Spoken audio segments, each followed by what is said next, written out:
Okay, it's called Silver Chains. I don't know fuck all about it. The brightness screen has this new guy from Toy Story 4. So that's a good sign, I guess. I imagine this is going to be extremely generic. Because all horror games kind of are pretty much the same. Ooh, look at this. The old get up and go mobile here. Not a whole lot of tender love and care went into the design of that car. There's no doors. Why did I choose this game? It's the newest horror game that came out. I had the itch for a shitty horror game. And this is the newest one. Why play horror games with lights on? What is that, like, against the rules or something? Okay. Now, that's going to amplify this game from, like, super shit to probably Game of the Year tier. I'm gonna feel like such a fucking idiot if this game actually does make me super afraid. The odds aren't in its favor, but you never know. You know what, I take it back, there's no chance.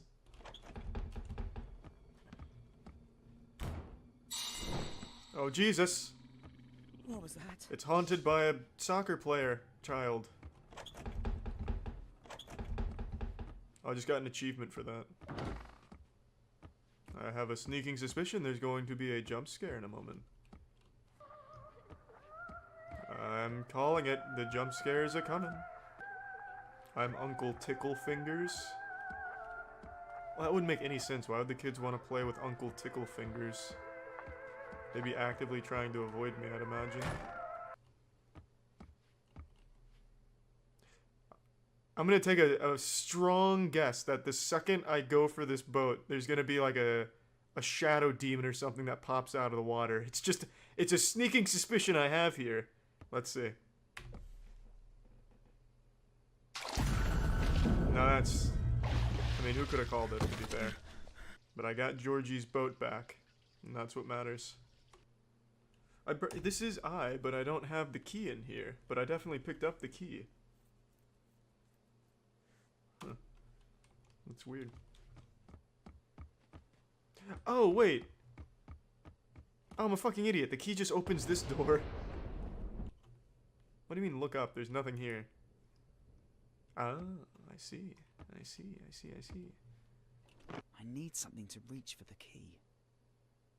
Well, how about I just climb through the hole? We can absolutely fit. No, my telepathy. Come on. Or telekinesis, not telepathy. I'm not reading the mind of the fire poker. There we go. Mommy is very mad at you. I got into a fucking car accident. It's not my fault.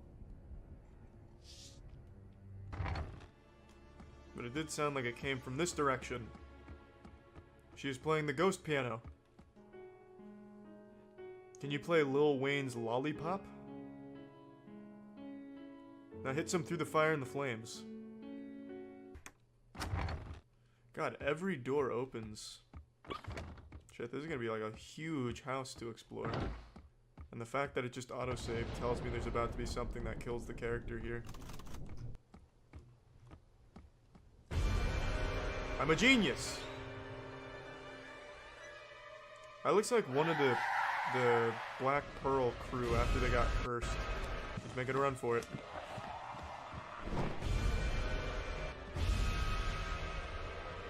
Oh, that was easy. Oh shit! I remember this lamp. It contains a secret. I'll be the judge of that. It works as a lever.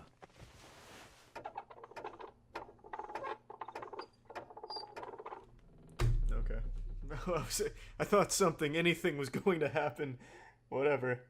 Maybe I have to line it up with something in the room. No, that can't be right, because now I can't leave. I'll just go frame by frame.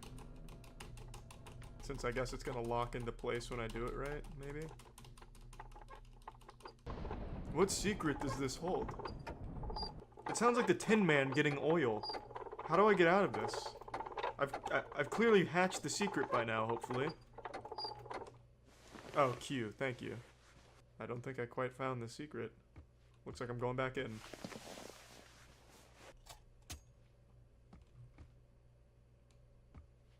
Yeah, I'll come back to it. I'm in no... well... That's just stupid fucking house design.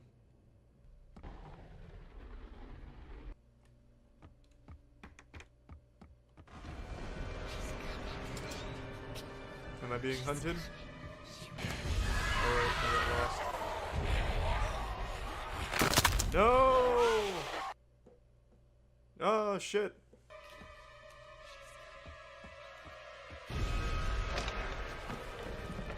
You'll never find me in here, that fucking idiot. Look at those skinny ass legs. That's so embarrassing. Imagine not having like jacked meaty legs.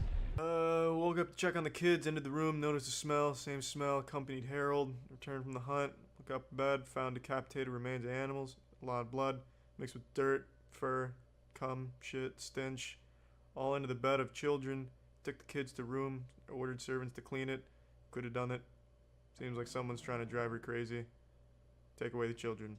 Got it. Dead animals in the children's room? That's terrible. Voice acting needs a little work. They should have hired me to do this character. Dead animals in a room? What the fuck? Whoa! Oh, goddamn. Alright. I'll find it. I found it. That was an easy scavenger hunt, you little twerp. You little fucking idiot. Oh, it's not the end. Ooh, too easy. You thought you could slip a fast one on me, huh?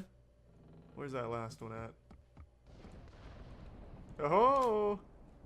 Oh, hey, I remember when I looked at this earlier, there was these nails there. Now I see why they're there. Easy.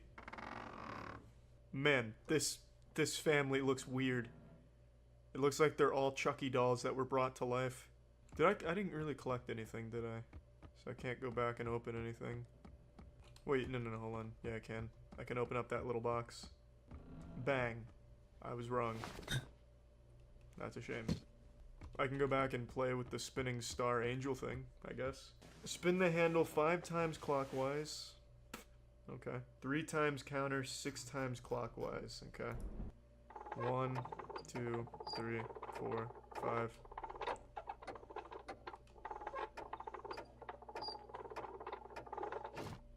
Okay.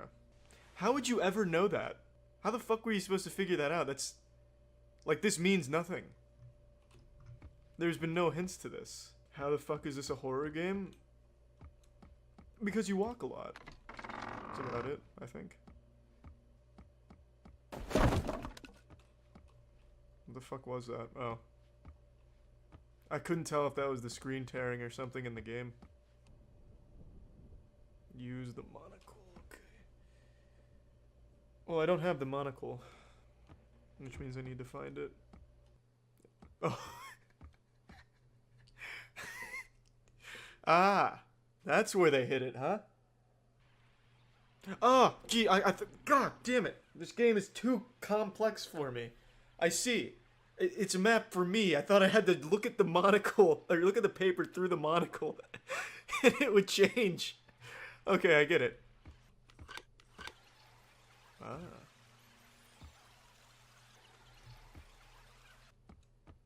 How do I... where does this go? I don't get it. What do you mean it's a door? What's a door? What am I not getting? Why am I so fucking inept at this puzzle solving? The wall is not a door, I can't... oh. He's probably not your dad, Peter. I don't remember that I had a father. This doesn't look like a father, he looks like a 4-year-old boy. Ah, see, the map did change this time a little bit looking at it. Huge. What is this game? Well, as shocking as this may be to hear, it's a horror game.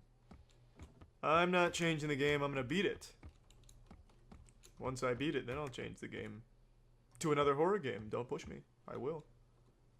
In fact, maybe I'll do nothing but every bad horror game on Steam. Yeah, I know it's been a while since I, the almighty, undisputed lord of speedrunning, have dunked my dirty ass in the speedrunning bathtub, but I decided it's time to re-enter the crucible and claim a world record. Just like Golden Superman when he sat in the sun for 1,000 years gathering energy, that's what I've done.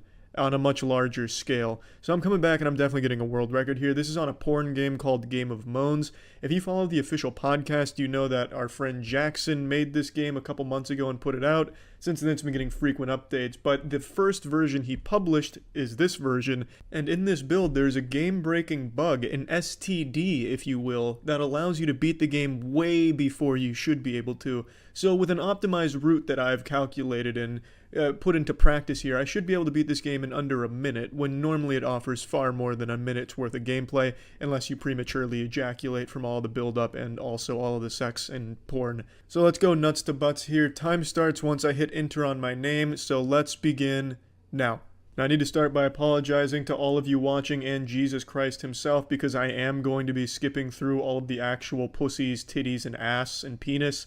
I know it's kind of a sin to miss that in a porn visual novel, but for the sake of the speedrun, it's got to be done. Now I'm coming up on my first skip here. Hopefully I can pull it off.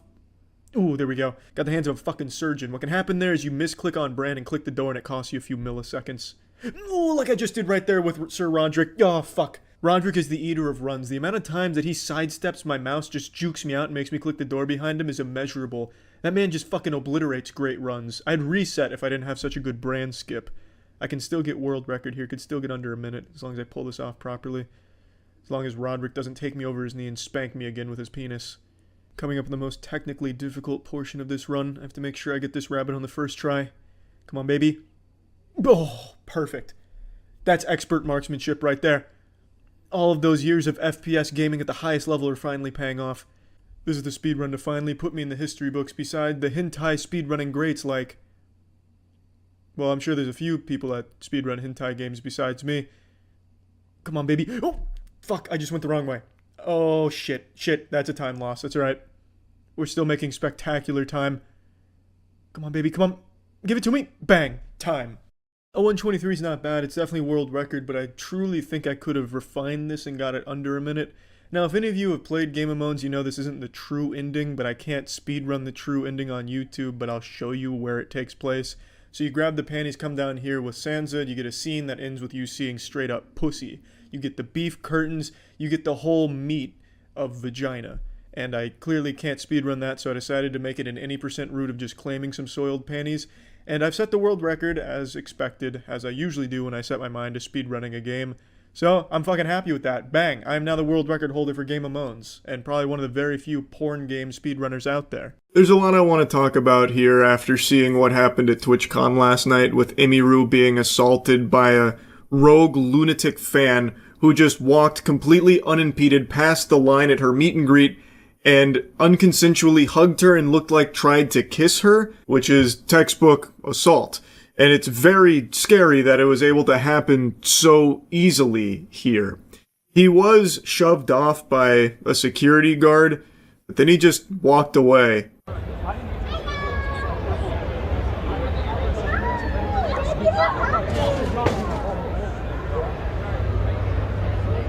Whoa.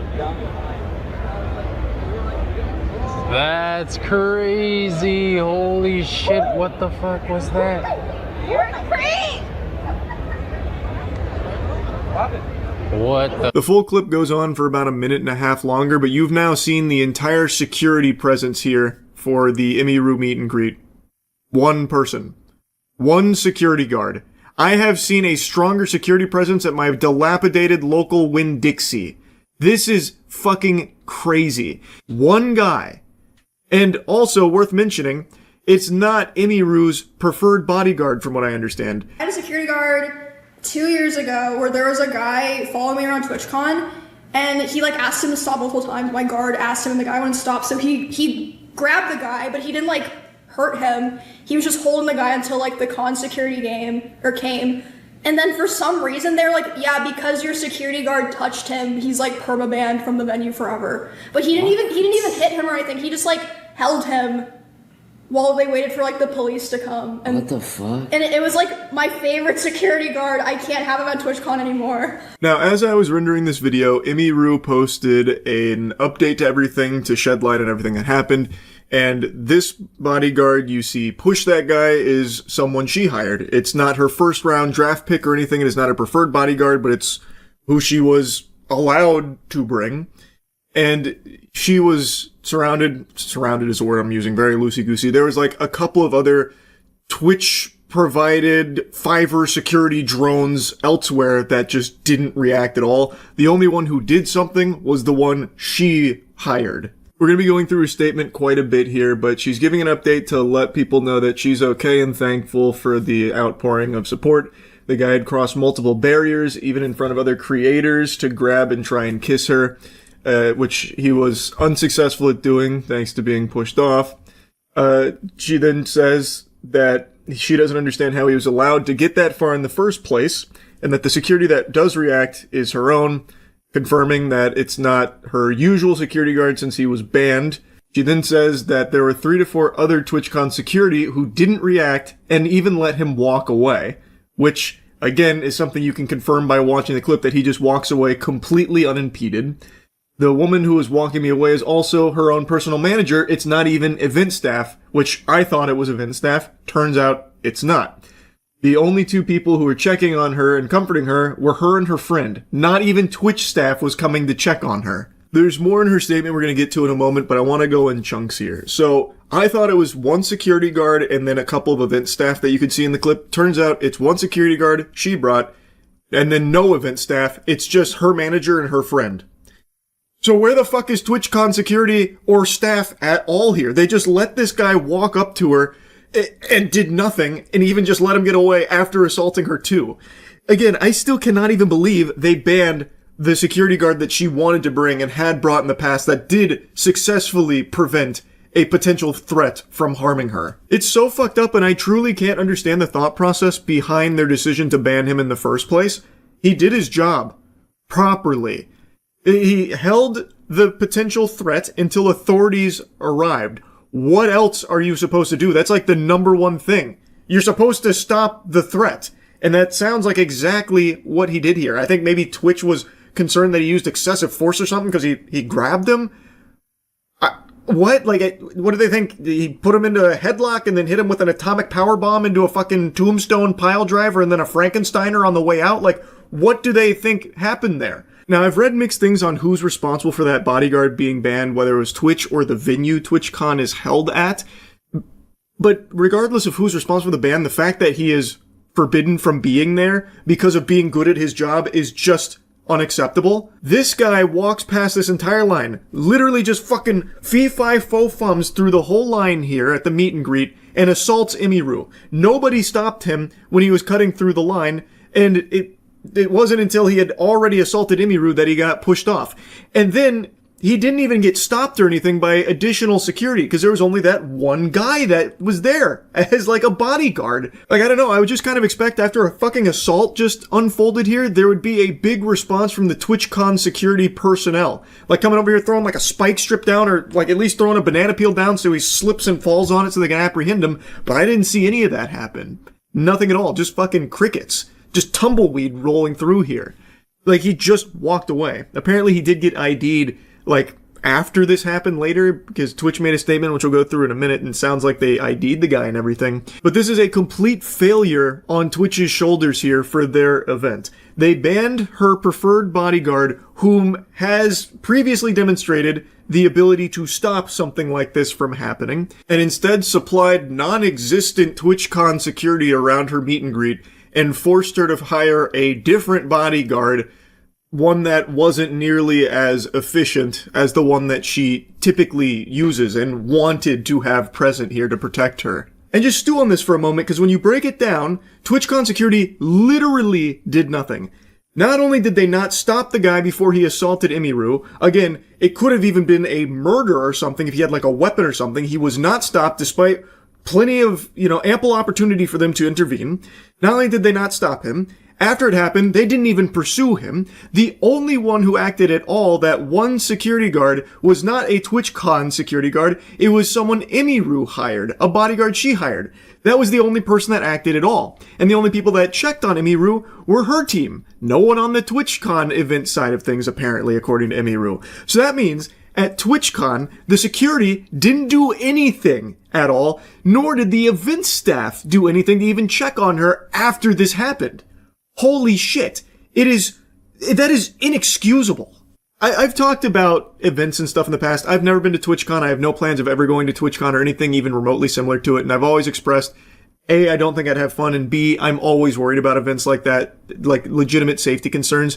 Ever since the Christina Grimmie tragedy, where she was murdered at a meet and greet, I just have a huge hesitation with this kind of thing. Because you never really know who's there and what security looks like. I know prior to TwitchCon, apparently there was a big emphasis on Twitch's side of beefing up their security.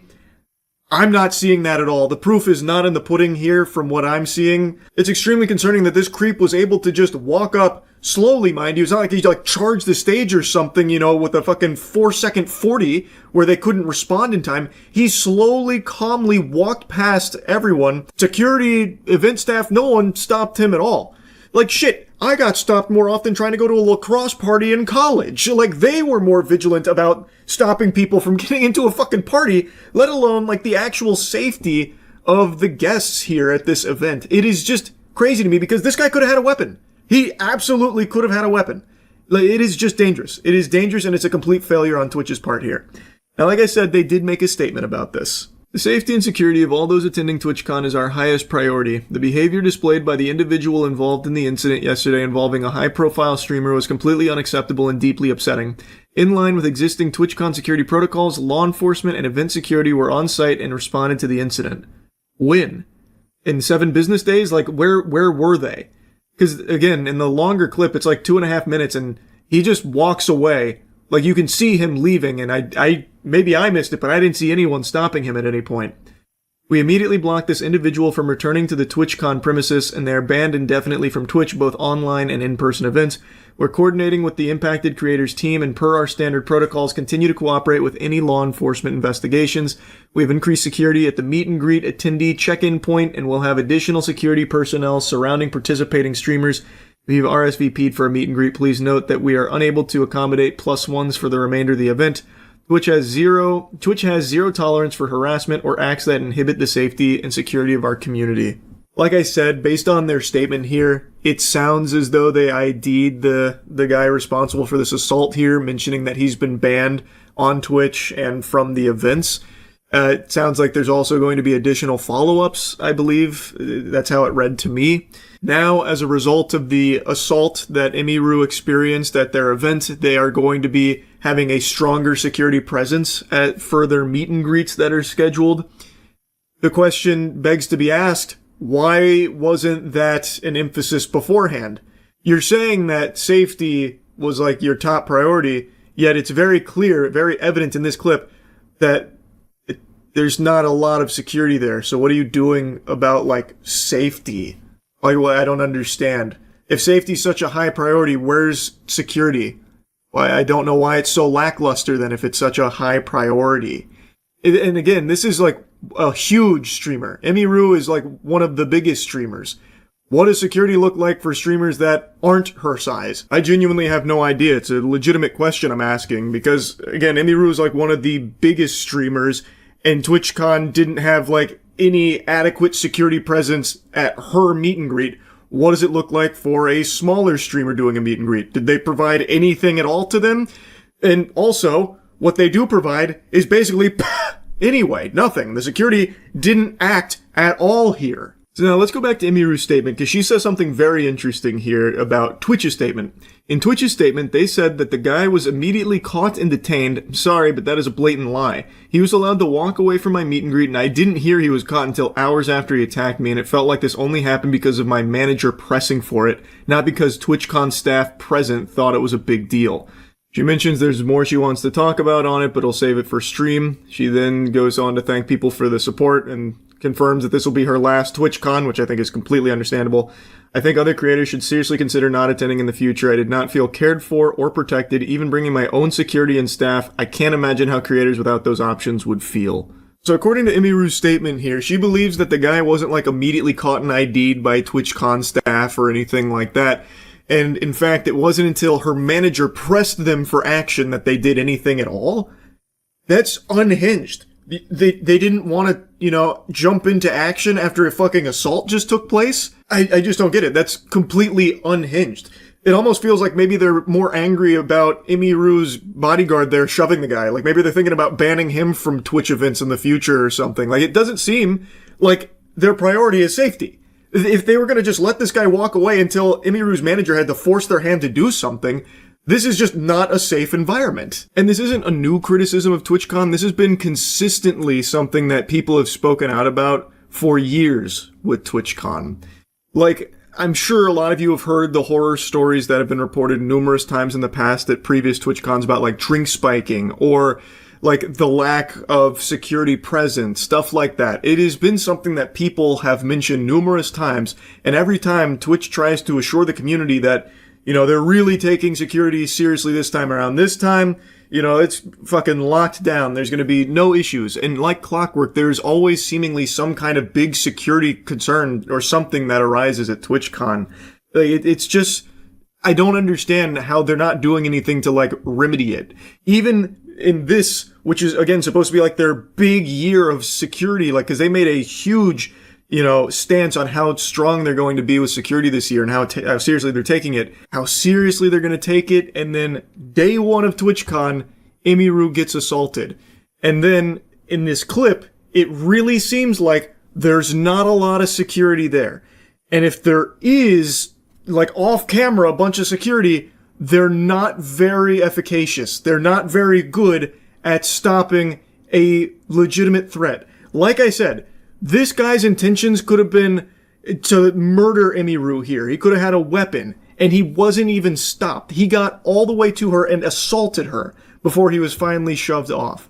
Like, there is a real problem. And according to Emiru, it's actually even worse than that on the TwitchCon security side, where they didn't even, like, want to go after the guy until they were forced to by Emiru's team pressing them for it. So not only did the assault happen under their watch, where they had ample chances to stop that guy, but none of the handful of security that was around intervened in any way, and then didn't do anything to pursue the criminal. That's a crime. Like, that's a crime, and they were just gonna let him get away with that. It's complete lunacy. Emiru mentions that event staff didn't, like, check on her or anything. What you saw was her team checking on her and, you know, making sure everything's okay. So, what is TwitchCon, like, where are the event staff and security then? So they don't even check on someone who was just assaulted? They don't even go and see, like, what just happened? Like, are you okay? Do you need anything? Nothing at all? Like, that's crazy. It does not feel like safety is a huge priority at TwitchCon. What happened to Emiru is terrible, and it shouldn't have happened at all. It shouldn't happen to her or anybody attending TwitchCon. Another thing I want to briefly mention here.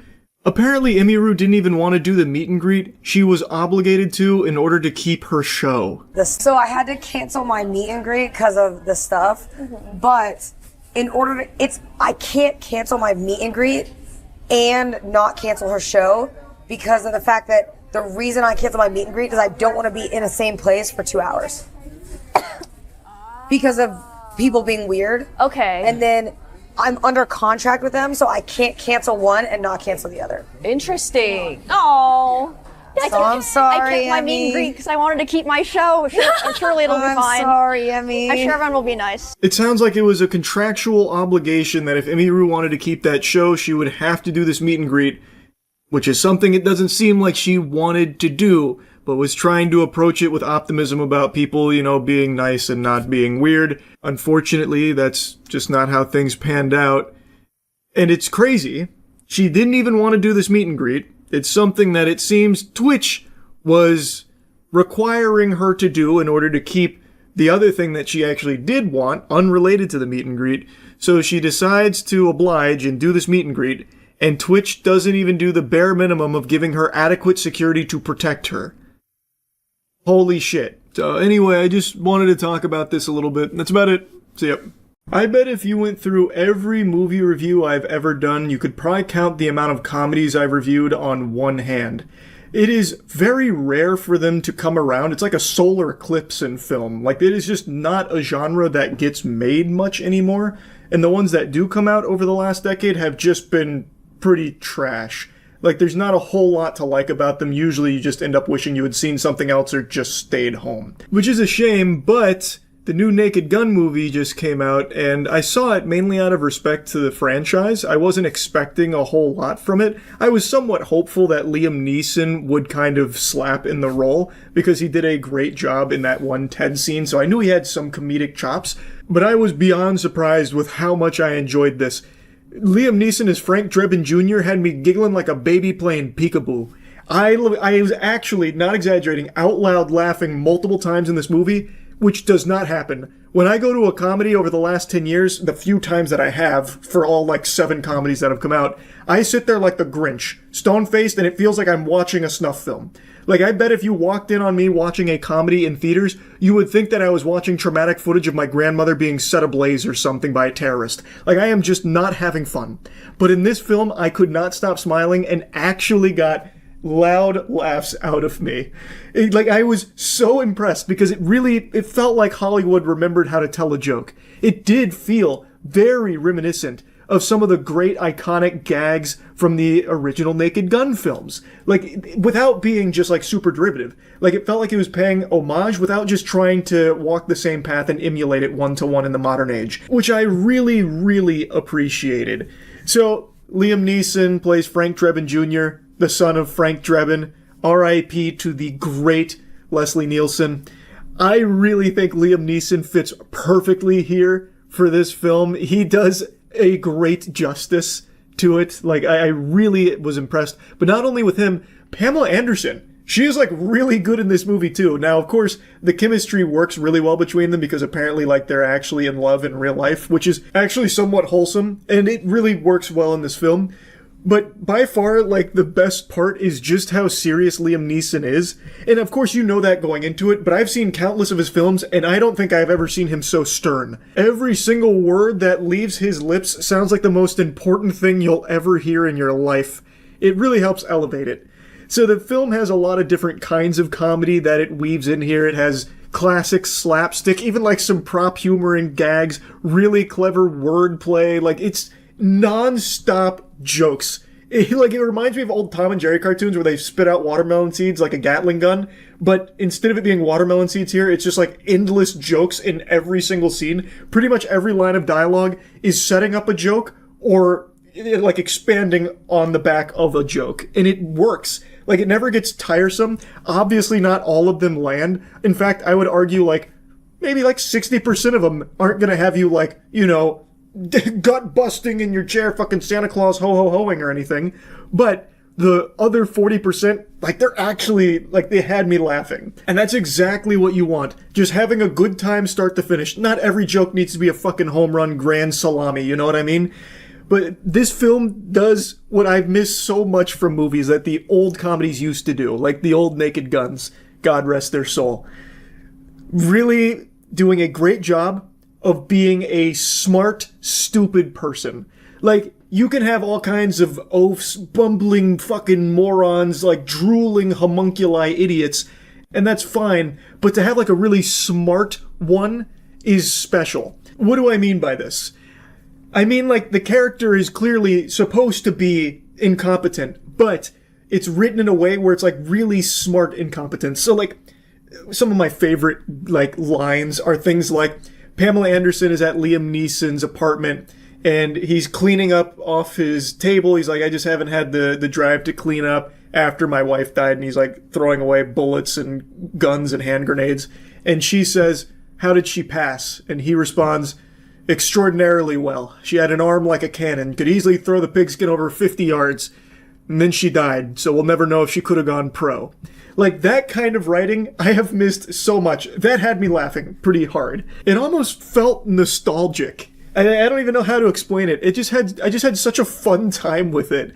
And I love how over the top it is with, like, its action, where, like, he's ricocheting his magazines off the bad guys, and then he's, like, going under them and, like, punching their nuts on the way through. Like, really just old school classic gag comedy like that. I haven't seen it in so long. It felt really refreshing. But by far the hardest I laughed in this movie was probably its most throwaway nothing burger joke. It is literally 2 words. It's when Frank goes and meets the film's main villain, Richard Kane. It's like a tech conference display, like fucking Comic-Con for nerds. He's showing off all the new technology and gizmos and doohickeys and gadgets. And Frank has got, he's on his investigation and everything. Richard Kane notices him, and he goes to introduce himself to him. So Richard Kane approaches him, he extends his hand and says, Lieutenant Drebin. And then Frank reciprocates the handshake and just says, me too, with like a huge smile on his face. And it had me laughing so hard. And then the two are walking away, and they immediately, it lasts maybe less than a second. It is 2 words, and it made me laugh that hard. And then as they're walking away, maybe 2 seconds later, there's like a little art display or a little tech thing that looks like a staircase. So Frank walks his fingers up it, and then it breaks, and it had me laughing so fucking hard. Like, that sequence maybe lasted 5 seconds, and I laughed harder during that than in any comedy of the last 10 years. Like, I know I'm glazing the movie kind of hard, but it's not like a perfect film by any means. It's just like the most refreshing comedy I've seen in a long time. Comedies have been dead and buried in Hollywood for a decade at least. This was such a breath of fresh air. Like I said, a lot of the jokes don't land. Some of them are like almost dad joke tier, like bits that they throw in here. But it's never like eye-rolling, and it's never cringe. Like, it's still just so charming. It is such an honest-to-God attempt at bringing a classic comedy to life again. And I think they've done a really good job. It's super clear there was a genuine love for this style of movie and real passion put into this one. It just oozes throughout the film. It even had a nice little cherry on top that I want to mention. I would venture a guess that the one singular line from Naked Gun most people still quote to this day is the classic, like a blind man at an orgy, I was going to have to feel things out. This film has 2 lines in a similar style to that, and I think that they are very strong lines, and I was very happy, delighted to see them do that. I didn't expect it. I really didn't expect them to even try, but they did a good job. It even had its own couple of lines like that, and they were very solid. I don't want to spoil them by just like giving away the joke there or whatever, but I just wanted to say, like, it is clear they love this kind of movie, and I think they've done a great job at making something that feels very in line with the Naked Guns of the past. I went into this without huge expectations, and I left really pleasantly surprised. I enjoyed it a lot. I do think it's worth seeing. Easily the hardest I've laughed in a long time at a movie. I can only hope that somehow this will start the resurgence of good comedy movies back into cinemas. I've yapped about this a lot. I think we're just in this age of infinitely bloated budgets for superhero films, or just like really lackluster, safe garbage like Electric State. Like, I would love if we got back to movies like this also hitting the box office. I think it would be so pleasant. Anyway, though, I guess we'll see. Hopefully there's more good comedies to follow. That's about it. So, yeah. I am filthy pig stink greasy right now, and I was just about to hop in the shower, get all clean and bathed with my cheeky soap, but as I was getting the towel, I had a memory hit my hippocampus like a Jimmy Neutron brain blast. Earlier today when I was streaming during a tournament, I saw a ton of people ask me for hours what I thought of Watch Mojo making fools of themselves. Like, the Watch Mojo crash out is what they were saying. And when I saw it initially, I had to do like a triple take, because I hadn't seen the name Watch Mojo in who knows how long. I'm telling you, 2026 is dusting off some fucking old school villain cameos here, like James Charles and now Watch Mojo. So I decided to pump the brakes on the whole hygiene thing so I could take a look at this before I lost the memory again forever, just have it fall into the void. And it is kind of wacky, so I do kind of want to yap about it because it's really goofy. And Watch Mojo is, again, a name that I think probably most of you haven't thought of in a long time. They were one of, like, the earliest corpo slop YouTube channels that capitalized off of, here's the 5 most terrifying Disney deaths. Here's the 8 most important lessons we learned from The Poop That Took a Pee, the musical. That kind of thing. It was just algorithm bait in the early-ish YouTube era that caught fire, blew up, and they became like a conglomerate. Nowadays, you never hear that name brought up, not even as an insult. It's just a forgotten relic of the first wave of corporatization of YouTube content. But they didn't close their doors and sail off into the sunset. they still are out there with a sad whimper, just petering through and still desperately clinging to their formula that doesn't really work anymore, but they're still just tooting out the slime goop that they always did. 13 times toothpicks appeared in Quentin Tarantino films, or top 10 moments AI made the internet mad, that kind of shit. And recently, they made a comment that everyone has been dunking on, and that's why Watch Mojo is being talked about right now, because people are making fun of them for their crash out. Well, a YouTuber known as Voyan released a video called Watch Mojo's Downfall Should Be Celebrated. The video talks about how Watch Mojo was some of the first slop content on YouTube and has slowly decreased in views over the years. Not that their content was ever high quality, but it's definitely gotten a little bit worse. A little bit worse? What are you smoking? Get off the crack pipe, Buster. Who doesn't want to look at the top 10 AI-generated songs? That's some heat right there. They're cooking. I think they're about to enter their golden age again. I got a hunch. Anyway, a YouTuber named Voyan made a video covering kind of just like the whole history of Watch Mojo, the time period in which it existed, where it was prominent, and also where it is today and how everything's kind of unraveled for them. Anyway, it is a video that is pretty harsh on Watch Mojo. And, well, they weren't about to take that on their bellies. They weren't just gonna bend over for them. So, they decided to fight back. And what battlefield did they choose for this pugilistic combat with a mean YouTube video about them? You guessed it, the YouTube comment section. They left a little piece of their mind down there, and it's pretty embarrassing. They opened strong by saying, "The day no one talks you is the day you are irrelevant, so thank you." They couldn't even get their first sentence coherent. The day no one talks you, huh? That seems like some shit that someone would rapidly type in a League of Legends solo queue game as they are melting down from inting. How do you even fuck that up? They are a company.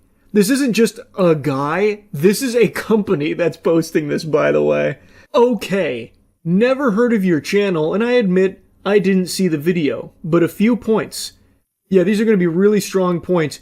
When you haven't even watched the fucking video you're responding to, what in tarnation? In 2006, when we first started, we were obviously a bit ahead of the curve. In 2012, when every channel was some vlogger sitting on the couch, we mastered our signature style, and many cried as it looked more like VH1, MTV, ESPN, and not what the vocal minority viewed as YouTube content, aka corporate brand shit.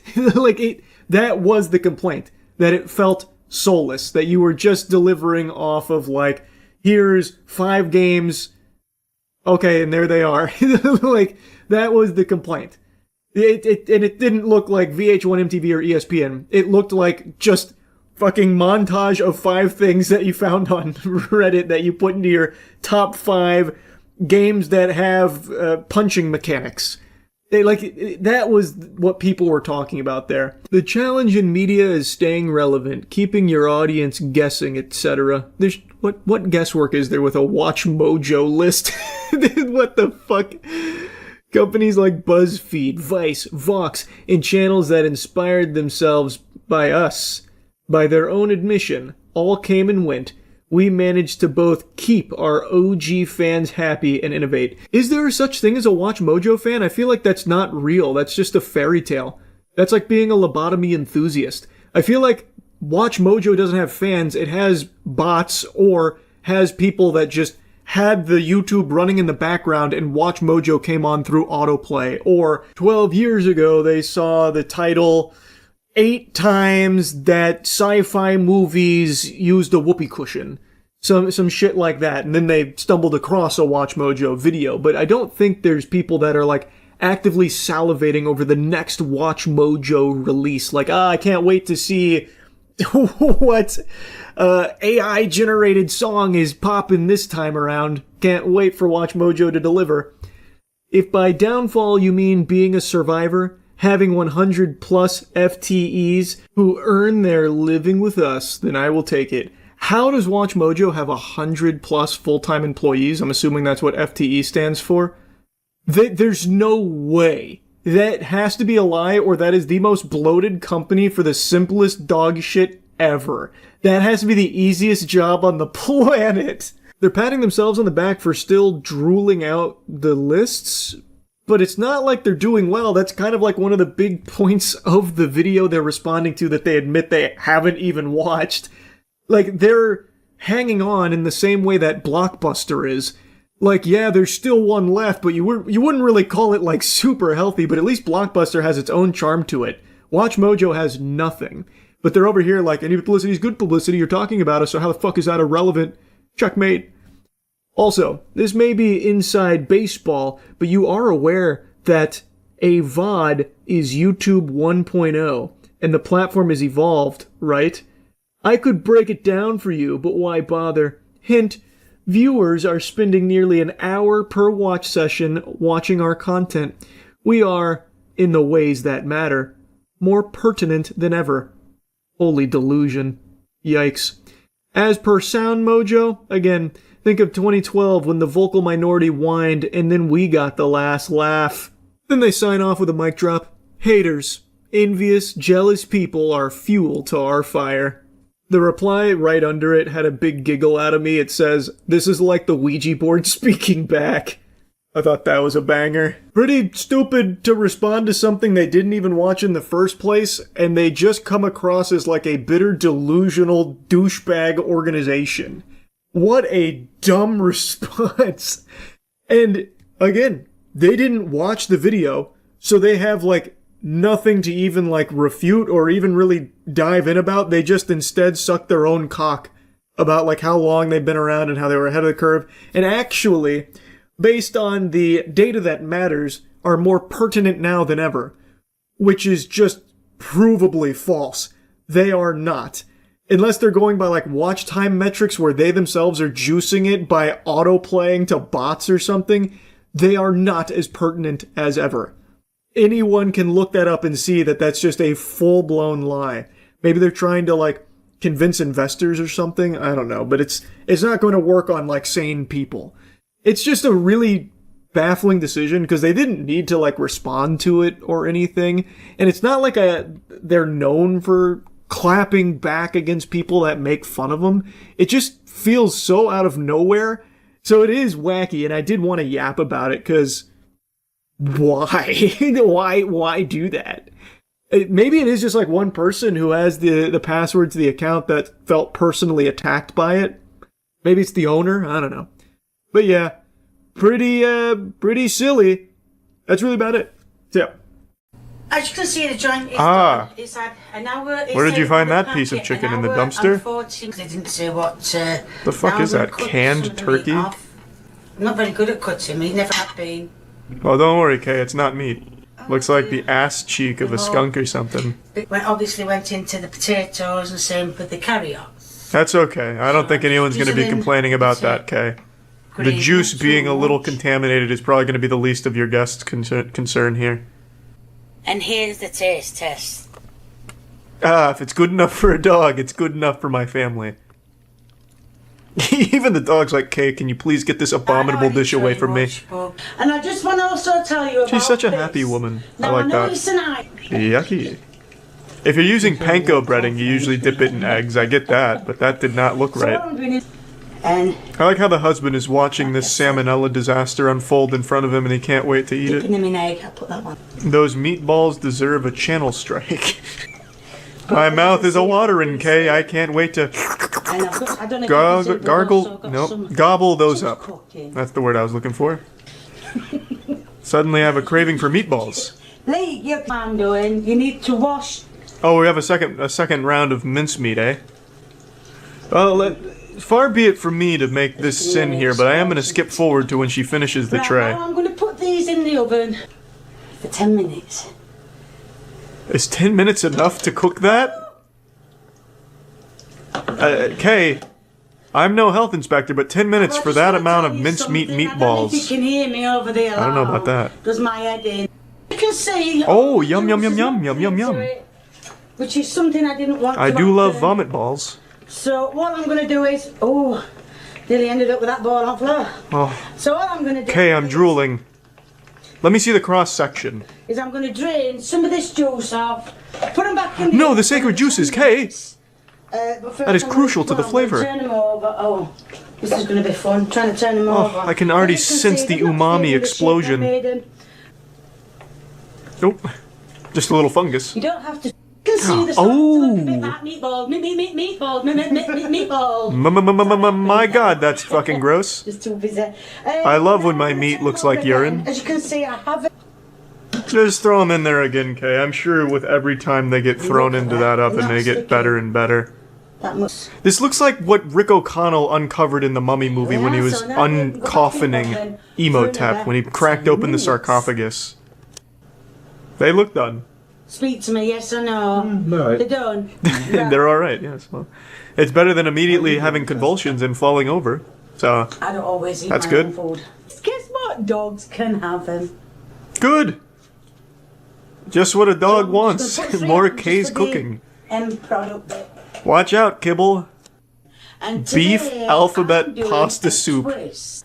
Ooh, it's the classic mincemeat. Name a more iconic duo than Kay's cooking and some dirty fucking mincemeat. Is this gonna be the broth? Just raw mincemeat and water? I'll cook some pasta in there at some point, maybe. I don't I know care. you'd like me to, but... And I'm just breaking it all up. Is this gonna be the pasta? It's meat noodles? She should slam the two pots together like Stone Cold's beers. Oh, yes. Right out of the septic tank. Cook. Now we're feeling it. What I'm gonna do is... Now I'm hungry. Is this not illegal, what she's doing here? Surely this violates some type of human rights movement. Being told you can't. Now I'm going to put some gravy granules in. I don't know. It's like an organism being born in there. Quite a few in. Oh, I feel like any second now, just a monster is gonna rise. Have to be expensive. Somehow it's getting more and more gross. I thought it would cap at a certain level, but it has exceeded the maximum No, it's grossness. not going to come off. But that's just one of them problems I've got. This is like an ancient spell from a witch's cauldron. Like if you drank some of this, it'd give you like old powers from fairy tales. I'm going to tell you what I do. What are you putting in there? Dirt? Look at it all. Oh, it's like a brownie. If it died in a shit explosion. Oh, keep in mind that's all meat. This is meat. This is just a festering petri dish of E. coli. This is a beef alphabet soup. The way Mother used to make. Okay, did he cook it all the way through? Well, it's a loaded question in this situation. That pasta's about the best looking thing Kay has ever made on this channel. I will be the first to say this, though. It could have been a lot worse. All things considered, no seasoning, no flavor, but the E. coli will do both for you. Alphabet soup. But it's just come out. Please be careful. Hats off to her son. He's going to war right now, and the battlefield is Kay's kitchen. Open your mouth. I don't believe you actually ate it. You would be vomiting by now. I don't know what the fuck is going on with her stove, but that is the pinkest flame I've seen in a while. Shit's going nuclear. Put the lid back on. Her fucking boiling mayonnaise is about to overflow. Kay, be careful. I'm going to use the same spoon. I think your marshmallow boil thing there is planning something. Piss take microwave noodles. Piss take microwave noodles. My favorite dish. My mother used to make this for me all the time. These are the noodles. Ah, in a trash can. Are you sure those are noodles? That looks like asbestos. So, let's put some more in. I guess they're not mutually exclusive. You can make noodles out of asbestos. To be fair, that looks... nice and done. Yeah, that looks about right. Plus I got more. Yeah, those were some real pissy noodles. So... You won't believe the ingredients. The fuck? That's her signature dish, the piss. Because she made piss noodles. Did she actually put piss in them? Well, that's... I can't just ruin the secret. Jesus, you're asking for the Krabby Patty secret formula behind Kay's madness. Okay. You'll have to watch yourself. Who's taking a leak in your sink in the background? Is that your son? Before I Okay, I think a burglar has come in and is urinating in your sink. Involved in that. Dude, it's the toilet. Ah, yes, the old kitchen shitter. I too like to keep a toilet on standby in my kitchen. It's the best. So, and then I'm going to put some mayo in it.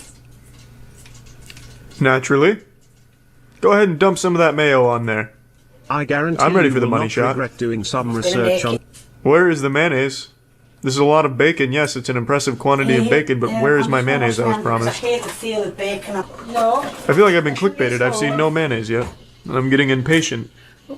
Shake the mayo. Yes. Let me hear the sloshing. Come on. Are you alright? Yeah.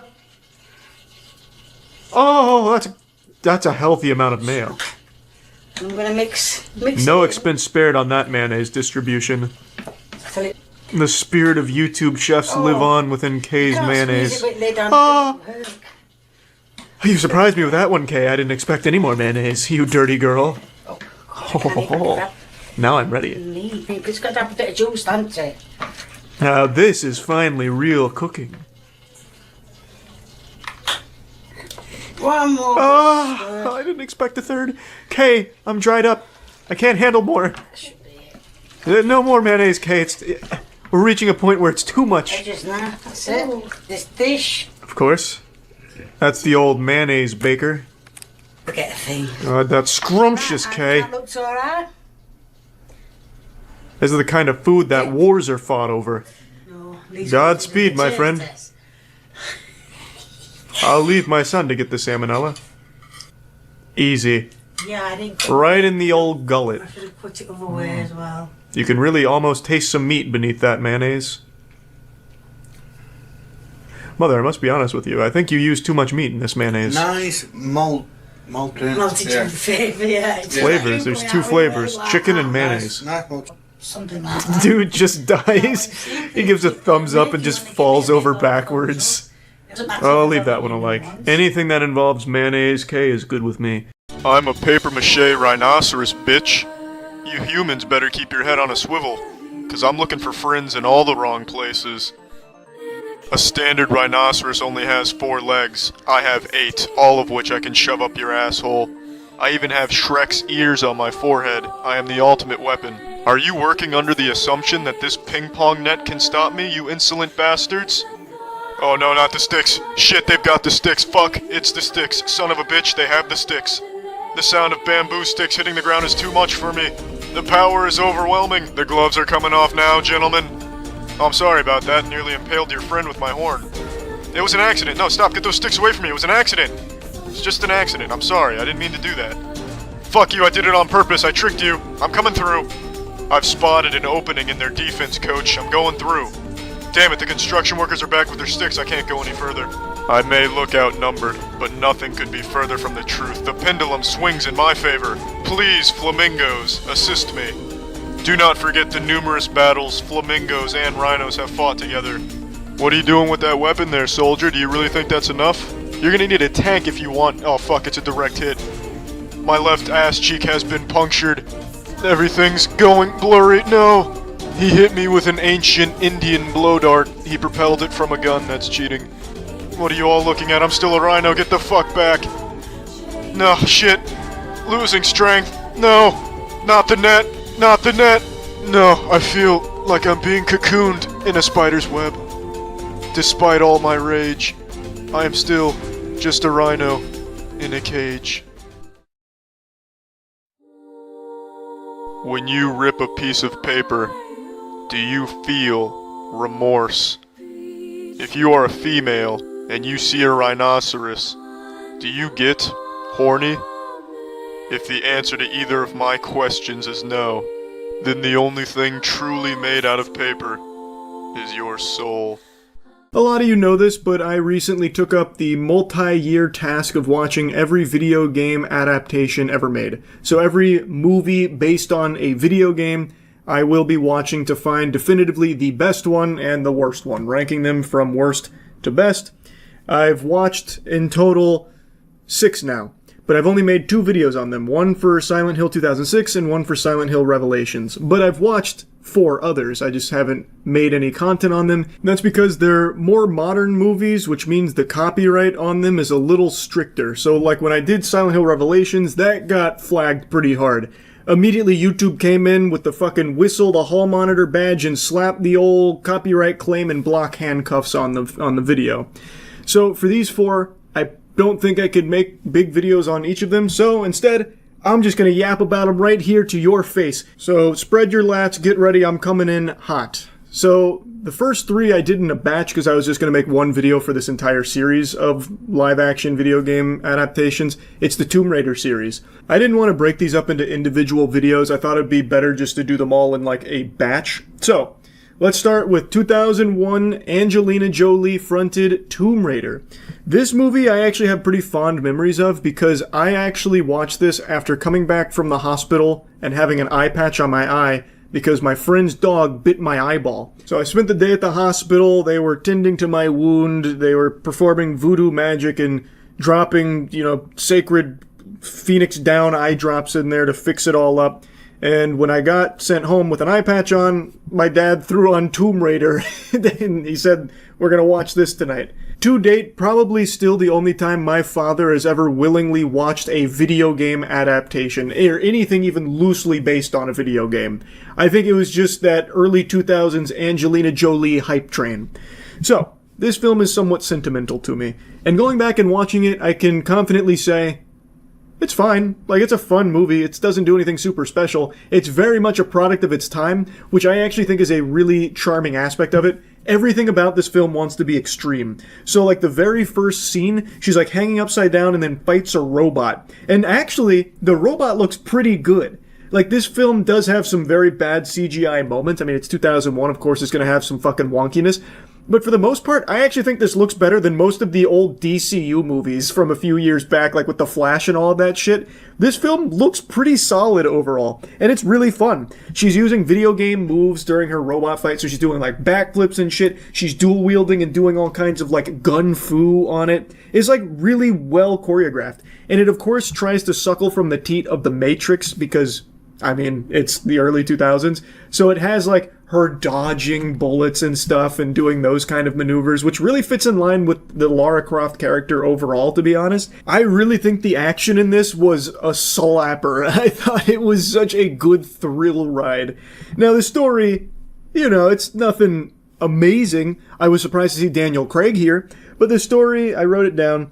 Basically, the bad guys have a chance at getting a triangle key, or they'll have to wait 5,000 years because of planetary alignment cucking them.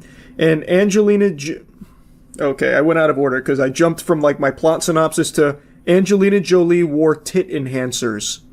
So, I'm jumping around a little bit. Yeah, Angelina Jolie has like a quadruple D cup here that is extremely perky, and I looked it up. She wore booby boosters. She had breast augments, like big padding, in order to more closely resemble the Lara Croft diamond titties, like the pointed polygon titties.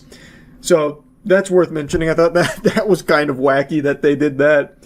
But anyway, the plot, they need to get this triangle key. It's the Illuminati. The organization is the Illuminati. They need to get this key in this very strict time frame so that way they can get the artifact that will allow them to control time itself. So they have like a time manipulator doohickey doodad that they're trying to get their greasy little Illuminati paws on.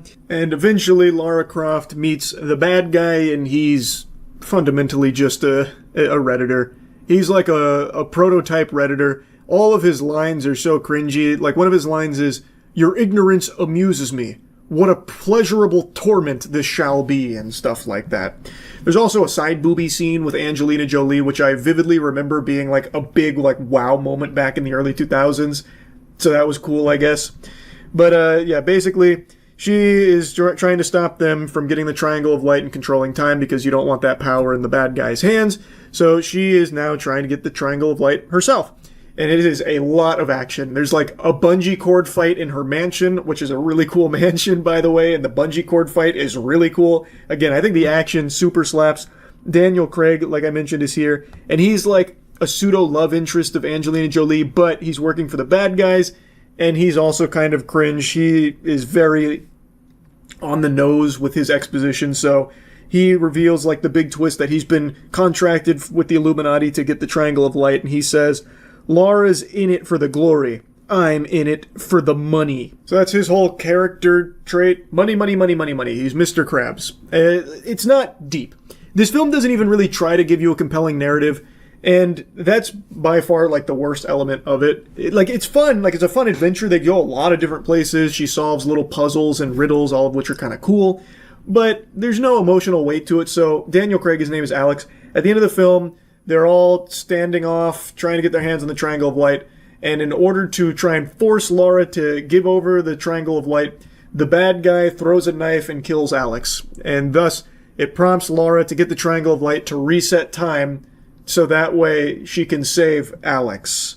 But you don't really care because the relationship between these two fucking sucks. That shit is flatter than my ass, and I have Hank Hill ass.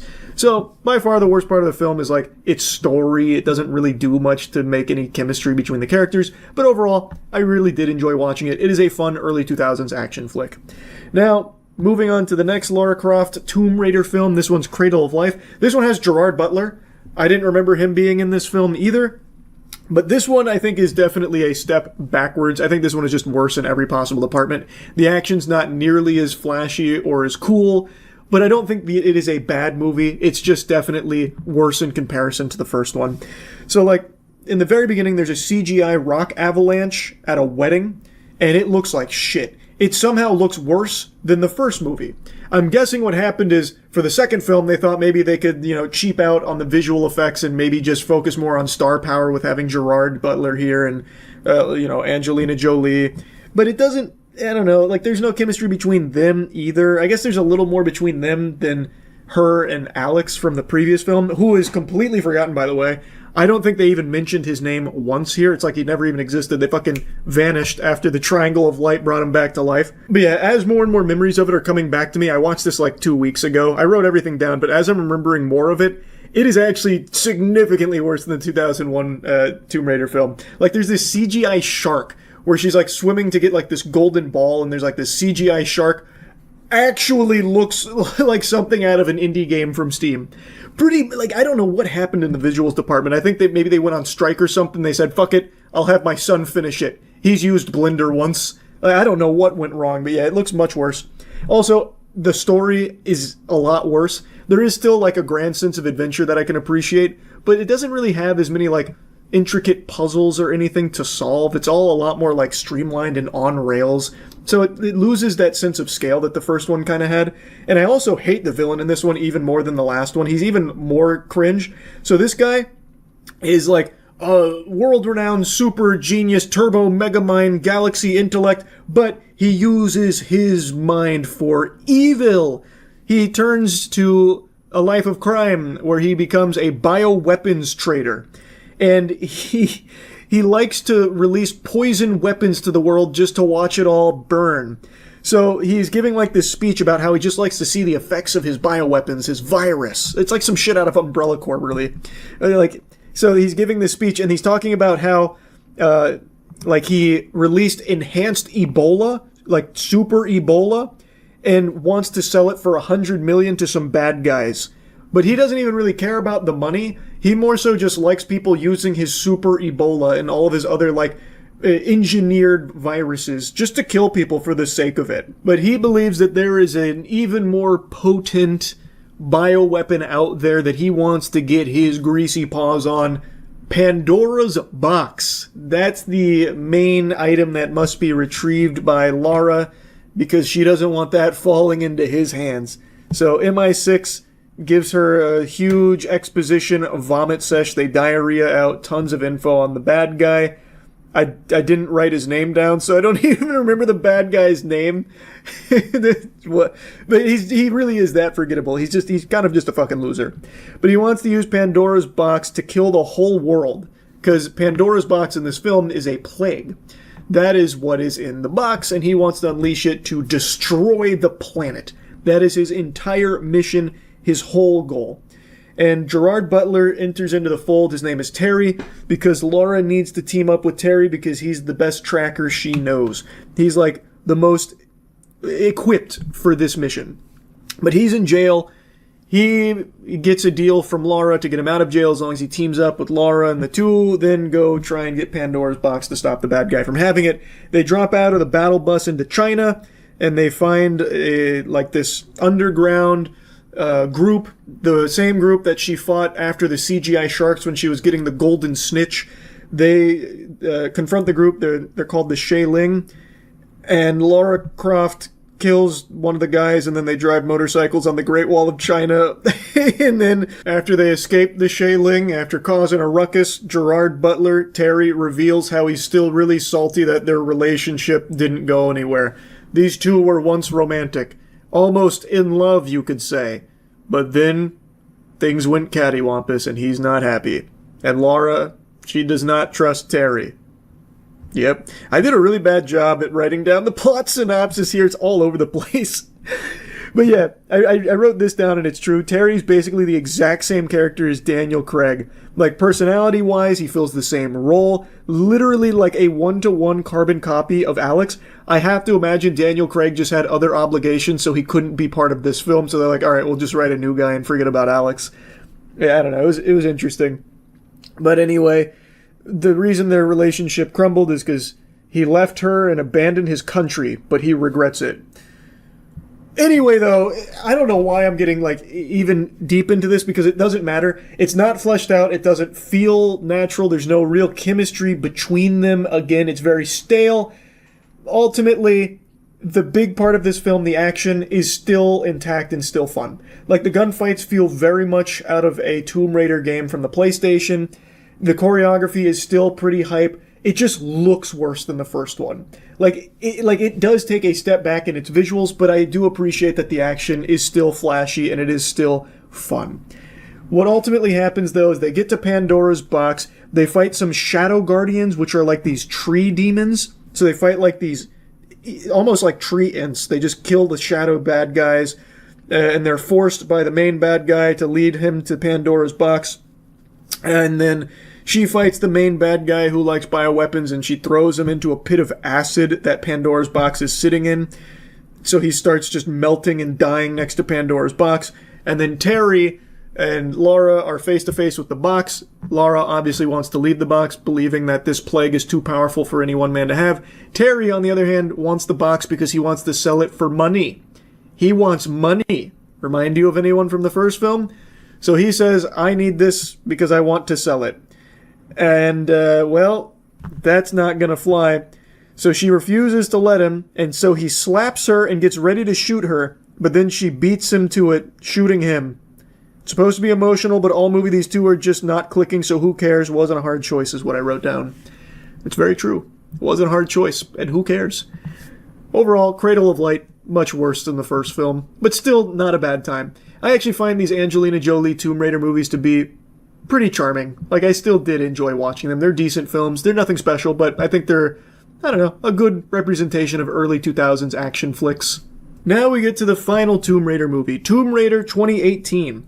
I saw this film in theaters. I even did a moist meter on it. I didn't remember a single fucking scene of this movie until I recently rewatched it. Literally remembered nothing from it. It actually was pretty decent. I think it's not as fun as the early Angelina Jolie films, but it's really not bad. It is loosely adapting, loosely is not even accurate. It actually, in a lot of times, one-to-one adapts the Tomb Raider reboot game. Like, it's not perfect, but it does make like a very legitimate, passionate attempt to take the content from the game and translate it to the big screen. Of course, it takes some of its own creative liberties, but overall, it does a really decent job. Also, it's got my boy Walt Goggins in here, and I'm a big Goggins guy. I'm Google for Goggins. I think he is a great actor, and he's really enjoyable in this film as the main villain. He is the best villain in any of the Tomb Raider movies, I would say, very confidently. He's like the only one with an actual motive. He is tasked, and he gets the short end of the stick here, with being stranded on an island until he can procure this ancient paranormal entity that they can use to basically take over the world.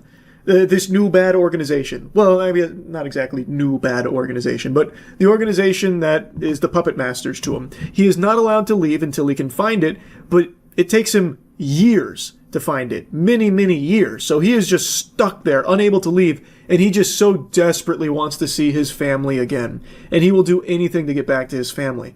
So he has an actual real motive to be the bad guy. But of course he is very evil. He just kills people willy-nilly. So, I will say the beginning of this film is a really cool premise. It's again, you're going to recognize it.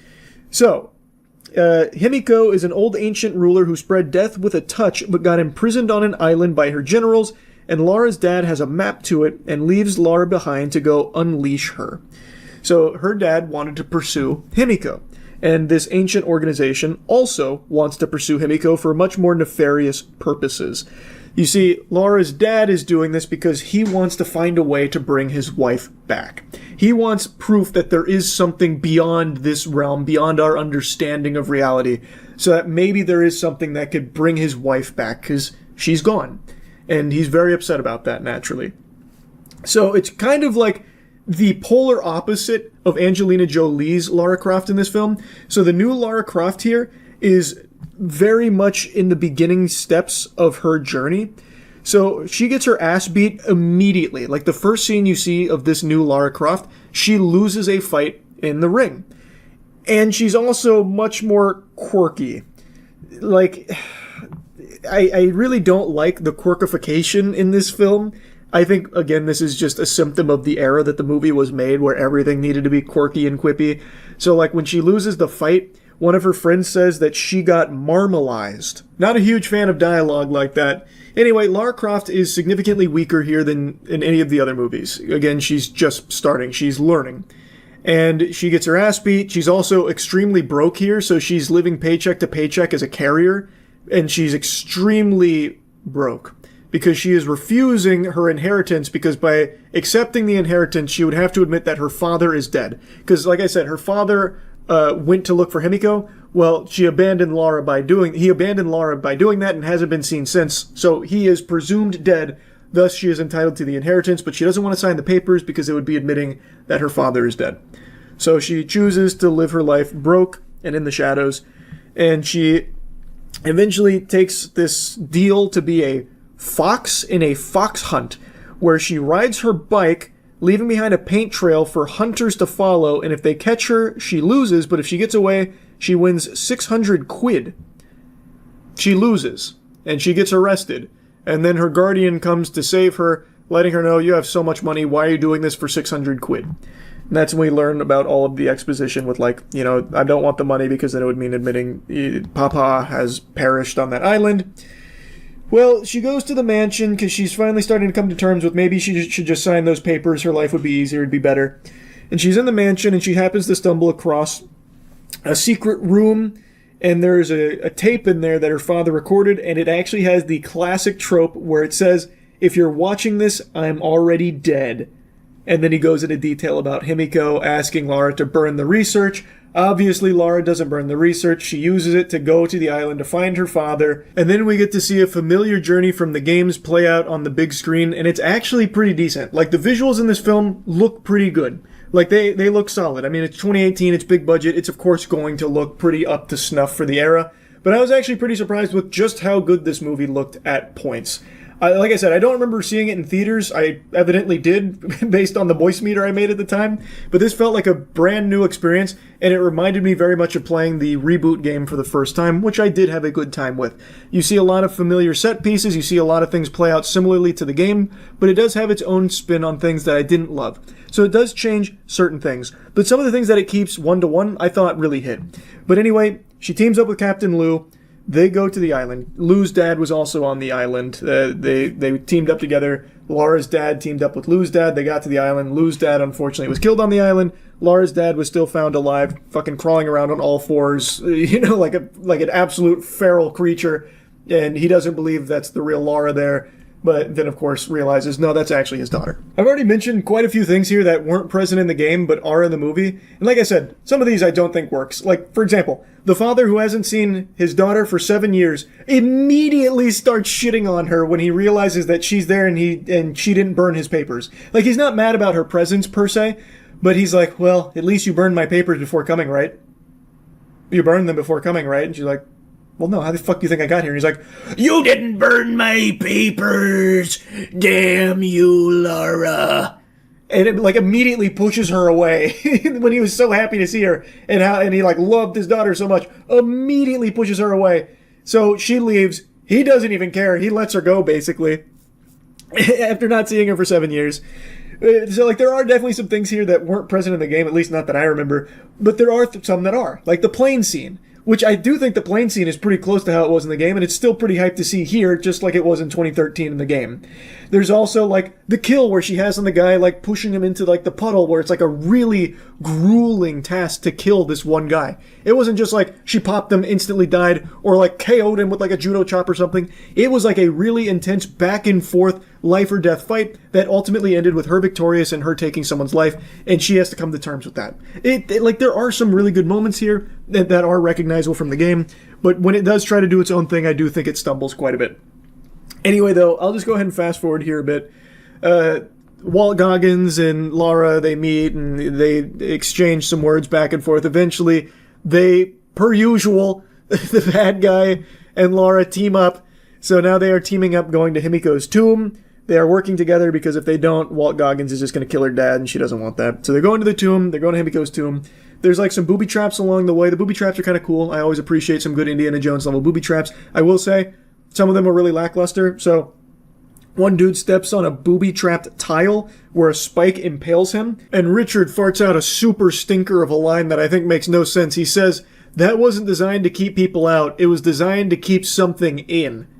Brother, how would you be able to deduce that? A spike just shot straight up through the floor from a single tile. It wasn't like an elaborate trap or anything. It feels like it was almost an accident that it was there. It feels like it was a miracle he stepped on that specific tile, actually. And why the fuck would that... How would one single spike be evidence that it was designed to keep something in? It would do a horrible job at keeping something in. Also a horrible job of keeping something out. It's just a bad trap. Like, you're just wrong. You're just straight up wrong. Now, the next series of traps is pretty good, though, with, like, the falling floor and stuff. Like, I appreciate the traps. Eventually, they get to Himiko's tomb, and they learn, when they open the tomb, that Himiko wasn't exactly the evil being that she was portrayed as in Legends. She wasn't even a paranormal being or anything that could kill people with a touch. She was a carrier of a disease. And they put her in this tomb to lock the disease in there with her. A very potent disease, which again, you don't want this evil organization to get their hands on. So they learn this, and then Walt Goggins takes a finger of hers so that way they can analyze and synthesize the disease to weaponize it, because it turns out she wasn't magic, and they need to make sure that this disease doesn't get out. But the disease, what it does is it, like, melts people's flesh and turns them into zombies. It makes zombies. like, you know, and you get a little zombie fight.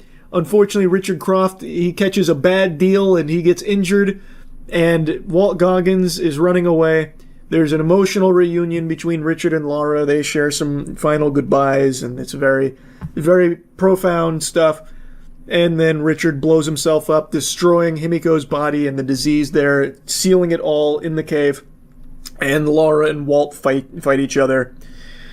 And Laura wins. That's how it wraps up. But there is sequel bait where it turns out the Guardian that saved her earlier when she got, like, arrested, she is working with that ancient order as well. She was actually, like, the leader of it, it seems. Don't know if we're ever going to see that sequel. It's been quite a while, but that was the film in a nutshell. Like I said, it wasn't a bad movie or anything. I actually did enjoy it, and it was nice to kind of get a refresher of the reboot game that I remembered enjoying. Like, it was cool to see it. I didn't hate it. It definitely had some things I didn't like about it, and I do think it's probably my least favorite. Well, no, not my least favorite. Cradle of Light, I think, is definitely worse. But I don't like it as much as the 2001 movie. I would say it's second place out of 3 here. Not bad. Didn't hate it.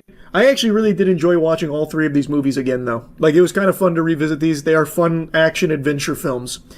Anyway, the 4th film I watched is the Assassin's Creed movie. That one I don't think I'm going to yap about in this video. That one I might actually make a standalone for, because that movie's just fucking insultingly bad. I hated pretty much every moment of that one. In a franchise I already don't like, a movie somehow was even worse than I was expecting it to be. It was nuts. Anyway, that's about it for now. See ya. Jinkies. So, Highguard. Huh? What's the deal with salt shakers, am I right? It's not good news. On the front of Highguard, there has been an announcement, and maybe an announcement's not the right word to use, it's not really accurate to say that. There have been some LinkedIn posts from former Wildlight employees, Wildlight is the studio behind Highguard, mentioning that most of the staff has been laid off at the studio following the release of Highguard, which only came out about 2 weeks ago. 2 weeks appears to be like the curse, because Concord had something very similar where it only had a lifespan just barely longer than a mosquito, where it had completely shut its doors in about 2 weeks. It barely even was able to open its eyes after its birth. It seems like 14 days is the magic number that big budget games are given to either blow up or blow out your ass. It's like in The Ring, where you get that phone call saying you're going to die in 7 days. But in the video games industry, you get 14 days. You're going to die in 14 days, it seems. Now, in Highguard's case, they actually had put out a whole year-long roadmap, which made a lot of people believe more heavily in them committing to the long term of growing this, expanding it, and trying to make it flourish and find a player base. And make no mistake, this game did have a successful launch. The day this puppy came out, 100,000 curious sports fans hopped in there to check it out. But as of right now, there's just over 2,400 playing, which isn't really like the smallest potatoes ever. 2,400 concurrent players with nearly a 4K 24-hour peak is pretty decent for a lot of games, but given the scope of this project and the size of the team, it looks like they're closing the doors on a lot of the employees here. I don't know if that means they're looking to shut it all down or if they're looking to just downsize because they can't justify the spend any longer. I'm not entirely sure. That remains to be seen, but it's certainly not looking good for the future of Highguard, which unfortunately I don't think a ton of people were surprised by. A lot of people kind of predicted that this might happen. I don't think anyone read this shocked. I don't think there was anyone eyes wide open, jaw on the floor, stunned by this news, because releasing a game like Highguard in the current saturation of this market, it's kind of a death sentence. Those guards must be high to be expecting this to be a massive success that blows everything else out there and finds its own footing off rip. That was always going to be an uphill battle. It's very difficult to get gamers to switch from their comfort game to your game in the same genre. They might go check it out, but most likely they're going to go back to the game that they've spent the most time with, the one they're most accustomed to. The most notable example that completely bucks that trend is Marvel Rivals, where it entered into an extremely saturated genre, fucking hero shooters. That should have been dead on arrival, death sentence, bury that shit in the dirt. But thanks to the power of the Marvel IP, where so many people are so passionate about Marvel itself, and also the developers diverting tons and tons and tons of resources to just churn things out really quickly, very high quality, very quickly, and also the timing they entered the market where Overwatch was starting to flounder and people were hungry for something to replace it, Marvel Rivals just had all the stars align, and now it is successful, and it did carve out its niche. Highguard didn't have those luxuries. People were even confused on what Highguard was in the first place. They announced it at the Game Awards and then went fucking radio silent, crickets for a whole month. People thought it was a hero shooter. I thought it was a hero shooter. A lot of people thought it was fucking Concord 2.0. There were so little things to know about it, so it was hard for people to get hype and buy into this idea of Highguard in the first place when they weren't even talking about it. So when the game came out, and in my opinion was okay, I don't think it's a great game, I don't think it was a bad game, it was just kind of an alright mid-game, so it was always going to struggle retaining a player base. People tried it, they were lukewarm on it, some people hated it, some people did like it, but it was always going to be tough to get them to stick with it long term, especially if the developers don't seem willing to. These layoffs don't inspire confidence, so there's 2,400 people playing it right now, and I imagine they really like it to still be playing it. And they did add things to it, like the 5v5 mode, so it seems like there is a willingness to try and, flesh it out. But with these layoffs, it seems like the future's uncertain, And who knows, maybe down the line they could have carved out a unique identity for it. It did have some unique ideas, like with the base rating. So, maybe there's a what if there. And again, they haven't announced that they're shutting down or anything. They haven't fully turned the lights off over there. So perhaps it's still in the cards. But I just don't understand why it feels like no one at these companies internally is putting their thinking caps on. It doesn't feel like they're being realistic.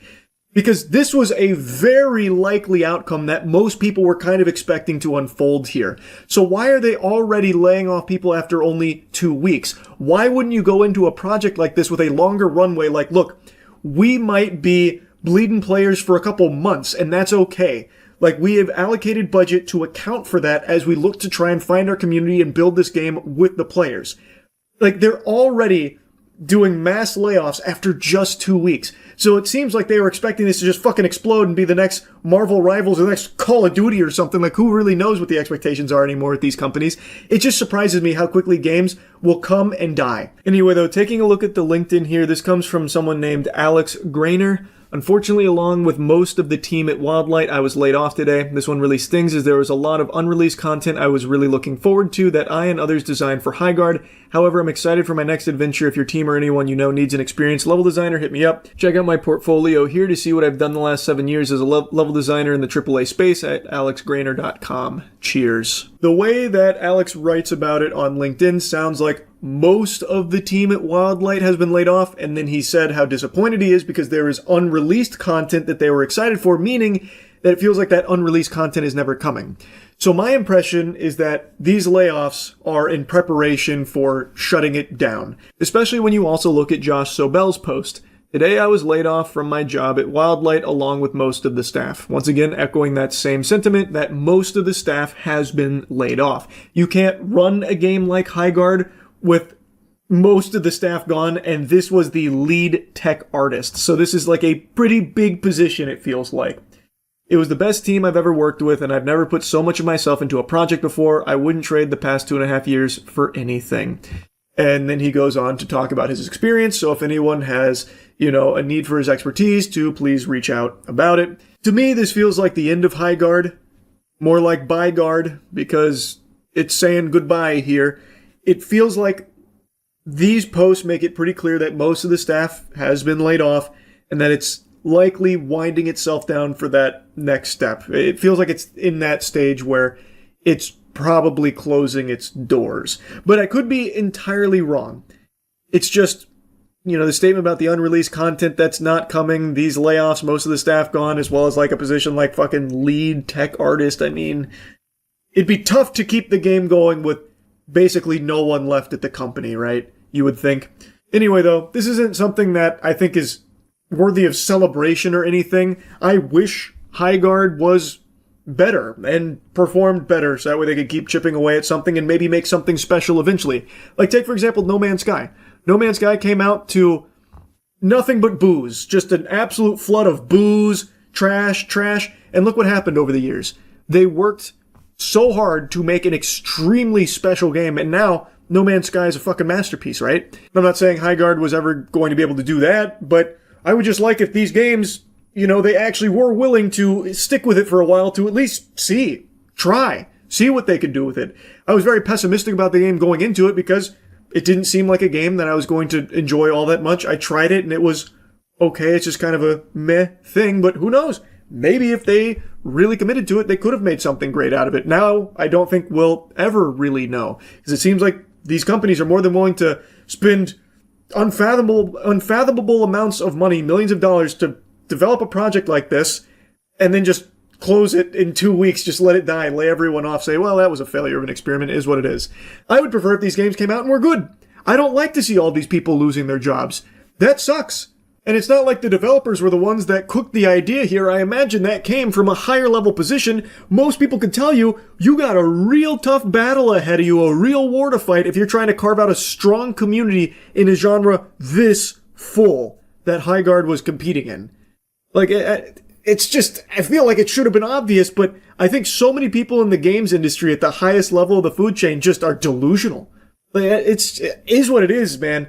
But yeah, anyway, I wanted to yap about this a little bit. I do think it won't be long now before we see Highguard saying that, they're going to be closing it in the near future. But maybe not. Maybe they are going to run this with a skeleton crew at Wildlight. As I was rendering this video, Wildlight Entertainment put out a statement saying, "Today we made an incredibly difficult decision to part ways with a number of our team members while keeping a core group of developers to continue innovating on and supporting the game. We're proud of the team, talent, and the product we've created together. We're also grateful for players who gave the game a shot and those who continue to be part of the community." So, it seems like, based on this, that maybe they aren't looking to shut it down. They're just looking to maybe cut expenses, save some money on the bottom line because the player base has dwindled so much. That's pretty surprising, I'm not going to lie, because from some of the positions I've seen here, they seem to be pretty high-level positions. So, pretty interesting and honestly pretty surprising, but all power to them if they are going to actually stick with it with their core developers here to keep carving out its own unique identity. I guess we'll see how it goes, but yeah, assuming that this is correct, seems like it's not goodbye, guard. It's more of a see you later, guard. Oh, hi, Mark. I don't know. Anyway, that's the High Guard update. That's really about it. So yeah. Over the years, you may have noticed there's a reoccurring side character I talk about on my channel from time to time. Someone who is by all possible definitions a hero, a very, very important presence in this country. And unfortunately, the only time his name is invoked is when there are some villains looking to murder him. Literally slit his throat on the street and spill his blood to our dismay. This is a hero that every normal person should be celebrating. It's like Moomin Rider from One Punch Man. Might not be the star of the show everyone's talking about, but it's someone that everyone should support, except for the bad guys. This character's name is Section 230. I got a little lost in the sauce with this introduction here. Section 230 is an extremely important piece of legislation that's been around for coming up on exactly 30 years, 1996. Wow. That really put in perspective how old I'm getting, because I'm 1994. I am older than Section 230, holy shit. But point is, outside of my bones turning to dust and everything, Section 230 is still young and spry and extremely important for the current landscape of the internet and was a fundamental building block that allowed the internet to bloom in the first place. It's extremely simple. Even if you're hitting whippets right now, you'll still be able to comprehend what it's saying.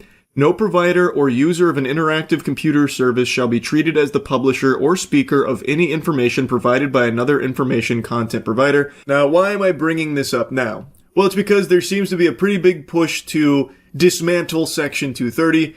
Actor Joseph Gordon-Levitt actually just made a pretty strong statement in condemnation of Section 230 and how things desperately need to change to save ourselves. I understand what Section 230 did to bring about the birth of the internet. That was 30 years ago. You know what else was 30 years ago, Joseph? Your last good movie, dweeb. So even though it was 30 years ago, it is just as important today as it was then. Now, over the years, I'm sure a lot of you have heard me yap about Section 230 a handful of times because the people in power are trying to kill this fucking thing more often than Kenny in South Park. They hate Section 230. When Democrats were in charge, it caught a lot of scrutiny, claiming that it was enabling the spread of racism and harming children. With Republicans in power, they're claiming that it's spreading misinformation and anti-Semitism.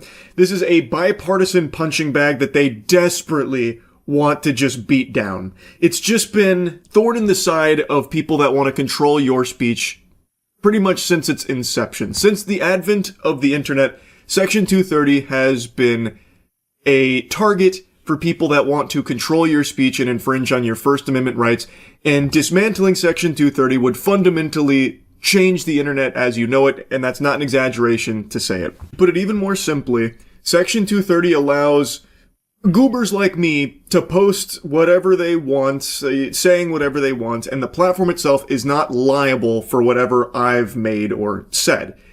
That is on me, personally. The platform isn't going to be, fucking dragged through the streets with legs spread like a goddamn Thanksgiving turkey for it and getting blasted by lawsuits or whatever.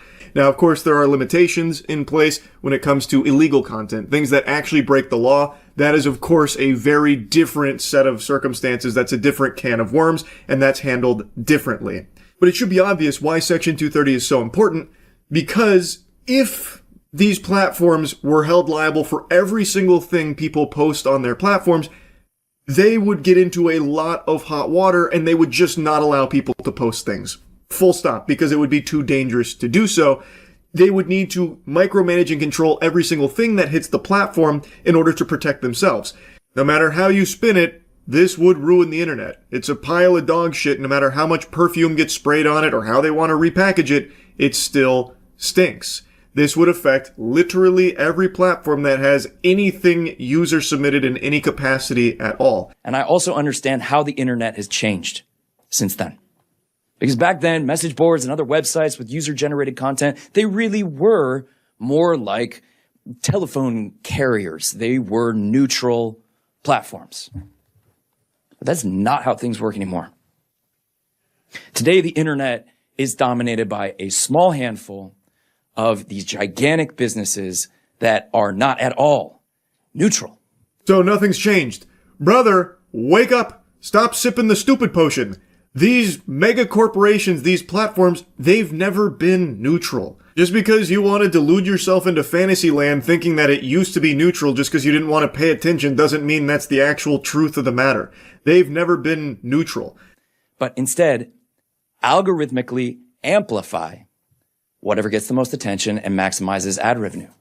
And we know what happens when we let these engagement optimization algorithms be the lens that we see the world through. We get a mental health crisis, especially amongst young people. We get a rise in extremism and a rise in conspiracy theories. And then, of course, we get these echo chambers. These algorithms, they amplify the demonization of the other side so badly that we can't even have a civil conversation. It seems like we can't agree on anything. These are the same talking points I've heard for over a decade now, and I'm sure many of you are exhausted of hearing them as well. This is the textbook yap. And now I know I said Joseph was drinking the dummy potion earlier, but the truth of the matter is he's shilling. There are people that are paying a lot of money to try and plant this idea in your brain that Section 230 is a bad thing. It only leads to things like extremism and conspiracy theories and demonization and that kind of thing. That's not true. Anyone who stops and thinks about this for even just a moment, firing on a few neurons, should be able to recognize how outrageous this proposal is. How would shutting down conversation and shutting down the ability to express thoughts and opinions somehow help combat the rise of extremism and conspiracies? That would only exacerbate the problem. Censorship doesn't solve these issues. It makes them worse. This is a tool utilized by people that want to control your thoughts and also be able to feed you any narratives they want to spin. Like right now, if there is a publication that puts out just a bunch of phony baloney nonsense, tons of people can call it out. And you, as just a normal, average Joe Schmo, can see like, oh, maybe this isn't a trustworthy source. But if you take away all those other voices and you only have this heavily curated, approved source that puts this information out that is incorrect, you have no recourse. You have no way of knowing that something is wrong. It's a big problem. It makes you worse off. And this is not some far-fetched example. Platforms would not allow just completely unfiltered usage of normal people expressing their thoughts because those thoughts might go against the official narrative from the curated source. And then the curated source might go after the platform saying, this is defamatory. These people have just said something hosted on your platform and we're coming after you with lawsuits. So they just wouldn't allow it. To extend this even bigger, Netanyahu has publicly, proudly stated that one thing he believes Israel needs to focus on is controlling platforms like TikTok. He has said this because he wants to better control the narrative around Israel because, well, a lot of people aren't huge Israel fans these days, if you can believe it. So he wants to control the conversation about Israel through being able to control how it's talked about on TikTok, which obviously would mean anyone that wants to start talking about Palestine and the atrocities and the genocide in Palestine would be muzzled because, well, that would now be something that TikTok would be liable for, and they don't want to take the chance anymore. Section 230 is extremely valuable in free speech. And yet, one of the only things that the American public seems to agree broadly on right now, left, right, and center, Republicans, Democrats, independents, we all agree that we don't trust these big tech businesses and we don't like the influence they're having on our lives and the lives of our kids. Well, if we want to do something about that, the right first step is to sunset Section 230. It's not going to solve everything, but it is the right first step. It is indeed the right first step for these corporations and political vampires. It would create a society of thoughtless sheep that would be perpetually silenced and censored. That's what would happen with Section 230 no longer being applicable if they did just get rid of it. It's ridiculous, and of course you knew they were going to dust off the tried and true tactic of think of the children. Any time that this kind of topic is brought up, that is undoubtedly going to show up. Children being poisoned by social media.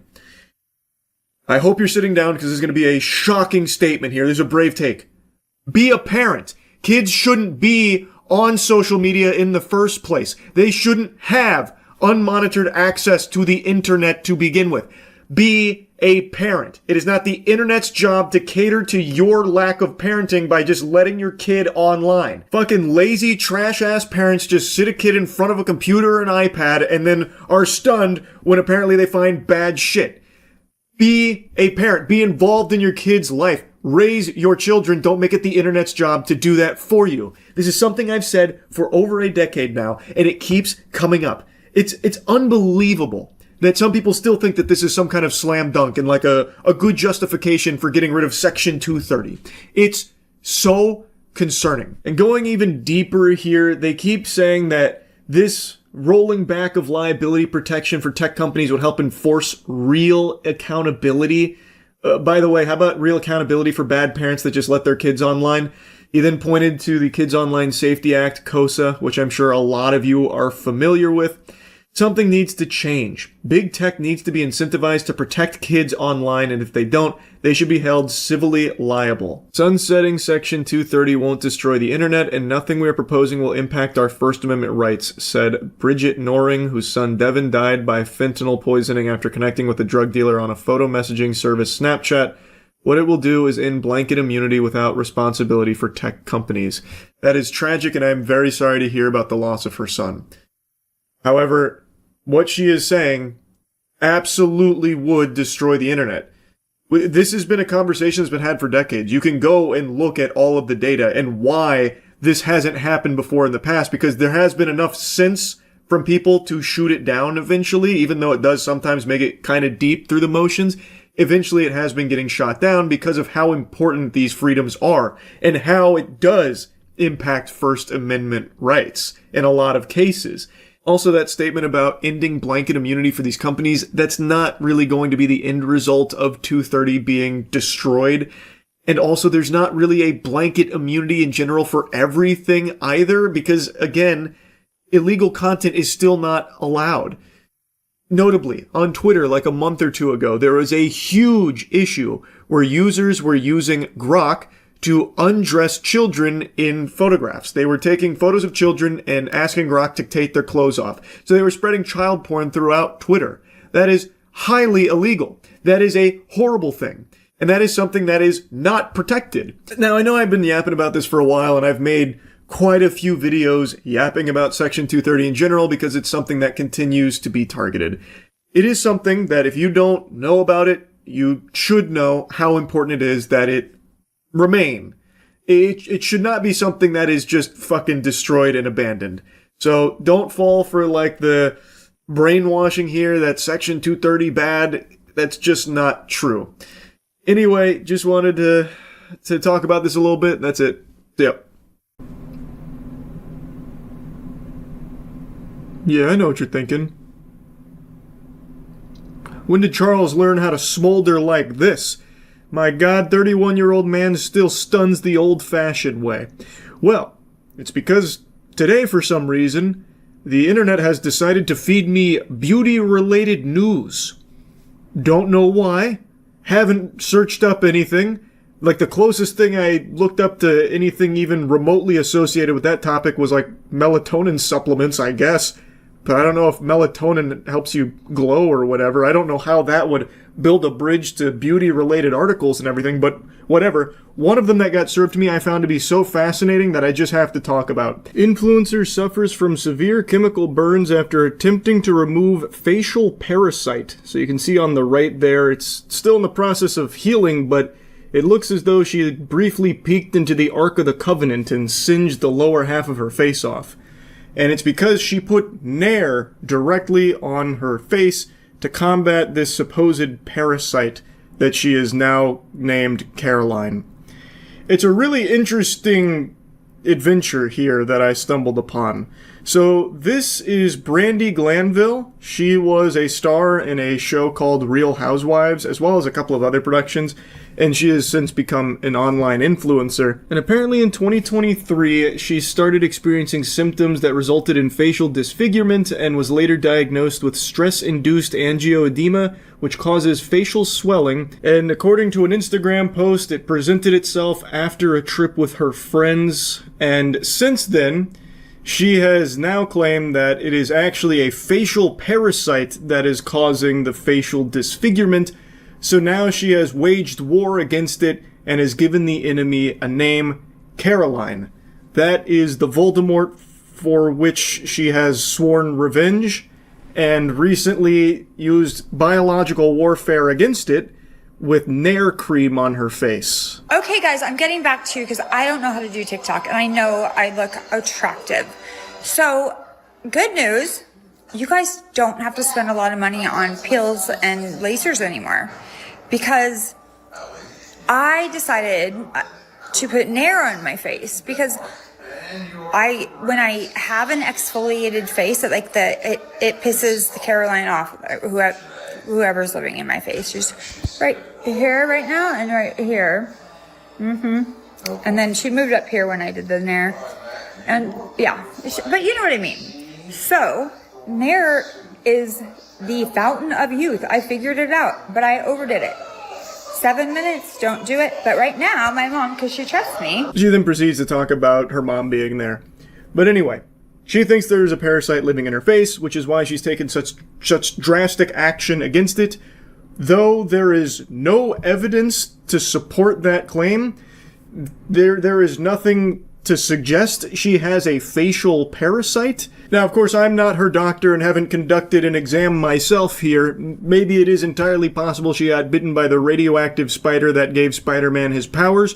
I have no way of knowing, but from an uneducated Neanderthal's perspective, sitting in his swamp-ass chair, I decided to look into it myself a little bit.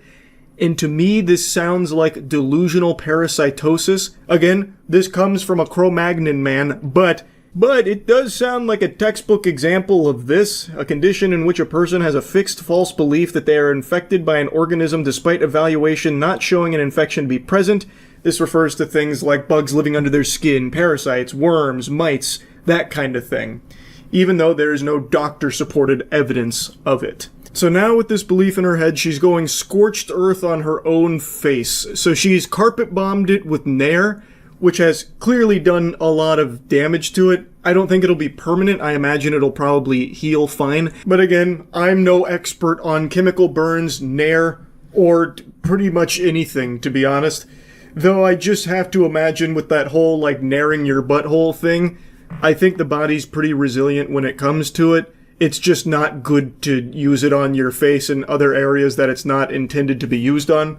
I did also see people speculating that this could be Brandi covering up a laser job or an injection gone wrong or something like that. This could all be a false flag operation and using Nair as the scapegoat here, like, oh, I tried to attack Caroline with Nair and look what happened. I don't know if I necessarily buy into that conspiracy theory, just judging by the way she talks about it. She is named the parasite, which, yeah, on the surface is kind of quirky, but it also, to me, kind of represents something a little more unhealthy beneath the surface here.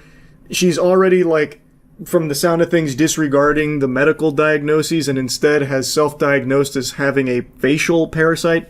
And now, even after the whole Nair debacle here, is claiming that Caroline dodged it and went up to her forehead now, but it made her angry.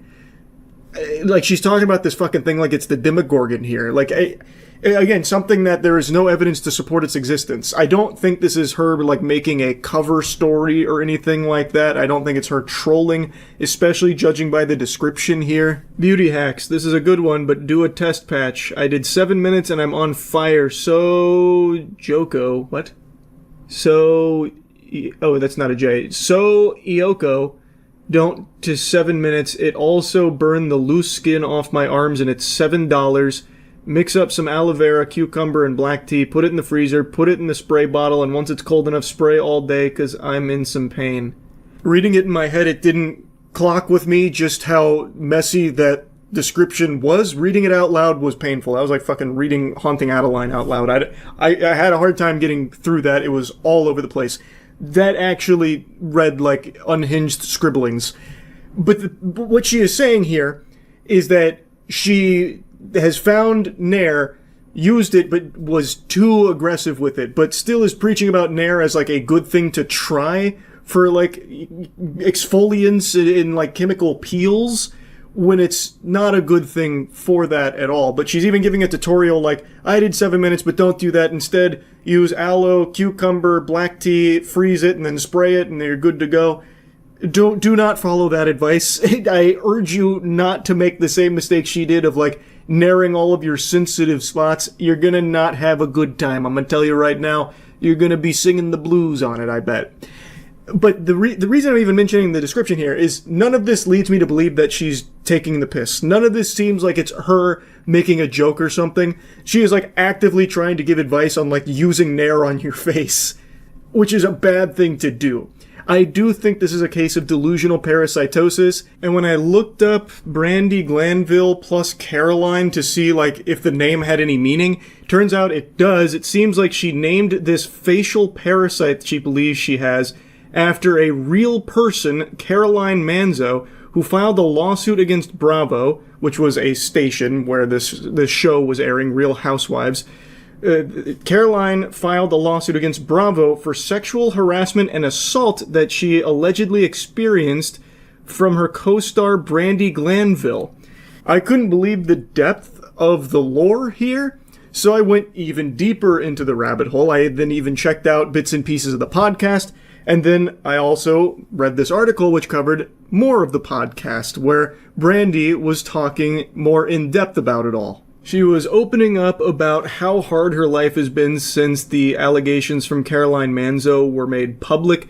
She revealed that she had contemplated suicide during it, also opened up about her facial disfigurement. She maintains her innocence, that she didn't do any of the things that Caroline is claiming, but she apparently lost several jobs, including one lined up in Australia. And she said, and then I lost my looks at the same time. I literally at 51 started OnlyFans because I didn't have income for 6 months and I was like going through my savings. I was making good money and then my face started being crazy.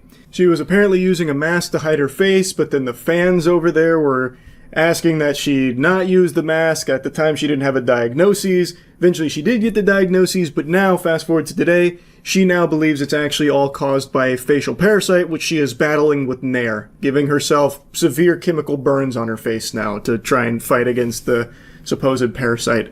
This was a wild ride. Again, I don't know what I did to make the internet algorithm think that I wanted to be fed beauty influencer related news and articles. Maybe it knows I hit 31 and it thinks that I need to start doing things to take better care of my looks. I have no clue what it's trying to suggest, but I'm kind of happy this one floated across to me because this was one hell of a thing to learn about. Don't put Nair on your face, though. A lesson to all out there. That's really about it. So yeah. Kevin O'Leary has quickly become one of my least favorite people on this planet. He is unfathomably cringe, and yet he is still extremely vocal and can't stop chirping about his 40,000 acre data center in Utah. He's doing this nationwide humiliation ritual where he's going on like every platform imaginable, just be clowning himself publicly. He is an embarrassing specimen. He is a disgusting fungus worm man who can't help but yap and squeal about garbage that he is just truly clueless on. Like, he is actually an observably dumb person. And he continues to try and LARP as an American, despite not even being a U.S. citizen. He is Canadian. He has not even bothered to become a U.S. citizen. Yet he's willing to go around preaching about American values and trying to, like, dictate how policy should be. He's singing the blues about, oh, this is so bad now. People don't support my 40,000 acre data center in Utah. Those aren't real Americans. Those aren't real patriots. Those are Chinese spies. When he himself is not a fucking American. He is a fraud. This guy is a actual miasma of cringe, filth, and greed. And also, he is a billionaire. Why hasn't he just done the $1 million enema infusion into Trump's butthole to get that nice golden toilet paper to be just a citizen through money? He hasn't even bothered to do that. Genuinely, I can't fucking stand this guy. He is just trying to pillage and loot this country through his projects, most notably his 40,000 acre data center that's being brute forced through in Utah. And he just recently went on a couple of platforms and continued to make a fool of himself, so I'm going to shoot spitballs at him now for that. This guy is just more fake than Kristi Noem's husband's tits. This guy, there's not a single genuine real thing about him. Elevate Strategies, also a cell operating inside of Utah. Gabby Finlayson. Gabby, what are you doing? And who's paying you? Well, hi, hello. It's me, Gabby Finlayson. Yeah, because at the end of the day, who would want us to stop building our electrical grid? Which adversary would want that? There's only one. It's China. So what I think is happening, and I got my guys to go a deep dig into the IP addresses, and here's what we found out. This is fascinating. We found 2 cells inside of Utah. Elevate Strategies. Gabby Finlayson. Gabby, what are you doing? And who's paying you? So what I'm doing right now is, after getting this data, I'm calling out Gabby, operating in Utah. So, hi, Kevin. We are Elevate Strategies.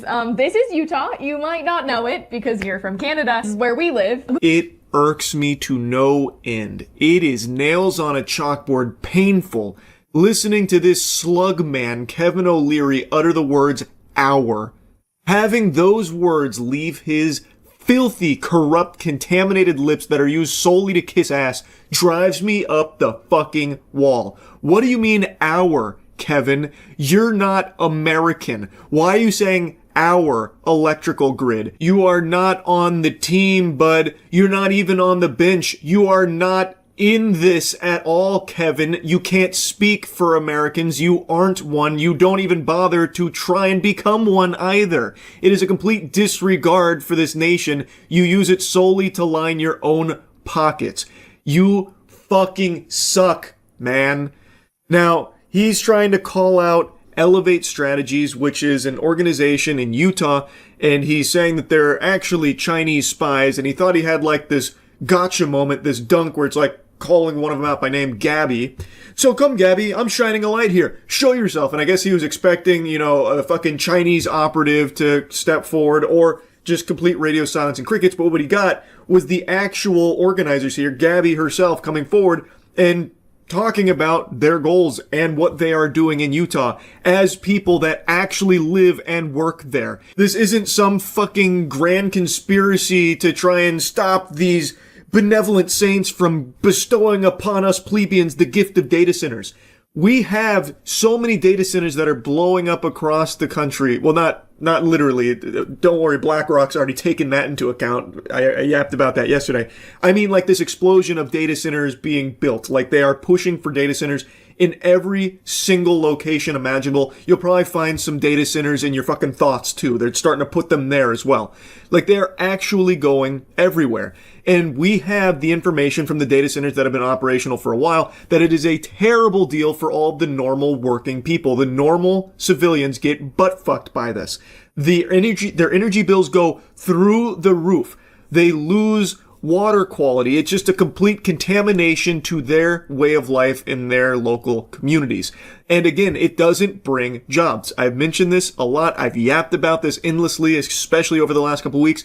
One of the biggest data centers in this country only employs roughly 150 full-time employees, and normal average-sized data centers run as lean as 20 to 25 employees. They are not giving jobs to the community, so the community sees none of the upside. It doesn't benefit them in any way, shape, or form. And I know I already mentioned it, but because of the huge energy demand for these data centers, it then inevitably has the consequence that all of the local community members have their energy bills fucking skyrocket, and of course there is the impact on water and all that. But then there's also something that's starting to develop now. It happened very recently. I talked about it yesterday. NV Energy, an energy supplier to Lake Tahoe residents, let them know that they're just not going to be giving power to the people anymore. They are now going to solely focus on delivering power to their local data centers. So now 50,000 residents in Lake Tahoe are now at a risk of not even having power because NV Energy just decided it's more lucrative to just solely work with AI and basically fuck you to all of the actual human beings that rely on them for the energy to live. So now they have to try and scramble by 2027, only a year, to find a new power supplier to these 50,000 residents. It's actual insanity. Normal people do not want data centers, and they are doing all they can to fight back, albeit unsuccessfully because of the intense corruption, especially in like Utah, where 3 people, one of them even fighting for hell, saying for hell's sakes, grow up. People that are literally just going against the will of the people, deciding to brute force it through because they get some doubloons out of that deal most likely. However, I would like to highlight a successful one that has recently unfolded where recently in Missouri, the council that pushed through a data center initiative, all of them got voted out in a landslide defeat, and now they're setting their sights on the mayor who allowed this to happen as well. This is exactly how it should be. If you are not going to actually represent the people in your community, if you are going to go against their interest in order for your own greed and exploitation, you lose your job. You lose that position. That's exactly how it should be. That's exactly what's happening in this Missouri community. So hats off to them, and I hope to see more of this shit continue. Anyway, back to clowning on Kevin O'Leary. Before we get into anything too serious, this is the very scary, very intimidating man that is threatening us. We are not taking the criticism of anyone who is wearing flip-flops and a suit on national television. You know, it's not every day you get called out by first and last name on Fox News by a Canadian billionaire trying to ruin my state, but here we are. Kevin is such a quirk chungus Reddit loser. He's wearing pink flip-flops with his suit and a Utah national security hat, because he's cosplaying as this big, rough and tough guy. It's like if you went into a character creator in a video game and intentionally tried to make the most insufferable looking asshole you could think of.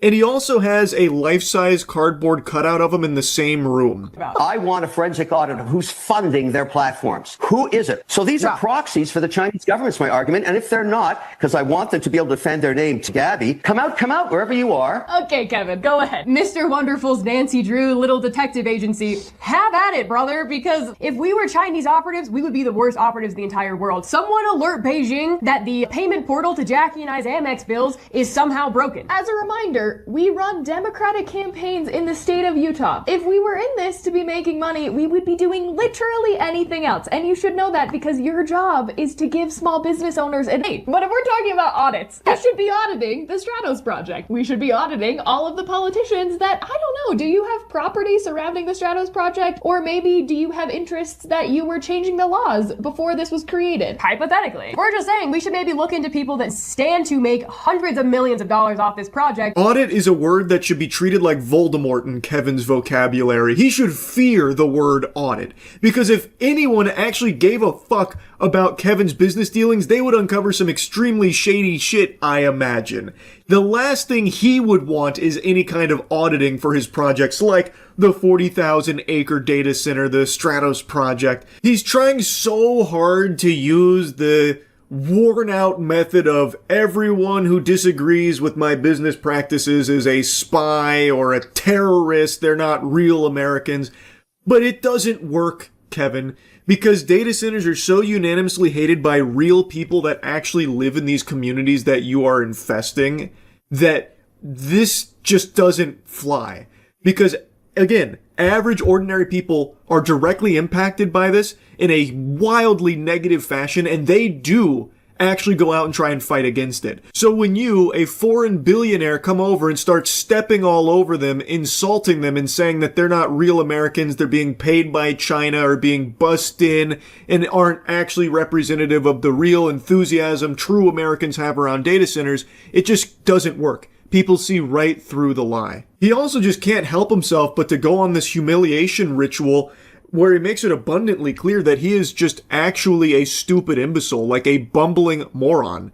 There's always this perception that if you have as much money as Kevin, you must be smart, but Kevin is doing everything he can to show that that's just not the case. To stop advancement of technology with the uncertainty it brings has always been a dilemma in capitalism and in America, and it's a fair comment. But how is this capitalism? If taxpayers are paying for some of it, how is that capitalism? That seems... Oh, I think that's no different than building an apartment building downtown in Austin. You can get incentives for that too, and that's just part of how it works. You can debate How is that capitalism? How is that free market? If politicians are handing you other people's money to do it, how is that capitalism? Well, capitalism is built into the Constitution, which I think was genius. As I said, he's been going on like every platform imaginable, and every time he finds a way to look dumber and dumber. So throughout this interview, he continues to like flounder. He was also then asked about like, well, what jobs is it going to bring? Because Kevin keeps talking about the millions of jobs that this is going to bring. People just don't see the vision. And he couldn't actually name any jobs or actually explain that thought process of his. And also, it looks like he's fucking zooted out of his mind. Why does he keep zoning out? Is he blue screening in the brain? Is he seeing a ghost or like a big floating pair of titties? Like, what does Kevin keep looking off into? Is he that shy, maybe? I don't know. This guy just super sucks. And it's not just the AI data centers that he's doing his best to go to bat for and defend tooth and nail. He also just loves to go on and talk about, like, American policies and stuff, and his view on how that should be. The problem with that sentiment is that you were born in 1954. Yeah. Okay. You're 71. Yeah. Right? In 1954, by the way, I'm a vampire. During your lifetime, we've actually had Brown v. Board of Education. I remember. Yeah, Brown v. Board of Education. I don't know how you remember it. I think you were like 2 months old. But I'm not finished yet. Kevin can't help but perpetually interrupt when he's backed into a corner, which is always.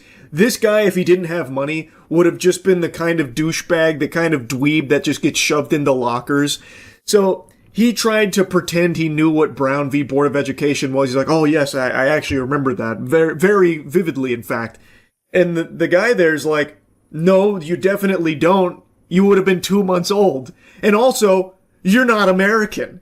Kevin, you're not American. You wouldn't know anything about what he's describing here or what he's going over. I know you've never opened up a fucking American history book. You don't have a clue what he's talking about, but he likes to pretend. He's a LARPer. He is a full-blown red alert LARPer.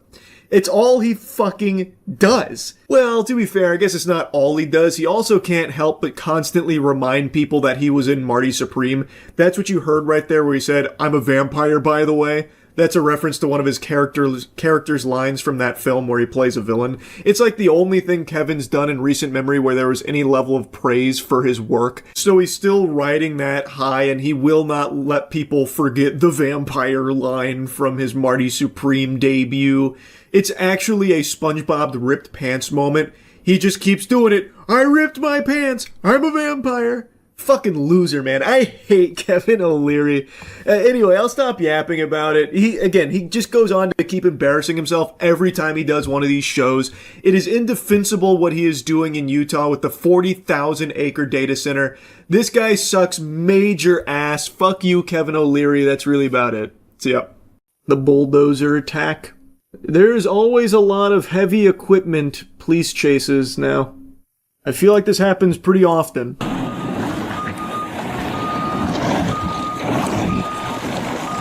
There it is.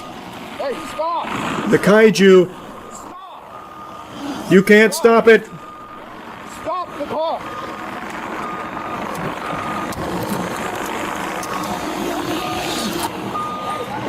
Oh, he's gonna hit him with the bucket. Hey!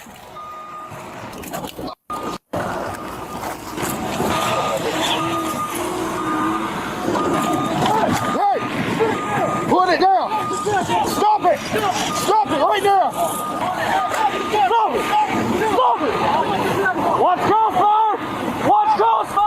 Okay, do they actually before I continue, do they like actually shoot at this guy here? I assumed they didn't based on the little bit that played there a moment ago, but now I'm not so sure. Doesn't seem like it. It's bulletproof glass. He thought of everything. Get out! Activate the turbo boosters. How are they keeping up with his speed?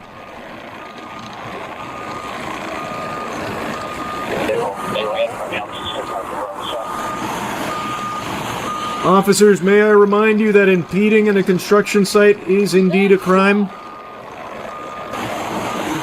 Clear the way, he's got a job to do.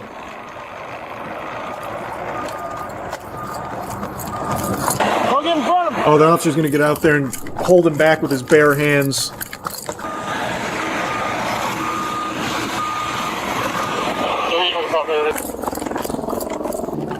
Man, how far away did the officer park?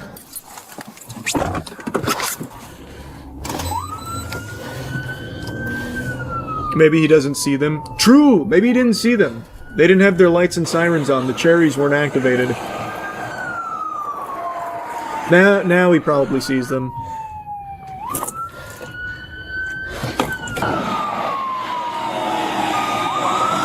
Oh, he's avoiding the pit maneuver. Nice.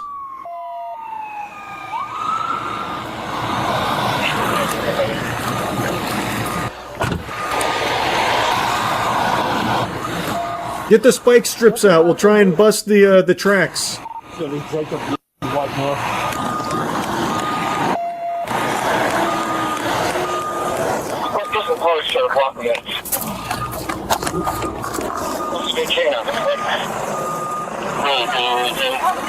you're not.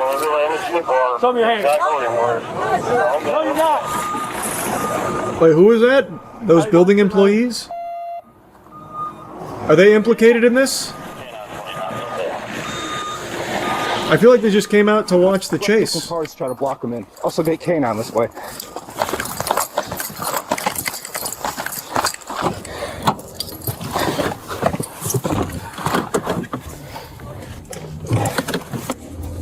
Trying to block this in. What a terrible strategy. He's gonna go right through you like a knife through butter. Look at that speed. You can't stop that. Watch him, I try hitting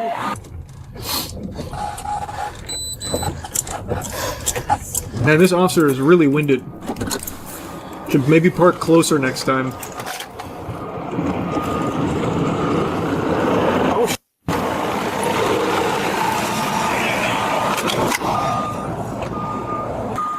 Somebody stay in their car and follow him. I don't know, I'll follow him. As long as he's on the road, stay with him.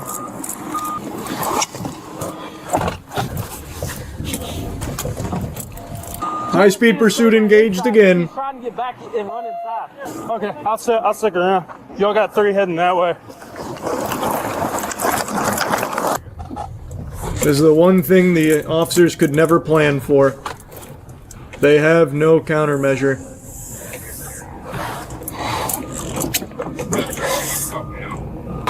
We're not going to pursue him on the roadway. Tell him we're walking. We're walking. Keep walking with him as soon as he gets up. Where'd they go? Down here? I didn't see where they were staging. I knew, make sure everybody's in the area. He called off everybody in the area. He's getting away. Oh, he's drifting. Ooh, smooth. Off-roading. Good luck getting him now. He's gone. We lost him. Oh, they be right here. He's in somebody else's yard now. Far be it for me to give advice to the guy in the heavy machinery, but maybe turn off the lights. He's gonna ram you. Kill the lights. You'll disappear into the night.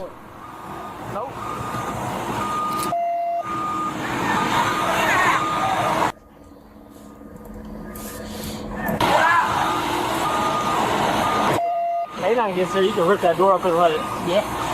Jackson, go that way.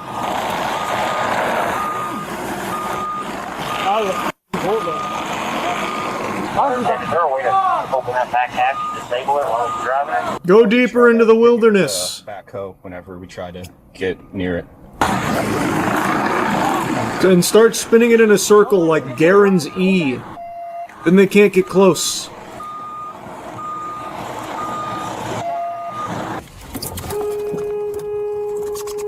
What the fuck did it? Oh, I thought the... Wait. Wow. I didn't see the other car pull up. I just saw this officer hit this guy. Dumbass. What? Okay. Watch out, you got really bad drivers coming behind you. They almost hit Hughes.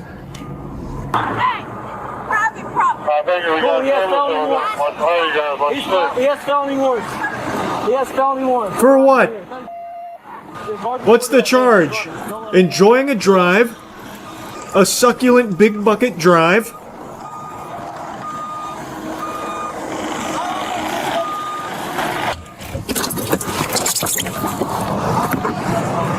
Stay back! Y'all need to stay back right now!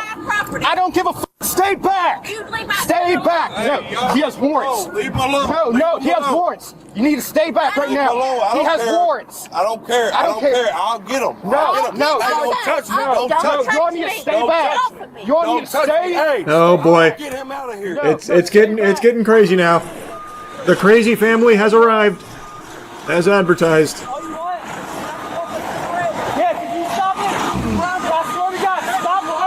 Can someone give this man a cigarette?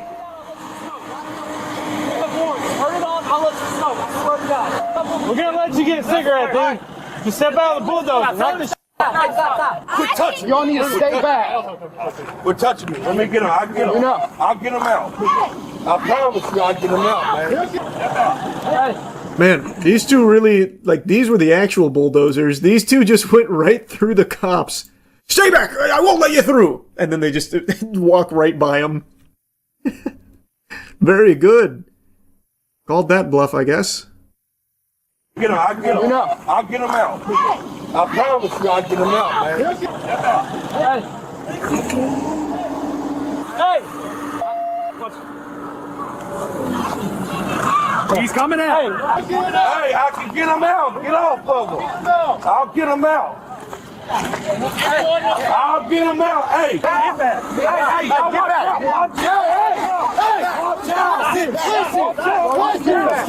All right, let's calm it down a bit. Let's take the temperature down here. No need to be yelling.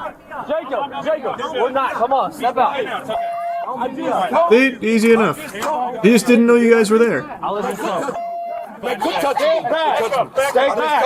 Y'all need to get back. Quit touching me. I said get back. Get back. Get back. You're good. You're good. I'm the police. Get back. That's my property. Yeah, stay back. Shut the f*** up. Y'all need to stay back. I'll let you smoke. Chill out. Yes. What the f*** are you for, bro? I didn't do nothing wrong. But how did y'all know? But I ain't doing nothing wrong. I'm not doing nothing wrong. You're taking me away from my kid, bro. I know you just had to be. Mom, what the f***? Mom, what the f***? Leave me alone. Don't worry, she's filming now. Put your hand on me. Because I told you to get back. You need to stay back. This is my Oh, never mind. I thought she was filming. Dad, what the f***? This is a private property. I know it. And he put his hands on me. Don't put your hands on my wife. Y'all need to stay back. You need to get off my property. I shouldn't have stopped, bro. Move out the way. What the hell? Yeah. Let me hold my mom. Stay back. Stay back. Man, this is just so much commotion. Holy. There's so much yelling. I was just curious if he somehow got back into the vehicle. How is there still 3 more minutes of this? Let's go. The cigarette strat not patched yet. Yeah, it still works. That still gets it done. You saw the video of that Florida woman that accidentally ran over a dude's Lambo with her truck because she didn't see it? I did, actually. I wonder if it comes up with this. Yeah. He's seen pictures and videos on social media of a pickup truck on top of a Lamborghini with its driver still inside. This happened in a parking lot in Lake Nona. Makes you go, huh? What happened here? It does make you go, huh? Spoke with that Lambo's owner about this close call. He joins us. This guy looks so sweet. Why do they have him in there like that? Hey guys, you caught me on my way to work. Now live. And Patrick, how's that guy doing? Well, Lindsay, thankfully this guy is doing okay, but he says if it wasn't for the axle of that big pickup truck getting stuck here at the pillar of his windshield, he believes that this story may have had a different ending. This is not what Ramon Ferrer was expecting would happen while trying to find a parking space outside his gym. I guess she never saw me, so she just ran through me. Ramon says he had just moments to react as he saw this pickup truck coming his way. She's going kind of fast, so I'm literally stopping, reversing. But within seconds, that truck's right tire was right in front of his eyes. I jumped out of the car because I saw the wheels it kept on spinning. So I'm like, she still wants to go. Thankfully, he got out of the car with. Do they show when she runs it over? Because I saw the video. They have a video of her running it over. That's faster than I remember it when I saw it earlier. I didn't think it went that fast, but holy. What are you doing? What are you doing there? What the fuck? You crazy? Driving like a maniac, and then now my truck's stuck on top of you. What was her excuse? She didn't see him. Probably on her phone. Maybe, I don't know. It's certainly possible. But yeah, the excuse is she just didn't see him. She didn't even have the common courtesy to back up off of him. So now it just stays mounted there till the tow truck arrives. Not the truck's fault. I can't tell if you're memeing or not. Like, it is obviously her fault. Her truck is extremely high, the Lambo's extremely low, but if she's paying attention, you will see it. It's not invisible. Didn't have fucking active camo from Halo. Wasn't the invisible boatmobile. I mean, yeah, like, it is low, her truck is extremely lifted, but you should still be able to see that in broad fucking daylight. If you can't, you shouldn't be driving. And if your vehicle is too high to see cars that low regularly, that car should be illegal. Like, you shouldn't be able to lift your truck that high in that case. Because, I mean, that could have been a kid. Kids are small. Would she have not seen the child either? You saw the pasta sauce company Prego is releasing a listening no way. Is releasing a listening device to record your family's conversation. Prego is doing that. Let's see. Prego recording device. Is your pasta sauce listening to you? Prego launches dinner conversation recording device. That is the most like 2026 shit I've ever heard in my life. Why? What fucking sense does that make? Prego wants American families to put down their phones at the dinner table and start talking again. So it's releasing a new device to help get the conversation going. There it is right there. It's called the Connection Keeper. The device is designed to record everything said around the dinner table. The conversations can be saved for posterity or shared with family and friends. But if you want one, you better act fast. Prego only plans to sell 100 of them. What the fuck is this? Is this just like one of those like wacky novelty things for the sake of a headline? It's gotta be, right? They're only selling 100, so that's 1000% what it is. They're treating us like actual cavemen. If you buy this, you're a caveman. If you don't know how to have a conversation, you are actually cooked. I mean, that's true. There are so many people out there that do not know how to have a conversation. Not that this helps in any way, shape, or form, this weird listening device.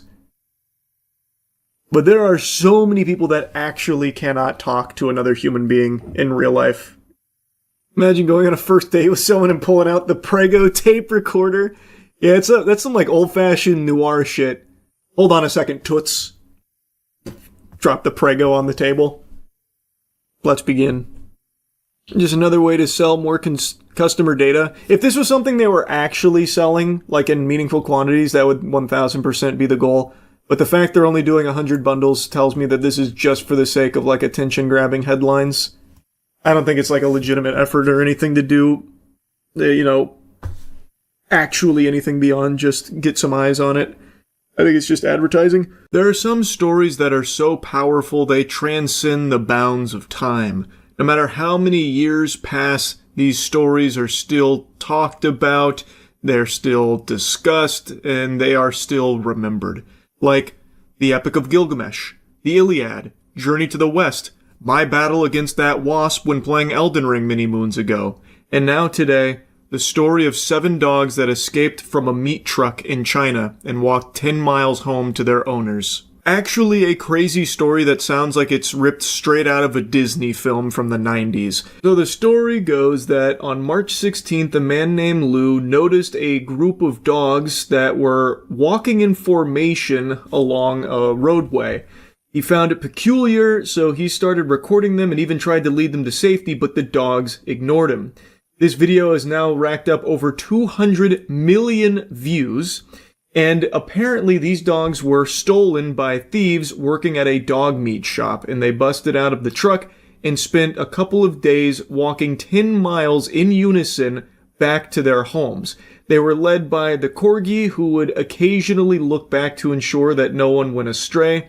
Lou said, "They resemble a band of little brothers in distress moving in unison, nothing like stray dogs." They did eventually return to their owners after this journey here. Apparently, one of the dogs in this group, a German Shepherd, had an injury. They had unfortunately gotten hurt along the way.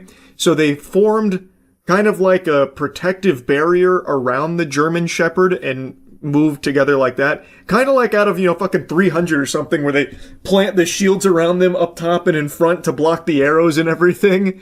It's actually unbelievable, assuming all of this is true, and based on all of the evidence, it does appear to be true. So here's the video that really blew it up. Now, I couldn't find it with original audio. I can only find it with, Facebook royalty-free music attached to it, and I decided just to mute it because I don't think it really adds anything to it. But here you can see the group moving out in unison. It does seem like they're trying to, shield that German Shepherd in the middle there. And, at first, I thought it was AI generated. I thought it was just some bogus AI short that they slapped a sob story on. No different than, Reddit karma farmers who will just take a picture of their PlayStation 2 and be like, "Man, I still remember my father before he went off into space and then blew up from a cosmic alien attack, giving me this PlayStation 2. And I know it's a little out of date and old-fashioned, but I can't help but keep playing this in his memory. Can I get some updates in memory of my papa?" Like that kind of garbage where it's just a bunch of barnacles. So I thought that this was fake. But the more I looked into it, the more sources that were coming out to confirm that it is legitimate. According to the sources out there, after the dogs rejected Lou's help and he was unsuccessful in trying to, get them to safety, he then shared that video online and urged local authorities to step in and help. It was at that point they got the UAV online here from the local Bitter Coffee Stray Dog base that reported that the dogs come from the same village, typically roaming freely together and having formed strong friendships. In response, the base dispatched several volunteers and even a drone to track the dogs and facilitate their safe return home. So they got the cavalry out there in order to get the dogs back safely from the sound of things. One volunteer claimed that individuals operating a dog meat shop had stolen the dogs, suggesting they may have escaped from a truck, though no witnesses saw their departure. So that component of the story about them escaping from a truck destined for a dog meat facility, which would have obviously spelt their doom, isn't fully confirmed. That hasn't been verified yet, though that seems to be what most sources are indicating is likely what caused them to be so far away, is that they were stolen for that purpose. And I guess it could make sense if they do frequently travel together, as the claim states. If they were all together and then someone just came through and got all of them at once, that would explain how they got the whole kit and caboodle here. But again, it's not fully confirmed or anything like that. But what is true is that this group of 7 dogs was traveling for quite a while, covering miles of distance to get back to their village, to get back home. And they did it all together as one coordinated troop. It's fucking incredible, actually. Assuming, of course, it is all true, which, again, all the sources I can find seem to agree that it is. One of the owners has apparently come forward talking about the relief. They were the owner of the German Shepherd and the Golden Retriever, stating how happy they are to have them back and fortunate that they were able to return to them. I also saw a couple other images capturing their journey. So yeah, I personally believe that it's real, and man, that shit is crazy. Like, I'm very happy that they made it back safely. As of now, this is all the information that's available. I'm hoping there'll be some additional information and a follow-up investigation trying to find the thieves that were responsible for taking the dogs, and hopefully they'll be brought to justice. It is a crime, what they did. It is 100% a crime, so hopefully they get punished for it. Anyway, even though this is a story about dogs finding their way home, there really is just something inspirational about it to a certain degree, to see this kind of gumption, to see them band together and go over the course of a couple days, many miles home against all the odds and get back safely all together as one unit is really just something super incredible. So yeah, I just wanted to yap about it a bit. That's it. So yeah, the movie was good.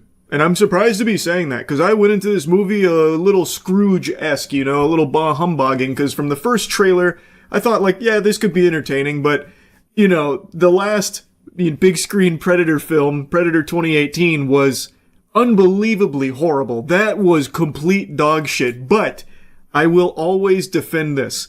I think Predator 2018 is one of the more fun bad movies we've had in a long time. It is such a piece of trash in all of the right ways that it loops around to being entertaining. So bad, it's good. It is a film where the predator species is harvesting the best DNA from all of the other species they hunt in order to make themselves stronger, so they splice it in to become, even stronger, to level up. And they choose humanity, and you're led to believe that they're choosing us because of our strong soldiers, but no, it turns out they're actually hunting our main character's son because he's autistic, and they want to harvest his autism to make themselves stronger. So they came to Earth to take our autism. Really entertainingly shit film. But it is, at its core, a shit film. So Predator Badlands, I didn't have the highest hopes for, especially considering I didn't like the new design of our main character here, Deck. I also didn't love the idea of the Predator being the good guy. Like, how can you really spin that in a way where you give a fuck?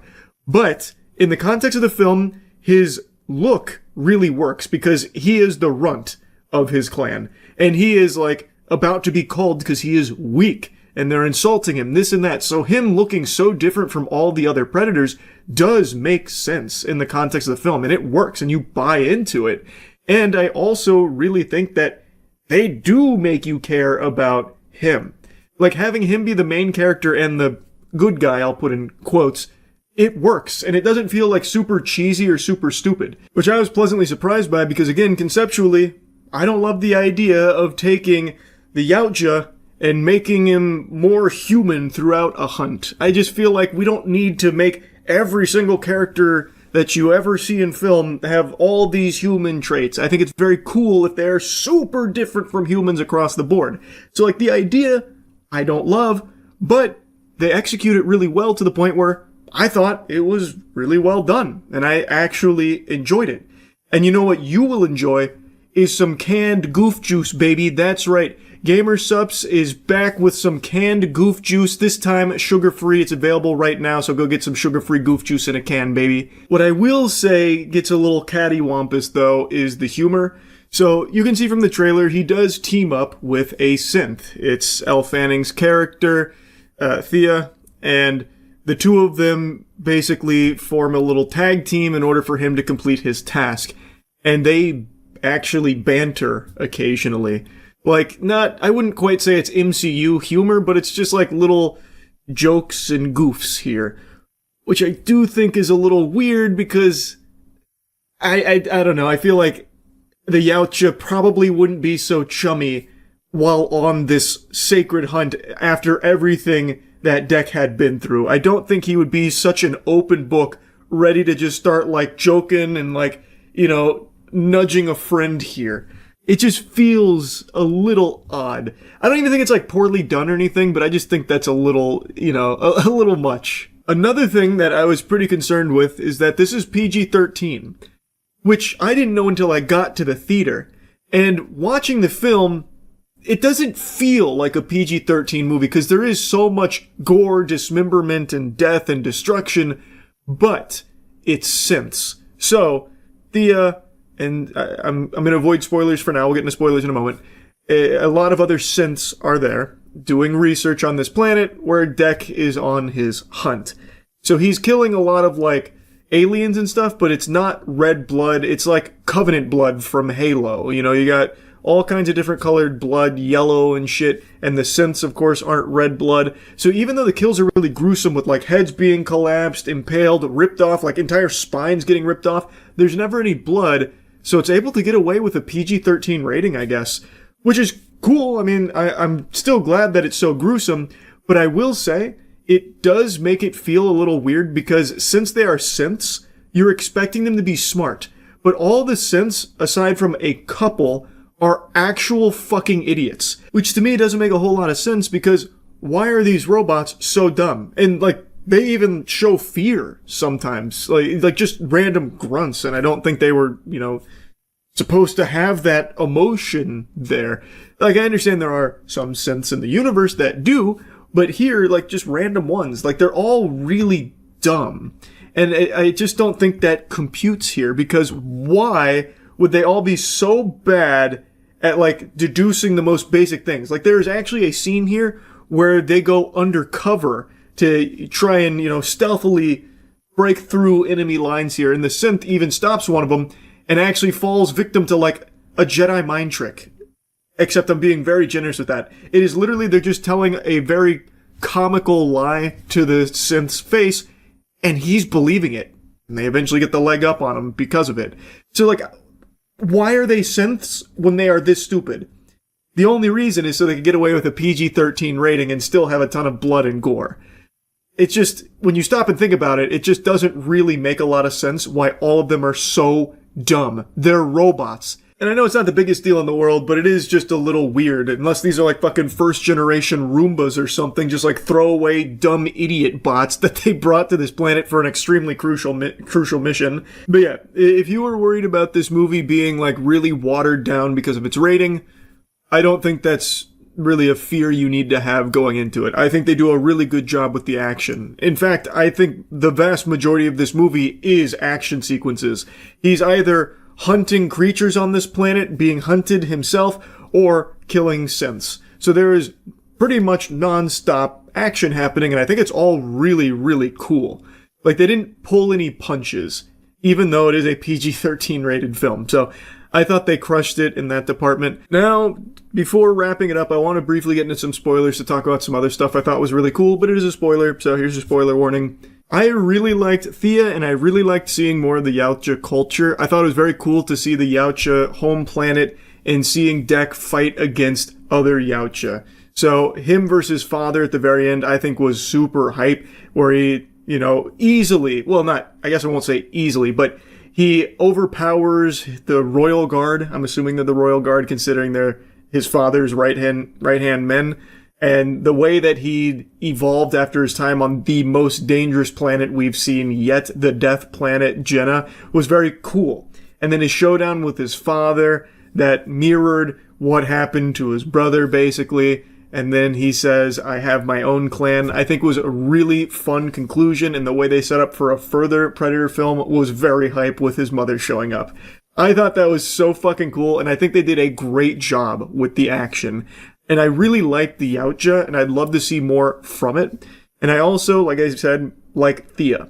I think Thea was a very cool character to see in here as well, where she was able to kind of humanize is probably not the right word, but help Dek see that maybe not everything he'd been taught about the Yautja is the only way to live. Maybe there's more to it than just hunting alone. Maybe it's worth, you know, hunting in a pack like wolves and protecting instead of just killing, that kind of thing, which I know can be very cliche, but I think it works really well in this film. So I liked it a lot. I liked it significantly more than I expected. I think it's very hype, and I do hope there is a follow-up to it. Hopefully there is a sequel where we see more of Dek and more of Thea and more of Bud. I think it was very fun. So anyway, it was a good movie. That's about it. Yeah. What's up, everybody? It's Critical. I'm going to be using the Vine Sauce ROM Corruptor on some Nintendo 64 games. Let's do this shit. Well, Link's being dragged behind a horse, so he must have been caught by a group of cowboys while doing something mischievous. I'm sure glad I slept on the floor instead of that awful bed. Just look at that shit, it's just a Lincoln log with a bedsheet over it. This floor is comfortable as fuck. I feel excellent. Just a little morning stretch and I'll be ready for action. Where the fuck am I right now? Oh shit, there I am. I'm under the platform. Alright, so I guess Link is an undercover Kakuna. Oh fuck, this is a recipe for disaster. Saria is just gonna run over here and hurl a Pokeball at me. Well, hello there to you too, Miss Saria. I say we just demolish the ground, get rid of it entirely, who needs it? And I must say, Link has a textbook movement position here. He looks like a boomerang that's perpetually stuck in the air but can still be sentient. I've been devoured by the wall. This is the ultimate nightmare, shared throughout the universe by multiple species. The day when you can no longer trust walls is the day the universe crumbles. Crawling through the tunnel. Through the tunnel, I crawl. There we go, where am I? Oh! I fooled you, I didn't crawl through the tunnel. I just went through the wall, like any other normal person would do. So go ahead and put that in your science notes. And then take a pop quiz on fucking yourself. Why can't I open this chest? Damn it, why is this so difficult? Oh, there we go, I can read the sign. Just gotta get right up on it and give it a hug so I can make out the words. Oh, read it again. Alright, let me open this fucking chest, thank you. Yeah, here we go. Incredible cinematography. This is the director's cut Ocarina of Time.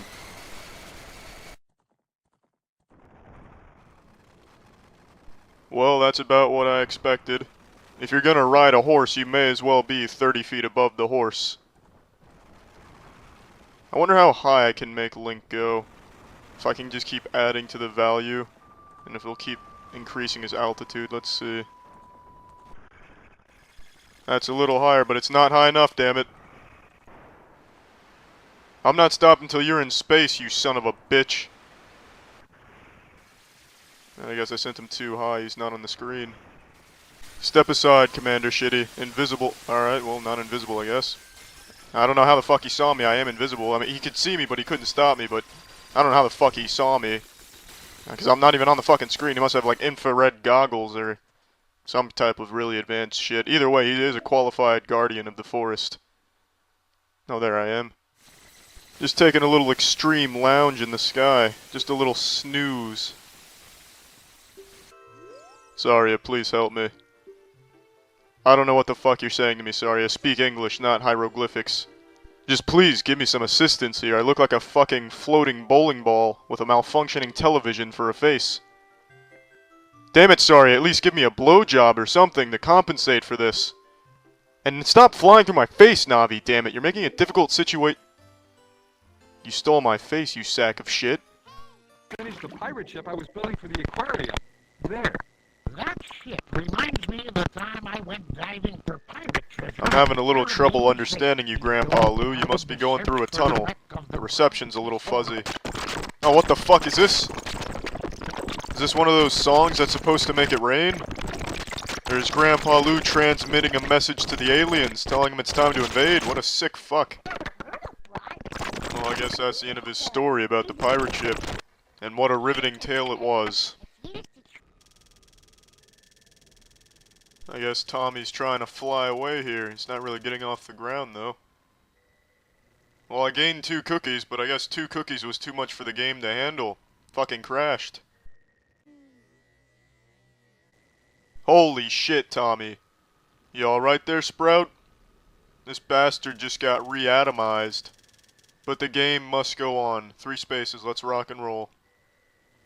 I realize you've fallen into a black hole, Tommy Pickles, but we've got a board game to play here. Goodness fucking gracious, look at Chunky Kong in the back, he's turning into a seagull. What is happening to that poor fellow?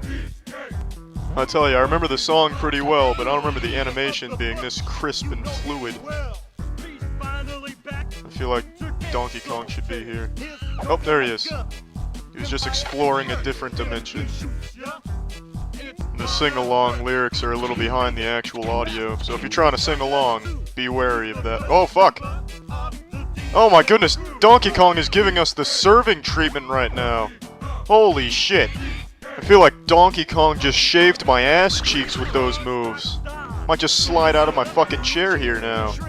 Oh, here we go. Now we're talking. Some river dancing action. Oh yeah, take that, you fucking green mutant. I tell you, the choreography here is outstanding. It could easily win every award at the choreography competitions. Just look at those feet, look at those fancy feet, look at that shit. Look at that fancy feet, you find me feet like that, and I'll tell you, you found a damn good pair of feet. This is the scariest fucking thing I've ever seen in my entire life. Well, now this abomination left the game, probably to enter some poor soul's nightmares. Oh, there he is.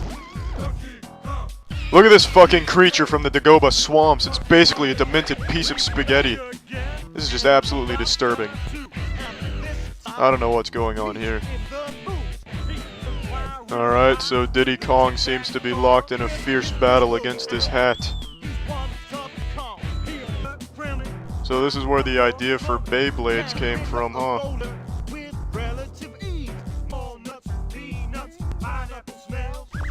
Yeah, this is pretty much what it looks like when I go to a club.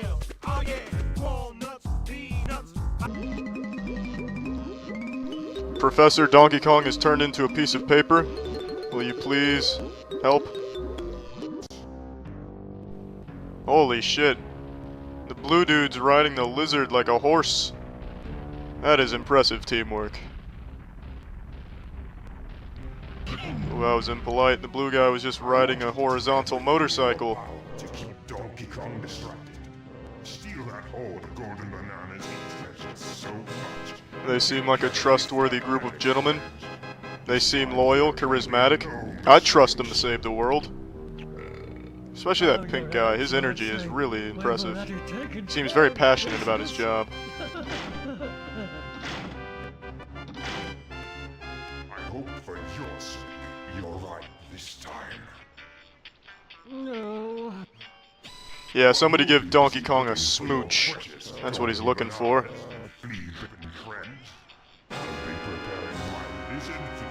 Alright, well that's the end of this video. Remember to rate the video, comment the video, and subscribe if you want to see videos similar to this one. See ya.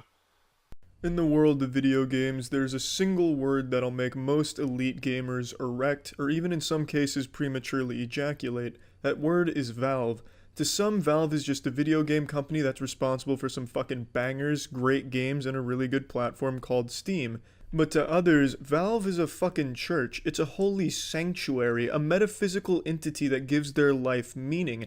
They view Gabe Newell, co-founder of Steam, as the goddamn savior, and that Steam was his gift to the plebeian gamers, where he put our mouths against his supple titties and demanded we suckle, and thus we do, Steam being the most popular platform to play games on. There is competitors such as Epic Games Store and Origin, but for the most part, people are choosing to use Steam. And Valve launched that in 2003, and since then, it's just become the gold standard. But Valve's known for more than just Steam. They're known for really good games as well. They don't really develop shit anymore, but what they have developed have always been fucking hits that are timeless. Half-Life, Half-Life 2, Counter-Strike, and all forms of Counter-Strike, Dota.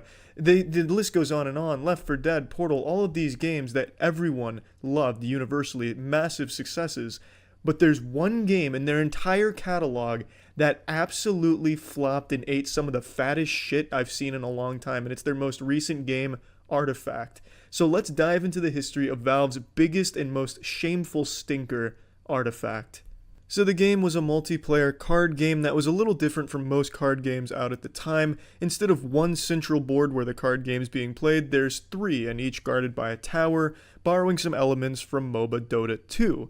By combining elements from the MOBA and the elements from something like Hearthstone, they were hoping that they could carve out a unique identity for the card game that players would absolutely froth at the mouth for. Because MOBAs are so wildly popular, as is Hearthstone, and Hearthstone is an incredibly lucrative game because you buy card packs to fill your deck, and you can get a whole bunch of duplicates, end up spending $1,000 and never get a single rare that you were looking for. That's a really profitable business plan for a video game, so it makes sense why Valve thought if they combined the most addictive gameplay from MOBAs with the most lucrative type of game, card game, that it would be a huge cash cow for them. And Valve has a track record of all of their multiplayer games having a long-lasting and really high-level community, such as games like Team Fortress 2. Team Fortress 2 is over a decade old and it still has a decent-sized community with its own economy. Every multiplayer game Valve has published has had these long-lasting communities, every single one, and they've all been very profitable for Valve with the hats in Team Fortress 2,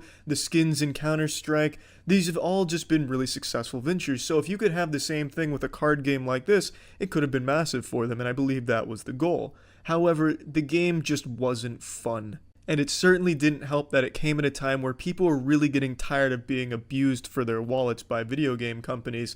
This game was pretty much dead on arrival. This was basically a fucking abortion of a video game announcement. At the International 2017, Valve decided it was a good idea to hype up a huge new release. You know, Valve's back in the business, baby, we're making a new game. So they show the teaser trailer at the International, expecting huge thunderous applause, people to be fainting over themselves and going wild, already throwing money on stage like panties at a One Direction concert, but instead they get boos and loud sighs of disappointment and disbelief. Look at the clip from the announcement.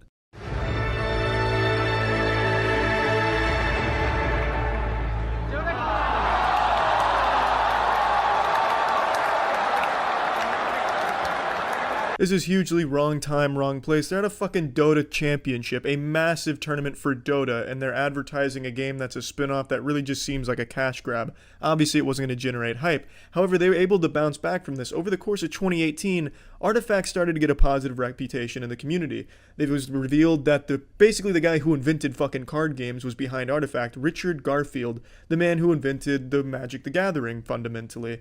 He was the creative mastermind behind this game. It started getting this hype, you know, this ain't a game for your mom. Your mom's too fucking stupid to handle this kind of card game. This is a real man strategy card game, but you can't even look at it like a card game. It's reinventing what a card game is. It's like a real-time strategy game for generals of the US Army. This shit is super complicated, and people loved that, and it worked. And interest in the game grew steadily, and by the time the next International rolled around, people were looking forward to more information about Artifact. And then fast forward to its release in November of 2018, and the reception was super lukewarm.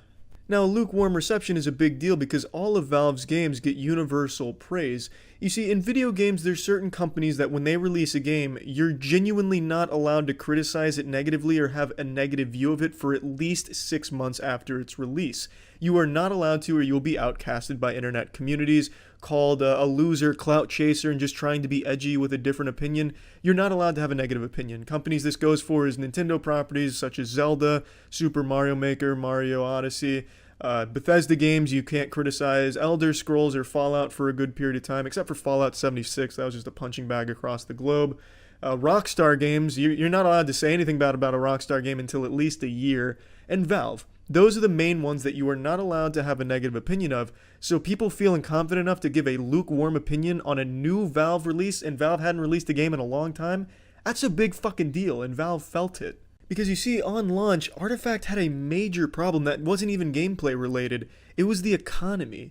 Artifact did what Hearthstone didn't. It wasn't free to play. Hearthstone is free to play, and you can grind for cards and card packs. However, most people do elect to buy the card packs because the grinding does take a long time, and it's only for the really committed and really good players. But Artifact had a $20 price tag, and the only real way you were going to be getting cards building your deck is through buying them with real money. You weren't going to be able to efficiently grind this shit out. They had a ticket system in the game that was suboptimal to say the least, and the economy was just extremely expensive for most players.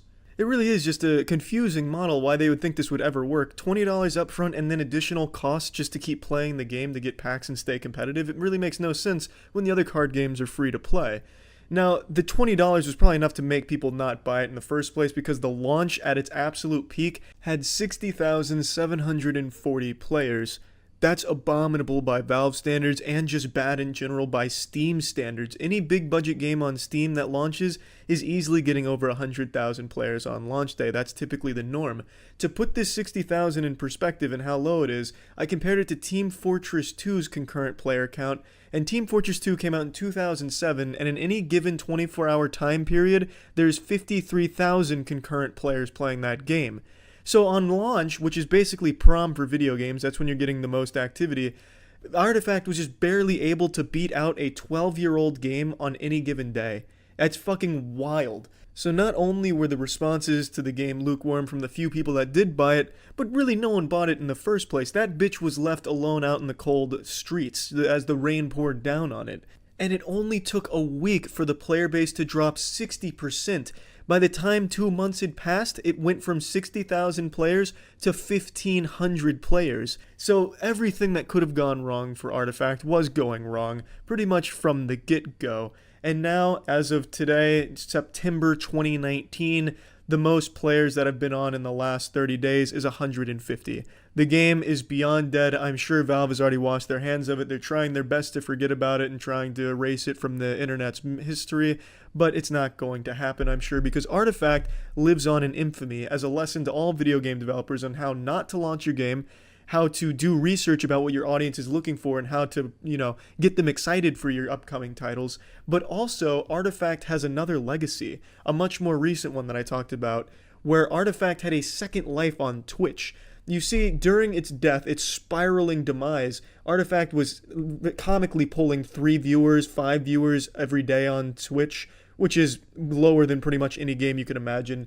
Even shit like the official Burger King Xbox 360 games were pulling more viewers than Artifact was on Twitch. However, when people started making fun of how low Artifact's viewer numbers were, they started to hijack that category on Twitch for Artifact streams and play their own shit. On the Artifact section on Twitch, you would always find porn or Avengers in-game. You'd find all types of incredible shit because people started to use it as this hub to dump all kinds of illegal content on, all things that go against the site's rules, and just this wild, wild west of video dumps and streams all just taking over Artifact because no one respected it, no one was watching it, and it was a good joke. And man, there was some good fucking content on the Artifact section. If you scrub through like all the weird porn, you could find entire streams of John Wick and John Wick 2 and you got to interact with the chat. It was fucking great. So Artifact, while no one liked the game, no one played the game died within 2 months, people fucking love the category on Twitch, I'll tell you that much right now. As a fan of the old Artifact category, I'm glad the game at least got made for that week or 2 weeks that Artifact was killing it on that. It was fun. That's the only good thing Artifact ever did, and the only thing that justifies its existence on the internet, I'd say. The game is by far Valve's worst game, and it probably always will be, because Valve probably won't ever fucking develop a game again.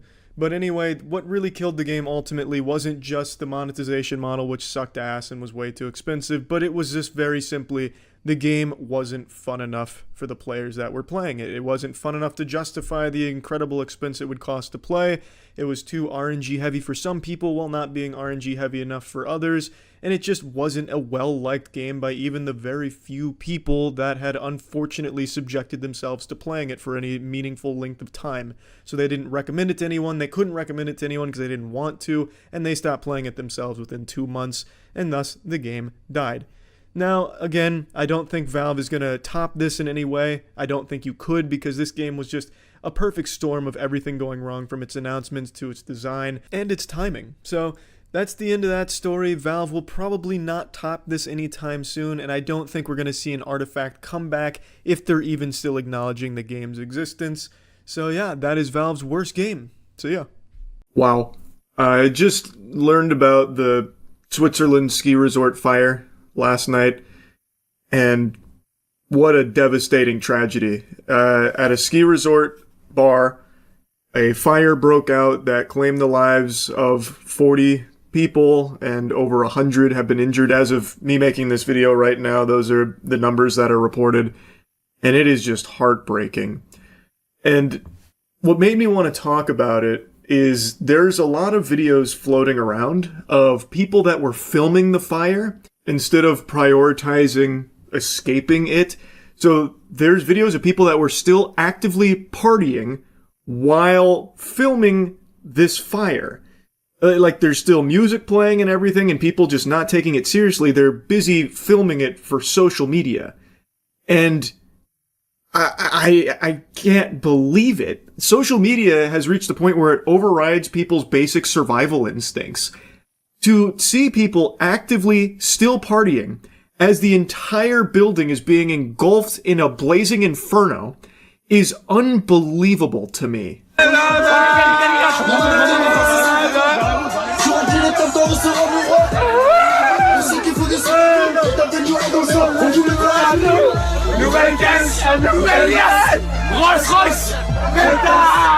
There's multiple videos like this. So you can see tons of people's phones are out here. So you get like a whole 360-degree video of this fire building until it is completely out of control, which doesn't take long.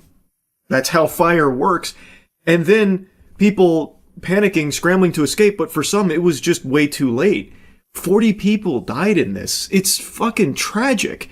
And I still just can't believe that people would be like filming and partying while something like this is happening instead of escaping or helping others to escape as well. Like, maybe there were people that didn't know this was going on, and someone filming could have instead, let them know, like, hey, we got to get the fuck out of here or something. It's so weird to me that we've reached a point where people would prioritize social media updates as opposed to their own life. You know what's a lot cooler than a few handful of likes on TikTok?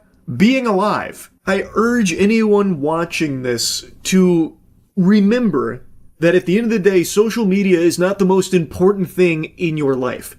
Your life is the most important thing in your life. So anytime there's something like a fire going on, don't think of it as like a potential unique content opportunity.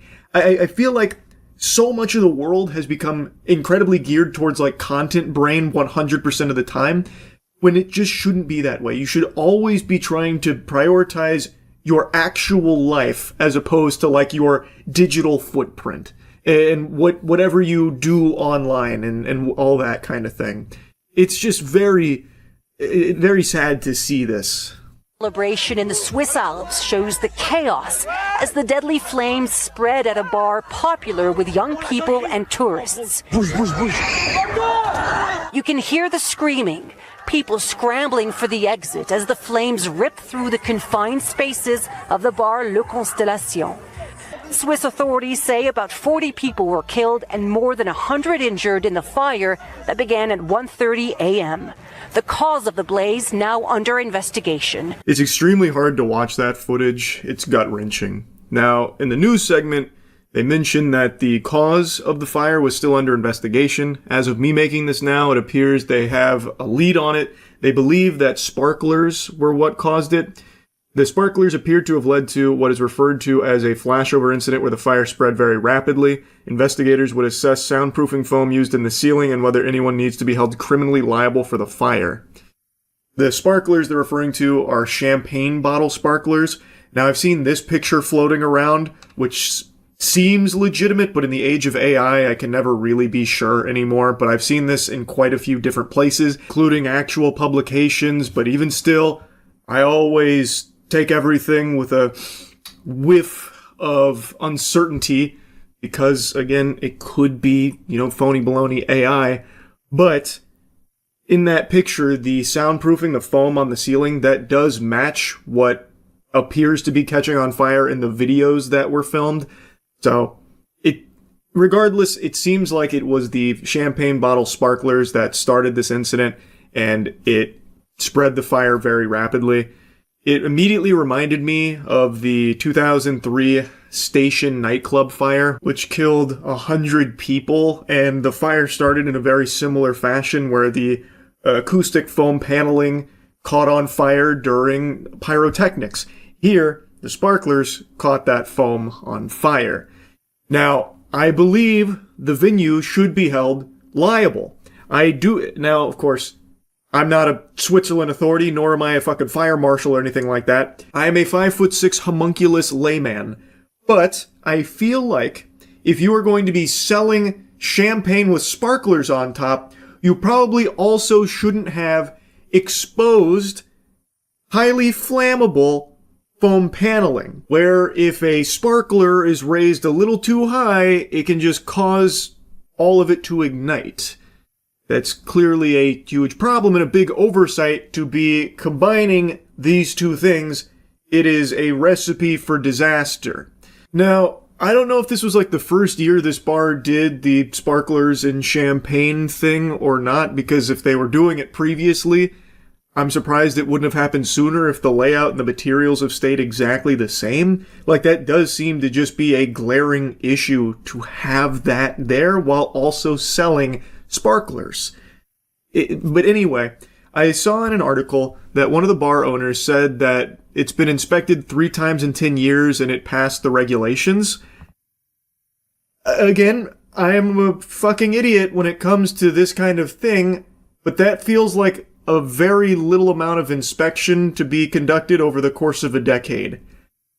I feel like, and keep in mind, I'm not the owner of an event space or anything, but I feel like in order to ensure the safety of patrons, you would want that to be inspected a little more often than 3 times in 10 years. A lot can change over the course of that period of time, so I just feel like in order to ensure due diligence and ensure materials are still up to code and everything's still, as it should be, I would have expected that to be a little bit higher.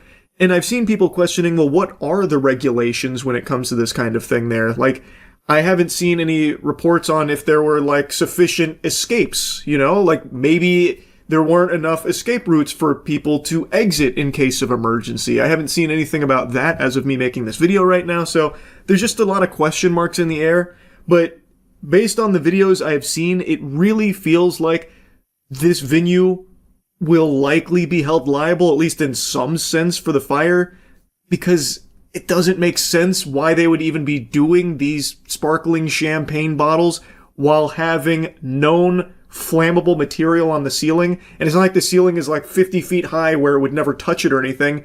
You can reach it by holding the champagne bottle up a little higher than you normally would. Again, at least based on some of the videos I've seen. So, like there's a video of the guy hitting the roof or the ceiling that has fire breaking out on it, where you can see the paneling. He's hitting it while standing with his shirt. So you can easily reach that. So if you're selling sparklers, which can start fires, and you're surrounded by this not super high ceiling that is full of these flammable materials, that's a problem. So personally, I just can't imagine authorities coming back and being like, oh yeah, the venue's not at fault at all. This is actually, totally normal.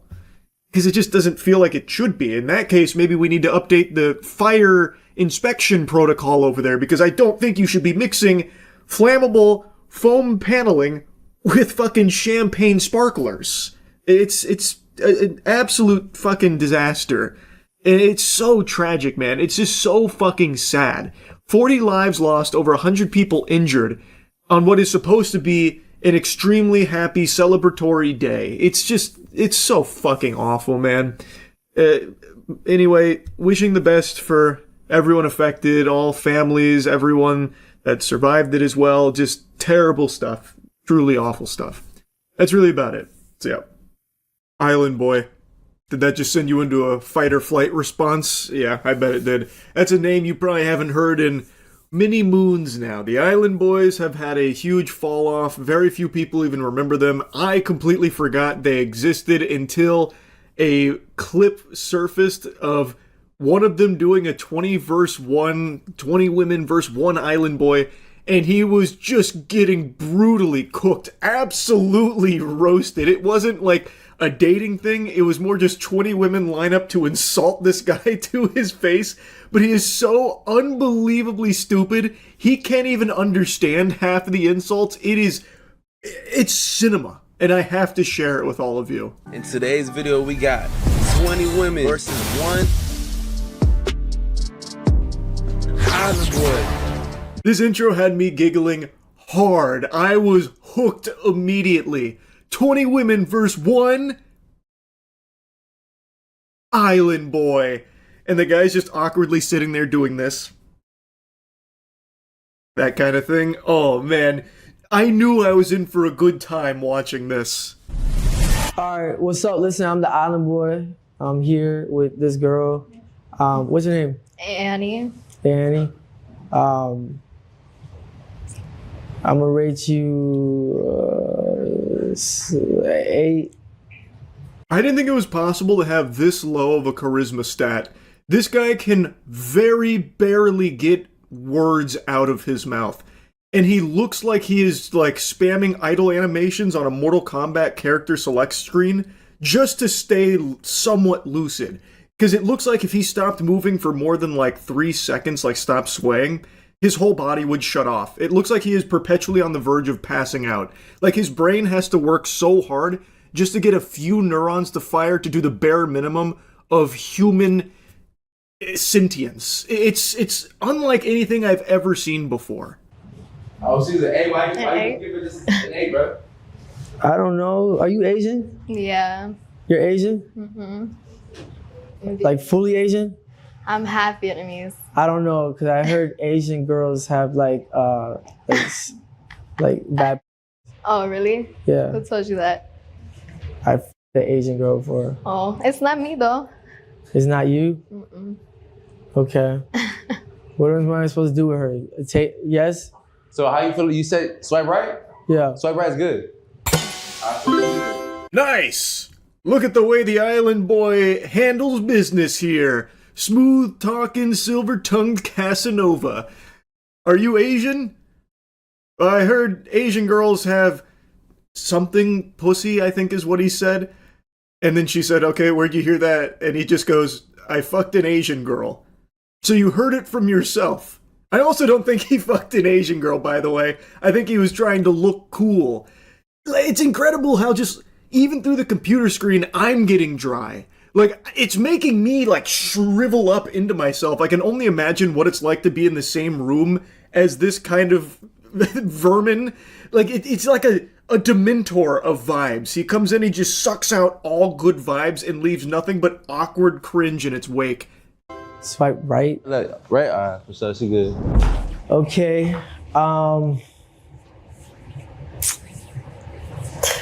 Man, what the You have nothing to say? What? do you have a fake chain or something? How can someone be this observably dumb? He is an actual imbecile.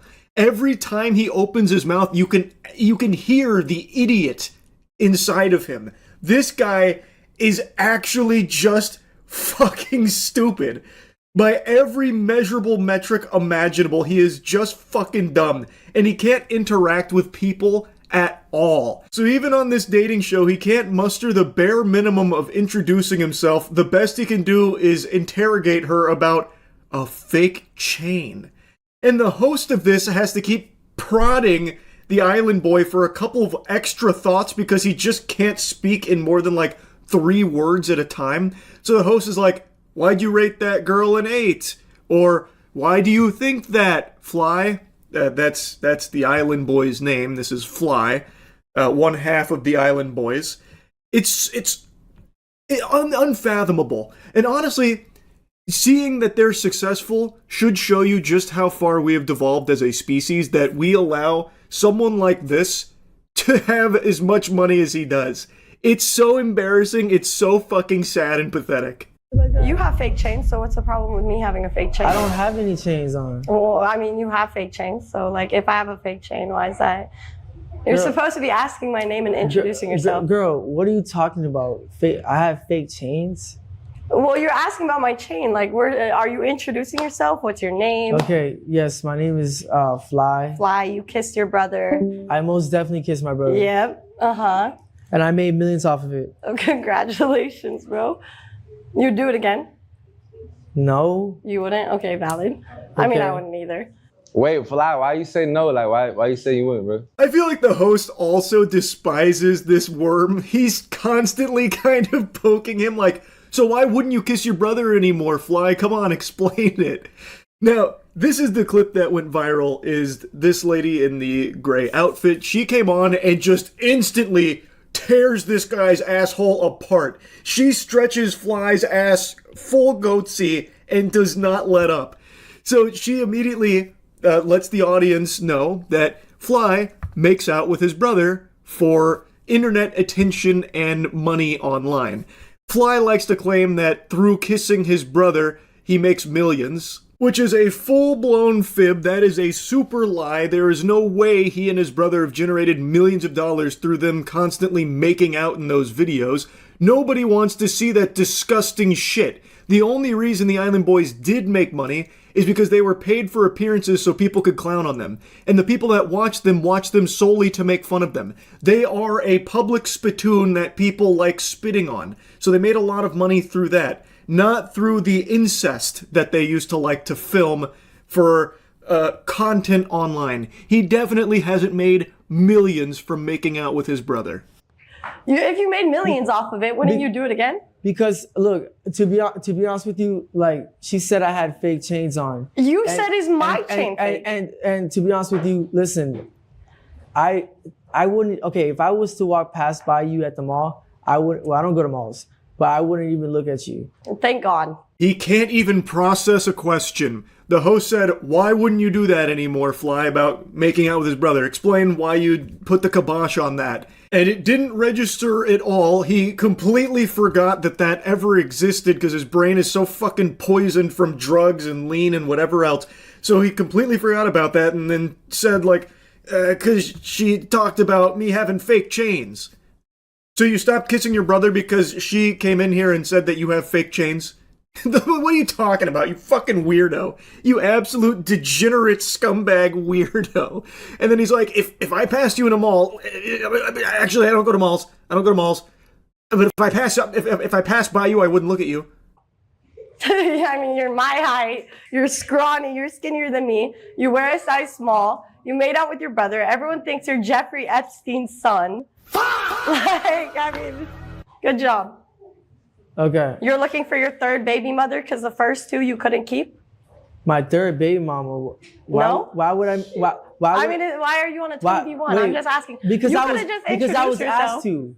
Okay. You could have just introduced yourself. Listen. If you're gonna be rude, I'll be rude too. Bro, just listen. Look. Okay, now I'll listen. Okay. Listen, you look like you're from Minnesota. Okay, and you look like you're 5'2". Okay, that's fine. Do you have like booster shoes? No, I don't have booster shoes. Do you have a booster seat for when you drive? I like his shoes though. I ain't gonna lie though. I like his shoes His shoes are though. hard, but they have a little extra height option. Why are we all playing around about his shoes looking hard? They are not. That looks like some shit I would have worn when I was 8 years old with the little light up things on the bottom of your shoes where it gives like little RGB gamer lights when you take steps. That looks like what he's wearing. He is wearing bedazzled fucking combat boots with 5-inch heels on them. They are not cool. And she is absolutely right. This guy is a loser, and she is just saying that directly to his face, insulting him, and it just looks like he is in a state of blue screening in the brain. Like he is just constantly blue screened. He can't grasp a thought, he can't talk, and he doesn't know what anyone's saying to him, it sounds like. I imagine what goes through his head is what went through Spike's head in that episode of Rugrats when you got the POV of Spike, the dog, where anytime like the parents were talking to Spike, it was "Abu-ba-gabba-go-babba-ga, Spike." Like, that's what I imagine the Island Boy hears anytime someone speaks to him. Look, I'm gonna keep real with you. I spend a lot of money on my drip. That's great. That's awesome. I saw you shopping at Lululemon the other day. Dude, at Lululemon, it was for a girl. Okay, good. Girl, I have a mansion. I have a nice car. That's rented on Airbnb? I have a nice car. I'm so proud of you. Okay. Good job. And you're broke as Okay, yes. Did kissing your brother get you the mansion? Girl, to be honest, you need to dye your hair black. Because you look black? Yes, because you look emo. Okay, now I'm emo? Yeah, not I'm emo because you kissed your brother? Your teeth are yellow. Okay, that's fine. I can get them fixed. But you can't unkiss your brother. Okay. Bro, why am I talking to this stupid? It's like he's about to cry. That one he understood. That one penetrated his infinity layer of stupidity that surrounds his body. That one made it through. That insult landed, and he is not happy. Jiminy Christmas, just listening to him, though, his insults. Your teeth are yellow. You should dye your hair black because you're emo. Like, how do you even take someone like that seriously? It's so pathetic. It's like, it's almost pitiful. Like, I almost feel bad for him if he wasn't just such an insufferable douchebag asshole. Because you kept talking. I kept responding. Girl, I'm better than you. You're not. You're my height. My status is better than you. Says who?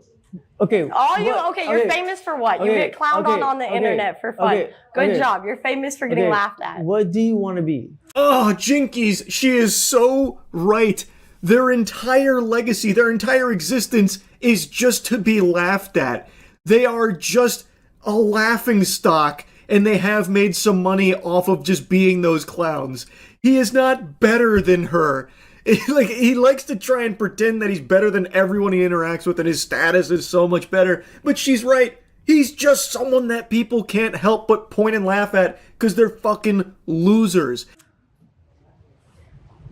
Sienna, what do you want to be when you grow up? I don't know. But when I grow up, I don't want to make out with my brother, and I want to keep my husband. I don't want to have 3 baby mamas. Watch, now she gets stuck. I didn't get stuck. I just responded. What car do you drive? Why does it matter what car I drive? I'm a woman. You're a man. So why are you bag checking me? Can you not compete with a man? Do you feel like insecure competing with men? No, to be honest with you, okay. I do this all the time. Oh, you compete with girls all the time? I know. You argue with women a lot on the internet. I see. Brutal. Just absolutely brutal. She is just spanking him over and over and over again. And anytime Fly tries to get any sentence out, he keeps stumbling over his words and just bumbling them. So then the host steps in to try and steer it a little more, but even the host then just starts sarcastically making fun of Fly too, and Fly is too fucking dumb to recognize that everyone in this facility is insulting him and making fun of him, laughing at him. Hold on, I think we're getting confused. Sienna, look, listen. Nice to meet you, though. Just by looking at Fly, if you had to rate him 1 through 10, what would you rate him? Listen, to be honest with you, is your brother taller? He's my twin. So no, they're both short? I don't know. He's like a 4.5. His personality brings it down. Sienna, he got some drip on though. The outfit is cool. The outfit is cool. He's but the drippy. personality Bro, brings I don't it give down. about my outfit. I'm so glad. I don't. To be honest with you. So now the host and Sienna are kind of just bonding here over talking about Fly and also talking over him too, because I feel like no one wants to hear him get these fucking words out that he's struggling through. So now they're just talking over him and about him and laughing at him. What went wrong, bro? What happened? Bro, to be honest with you, if this was to go viral, it's because of me.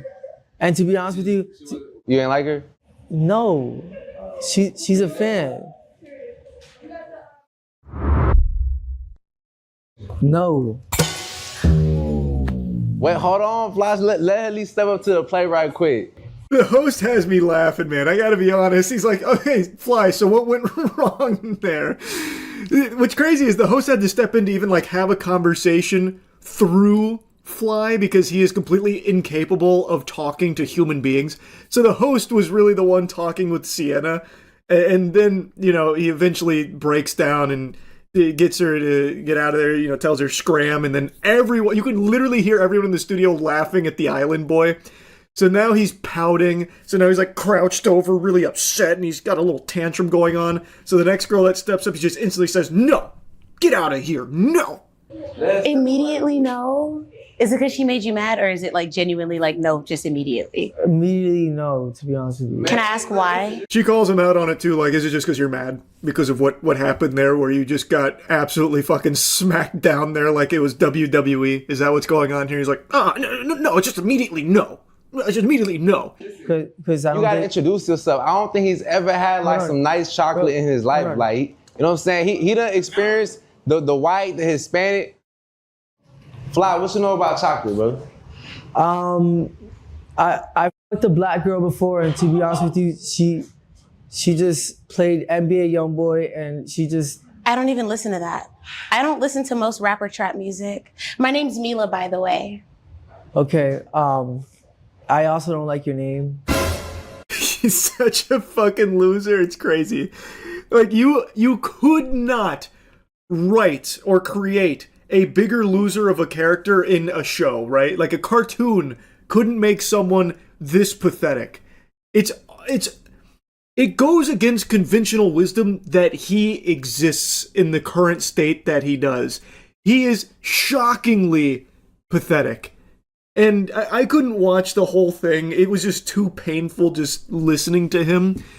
So I skipped to the end because the title says Gone Wrong, and I wasn't sure if it was about him just getting roasted all the time or if there was something like that went crazy. And I think it refers to how it ends, which is him basically just walking off. I think he finally started to recognize that no one there respects him, no one there takes him seriously. He is a fucking joke. So then he eventually storms off.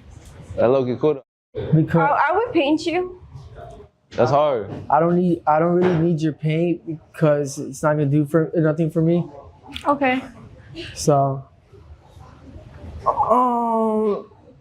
right, you good, you straight, go. He said you good. I'm good. Yeah. Okay. We might have to get that painting in. Hold on, we might have to see that painting. I'm out of this bitch. No. Wait, can I go next? Can I go next I'm at out. least? Can I go in your car? What do you mean, can you go in their car? What about your car? Don't you drive something super nice, Fly? I have to imagine you're rolling around in some kind of Ferrari or a Lambo or something, right, dude? From all the millions you made making out with your brother? Why are you trying to bum a ride off with someone in the studio? That's not very hard, especially when half of what he said throughout this was about his money and his status. That's a little weird and peculiar. But yeah, that's kind of where it ends. It then just goes on to like behind the scenes shots of him just like waddling his way around and people laughing at him. It's yeah, I mean that's kind of the whole 20v1 there on the island, boy. What an adventure. What a journey. That shit was something special. I had to yap about it. That's about it. So yeah. Hello! Today I finally got my hands on the sacred nectar I've been chasing for years. Breast milk. In ice cream form. Kind of. So this is breast milk ice cream. Apparently you said it's not real breast milk? Yeah, it was a little upsetting. Why is it yellow? Yeah, I think there's turmeric in it. Okay. I could be wrong. It's very yellow. So I did some digging, and by me I mean Monique did some digging.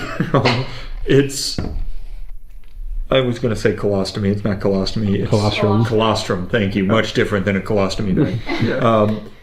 Colostrum, I guess, is very abundant in the first milking after a cow gives birth. They call it liquid gold. Yeah, and so liquid gold. Liquid gold. Maybe that's why it's yellow. Okay. So it's raised when you give birth. So they used that to mimic the flavor of breast milk, which makes me wonder, was somebody sitting there like, yep, pretty close. We're getting Can we show off the pint because you showed me some cool stuff? You may have to censor it. So this top one, tasteful boobs, you know? Very big areolas relative to the titty. Big areolas. Also, a nice connection down the middle there. Like, that's a nice set right there. It's a good package. You know, it puts the thought of boobs in your head. Yeah. And then they're like, what if we just gave you a boob spitting out some milk? Wait, where's... Oh, I thought that was a flying... That's a titty. I thought it was a flying saucer. I know. They just dropped a titty right on the package. Wait, you're super right. This is pornographic ice cream. Wow, it's coming out of like so many different areas too. Yeah, like get a zoom in on that. Yeah, no, I'm looking at it. All right, so you're probably gonna have to censor the zoom in. I you would probably think. will. Yeah. On the side, it says obviously not made with actual breast milk, which I do That not is not think obvious. was at all obvious. Yeah. I had to Because there are boobs all over it. Those aren't cow boobs. Those are Give me human milk. boobs. The way that cows are milked is by like they have a baby and they keep the baby away from them so they hear the cry. So like, wouldn't it all be like colostrum? Are they just pulling a fast one? I think they are pulling a fast one. I think It's probably marketing buzz. you also had to, they weren't that expensive. I'll give them credit.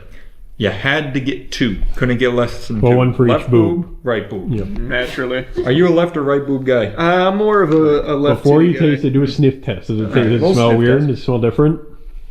No. Okay. Here, wait. smells Also, like before we normal ice taste it, since it just came out of the freezer, let me just pull up the site real quick. Okay, is the site weird?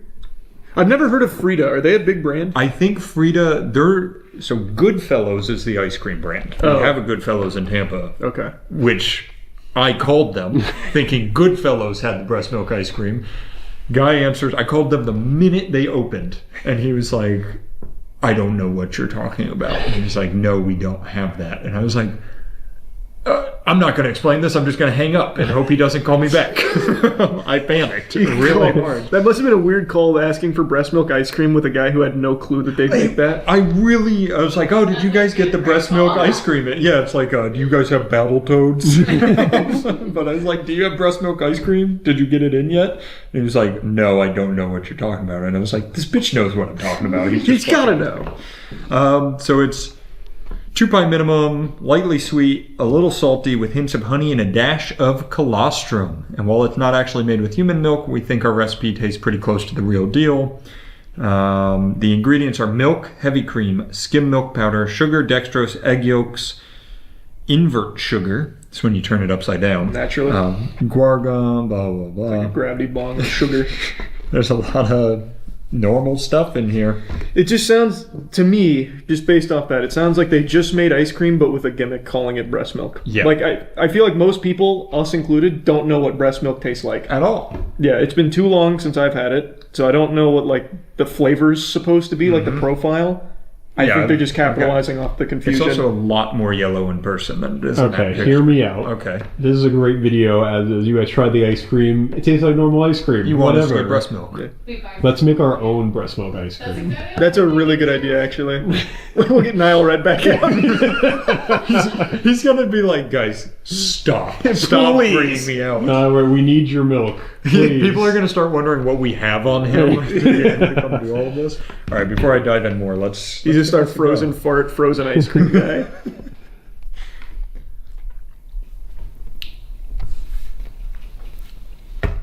You know what I just had recently? Tillamook malted moo butter pecan ice cream. Anything by Tillamook fucking slaps. It's literally this. Is it? 100%. This is like butter pecan. This is super, like, I agree. It's like buttery, very honey forward. Yeah. This video, you saying that has given me, we should revisit the old Bluebell kind of idea. I think Tillamook could give Bluebell a run for its money. I've been big on the Tillamook. I like the Tillamook. We should do Tillamook We'll versus do a Bluebell. we'll do a blind taste test. Chelsea, write that down. Write that down. That's just. So do you think this tastes anything like breast milk, or do you think they've hidden it so well in like the honey and the I don't think mole stuff? I really think it's just supposed to be like the shtick of it's breast milk flavored ice cream, but it's just normal like buttery ice cream. I don't think they. The hard part is I have no idea what breast milk tastes like. Yeah, that is like the hard part. It's true. Like I guess. I mean, maybe breast milk tastes like butter pecan. Maybe like. No wonder babies like it so much. It's good ice cream. That's fine. Like I enjoy it. I It don't is dislike very honey forward. If this is what breast milk tastes like, why'd we ever stop? Yeah, I don't know why we ever wean off it. That is something I've always. A lot of people think about this, but it's so strange how normal it is to drink cow titty milk, but not human titty milk. Well, I think the secret is it's actually not that good for you. Yeah, it's just not. Yeah. But I also think another big secret is eventually the human titty stops making the milk unless you get some real underhanded tactics involved. Like we do with cows. Exactly. So like you eventually run out with the breast You're milk. backing me into a corner here. I'm just saying, unless we go like Immortan Joe on them, we're not gonna have the supply of. Are there more women than men in this world? I think it's 50-50, right? Isn't it like almost split down the middle? There's some women I have looked at no information on this. There's some women that are literally they're like referred to as producers because they Oh yeah. so Wait, much. all right, I'm not going to make that joke. Wait, They make so much milk that they just Like it's too much. constantly. So that's usually who like sells it to people because there's some women who can't make any. Right. So like that's when you use like formula or whatever. But then you can How also about this? When we do our video, let's only buy a little bit, and whatever we buy, we donate double. Yeah. We provide breast milk to people in need so we can get a little taste. That's a good idea. You brought that up and it reminded me. Breast milk for a little while, like a year ago, was kind of big for bodybuilders. I don't remember what started it, but bodybuilders were actually like the #1 buyers of the Is producers. it like of higher breast in milk. protein or something? I don't remember. It's been a little while, but we got to get our hands on some. I remember that though. There's 10 reviews so far at an average of 3.4 stars. I'm going to guess a lot of them are like, hey, this was just ice cream. Yeah, it's just because that's all it is. So yeah, this looks like it's a baby company, not an ice cream company. They sell breast pumps, breastfeeding survival kits, breast milk ice cream T-shirt, all the staples. I also, when I click on reviews, it will not bring me to them. There's no way to get to the reviews page. Well, they might not have left like a review. They might have just dumped the stars. Or even it says reviews and questions, and it won't take me there. What if I hold it? Well, hit the thing that says 3.4. I tried that too. Oh yeah, that just doesn't work. What if I write a review? Can't write it? Oh! You can write a review, you just can't read any of them. Interesting. They're trying to hide something from us. Really makes you think. It does make you think. It's good ice cream. Yeah, it's good. You reminded me of something that I was going to say. Oh, bodybuilders. I saw something the other day that I guess some bodybuilders do, or they all do it as a prank, which really just means they all do it.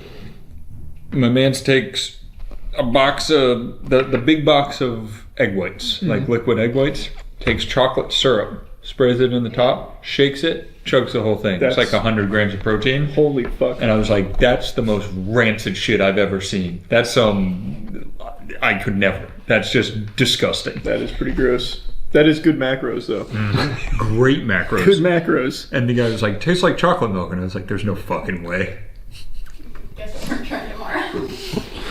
All right, don't make me eat a gallon of egg whites on a Saturday, okay? Yeah, it's the weekend. Please. Yeah, wait for Monday. That's Monday stuff. This is good. It is good. I do enjoy this. I mean, it tastes exactly like the butter pecan ice cream from Tillamook. We really do need to do the Bluebell Tillamook head-to-head. I don't think I've ever had Tillamook ice cream. Good stuff. It's good. They do like it's called like malted moo, I think is what their thing is. Malted. I have never had a Tillamook flavor I didn't like. I mean, same with Bluebell. The world's been asking for us to crown a king again. They've been waiting for it. You're right. Other stuff, I guess, it was very interesting. They had this sale up for 5 days in a row. It was a limited number. They did it like fucking Pokemon pack drop, where for 5 days they put limited stock up each day. You had to buy it right when it released or it was out of stock. So, is there that much of a demand for breast milk ice cream? Or they only did like 12 pints and we got 2 of them. It didn't say how many there were. I like it. You know what that reminded me of? Amaranth's beer yeast. Yeah. They use her yeast for beer. Did she ever release that? I think so. That must not have done well. I didn't hear much about it. Yeah, I don't know. I don't know that I ever saw somebody drink it. Because she did vaginal yeast for beer, right? Which is horrible concept. It's an interesting idea. That's for sure. Women have all the luck. What can we make with our Yeah, our shit's not super useful in cooking for some reason. It's really not. Like we can't. Isn't semen really high in protein? Not. I mean, relatively. Like there is protein in it, but it's not like a good source of protein. You never know. Like, I don't think you can really use it to make anything. Damn. Isn't there a semen cookbook?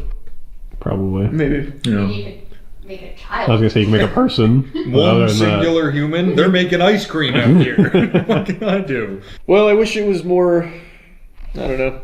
Shocking. I wish it had breast milk in it. Yeah, they should have just went all the way. They really should have. You can definitely make ice cream out of breast milk. Yeah. We're gonna do it. We'll do it. We'll do it. Chelsea will do it for us. Not. Yeah, thank you. Chelsea will buy breast milk for us from a producer. Ethically sourced breast milk to make ice cream. Well, that was fun. That was good. Thanks for the breast milk ice cream. Yesterday I learned about a wild Italian heist attempt where a group of armed men, armed to the gills, mind you, one guy had a bomb suit. He looked like the Juggernaut out of Modern Warfare 2. Were able to stop an armored vehicle carrying a bunch of money, and chaos erupted. There was a firefight. Miraculously, nobody was hurt in it somehow. But I can tell you, their plan went tits up real quick after they blew up the truck. It's something you have to see to believe.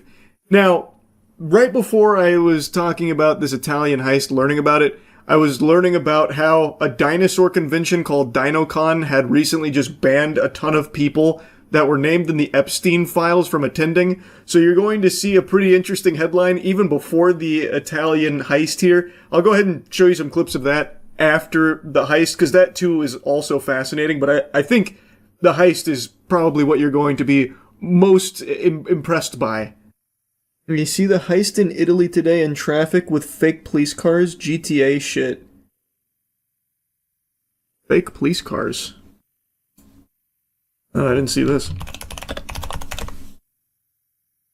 Armed robbery in Italy attempted to pull off insane daytime heist on an armored vehicle on the middle of in the middle of a highway. Oh my god! Yeah, I don't think I can pull this up on stream. I don't know if anyone got hurt in this, but they just blew up the fucking car. What did they do? Fucking slap C4 on it? What was that? That also didn't even really look like an armored truck. Looked like just a normal van. 8 gunmen were posing as police with flashing lights. They blocked the road by setting vehicles on fire. They then used explosives to breach the van and exchanged fire with Italian police. Somehow the craziest part is that no one was injured and 2 of the bad guys got arrested on the spot. Okay, then I guess I can pull it up if no one was injured. Look at this shit. It actually does look straight out of a movie. Stanno rubando il furgone, guarda. Guarda, guarda, guarda, guarda, guarda, guarda. Guarda. Hanno rubato il furgone. Guarda. Guarda. God damn. Santo. Hanno fatto scoppiare in diretta. Guardali, guardali, guardali, guardali. Guardali, guardali.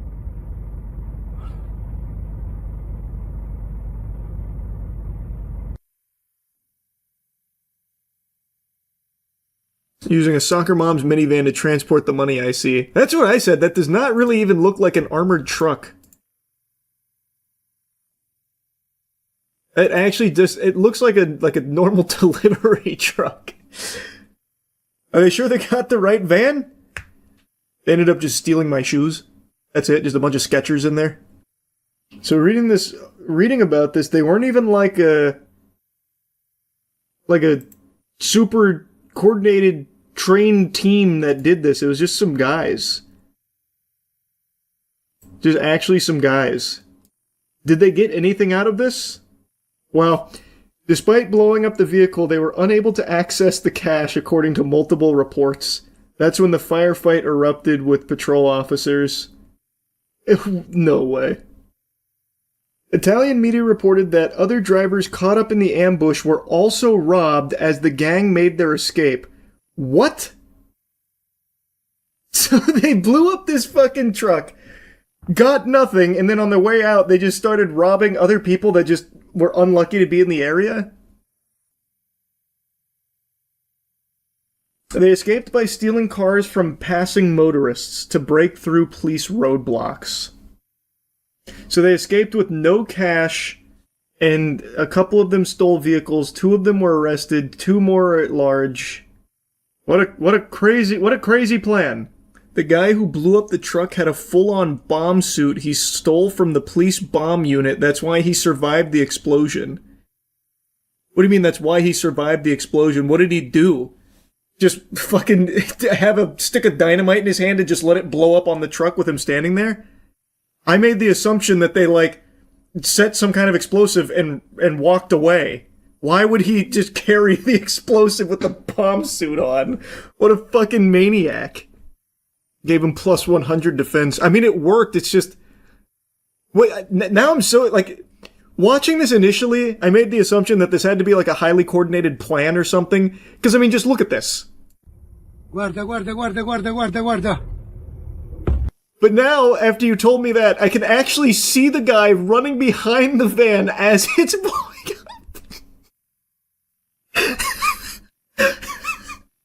Did they not tell him they already set the explosives? Dedicated tank. Yeah, I guess, man. No one screamed danger close. Just bad comms, I guess. Yeah, L comms.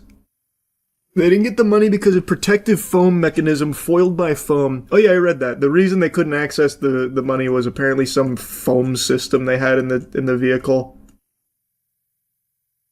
Which, I mean, turns out foam's very effective. How much was in the truck? According to the first article I read, a lot.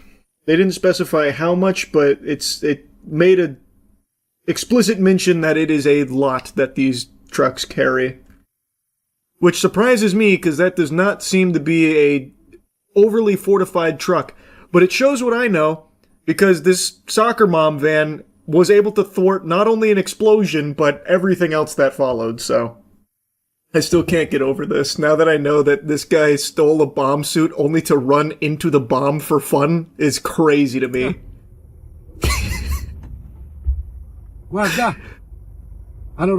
He has to be deaf, right? Now, I don't know a whole lot about bomb suits, but he's gotta be deaf.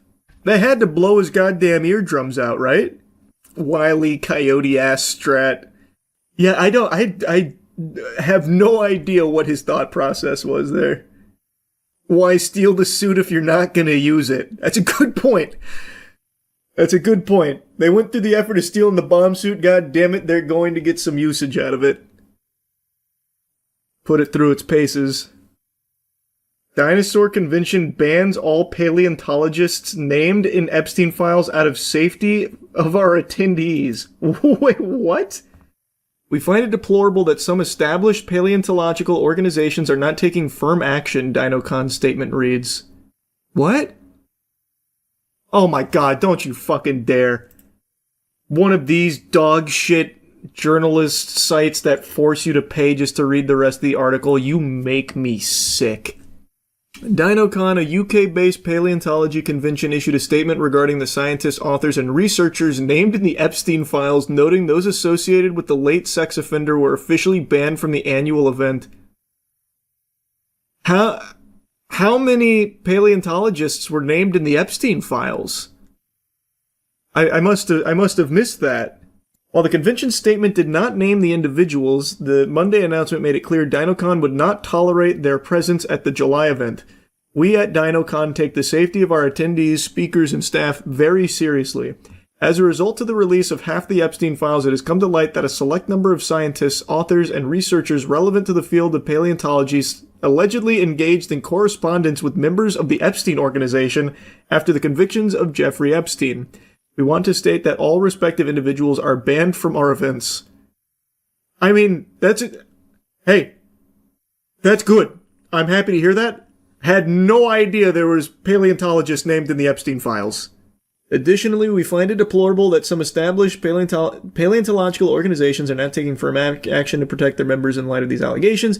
As such, executive committee members from organizations that are not issuing public bans to these individuals are also banned from our events. We do not tolerate those who allow this behavior to go unchallenged within our community. Wow. Actually doing more than like half of everything else out there. You have to remember that Stephen Hawking was a regular. Epstein saw himself as an intellectual trying to unite the smartest people in the world. That's a really good point. I guess maybe I just don't know a ton of paleontologists. So it was not easy to recognize them. But that is a good point, yeah. I just looked it up. Apparently one of the biggest names is Jack Horner, a famous paleontologist who even worked on Jurassic Park.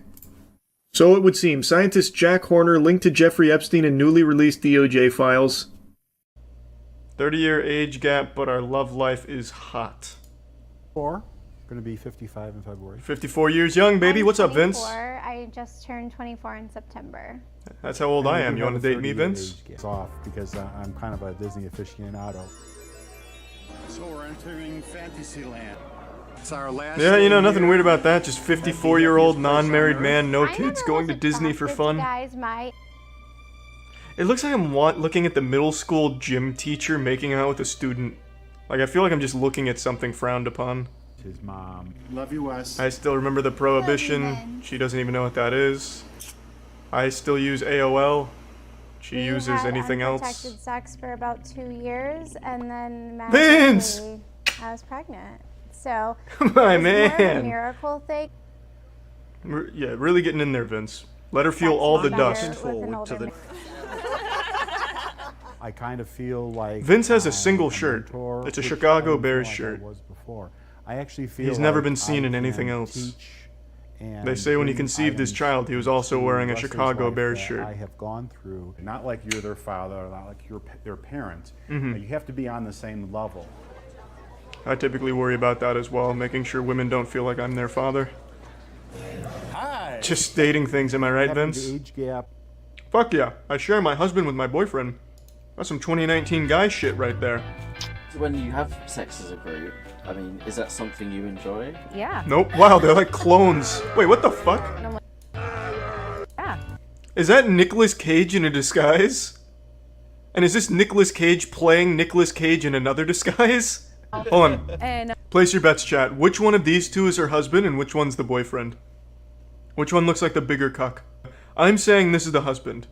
Because this guy's got long hair, which means he's a bad boy, so this is definitely the boyfriend. He's the master cuck. this is Ken, my husband. Bang! Daniel, my boyfriend. Boom! Yeah, baby, it's that goatee. That'll get you every time, Ken. Every time. Vanessa and I have been married It's like a Boy Scout badge for cuckolds. Ken can't satisfy you like, him. Thunderbeard can. I was in that relationship. Out to leave, we were saying goodbye and I kissed him. I was having very conflicted feelings about it, but I Yeah, wanted cheating. to do it again. So we had a real conversation about it. Is this something that we want to do? Is this something we want to It wasn't even explore? Ken's idea. And so we invited She just him over. cheated on him and he's like, talked fuck. A couple times and Nothing we left all to do had now. sex, I'm and not like we I can just get another girl. kind of went from So, Ken, are you done fucking my wife? Can I have a turn? What happened to your ex-wife then? She Dead died. now. No, no. I love you. Same time. Her and I were together for a That's a long pretty time. cool. I'm not gonna lie. That's some pretty broy shit right there. Never mind. More This is people fine by me. involved that need to know the That's information. not, that wasn't even a bad joke. Very That's pretty obvious good. That my ex. oh, well, Danny's going to live with us Oh, now. nice Ocarina of You know, Time and they're belt, like, Ken. okay. That's some real 2019 gamer The shit. girls were playing with one of their friends. Going to do Wow. a show this afternoon. Tumblr on ice. Is she your soulmate? Oh, of course, a fedora. It wouldn't be. Or is that a derby Someone hat? who's What's always the been there difference? and will always be there. Is Ken your soulmate as well? I don't know. I don't know. That's a good one. Hey, I'm just He's fucking his definitely wife. I don't somebody know. I'm I don't like the connected with guy, strongly. but I like his wife. But I don't know about soulmate. Can you be jealous if you're in a polyamorous relationship? Absolutely, 4,000,000% Yeah. yes. I think the worst thing that you can do is Then why do pretend this? that you're not jealous when you are and just completely ignore the Oh, as feelings. if she's jealous. She gets both of these Redditors. What does she have to be jealous about? I'm wondering where we are too. I'd honestly be shocked if they weren't dressing up for a Renaissance fair, to be frank. Like, this is just like the perfect Renaissance fair family. I'm a grown man performing. Oh, a it's not even a backyard in Renaissance skirt. fair. I will earn your pity, okay? Oh my god, it's a It's traveling not something magic to show. just, like, For try fun kids' because birthdays. It's people and it's and human Ken. beings and there's. And sometimes you're being the jerk. Yeah. Daniel. I know. Sometimes you are being the jerk, Kenneth. Oh man, I just want my wife back. God Listen, damn it, sometimes you're Daniel. both wrong. That's. There's got to be something else going on. You This love guy's somebody blowing you Vince love out of the him. water with the age gap love. Boy over here at 69. Nice. Like we were everywhere. This 69-year-old man's like, some fresh blood. I'm gonna go try my dance moves. The Cabbage Patch. I was surprised. Hit her with the old Prohibition I shuffle. don't have a problem with it. Win her over. I do. The best thing? For me, it's the sex. Maybe. Why do they always say that? Crazy. Every single age gap relationship is like, I love sex with this 90-year-old man. Before dinner, after dinner. And then I have to change his colonostomy bag after we're finished. I love it. On the balcony. Wherever. There was a time Dan forgot his catheter. Man, that sex was wild. Manitoba, Quebec. That's the big one. You see that one? We didn't even discover that when I was a kid. Newfoundland, Labrador. I mean, No. it's just a number. I thought you were 50 when I met you. I thought you were 6,000 years old when I met you. Anyway, so. I was fucking relieved to hear you're only I feel like I'm a 69. man. I feel like I have a. It says it seems really. Watch this. I see why she fell for him now. This man plays with cobras. Looked like magic, didn't it? Oh, your granddaughter's so beautiful, blah, blah, blah, and we just look like... Your face just turned bright red. I know. More coffee? What a great story to say right in front of her parents who are younger than her husband. Thank you. I saw something weird today. It comes from TMZ. It's a surveillance camera clip of a guy sniffing a sofa right after an underage girl had got up and left from it. And this clip actually sparked a bit of a debate online, as everything seems to nowadays. Even something as objectively gross and unacceptable as this. There's no audio in the clip. Everyone's just been uploading this with different royalty-free stock beep beep boop bop music like Mr. Krabs was listening to in SpongeBob, so I just went ahead and muted that.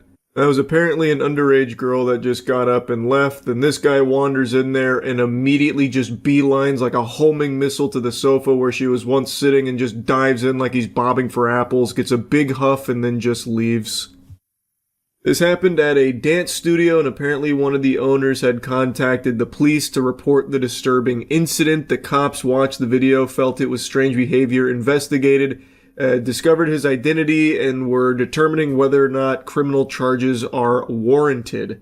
The girl was apparently leaving a dance lesson, and then he executed Operation Super Sniffer while another dance lesson was in progress. I feel like any normal person would watch that and agree that that is disgusting, creepy shit that is definitely warranting some kind of punishment. I don't know what the charges would be. I don't know if they've written into law, illegal sniffing or something, but I have to imagine there's gotta be something, right? Like, this is behavior that has to have some kind of repercussions.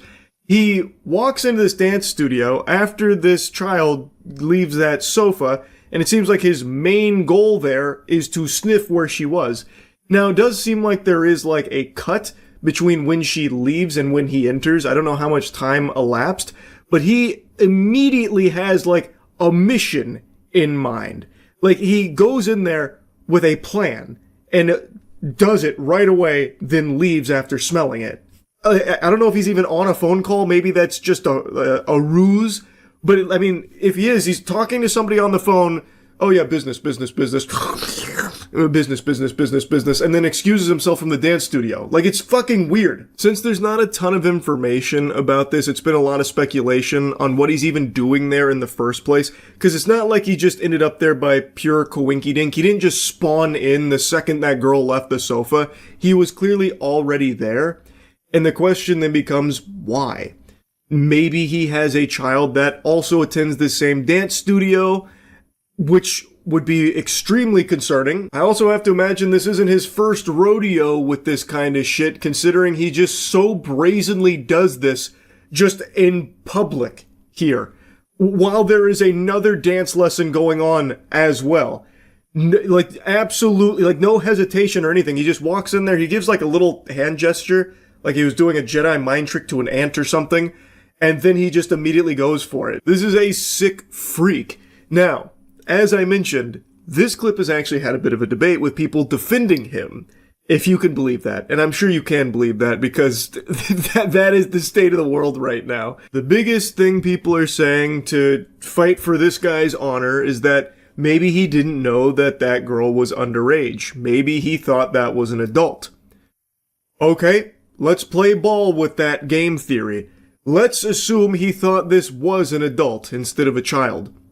It's still creepy, fucking gross behavior. Even if he did this not at a dance studio but at a bar, it would still be some unacceptable degenerate shit. If he's just spying on women, waiting for them to get up from their seat so that way he can march over there, fee-fi-fo-fumming his way so he could stick his nose where their ass once was in order to get a whiff of the fumes there, freaky style, that would still be fucking weird. Like, it doesn't change that fact. This is unacceptable behavior. And the fact that he does this where a child was sitting makes it significantly worse. I then also saw people unironically saying that maybe he had smelt something bad and wanted to check where it was coming from to make sure everything was okay, like a gas leak or something. Which, I gotta tell ya, sports fans, that is lunacy, to actually be trying to make that argument in this case.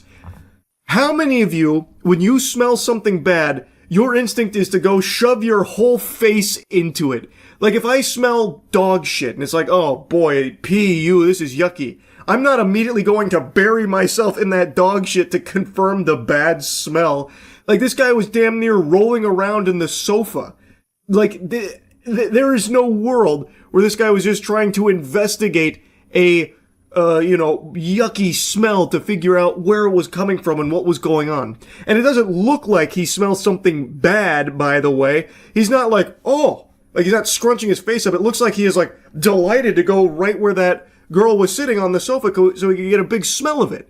It is a crazy, actual, unhinged take to try and say that maybe this guy was trying to figure out, get to the bottom of a mystery of a bad smell. And now the security camera footage makes him look bad. That's nuts. I have to just show you this comment here. I saw this first on a YouTube short, and this comment was in the replies to someone upset about TMZ even bothering to cover something like this. So this is one of the people saying, well, it could have been a bad smell.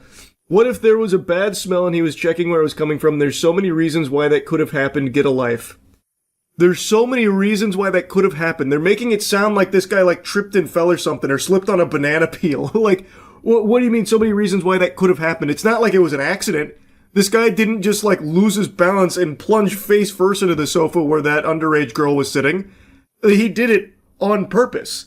There's not so many reasons. This comment was so delusional that it would have actually been comical if it wasn't also scary, where this person's going to try and excuse this kind of behavior as maybe he was checking for a bad smell. There's plenty of reasons why this guy might have went over to that sofa to sniff where their child was sitting. So many reasons. Get a life. Get over it. It's not a big deal. It's so fucking peculiar. It's sad.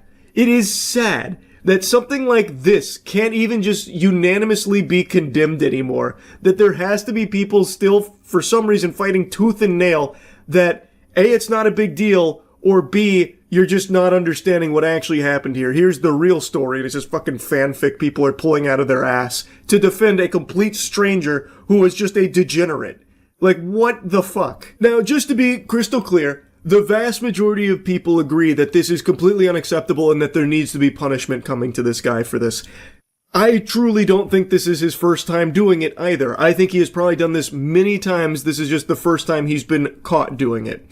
So most people agree with that sentiment, but the fact that there's even a handful of people, a noticeable amount of people defending it, is just so pathetic. It is just so sad. There are some even more outrageous explanations people have drummed up, but I'm just going to give you one more, and it's this little thread right here, which was in reply to the clip.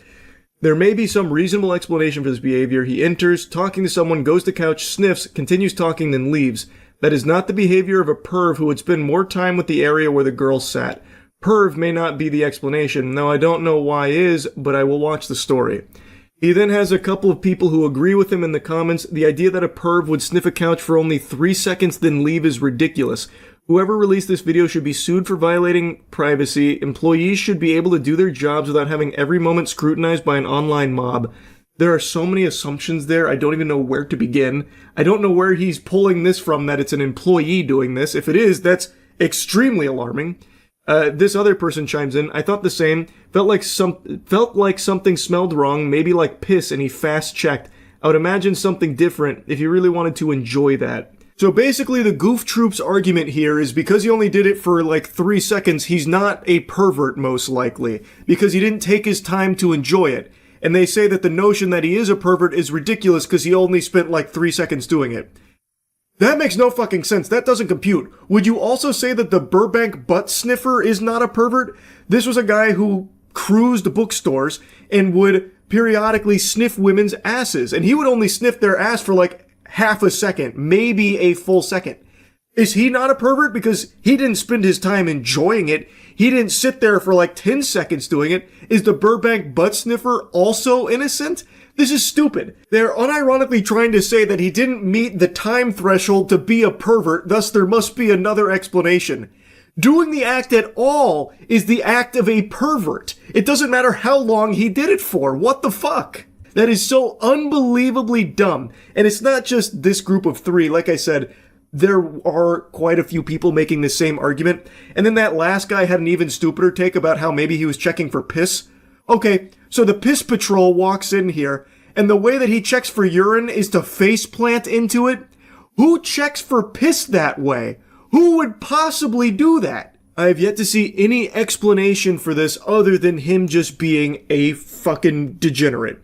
There is just, I feel like, so little wiggle room that this is some kind of misunderstanding. The only thing that I was able to think of, and I think it is so fucking unrealistic that I don't think it's even remotely possible, but the only thing that would maybe make this a misunderstanding is if it turns out that that guy is that girl's father, and he is on the phone with her. That's who he's talking to on the phone, and she was worried that maybe she shit her pants or something, so then she had her dad go in there because she was embarrassed, so now she's talking to her dad on the phone, telling him where she sat, so then he goes and checks and sniffs to see if there's like a shit smell coming from it in order to let her know whether or not she like ruined the sofa or something.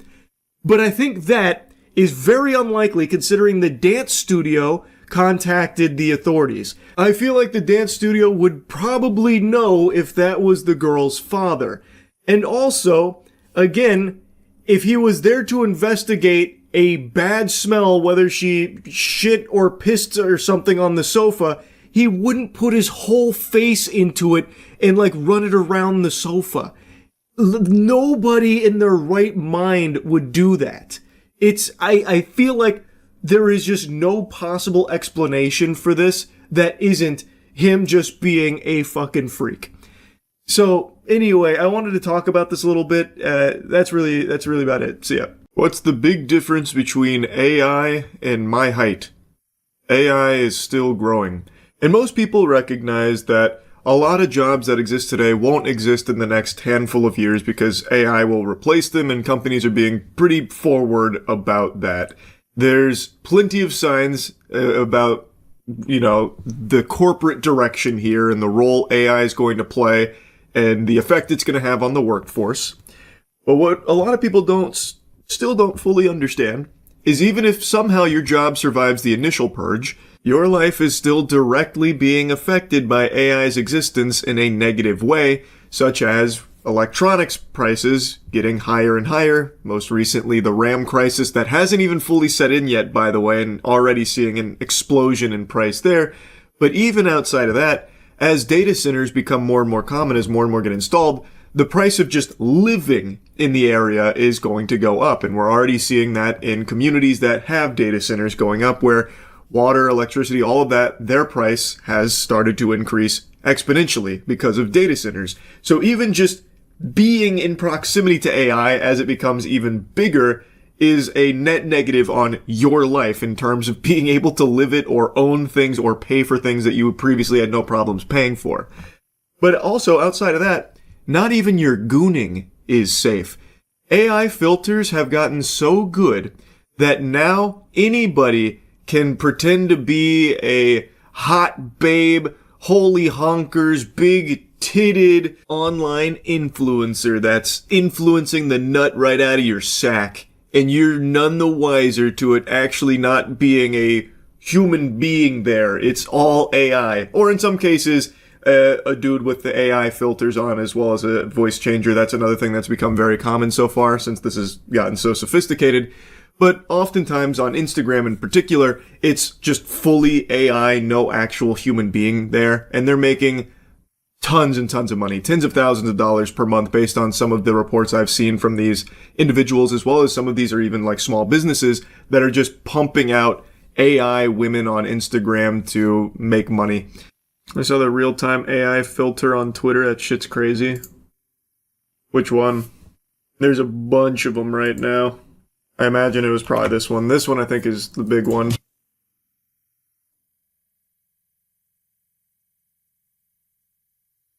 You're gonna be squeezing your hog to this pretty soon, and you'll never even know. Meanwhile, our boy here's gonna be raking in all the doubloons. But this is big now. I've seen quite a few of these. Still very easy to tell, though. Not really. Not at all, actually. Imagine just in a small face cam on stream, you would have no idea this would be an AI avatar. He will absolutely just be using an AI voice filter. You would have no clue. You'd have to really, really, really be getting into the weeds of it to try and spot anything. It's very, very tough. My 50-year-old coworker subbed to like 6 OnlyFans girls. This will destroy him. I'm pretty sure it's bannable on OnlyFans to do AI creators there, but if you just shit out like 100 of them, it doesn't matter how many get banned as long as you can just have a few of them last long enough to get the money out of it. It's really big on Instagram right now. AI Instagram influencers are making tons of money. Like, here's one of them that has 550k, Emily Pellegrini. But this one is at least disclosing that it's an AI influencer. Some of the other really successful ones don't do that.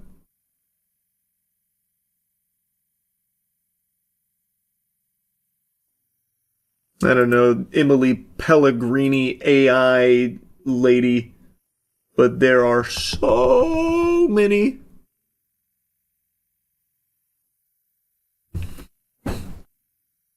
Kind of obvious that it's AI, right? To some people. And in some ways, but not all the time. This one will absolutely be hard for people to find out. And in some of the other videos I saw of this, the hair moves like 1-to-1. It's like really very difficult. Especially when you consider that the way this will be used is just on like normal streams or like TikTok lives where it's going to be much tougher. Dolan made a video on an AI music artist that signed a $3 million deal. I know, I covered that same story. And it's not a music artist, by the way. That implies that there's like an actual art to it. It's just AI drivel. Signed a $3 million record deal. I went to a marketing conference and AI influencers are going to kill influencer jobs. All the big brands will just make a character do whatever they want. It won't happen overnight, but that is something I've talked about as well. Why would a brand even work with a human being for like a brand deal? It's expensive and you can't control everything they say or how they talk about it. A brand will most likely just invest like very tiny amount of resources, like a matter of $100 or $200 to just do an AI avatar to promote their product. Absolutely. That is definitely coming soon. Yeah, they're already doing that. It's fucked. Who's doing that right now? Give me a brand. I want to check it out. I didn't know it had already started. The only ones I know are the TikTok AI influencer farms that I was just briefly mentioning, where they just have AI like this endlessly on loop shilling products. Oh, that's what you're talking about, the AI live sellers. Yeah. I know about that. I thought you were talking... I'm talking about like big brands are going to do it too. Like, I think Coke will probably be one of the first ones to do that. Coke loves their AI-generated ads. I'm sure they'll just start partnering with... I'm sure they will stop partnering with any real people for their advertising. They'll just do AI for it. Here's an article, though, on the AI live sellers. I don't know if it has the collage that I've been trying to find. Wow, what is this fucking URL link? Holy shit. AI virtual sales avatars are transforming live stream e-commerce by outperforming humans with 24/7 real-time demonstrations and higher conversion rates. AI-powered tools grow more sophisticated. Concerns about job security among workers have been rising. However, certain professions still appear to be safe, like sales, where the human touch, charisma, and conversational skills remain essential. Sales domain, nonetheless, might be experiencing a transformative phase. In China, AI-powered avatars are increasingly being leveraged for product sales over live streams, as reported by Wired. Notably, these virtual entities are beginning to surpass their human counterparts in performance. Case in point is Japanese electronics firm Brother, which has adopted virtual salespeople in China, where live streams serve as a popular and effective vehicle for product sales. Within just 2 hours of deployment, Brother's AI avatar secured 2,500 in printer sales, representing a 30% enhancement over traditional live stream sales. These avatars are crafted by Shanghai's marketing agency Pilter Firm and have been unleashed across significant e-commerce platforms like Taobao and Pinduoduo, where they promote an array of products from office devices to typical consumer goods. This is a bit of an older article, I imagine. Yeah, 2025 August. As of like 2 months ago, I've seen the AI sellers are now just big on TikTok. This is what all our RAM is being used for. Pointless shit. Pointless shit? What do you mean? They're selling fucking fake products to fake people using fake people to make fucking imaginary money. This is a requirement for a civilized and, functioning society. The AI influencers will also try to sell you courses to become an AI influencer too. That one is adorable. It's not the AI influencers. What you'll see oftentimes is people like trying to hawk a course on how you can make your own AI e-commerce shilling avatar, as if it's something hard to do. As if it's not something anybody on the fucking planet with access to the internet can do right now. Shameless. It's so shameless. What percentage of people do you think care about stuff like this? I would hope it's high, but it's probably not. I know people like to pretend that, it's not a lot of people that care about this. It's just people online, terminally online. That's just not true. Your average everyday layman is not thrilled about this shit either, because it is literally directly affecting people's lives right now. My mom and dad are like the least online people imaginable. My mom, I went to dinner with them tonight. My mom was even talking about how, like, she just recently learned how to scan things to get rid of her fax machine. These are not online people, but one thing that we always bring up when we talk is about how fucking terrified they are of AI and how much they hate AI. Like, it is a very normal perspective that actual people have about AI being really not good right now. So I think that is a sentiment shared by a lot of people, not just those online. Once the data centers go online and the electric bills go up, shit will get crazy. Oh, and you're already seeing that. We watched, not too long ago, a short news segment on a town that just got a data center installed, and they just completely lost access to water from time to time because of it. Which, of course, they're pissed about. It's nobody, no real human being wants this. And the ones that think they do, they're going to soon learn they don't, when the data centers get installed and everything gets more expensive around them. Oh, here's a nice little segment on it. But this one's only focusing on the China AI live selling. I'd love to find the one for TikTok. Rapidly taking over pop culture in videos like this. It's basically just like this, though, to be fair. These are AI clones of human live streamers, built to host shows by themselves. Is this what the future of online shopping looks like? It is. It 100% is, but not just online shopping. Shopping anywhere, anything. The future of literally fucking everything, unfortunately. We'll see how bad ChatGPT usage drops off since they're introducing ads in the US. Wait, what? A piece of AI news I haven't heard? Wait, is that real? Are they actually doing that? Here's something from OpenAI. Our approach to advertising and expanding access to ChatGPT. No way. No way. Let me read. Okay, what the fuck? Why is it? Did they just take the article down? Oh, there we go. AI is reaching a point where everyone can have a personal super assistant that helps them learn and do almost anything. Who gets access to that level of intelligence will shape whether AI expands opportunity or reinforces the same divides.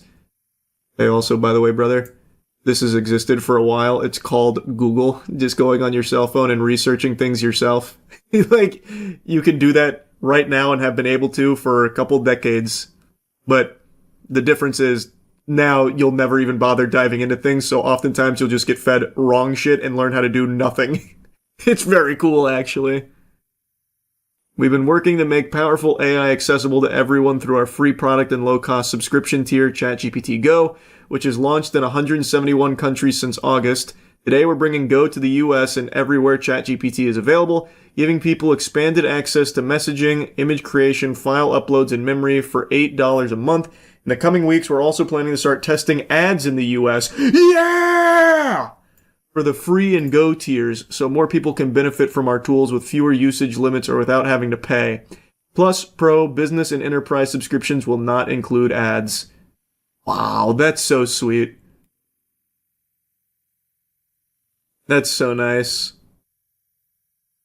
I'm sure eventually these will start to get some ads, though. They won't just be free users that get to have all the fun. I mean, there's so many people now that will just switch to Gemini or DeepSeek. Until they do the same thing, man. All of these fucking companies are so parasitic. Once ChatGPT proves that people will just sit there and mindlessly watch ads like the good little drones they are, everyone else is going to follow suit. You see Jeff Bezos about renting computers. I forgot to look into that. Did he actually say that he wants people to be renting computers? Which, by the way, is nothing new. We're kind of going in that direction where you won't even own your fucking computer anymore. It'll all just be cloud computation and shit, and you're renting your devices. Let me see. I see a bunch of articles on it. That's not going to laugh. Jeff Bezos believes AI will force you to rent your PC from the cloud, and the RAM crisis is accelerating it. Yippee! Renting computers! You can't even own them now! NZXT already offers computers for rent. Oh, I know, that's why I said this is nothing new. Pitching local PCs for subscription-based cloud computing. In an interview with the New York Times, Bezos talks about how AI is the main focus at Amazon. Shocked! I'm shocked! That's hardly a surprise, seeing as every company is doubling down on incorporating artificial intelligence into their products, apps, services, and more these days. But the real kicker comes in when Bezos mentioned a brewery he visited, and this company had to build its own power station to improve the efficiency of their brewery with electricity. Since there was no power grid, they had to build their own form of electricity. At the time, that's what everyone did. If a hotel wanted electricity, they had their own electric generator. I looked at this and I thought, this is what computation is like today. Everyone has their own data center. Interestingly, he continued to say, that's not going to last. It makes no sense. You're going to buy compute off the grid. That's AWS. That comment was said in 2024, and today it rings more true than ever. Oh, so this isn't even new. Renting everything is on the table. Man, you could fucking rent burritos with Klarna. You remember that? Fucking just put that shit on Klarna. Pay it back later. The fuck they gonna do if I don't pay it? Reach into my stomach and take it? Yeah, I don't know, man. Who's to say? Well, I think we don't even need to worry about spending in the future. AI will just do everything for us. Mm-hmm, they've got that covered. Yeah, we'll be fine. Money won't even exist in the future. It'll all just be AI tokens to ChatGPT and Gemini. This is now the fourth video I've made on this topic. I follow Trump Mobile like a dog chasing the mailman. I just get excited and can't wait to get my T1 mobile device. I put 100 clams on it, and for some reason, gee willikers, it's just still not here. It was supposed to come out in August of 2025, and I've just been trying to find out what's going on. Why don't I have it yet? And I feel like I pay more attention to Trump Mobile than Trump himself. He probably forgot that this fucking company even exists at this point. It's just been radio silence and crickets for the longest time. And I do keep ringing up support just to see if there's any updates or anything there. And I did do that again this morning. I'll show you that phone call in just a moment. It was a very interesting one. Put a big smile on my face.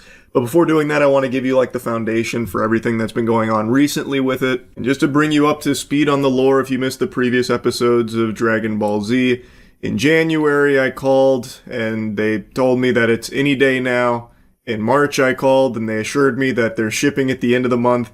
At the beginning of April I called and they assured me they're shipping at the end of this month, actually.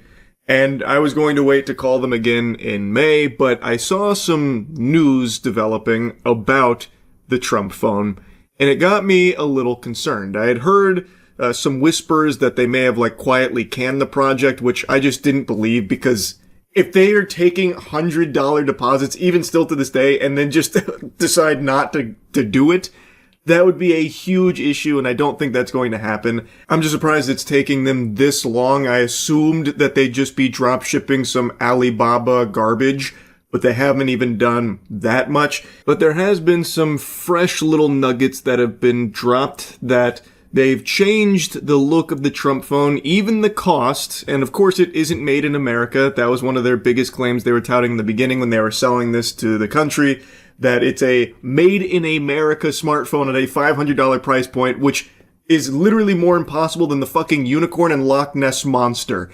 So that was never going to happen, but a lot of people put money down because of that promise.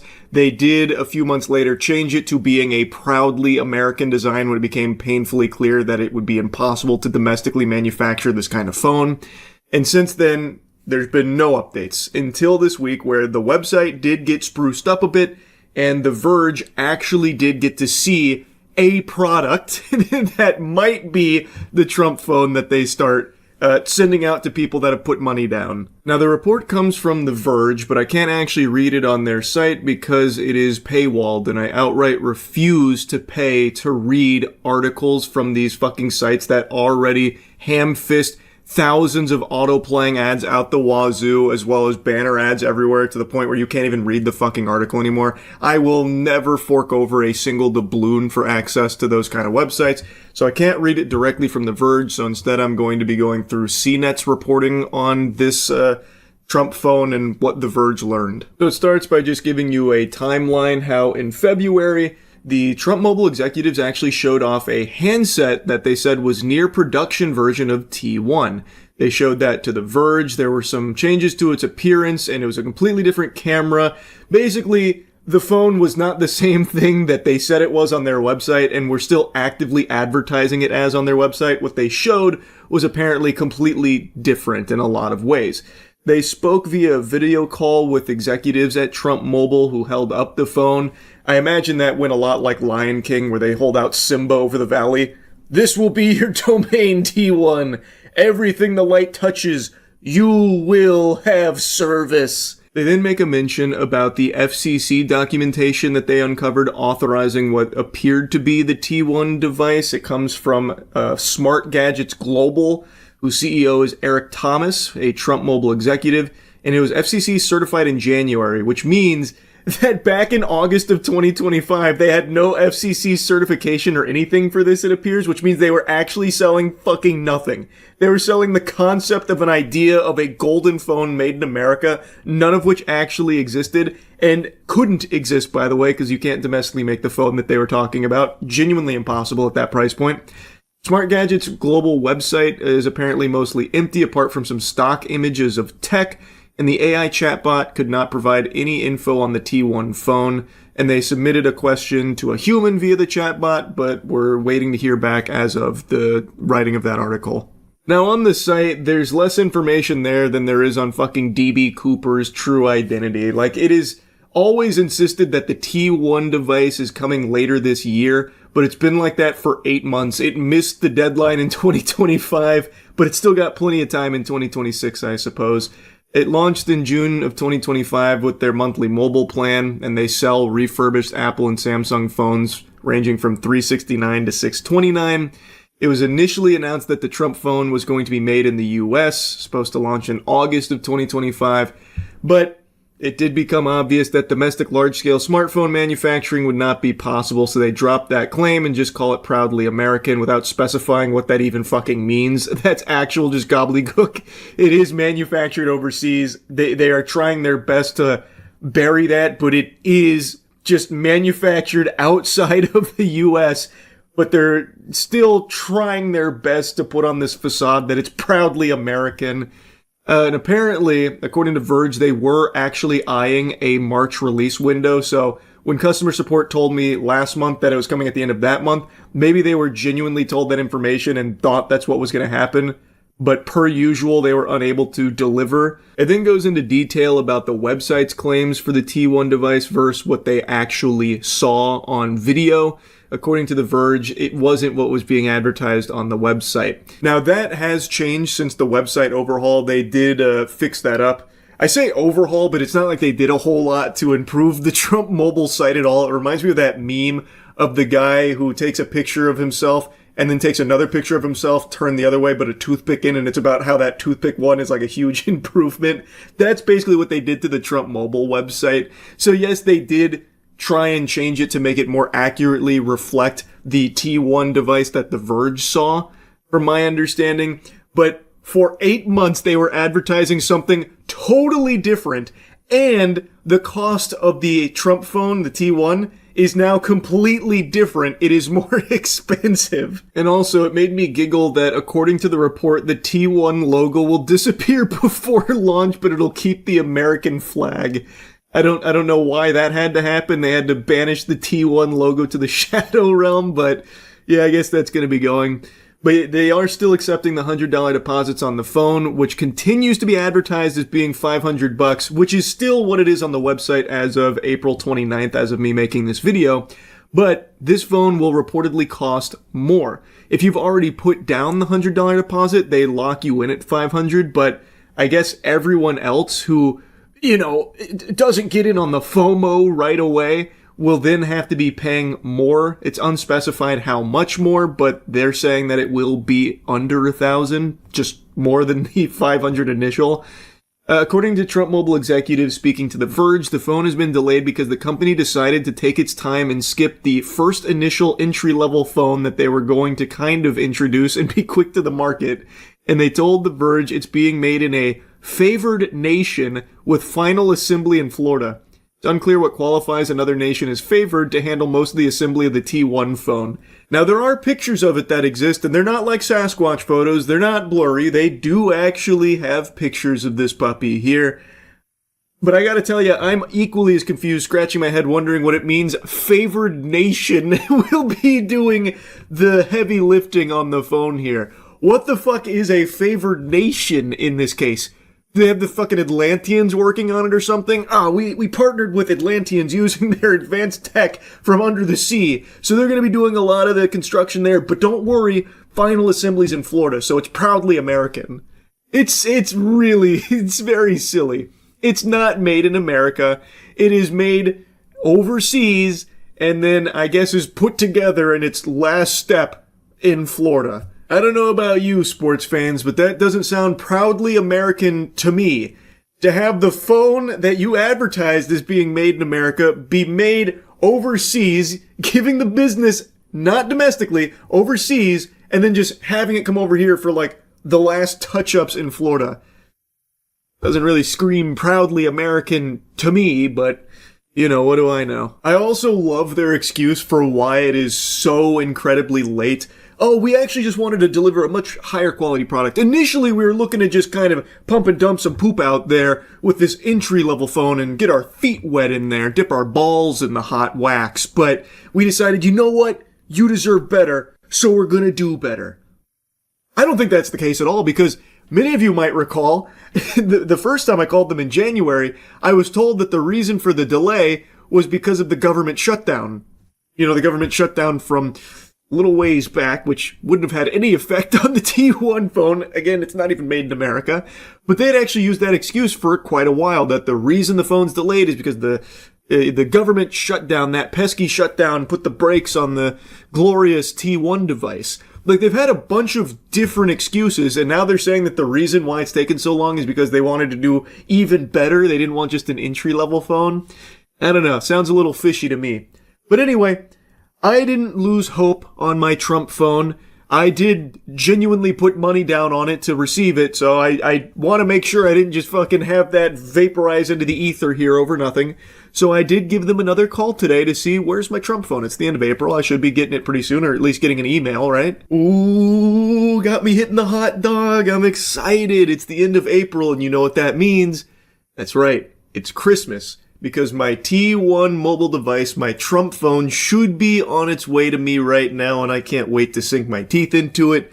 Earlier this month, I called support, and they told me that I should be in the second wave of phones, which is coming at the end of April. That's what I was told. So I haven't received any emails letting me know about the shipping being in transit or anything, so I'm just going to call to confirm that that's accurate. Though in March, I was also told the same thing, that my T1 mobile device would be hitting my hands at the end of March, but something must have went cattywampus over there. Who's really to say? All I know is I can't wait, and I just want to double check, get them on the horn, and make sure everything's all looking good over there for my Trump phone to come. I also saw that they updated the website for the first time in a long time. The Trump phone was supposed to come out in August of 2025, by the way. Just barely missed that one. We're a little tardy to the party here, but that's okay. Let's see what's going on.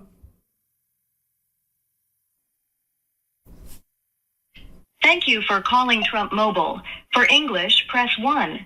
Para Español, oprima el número 2. Press 1 to open a new Trump Mobile account.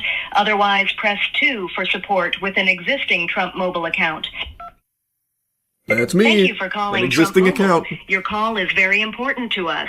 To ensure the highest level of customer care, this call may be recorded for quality control and training purposes. Please hold, and our next available representative will be with you shortly. You can also visit our website at www.trumpmobile.com to apply for a new account or access your personal account portal. I feel like I've... Good morning. Thank you for calling Trump Mobile. My name is April. How can I help you today? Hey, April. I just wanted to check on the status of my order for the T1 device. The information that we have is that they're going to start shipping at the end of the month. So either today or tomorrow, they should start going out. Now, you'll get an email once yours is ready to be delivered, and it'll give you a heads up that, hey, it'll show up in the next day or so. And now they are sending them out in the order that the orders were placed. So, but they're supposed to be going out any day now. Okay, well, that's awesome. I called a little bit earlier in March about it, and they said it'd be at the end of March. Did something happen then, and has it been rectified now? The information that we were given was that in March, there was an issue with some FCC licensing, and that's been resolved. Okay, that's awesome. Have you received one? Has anyone started getting them yet? We have, yeah. We have one here in the call center that we've been able to take a look at, and it's very sleek, very nice looking, and takes great pictures, great video, and the sound quality is really good. So I think you'll be pleased. Oh, that's excellent. I can't wait. So it should be in the next day or two? Well, they're going to be shipping them out. They're telling us, and this was as of our conference call with them last week, they're going to be shipping out by the end of this month, so that'll be today and tomorrow. That's what they're telling us. And you'll get an email in advance letting you know when yours is on the way. Now, when they ship them out, as I mentioned before, they're going to be shipping them out in the order that the orders were received. So if your order was placed last year, then yours will be in the first batch to go out. Okay, perfect. So yeah, then I should be getting it pretty soon. I was getting a little worried, I'm not going to lie. Yeah. Well, oh no, and we've all kind of been concerned about the delays, but what we were told is that back in March they were getting FCC approval for some technical thing, and that's been resolved, so they're going to be going out soon. Awesome. Are they going to make an announcement about it, like, publicly? Because I've seen a lot of people saying that it's been, like, canceled or something like that since no one's got it. No,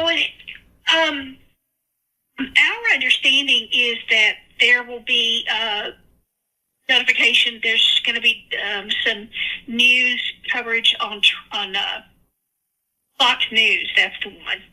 So, but we're waiting to get confirmation of that. Of course, I'm sure it'll be all over social media.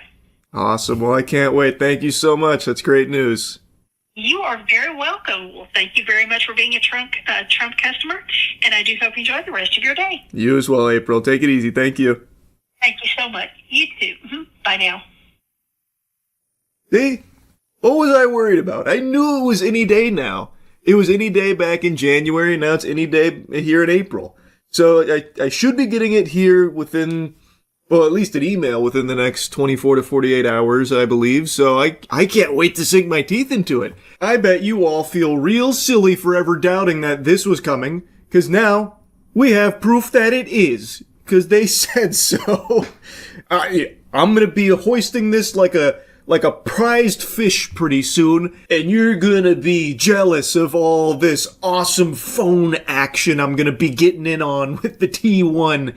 I also have to make sure to tune into the Fox News broadcast when they start talking about the T1 and sucking the cock. That's going to be really cathartic. I can't wait for that either.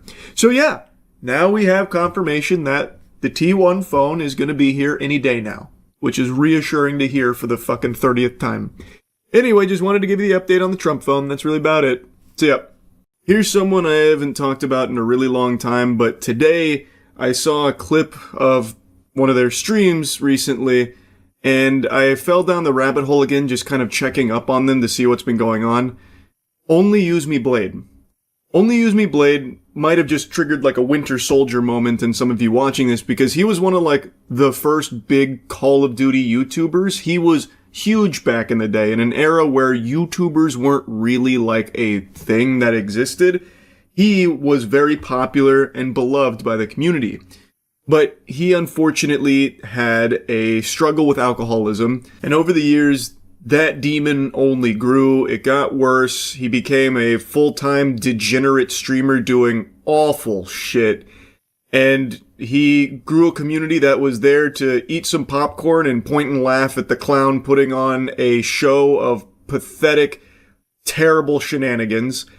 I made a video on him many years ago now, covering his sad journey and the awful shit that he had been doing during that time. But I hadn't checked in on him in a while until today.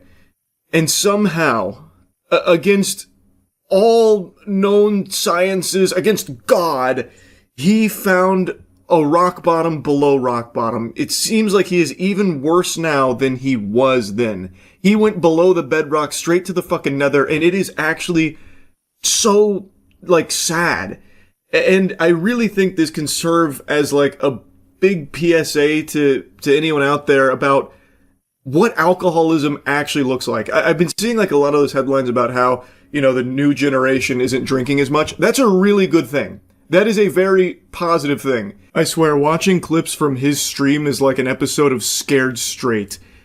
Now, Only Use Me Blade is not a good guy. Alcoholism aside, he has done horrible things, like I mentioned, and a lot of it is in combination with his drinking, but even still, it's not like that's an excuse for some of the shit that he's done. This includes some really unforgivable ones, like a possible sexual assault. Now, as I said, he is fully back into excessive drinking, and he recently confirmed speculation that he lost his toes, that his toes needed to be amputated. Show us the toes. Show us the stump. Show. Okay, well, during the fucking poetic part about it is, yeah, during my year off from drinking, I got an infection in my foot, and the years of abuse on my body, I lost my toes, dude. So, I tried to hide it, but still got my foot, and not proud of it, dude.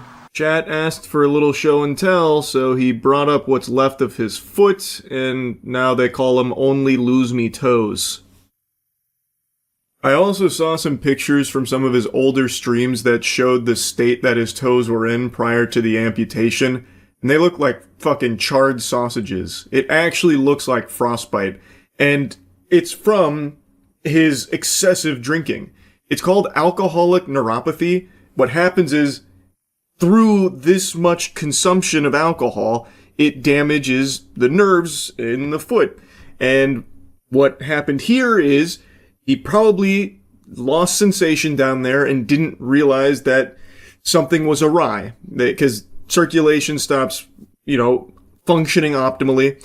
And so when he got that infection, he probably had it for a while and didn't even know it. And then by the time he did recognize something wasn't right, it was too late to save the toes, thus they had to amputate them. That's how it typically goes, as I understand it, when it comes to alcoholic neuropathy. And this is actually something a lot of people saw coming. You didn't need to be Nostradamus nor Baba Vanga to predict that he was going to have something like this at some point, because it was pretty well documented that his legs were rotting. He had fucking holes in his legs that looked like the honeycombs you collect in Banjo-Kazooie. He had sores all around his legs. It even had like some necrosis in some places that looked to be starting.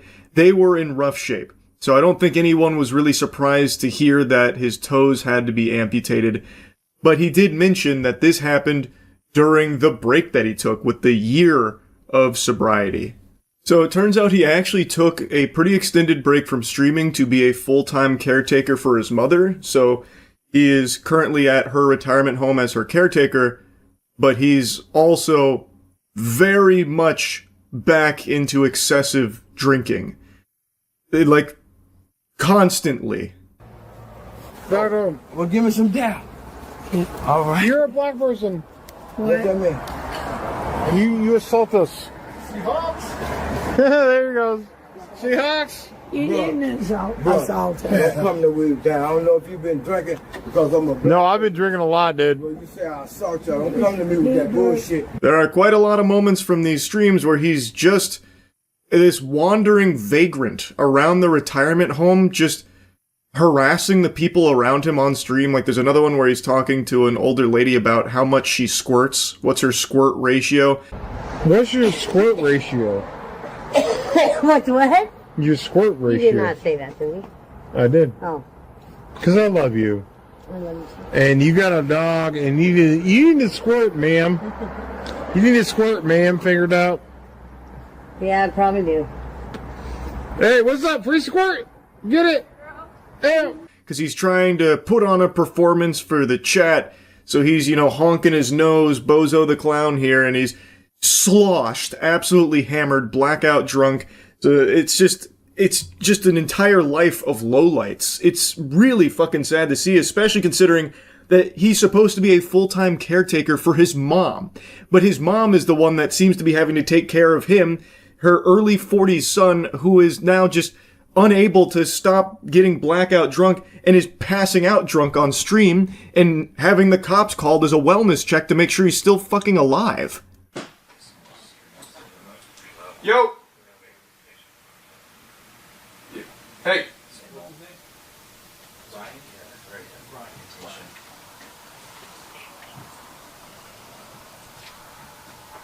Brian!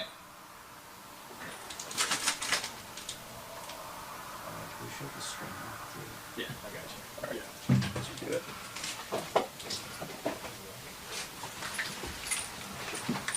Hey, you good, man? I have seen multiple clips of Only Use Me Blade in that exact position, the Peter Griffin falling down the stairs pose there. Even after losing his toes, he is still drinking to a catastrophic degree. It's a miracle he is still alive. Like, it is unbelievable with how much he has abused his body over the years. And in between, drinks, he has like some self-awareness moments about how much he has destroyed his body and how awful the alcoholism is. But he can't stop himself. He can't help it. That's how strong the addiction is. I don't think I've seen a clip with sheets on his bed, and I imagine it's because he keeps passing out drunk and pissing in the sheets. Like, no matter how bad things have gotten for him, he just can't seem to kick the habit, and that's not exclusive to just Only Use Me Blade. This is a very real, very evil and insidious addiction that tons and tons of people struggle with. Only Use Me Blade just happens to broadcast all of it for entertainment and has tied his drinking to his income to a certain extent. So, like, there actually have been times in the past where he has attempted to get clean and sober, and he's gone weeks, sometimes even months without drinking, but each time he has relapsed. And I do think some part of it is because there are people that watch his streams that are solely there to giggle at his misfortunes, so they kind of encourage it. Not everyone. There are a lot of people that actually try and root for him to, come out the other side and actually beat this. But there are some that are solely there because they want to watch him completely fucking torpedo his life and continue to be in this state. So, like, I can find clips of him, after a couple weeks, and then eventually he just says, you know what, I'm gonna have a couple drinks, and he does it on stream. And there are people that donate trying to encourage him to stop. There are people that reach out telling him, like, please don't do this. And then there's also people in his chat that are like, yeah, fuck yeah, finally, we're back, we're so back. It's over tonight. I'm gonna have some drinks, dude. I appreciate it, but I'm gonna have some drinks. You're doing so good, man. You are doing so good. I'm not making it a habit, dude. I'm just gonna have some drinks and relax I know and chat that you tonight. say that, but then, next week you're going to be like, oh, it's not making a habit, and you're going to be right back to dropping N-bombs and getting in trouble again. I do appreciate you, dude. Thank you. This definitely isn't gonna be a habit. This is just, I'm gonna have some drinks tonight. Spoiler alert, it did become a habit again. There it is, boys. J-Rock has just donated $5. Love you, buddy. After this, let's go out and let's smoke some weed or something. But, Terry, this is like a very special occasion. Daryl and Hill donated $3. Dude, please don't do this. Don't throw away all that work. Think of how good it felt to have control in your life, to have your life back. We are good. Thank you. Terry, I love you, dude. I'm definitely not doing a quad, bro. I'll have a couple shots for you, but let's do this and go smoke a cig and figure it out, all right? Like I said, there are a lot of people really trying to get him not to, and this has happened a couple times from what I can tell. But again, there are still some people in there that encourage it, and I think, to a certain degree, Only Use Me Blade believes that a large part of his content is drinking, so it makes it even harder for him to, fully stop. And he did take an extended break, where apparently he did stop for a year. But he did come back, and he is now drinking just as much as he ever did. He even recently got arrested for urinating in front of officers that were called to kick him out of an area where he was just publicly intoxicated and being a nuisance, just a pest that was bothering everyone out in public.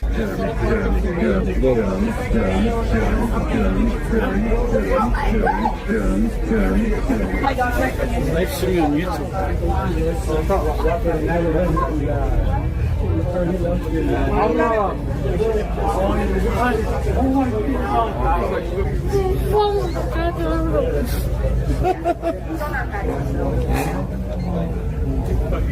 Okay, I'm going. Calm down. Your burger's ain't good, bitch. The fuck is she talking about?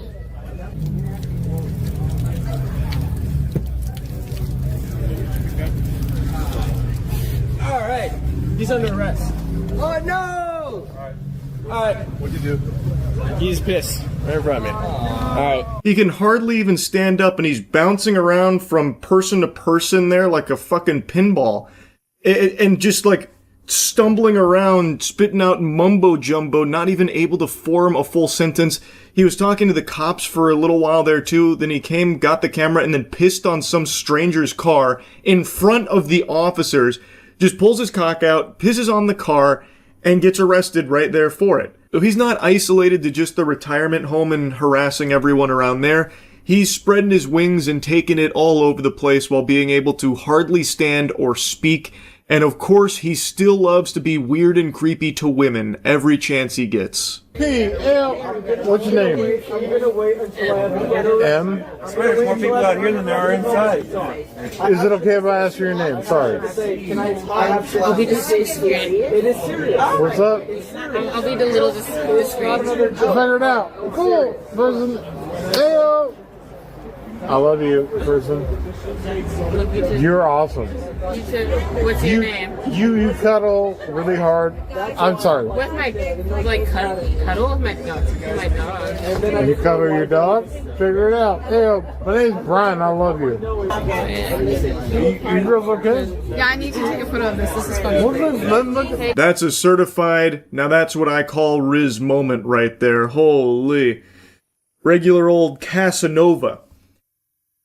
So again, he is blackout drunk here. He's trying to get this stranger's name. She doesn't really want to give it to him. So she gives an alias, and then he just keeps saying "Heyo, figure it out," and then says his name, and then says that she cuddles really hard. I guess that's flirting. I suppose. And then her and her friend are very weirded out by it. So they both start recording. Well, we can see she starts recording, but the other person she's with also said that she was taking a picture or something for the memories. I imagine they're doing that just in case things get fucking hairy. It's for their own safety so they can videotape the fucking wacko that's approached them here. It's just a disaster, man. It's fucking absurd. So yeah, I hadn't seen anything from Only Use Me Blade in a while, and he just got put back on my radar today, and I couldn't help but just jump down the rabbit hole to see like what's been going on over the years with him. Still not good. And I genuinely think he showcases what alcoholism really looks like and just how hard an addiction is to beat. It is something very, very serious, and it's fucking awful. Man, it really is. So anyway, just wanted to yap about it. That's it. See ya. I imagine a lot of you are tired of hearing me yap about One Punch Man. By a show of hands, how many of you had enough of a 31-year-old man complaining about an anime? No hands? Interesting. Okay, then I'm gonna keep going. It is so hard to not blabber about this season because it's setting new records. The most recent episode that just dropped, episode 6, is now one of, if not the lowest rated anime episodes on the entirety of IMDb. And not just there, but across other sites as well, it is one of the worst reviewed episodes I can find. Right now, the most recent episode, Motley Heroes, has a 2.9 on IMDb, which means that it's even lower than X-Arm's debut episode. X-Arm is considered by many, including myself, to be the worst anime ever made. That abomination is an insult to God. It is the biggest, bungus piece of shit imaginable. And yet, One Punch Man Season 3 has found a way to be hated even more than X-Arm. And the crazy thing is, I watched X-Arm. I don't know how many of you remember this. I was going through the worst rated anime of all time to find the single worst one ever made. And when I got to X-Arm, I literally just ended that series because I hated it so much. And it actually like blew up my fucking neurons up here to the point where I felt lobotomized watching it. So I called it quits after X-Arm. It was that bad. And yet I would actually say it kind of makes sense why episode 6 is rated lower than this X-Arm debut. Because at least in X-Arm there is movement. At least you can say you watched an animated thing. You watched something animated. With One Punch Man Season 3, you have to stretch your definition of animation. Because it is entirely composed of still images, almost. And in episode 6 here of Season 3, from what I can recall, I just finished it, there's only 4 scenes that have movement. And by movement, I mean one of the scenes is Child Emperor doing this with his hands. And then the other scene, which has become a big meme now, is King walking into the room, and he literally walks into the room like a fucking Five Nights at Freddy's animatronic hitting some of this. I thought we were about to witness him do a JoJo Siwa's dance move or something. Like, that is the level of animation you're getting with One Punch Man Season 3. So, like, to me, while it is probably exaggerated to a certain degree, being a 2.9, X-Arm being higher in this regard, I kind of agree with it. At least X-Arm moved. There was, like, shit going on in episode 1 of X-Arm, like there was a fight and everything, and characters moved, which is a lot more than you can say for One Punch Man right now. Not only that, they fuckify themselves where they have like some very cool stills, or at least they did in some of the preview and promo material they had, like some decent stills. That was like the one thing people were latching onto like a baby to their mother's teat about season 3, about some cool stills. But when you get to the actual episode, for some reason, some maniac, some unhinged lunatic went in there and slapped the ugliest blue and yellow light filters on everything. So anytime you're looking at a character's face close up, for some reason, they go into like the cheddar cheese dimension and there's just fucking yellow lights beaming in, or like blue RGB gamer mode lights just obstructing your view, and it looks so silly. And like another big meme moment from this episode is how they fucked up Fubuki in one of these stills where her face is, it doesn't even look like the same character. It looks like one of those in-between frames from Naruto where someone's face gets like all fucked up where it looks like the Babadook or something like that. And that is like a full still that sits there for a minute. Like a minute is exaggerating, but it sits there for a while and it just looks terrible. Like it's very clear that the show is only getting worse. Like, this is... Episodes 1 and 2 were bad, but they weren't this bad. Episode 5 was their best episode, and it was bad. But it wasn't this bad, and it feels like they blew all of their load in episode 5, and now the only thing left is like scraps, actual morsels that they're trying to utilize to the best of their ability to just have something go out. And my God, it is sad. It is just tragic what's happened to One Punch Man. And I've seen this crazy fantasy people are spinning about like, yeah, season 3 is so bad, they're going to learn a really hard lesson that season 4 is going to be amazing for. This is a necessary pill for them to swallow so that way we can get an amazing season 4. Buster, there's no season 4. This has been a catastrophic disaster, and once season 3 is done, which they should just close the book on it now, just stem the bleeding. There's no reason to even finish the scheduled episodes. Just let it end here. It's not worth it. But once this is over, there will not be a One Punch Man season 4. Not unless Bandai sells the rights to someone else. They've shown that they're not willing to put any resources into developing a very high quality One Punch Man season anymore. So, now that this hasn't done well and it's been embarrassing, they're just not going to touch it again. There won't be a season 4 unless for some reason Bandai has this big eureka moment where they're like, what if we actually tried to make it good? And then decided to after this. But I don't see that happening. They're just going to wash their hands of it and be done. It seems like that's exactly what they want. They tried to make something extremely cheap, expecting fans to swallow whatever shit they farted out, and it didn't go over well. Their gambit didn't pay off. The only franchise that's able to get away with spending $0 on a beloved IP and still having the community lick the sweat off of their gooch is Pokemon. Pokemon is able to be produced for literally $0, copy and paste every year, endless slop, and people will just digest it with a smile on their face. But that's because they have numerous decades under their belt of brand loyalty, and people have literally rewired their brains to just accept that Pokemon games aren't expected to be good anymore. They're just expected to be there, and that's enough, I suppose. And that works for them. One Punch Man does not have that same luxury. One Punch Man has 3 seasons in 10 years. That's not exactly enough to have people just hooked on the drug to the point where they'll excuse any laziness. Especially not for a highly anticipated season 3, 6 years in waiting. This gambit was never going to work for this. I don't know what Bandai was expecting to happen here. This is just so sad. And I'm very confident that we will not see another season of the One Punch Man anime anymore. Unless, of course, Bandai sells it to somebody else or some kind of crazy miracle happens. But I think season 3 is probably going to be the swan song for the One Punch Man anime. And that sucks. At least the manga is still an absolute fucking banger. At least that is still absolutely slapping. But it is such a shame to look at what could have been for this animated series. Season 1 was amazing, and I was a vocal hater of Season 2, but now seeing Season 3 and going back to Season 2, man, do I see the folly of my youth. How silly I was to think Season 2 was bad. It is definitely worse than Season 1 in terms of its animation, but holy shit, is it significantly better than what we got here. And even on its own 2 legs, it is, like, in its own right, still, like, well animated at most points. Like, so... Season 3 made me appreciate Season 2, so there's that, I guess. But man, yeah, this is a terrible season, and it continues to only get worse.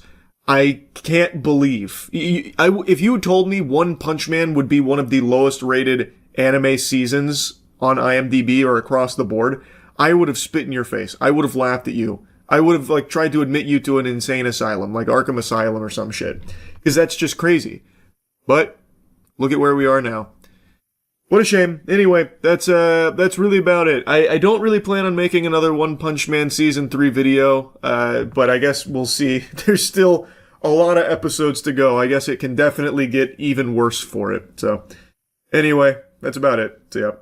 There's a viral video going around on the internet right now that really struck a chord within me, deep within my soul. A video that is about a short man getting very angry and he becomes a massive douchebag asshole. I'm sure most of you have seen this, but From the perspective of a short man, we're a rare breed, so I figured you'd want the unique perspective of a man who's below average male height. I'm 5'6".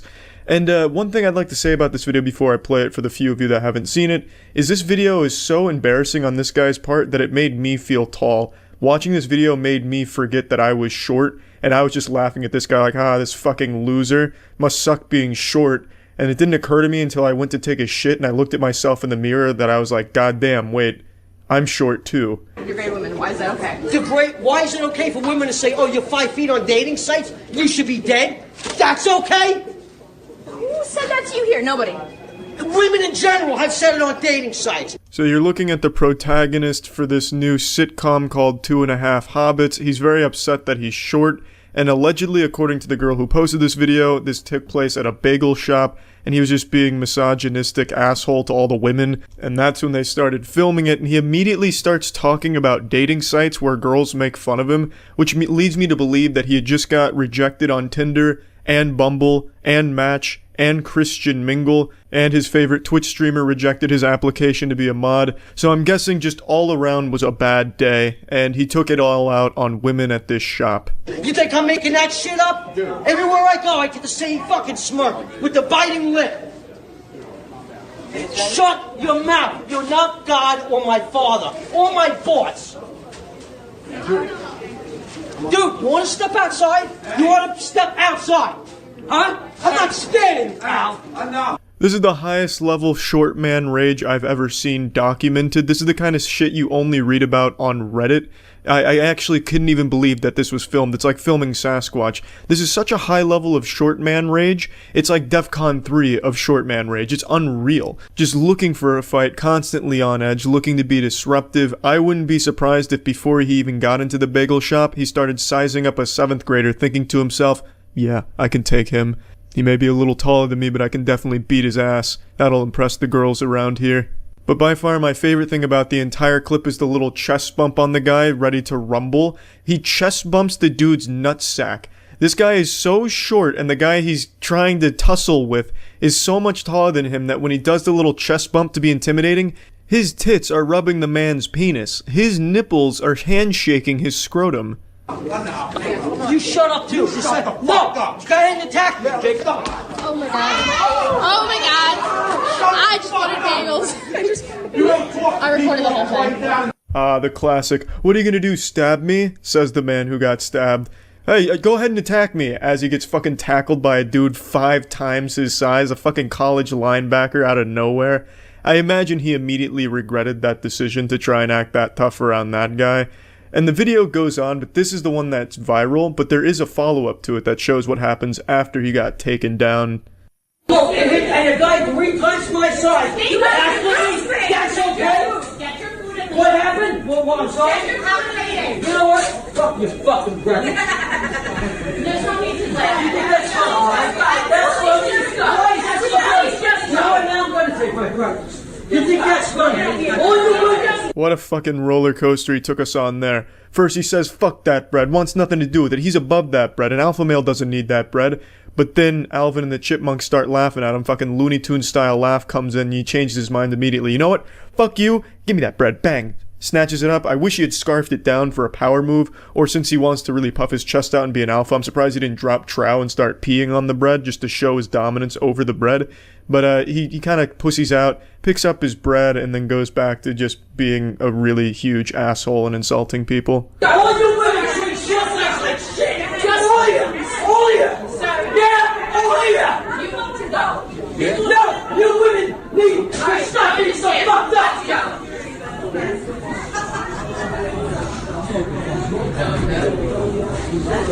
He then went home to make a blog post about why nice guys like him don't get the good-looking girls in society, and it's a shame.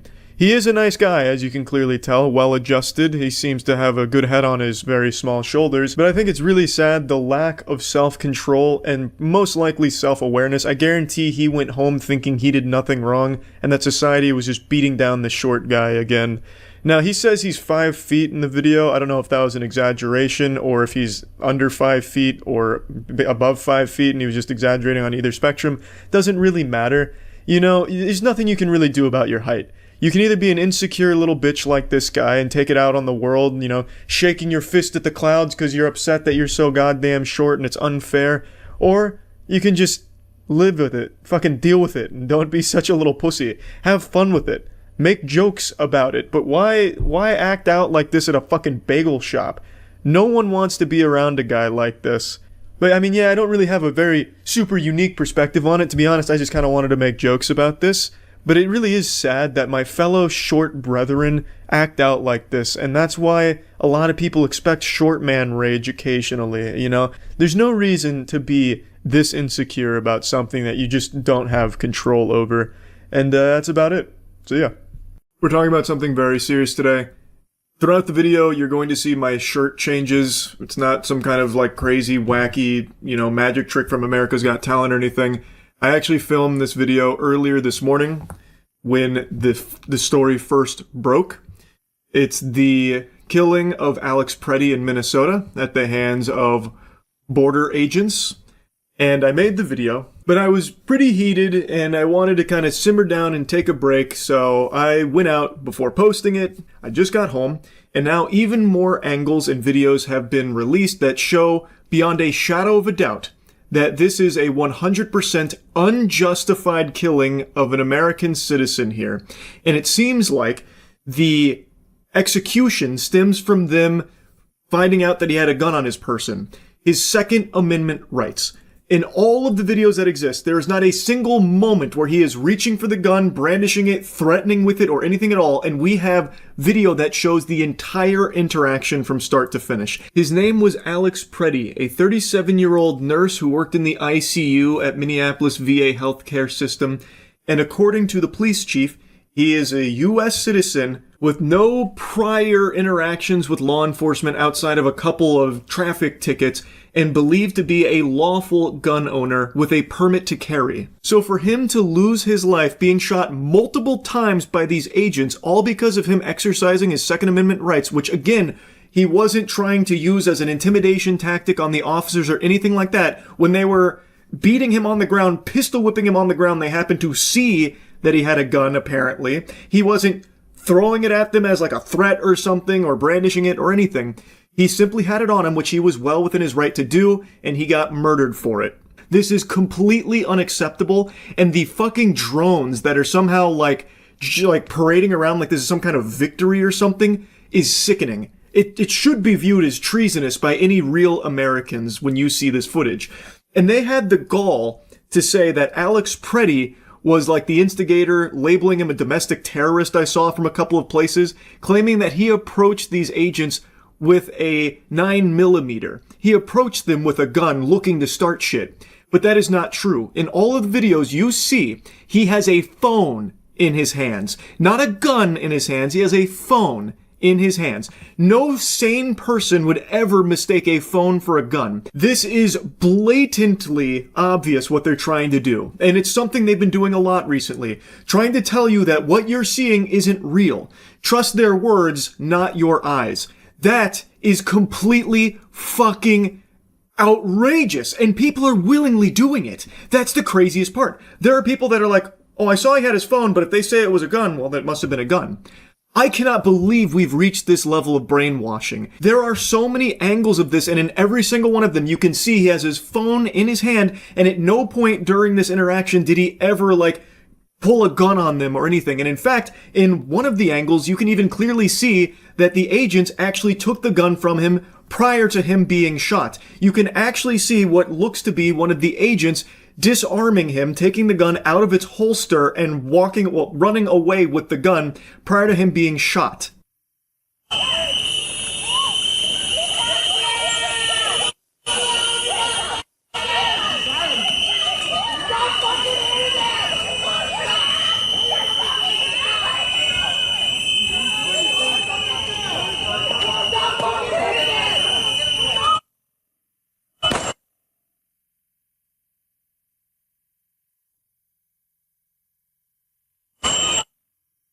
And if that wasn't definitive, there is something even more clear that I think is completely irrefutable for anyone that's actually looking. An agent takes Alex's gun out of its holster in front of the agent that pulls out his gun and shoots him. So he can see the gun has been taken out of the holster. And it is clear Alex Preddy has both hands on the ground. He does not have a gun in them. And an agent reaches in and takes it out of the holster right before another agent pulls out his firearm and shoots him in the back. Honestly.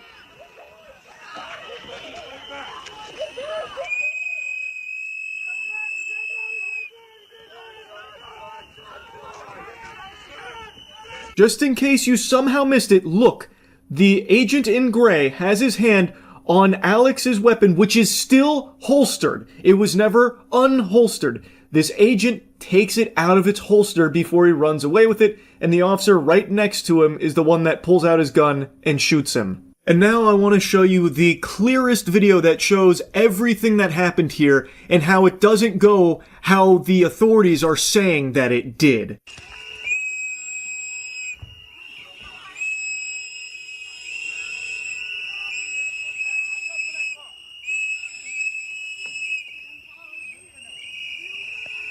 That was Alex Preddy you saw walk by the camera right there. He has his phone in his hand, and then with his other hand, his open hand, no gun in it, is waving cars through.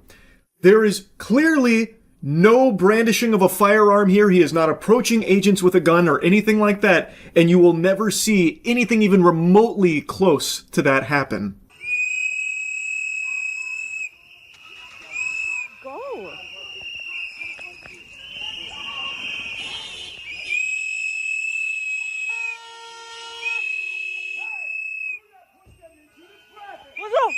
What the fuck is wrong with you?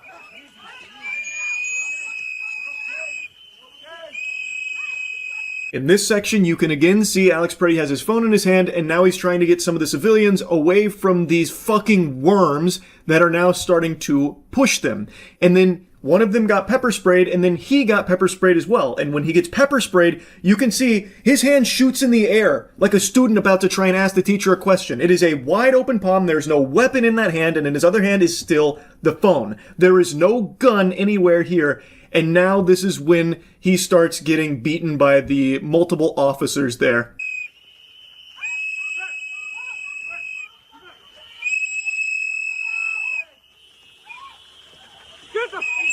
The fuck, people? The fuck is wrong with you? Honestly.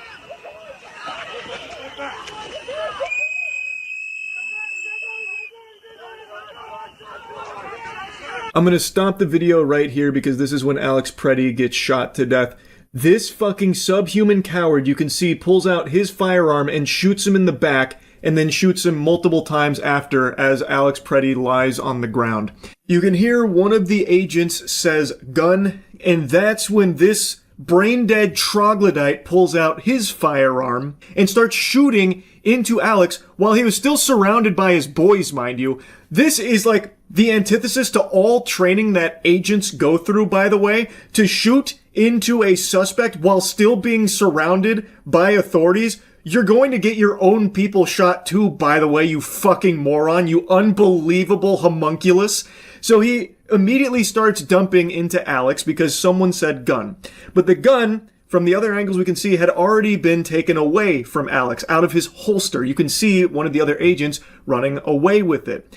But again, he was never brandishing this firearm. And as an American citizen with Second Amendment rights, and a lawful gun owner by all available information, he was allowed to have that gun on his person. It is not grounds to execute a man because you fucking freaked out and panicked because the guy you were beating and pistol whipping with fucking 5 of your friends happened to be armed.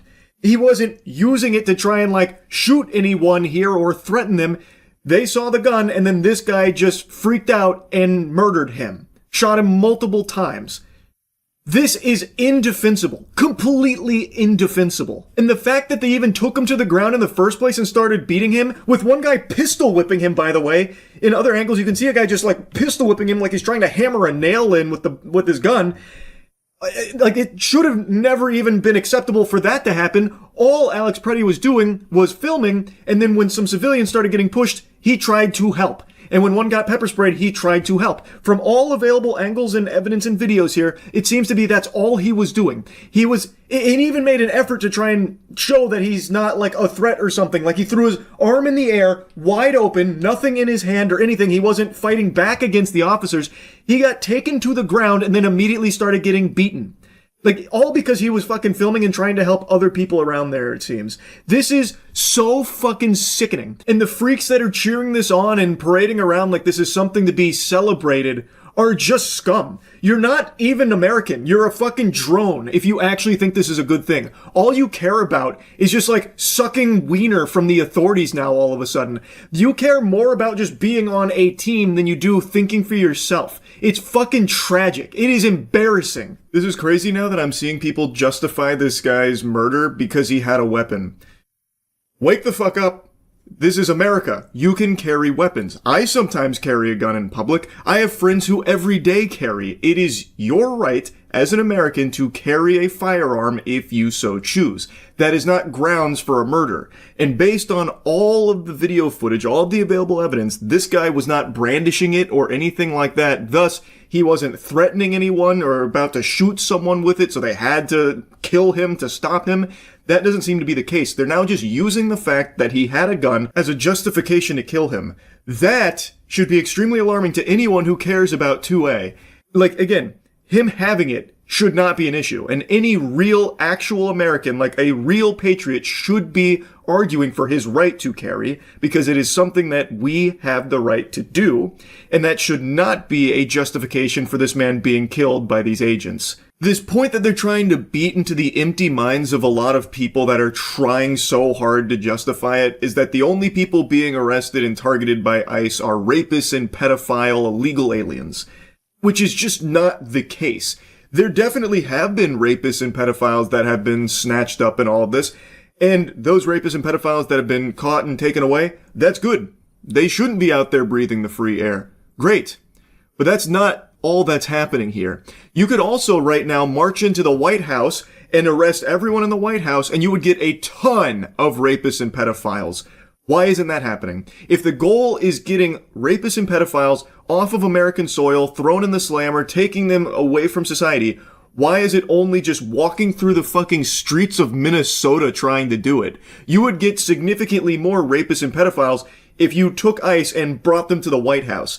An administration is actively covering up a massive child sex trafficking operation and letting tons of evil people get away with this, tons of clients. So if the goal is to get this kind of evil out of this country, why would you not start with what is provably a spot that has so many of them? Also, that belief of like a secret pedophile ring was a very popular one among Trump voters for the longest time. And now that it has been proven beyond a shadow of a doubt to be real, legitimate reality, they are now just ignoring it. They have been proven correct that there was a huge pedophile ring of these powerful politicians, but because some of their favorite politicians are potentially wrapped up in it, they just want to drop it and forget about it.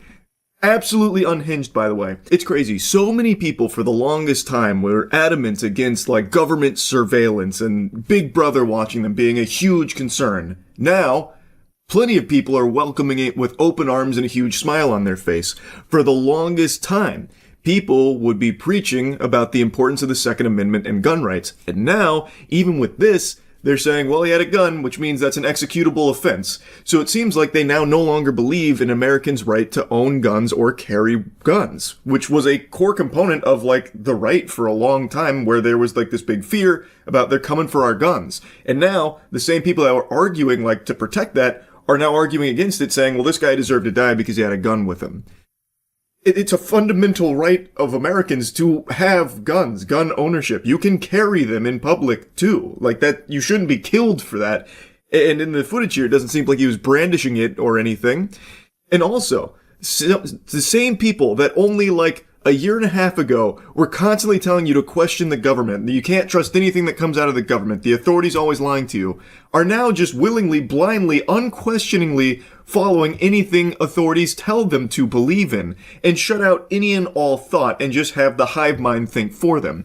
It is crazy because it seems like the only actual belief of some of these fucking brainwashed drones is relentless cock gobbling.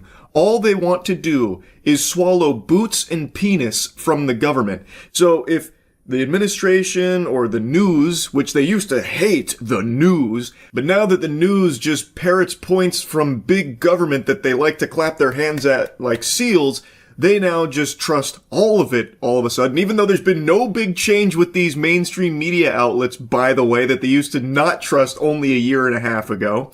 But now, anytime they hear something from the news or anything that comes from the government, they will just immediately accept without a second thought and then attack anyone else that is saying differently, or even just probing them to maybe think a little bit more about the narratives.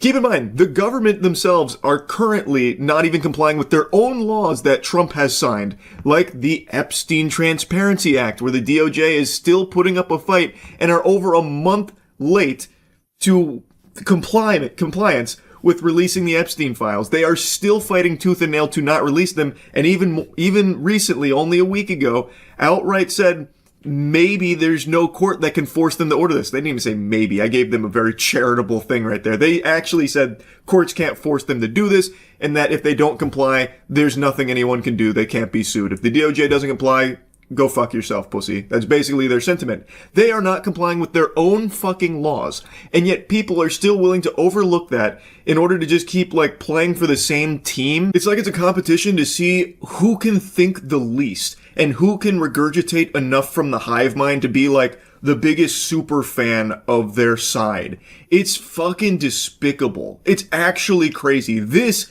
is real sheep behavior. I know a lot of these people like to say sheep, sheep, sheep for the longest time, but now they are actually the epitome of that. Here's just a little thought experiment if you can break through the programming for a second. Imagine what's happening in Minnesota was happening under Obama or Biden, where there were masked agents that were constantly surveilling you, and even at times asking for your papers, your documents to prove you're an American citizen, constantly needing to provide your private information to these masked agents. And these agents also had killed 2 American citizens.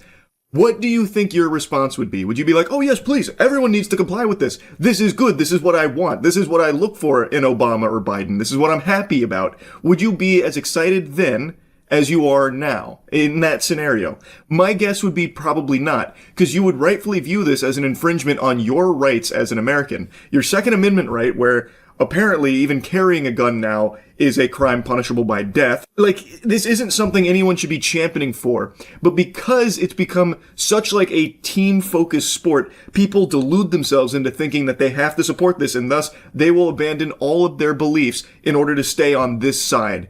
It's crazy to me. I truly don't even know what the solution here is, because people are just willingly, on their own accord, no longer trusting what they see and what they know to be true. They would rather just have the government tell them what to think and what's true. So that way they don't have to do any level of thought for their own. How do you fix that? I genuinely do not know. I have no idea. I don't know how you can watch this footage and multiple angles of this situation and still come out trusting the government's word on the series of events that unfolded when you can yourself watch the footage and prove them false. What do you do to someone that just refuses to at least try and see things clearly? I don't know, but it's fucking tragic, and it's only getting worse. It is so fucking out of control. I had to yap about this. I've been actually fuming all day. So yeah, that's really about it. See ya. Initiating moisture.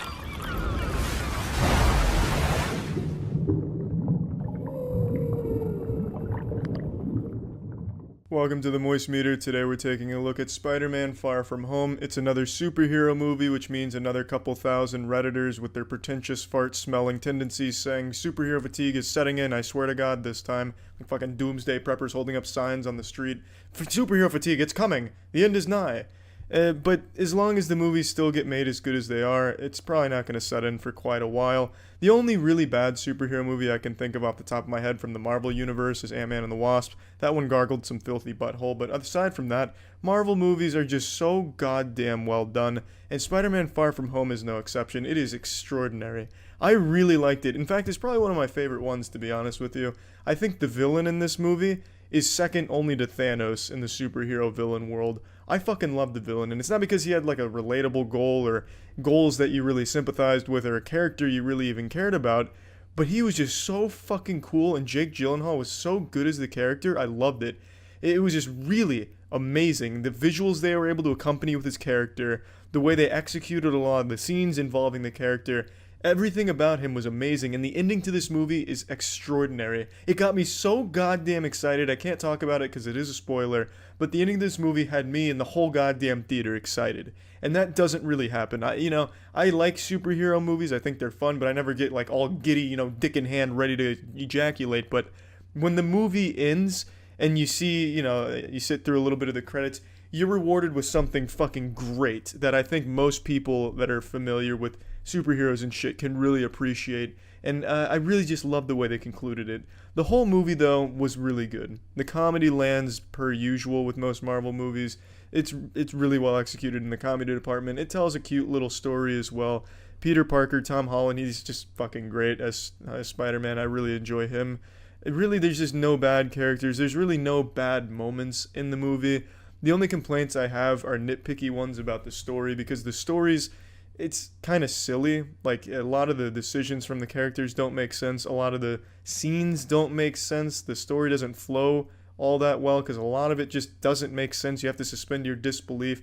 You have the whole thing is about a field trip stretched over an adventure where a lot of bad shit's happening, and yet for some reason the adventure still continues despite if it being in the real world. You fucking an entire city getting destroyed.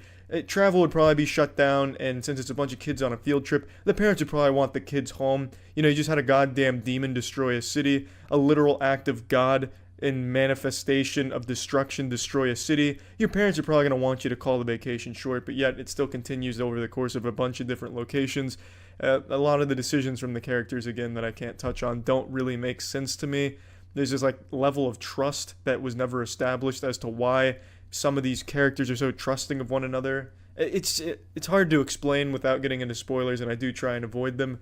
But that's the biggest complaint I'd have, is just that the story is kind of nonsensical, and a lot of it's set up for jokes, I imagine, because it kind of pokes fun at how ridiculous it is. There's a scene where Peter Parker gets on a train, and all of a sudden he's 3,000 miles away from where he started in the blink of an eye, and they use that for a conduit for jokes, and I guess that works too. But it's just kind of silly from a narrative perspective. And the only other issue I have with the movie is I really think Spider-Man was kind of lame in the first 2 or 3 fights. He didn't really do anything. He kind of just got his ass cheeks smacked on by the enemies. He didn't really impress me, and he has been impressive. Spider-Man is a really, really fun character to watch in the action scenes in all the previous movies, and it was really underwhelming in the beginning. He just kind of, tossed a pebble. He'd throw a little road sign at the monster. I mean, that's kind of underwhelming, you know what I mean? But at the end of the movie, he really pops the fuck off. The last fight scene with the main villain is really, really fun to watch. I enjoyed that a lot. Really, everything about the last 30 minutes of the movie, I was just giddy about. I really, really liked it a lot. The movie's definitely worth seeing. I think it's very fucking good. Plugging this shit into the moist meter, I'm giving Spider-Man Far From Home a nice 90%. I really like it. I know a lot of you kind of scoff at superhero movies, but they're just really well made. They're really well done. Comedy works in all of them. The action works in all of them. They have good stories.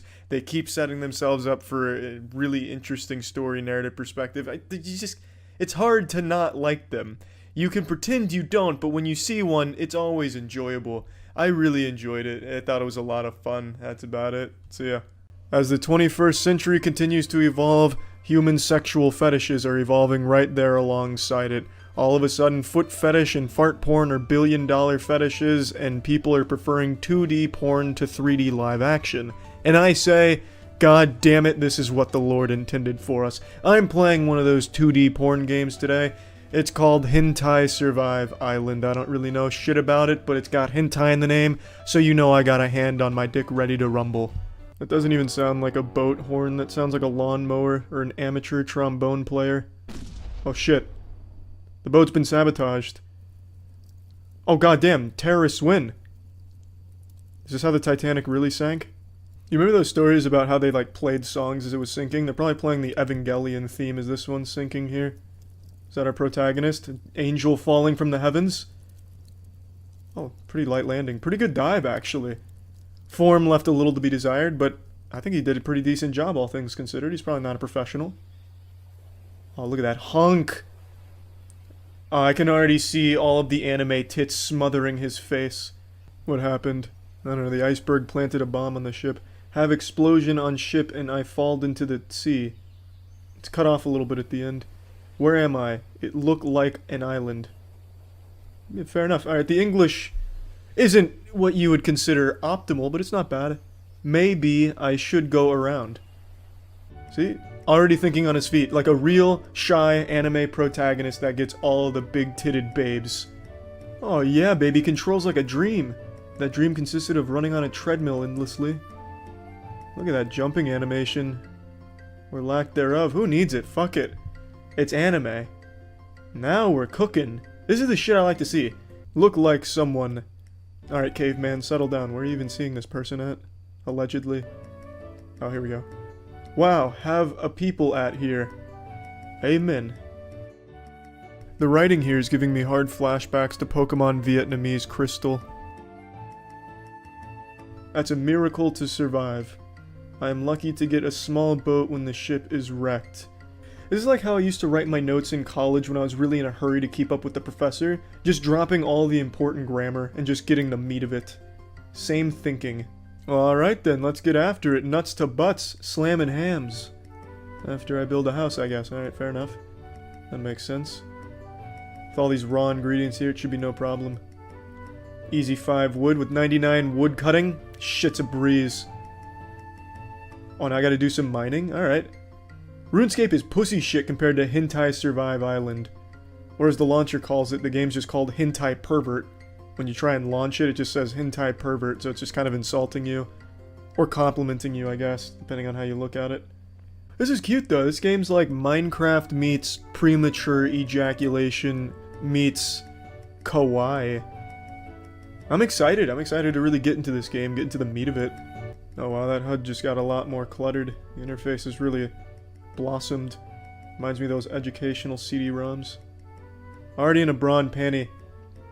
Yeah, she's just asking to get ass-fucked by my ass-fucking dick. Can I collect apples off of this? I guess so. I tip my fedora to you, good apple tree, for I now offer the... Only half a heart? For 3 apples, you only give me half a heart? That's kind of fucked up.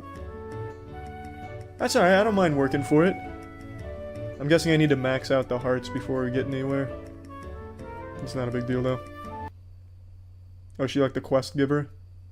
Are these acts like chapters in the game that I can just pick from? Let's just dive into the Act 3, I don't want to go through the prologue. Oh. They're sexual acts 1 through 3. What the fuck was the point in collecting the apples then if she's just down to get finger blasted by my greasy gamer phalanges off the get-go? Not that I'm complaining, this is what I'm here for. Yeah, not bad. Does this come in VR? Oh yeah, ride me like a goddamn scooter. Oh. Say my name. Say my wiener's name. Name my scrotum. Come on, you semen vampire, name my ballsack. Oh! Who's your accountant? Are they good at it? Do they save you a lot on taxes? Alright, I'm all good now. I'm all set. Thank you, Steam. Do you think Shopify Rebellion have it? Oh, come on. I want it so bad. I want them to win so bad. Progresses.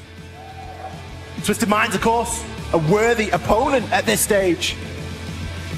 Got to give credit to them. The position that they find themselves in, flawless throughout the Swiss. An incredible showing, Links. Now, there are some critics that maybe are going to say, well, okay, but look at the teams that they... All right, come on, boys. Definitely ran a bit more of a gauntlet to get to this point. But we've got to give the MENA team their credit where it is due. I don't know if there's any drops on my stream, brother. Couldn't tell you.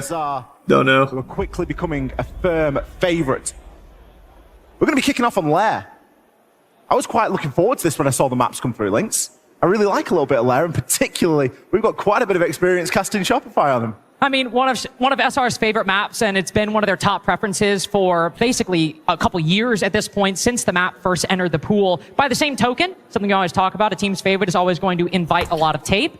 Oh, I want Ambi to drop a nuke again today. Yesterday, a favorite map can still Let's be get it. and winnable territory. Let's get it. Even if you've played it a lot of times. The Rebellion starting off with a Cade and Bandit band. I think very standard for the hard breaching. But Monty and Snake, this is going to go right to the heart of some of what we saw from Shopify Rebellion yesterday and historically. The Monty needs no introduction, but the Snake being taken off the board by Twisted Minds. There's a couple players I can look at the Rebellion who might want to pick up that Soliton scanner. Absolutely. You're gonna watch the second match as well? See who they potentially play? We'll see. Even Rex is I might. getting involved. It really has been a resurgence, top through bottom, for this roster at the moment. And I think that is only... Oh, they got the overlay all fucked up. As we move on through this first match. Let's get it, boys. Let's go, gentlemen. On that defense, and they've got some brilliant tools at their disposal. Guards already just having a little bit of a look outside, making sure that there's no drones hidden away that could catch them out a little bit later on. But it's players like Hasham that we're going to want to be keeping a really keen eye on. A player that, let's be honest... Yeah, I was doing a little Pokemon opening for the Skill Check channel. Ratty plays. Then I lost track of time, so I almost missed kickoff here. Contrast going into today, what we're going to see from Twisted Minds is a lot of plays like that. Hasham trying to take fights on those exterior angles, going prone beneath desks. You should be in this tourney. I don't know about that, brother. But for Hasham, who I'm only gold 2 right now. Roster back in Atlanta in 2023, really put Meta on the map at that tournament, and since then have constantly been fighting for a seat at the table. Got it last year with EML, and now pressing everybody with a semi-final performance. Utility going quick. All right, we see him. Surprised at the lack of a Ying ban from Twisted Minds. This is something no, boy, yikes. Quite a bit of on Lair. All right. But if you're just going to kill the Ying as the second kill of the round, then we need to ban the Candelas. Now, do you? Gone with it as well is the Heart Breacher. Hasham. Oh, nice. Good shit, Ambi. All right, Ambi. Let's just fucking steamroll. Let's get cooking early. Trying to stop this bleeding at the moment. SR, they have lost a lot of their pushing power at the moment. That Ying is designed to get in there and disrupt. Let's just outgun them. And enable people to push in. No tactics, brain off, just fucking steamroll. How important it is to be getting walls open. Rebellion, they've banned both the electrification operators. They are prioritizing that. However, they don't have any secondary hard breach to fall back on. So transitioning from ops all the way through into the top of mezzanine into site is going to be very difficult for them right now. So in all likelihood, you're going to look to two of the players we have left alive, Spoit and Ambi. We're going to need to nice, Ambi. Let's go, baby. Good for both kills. Equalized. So far. As you mentioned earlier, Ollie, Spoit having an insane tournament as well. Ambi having an insane scary. Final. Holy fuck, One of that those was players scary. tagged up by the silenced MP5. Guards. Substitute getting information on another. Twisted Minds have a good idea of this push. There's been players that have asked pretty much the whole time right as the door opens. Ambi's head taken clean off by J-Lad around the corner. Yeah. Guards finally winning his duel with Spoit. And Twisted Minds. All right. A statement out the gate. All right. They've got their own narrative to write. We lost Ying early there, so it made that hard. We can't be having that happen. Twisted Minds coming out there with a lightning first round. 2 big opening picks, which essentially just dismantled SR and everything that they were trying to achieve in the round. An oldie but a goldie from SR. A little bit of raw action. They were very early adopters of Lair when it first came into the pool. And they really like to bring some of those newer operators as well. Roar, Sense, all of which will see a lot of play on this attacking half. Oof. Oof. That's all right. Unfortunately, if you lose your heart breach, that's all right. Too many places you can go. You can block off the door, but as we saw, always going to be skinny angles. What rank are you trying to hit? I'd like to get to Emerald, at least. I think probably across the board on all multiplayer games, I'd like to at least get Plat Emerald on all of them. So like League, I'm going to look for Emerald again. Or look for Emerald and then Siege, look for Emerald. Good fundamentals from Twisted Minds right out of the gate. Because to me that feels like decently average. Well, decently above average. Twisted Minds now moving to the basement. YouTube streams up, it's just on the gaming channel. Another play where Twisted Minds look to, I think, pressure the Rebellion on these extremities. Hasham bringing the Scopos. Of course, recall back to the site when the moment arises, but we'll also believe have P9 moving around What's the the middle highest floor. rank? In Siege or Plenty of in options general? for this Because it defense changes game to move game. up to the top and the middle floor throughout round 2. The Rebellion, I imagine, will take this first minute, try and map out as much of this realm as possible. 3 kills for J-Lad inside of round 1 as well. Big contribution there. I think Hashom is often the player on everybody's lips, but J-Lad has proved he can already have big contribution. We know him to be quite a big clubhouse player as well, and with that being map 2 in the series, if he starts to have a bit of a dangerous day, SR are really going to have the work cut out for him here. This opening, very... The YouTube stream is up. It's on the gaming channel. Caught out on the Dokkaebi. Unable to transition at the moment, and the death mark. They're really throwing everything at making sure he's rooted out. Nice, there you go, Spoit. Good shit. Shields at him, throwing death mark trackers. Every bit of utility the Rebellion can muster for this roam clear, all dedicated to clearing out. Now we need Spoit coming online too. The impact Hashom has. Oh, we'd be so golden. Why they might make such a decision, but it's the structure that's built around him as well. What? Twisted Why are we Minds just know he's sprinting gonna in invite like some that? Attention, and so P9 What and the fuck? J-Lad on the roam as well. Luring We Canadian didn't drone it or anything. We just and you we lose just a Scopos, but you get a blitz and a Okay, here we go, Dokkaebi in Spoit. turn. Spoit, similar to Ambi last round, doing a lot of the heavy lifting when it comes to these kills. But when the Rebellion are bleeding players as they enter the map, you can't help but think Twisted Minds are getting the best of them. Not only in the kills, but also in the utility at the moment. P9 on that mute. Oh, Just close, able to close. step into a jammer with Spoit He's going half. down as well. It gives the advantage away to Twisted Minds. It's alright. 3 versus 2. Can we at get the moment. res? Yeah, we got the Fortunately for res. Spoit, he will be picked up now, and they've still got a minute to work with. But again, I look at the tools. We're asking for a lot out of these booty drones, and no one's able to sit on the side or close to and catch. Oh, this is nerve-wracking, please. Now that moment expired earlier. They used all of it on Hashom, and Twisted Minds were one step ahead of them. Rexon will use his last boogie drone, get a bit of verticality. But again, given Let's get in there, Ambi. Let's start slapping him around. how much worth will come from these vertical angles. Spoit even down to 1 death mark tracker too. So as the Rebellion push into sight, the last one used on the mute, but if one of these jammers is alive, they can cleanse it, and that's We know, exactly we what now will know. happen. Ambi off the back of the flashes, pushes straight in. Nice. Oh my God, he's so good. All right, we know last guy's location. Coming from not whether or not you can avoid Come on, it. please, please, please. In a 1v2, Spoit and Ambi. Just play together, play off each other. Hydra coming his way, and Trix now with some information. Oh no. And a headshot. Oh, thank you, Ambi. Thank you, Ambi. Let's go, baby. Oh my God, Ambi is so fucking good. One of the hottest players in North America. Holy shit, man. Still blazing from yesterday. Ambi, when Rebellion needing the most, is able to pull it out of the bag. That's a round, Lynx. Rebellion have no business walking away with. That is a layup round that Twisted Minds have just fumbled.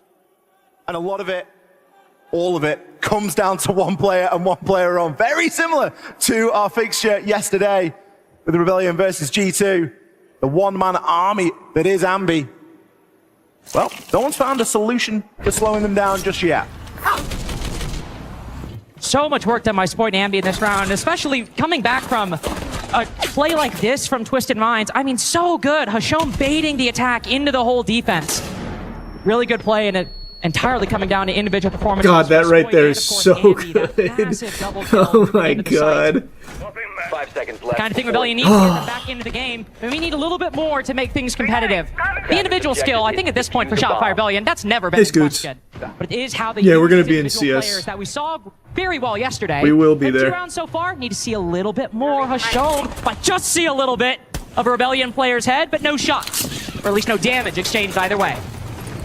That's the thing for me in this Rebellion roster. You've got to think, it's a very structured organization. They have a very clear system here. And you could see that even demonstrated yesterday. Regardless of how dominant the victory was against G2, there were still occasions where they were making the right call just to get that extra 1, 2, 3% of guarantee that the right result is going to come out in the end. So when you start to now throw in individuals popping off on top of that as well, on top of those brilliant fundamentals, you get a very dangerous team. And if Ambi can continue to play in this way, and we can continue to see a little bit more structure from the side of Rebellion, the sky is genuinely the limit for them at the moment.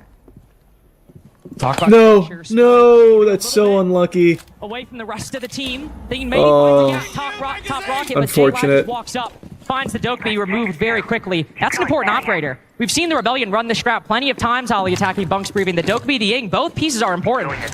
Yeah, you need the Ying and you need that Dokkaebi.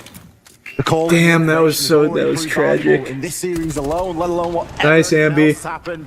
Who were the Ambi to grab one back, but with him, Rexon also falls.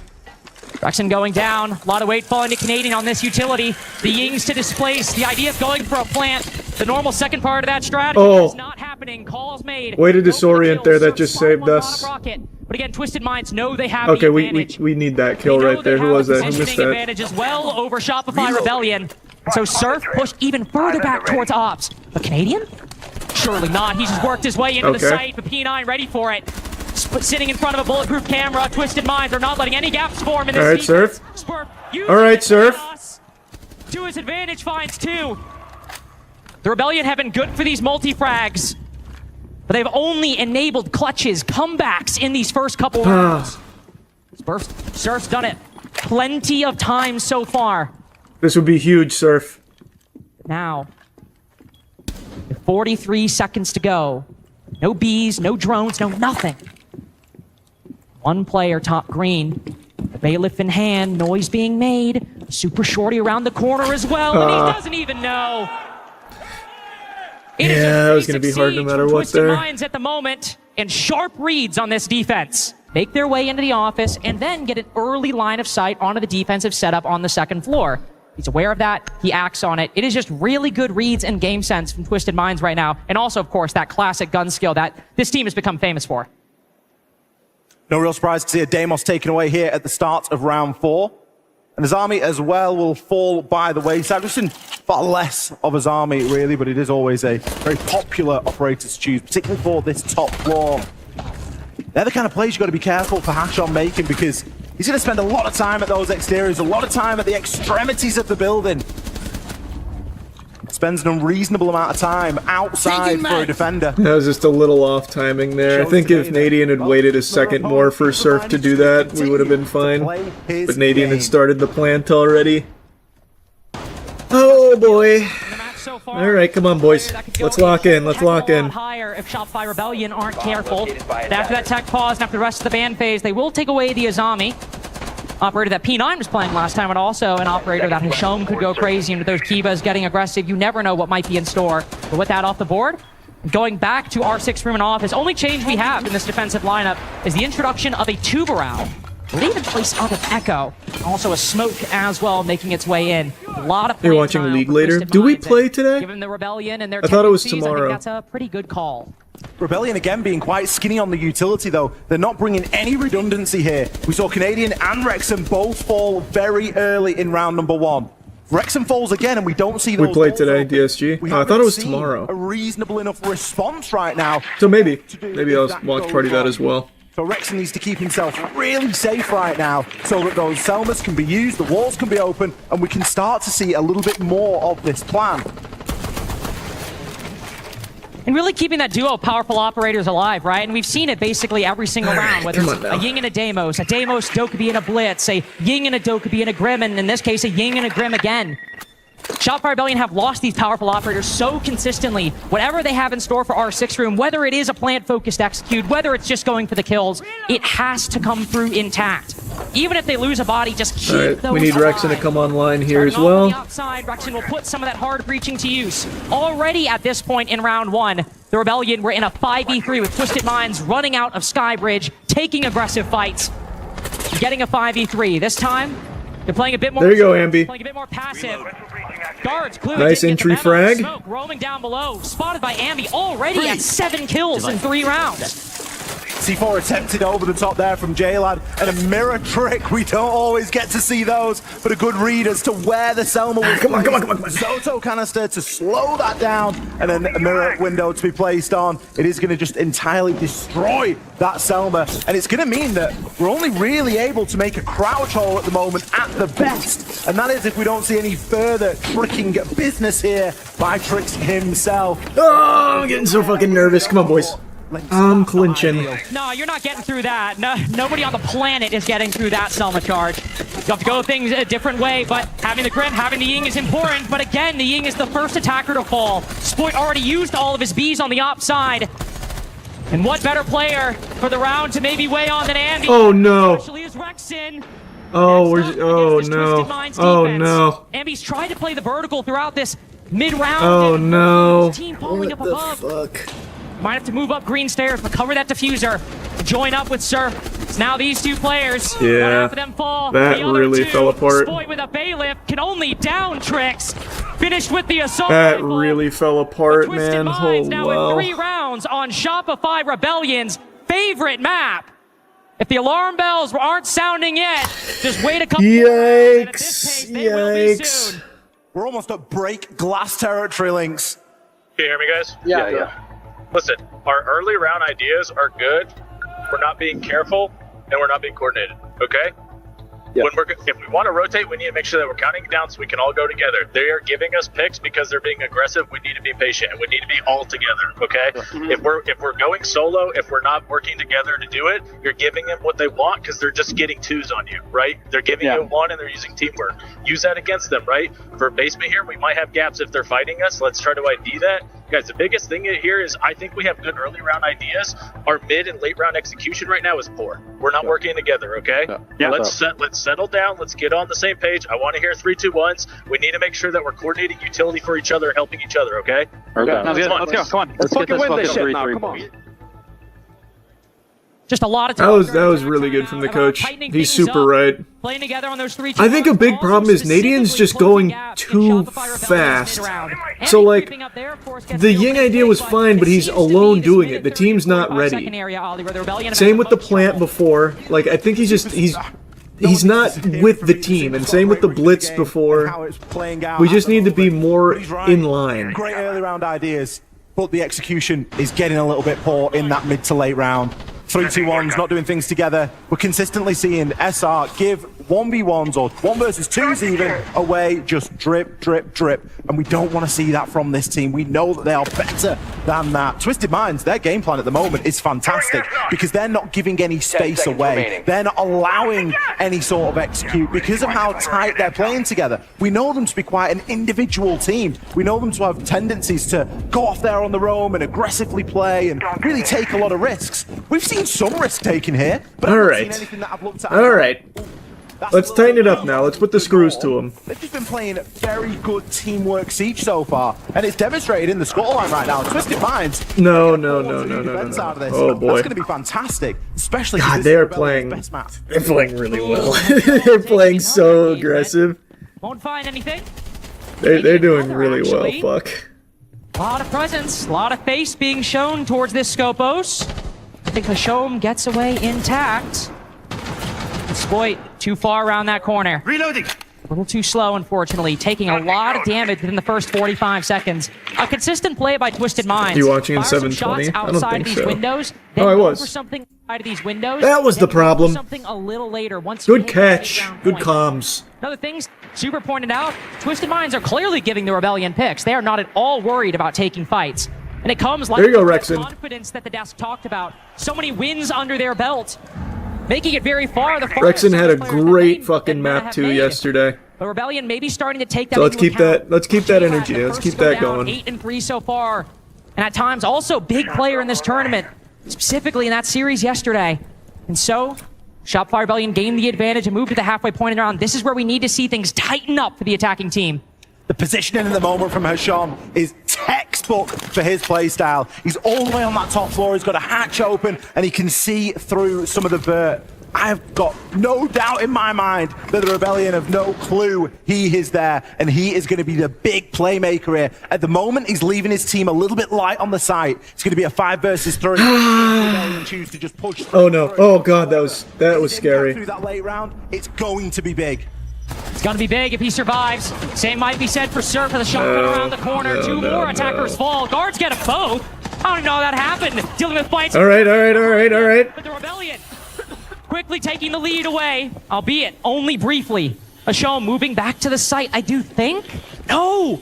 I think the Dokkaebi might have just interrupted it. It's only Tricks alone for the moment. Scopos No way. quickly trying to rotate down. Alright, there you go, Ambi. Surviving when he absolutely needs 1v1. You know where he is. You know where he is. You know where he is.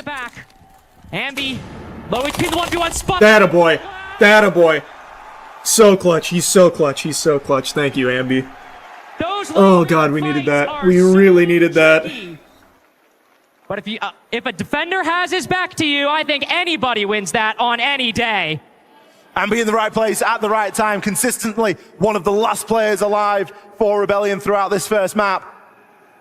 Hashom, he had the right read. A rogue Dokkaebi call, something he'd not accounted for to slow him down from getting back down to sight. Not able to find a pick through the floor and having to take that heads-up gunfight with little to no information.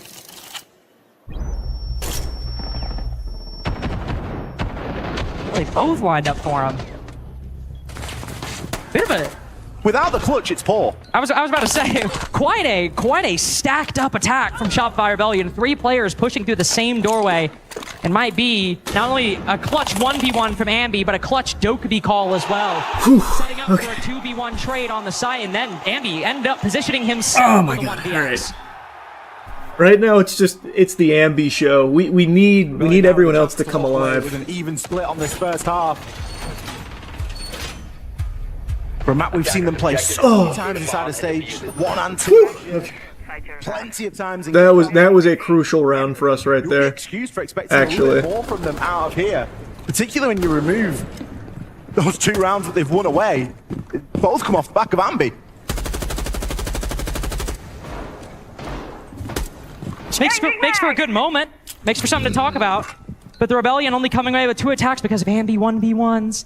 Not what you want to see. No. When Hashom sitting that was scary. Away, will be droned by the attack. We didn't know he was there. That was scary. Okay. Fuck, man. Rebellion are now wise to it. Terrifying. Some attackers consolidating around the Skybridge position. Ambi 9-3 right now. Only player positive for SR by a wide margin. Toxic canisters thrown out as the Rebellion thinking of taking. Let's go, Rexon. Come on, baby. Quick control inside of Lair. You can hear that Dokkaebi logic bomb phone call going up now, and P9 will be caught at the moment. Got a player on the upside down rappel and a shield not too far away. Needs to be cautious just outside of storage right now. Needs to play it safe. These toxic canisters will buy him some time, but Ambi also looking Ambi's for lurking. Mid-round fight. Hashom, no idea. Oh, he doesn't know. Let's go, baby. Well, the Rat King. Come on, baby. Come on, baby. A little footsie. Sitting around the corner. Hashom he did know. Ready for it as P9 goes down upstairs. Hashom. No, losing that 1v1 was tough. That's all right. Domes Ambi on first floor. And now the Rebellion decide they need to pick up the pace. Defenders sitting behind these mirror windows scatter like flies. Canadian blinding one, but can't land the shot. Surf next up with the shotgun, moving in for the finisher with that shield. See, like that's what I'm saying. We weren't ready for that Canadian push there. And how much they need when he went into the second room. The Rebellion now full clearing top floor. It's just he's going too early. Thinking about a retake. Great idea. It's just too early. Knows he's there. Got an ID on Tricks, moving as well from the opposite position. Oh, a no. double pinch, but one goes the Solus' way. Shotgun is nice, Rexon. Nice, Rexon. Attackers recovered the These rounds have come down to the wire every single time. Now guards, as the bees scatter, are they just out of range? He is just tragic. So barely. There's no way.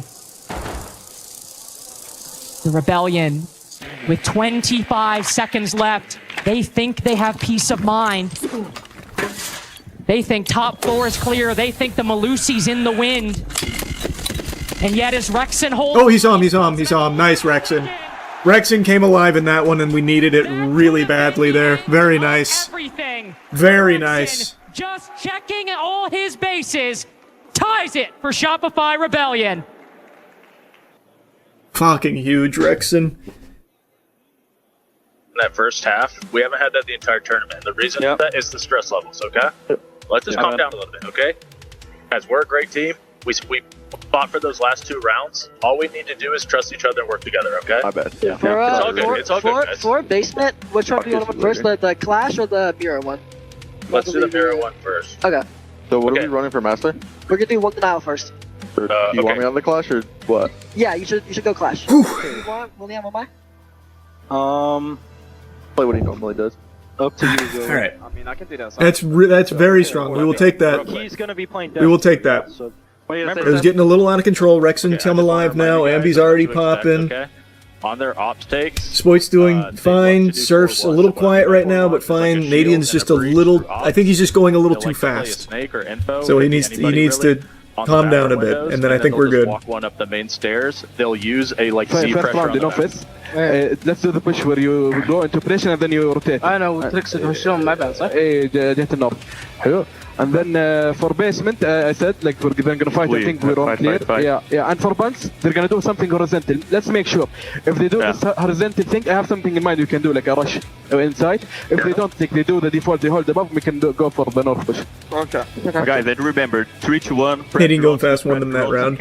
Initially, yeah, but then he pushed into the second room before Surf was able to even cover him, so he died for free. That's what I'm saying, and that's what the coach was saying as well. That's what Seth was saying. That we just need to slow it down a bit so we're all ready on the same page. Yeah. But the initial blitz push there was great. It's just when he pushed to the second room before Surf could cover him. A lot of talk, of course, of these halfway tack timeouts, but given Shopify Rebellion tying things at the very end, it was looking not scary, Ollie. I was getting completely nervous. But even when you have 2 rounds that are 1v1s from the guy who went nuclear yesterday, I was getting a little worried. Even the last round, it took a 3K from Rexon to pull it off. That's something that will happen over the course of a game. It's just the way that Siege plays. But every round was down to individual play. And I think the SR slowly starting to warm up into the series ever so slightly. But Twisted Minds, they are confident in themselves right now. Happy to peek, happy to swing, not wanting to play this strafing dance that we saw Ambi and Hasham attempt downstairs. And Hasham just has enough and goes, you know what, I'm just peeking. How did we do yesterday? Amazing. The confidence level on Twisted Minds right now is Ambi dropped a 20 burger, 21-1 on bank. And even half of Lair. And then map 2, we also looked incredible. With how many wins Rexon popped off. Surf had a crazy finish to the series with his 4K, which included a knife. It was great. Qualifying 2-0 over We looked incredible yesterday, and we're looking fine right now. Just playing, we're just a little nervous, I think. But for Show in particular, this guy's But even still, 3-3. That's great for this. We're in a good position here. Gave some of the best teams Now we just tighten it up a little bit. Run for their money and beat some massive teams. That was 2.5 years ago, and that confidence has not dropped off since then. Hasham has always played, and his teams have always played. Like, there's not a single bit of pressure on them. Like, they're always just grateful to be here, and it's the other teams that have to be shaking, that have to be nervous, that have to constantly worry about the pressure. Today, that's Shopify Rebellion, or at least that's what Twisted Minds think. And as we move into this back half of Lair, a Shopify Rebellion move to their defenses to go to the top floor, but look to shake off some of those expectations. Heavy shield lineup being brought from Twisted Minds in round number 7. And the shield even on the side. Come on, boys. The Rebellion. That's less of a... Oh! They do like to play a lot of clash. I thought that would have been. I thought that could have been it right there. That would have been a nice little pick. The timing was almost there. Already that we can see at Guards' feet, just removing some of that defense. Yeah, it's map 1. It's map 1. Default camera's dealt with, and he can essentially turn his attention elsewhere now. Just waiting for some of the flames to dissipate. We also see the breach be open again. Double electrification ban. Teams not wanting to mess around, just want to be able to get those walls open nice and quickly and focus on the rest. But look at this from Surf. He's planting the shield down. He's making the challenge. He made the stand. Ambi hits him with the assist. That's all right. Trading, it's fine, I guess. Immediately swings round 180 on the spot. Takes him down. Shield for a shield's not a bad trade whatsoever. But with guards pushing up quite deep of the bathroom hallway, oh boy, might end up losing a second. Twisted Minds Rexon's really low. Sens, I think, always telegraphs a push over towards the office side. We should try to throw those ROU projectors out. All right, come on, boys. Come on, boys. Canisters being used early. That's bad. That's bad. Ambi instead over towards the sky bridge position, found out by the gridlock. Twisted Minds with an advantage with still a minute to go. J-Lad got a bit of a line here. He knows where people are, but It's all on P9 to really make anything happen from below. All right. Dips back, takes Spoit down. That's just going to open things up here. A 4v2, this should be such an easy conversion. Canadian especially, not only down to one toxic canister, but down to just himself. J-Lad, both with the final 2 kills. Maybe the expectation still sitting heavy on Shopify Rebellion's shoulders because Twisted Minds have another lead. Twisted Minds with a slightly alternate approach there as well. Not a lot coming in through the op side. Oh, not at all. Everything happening through bathroom, through museum. I like that guy. I like that guy.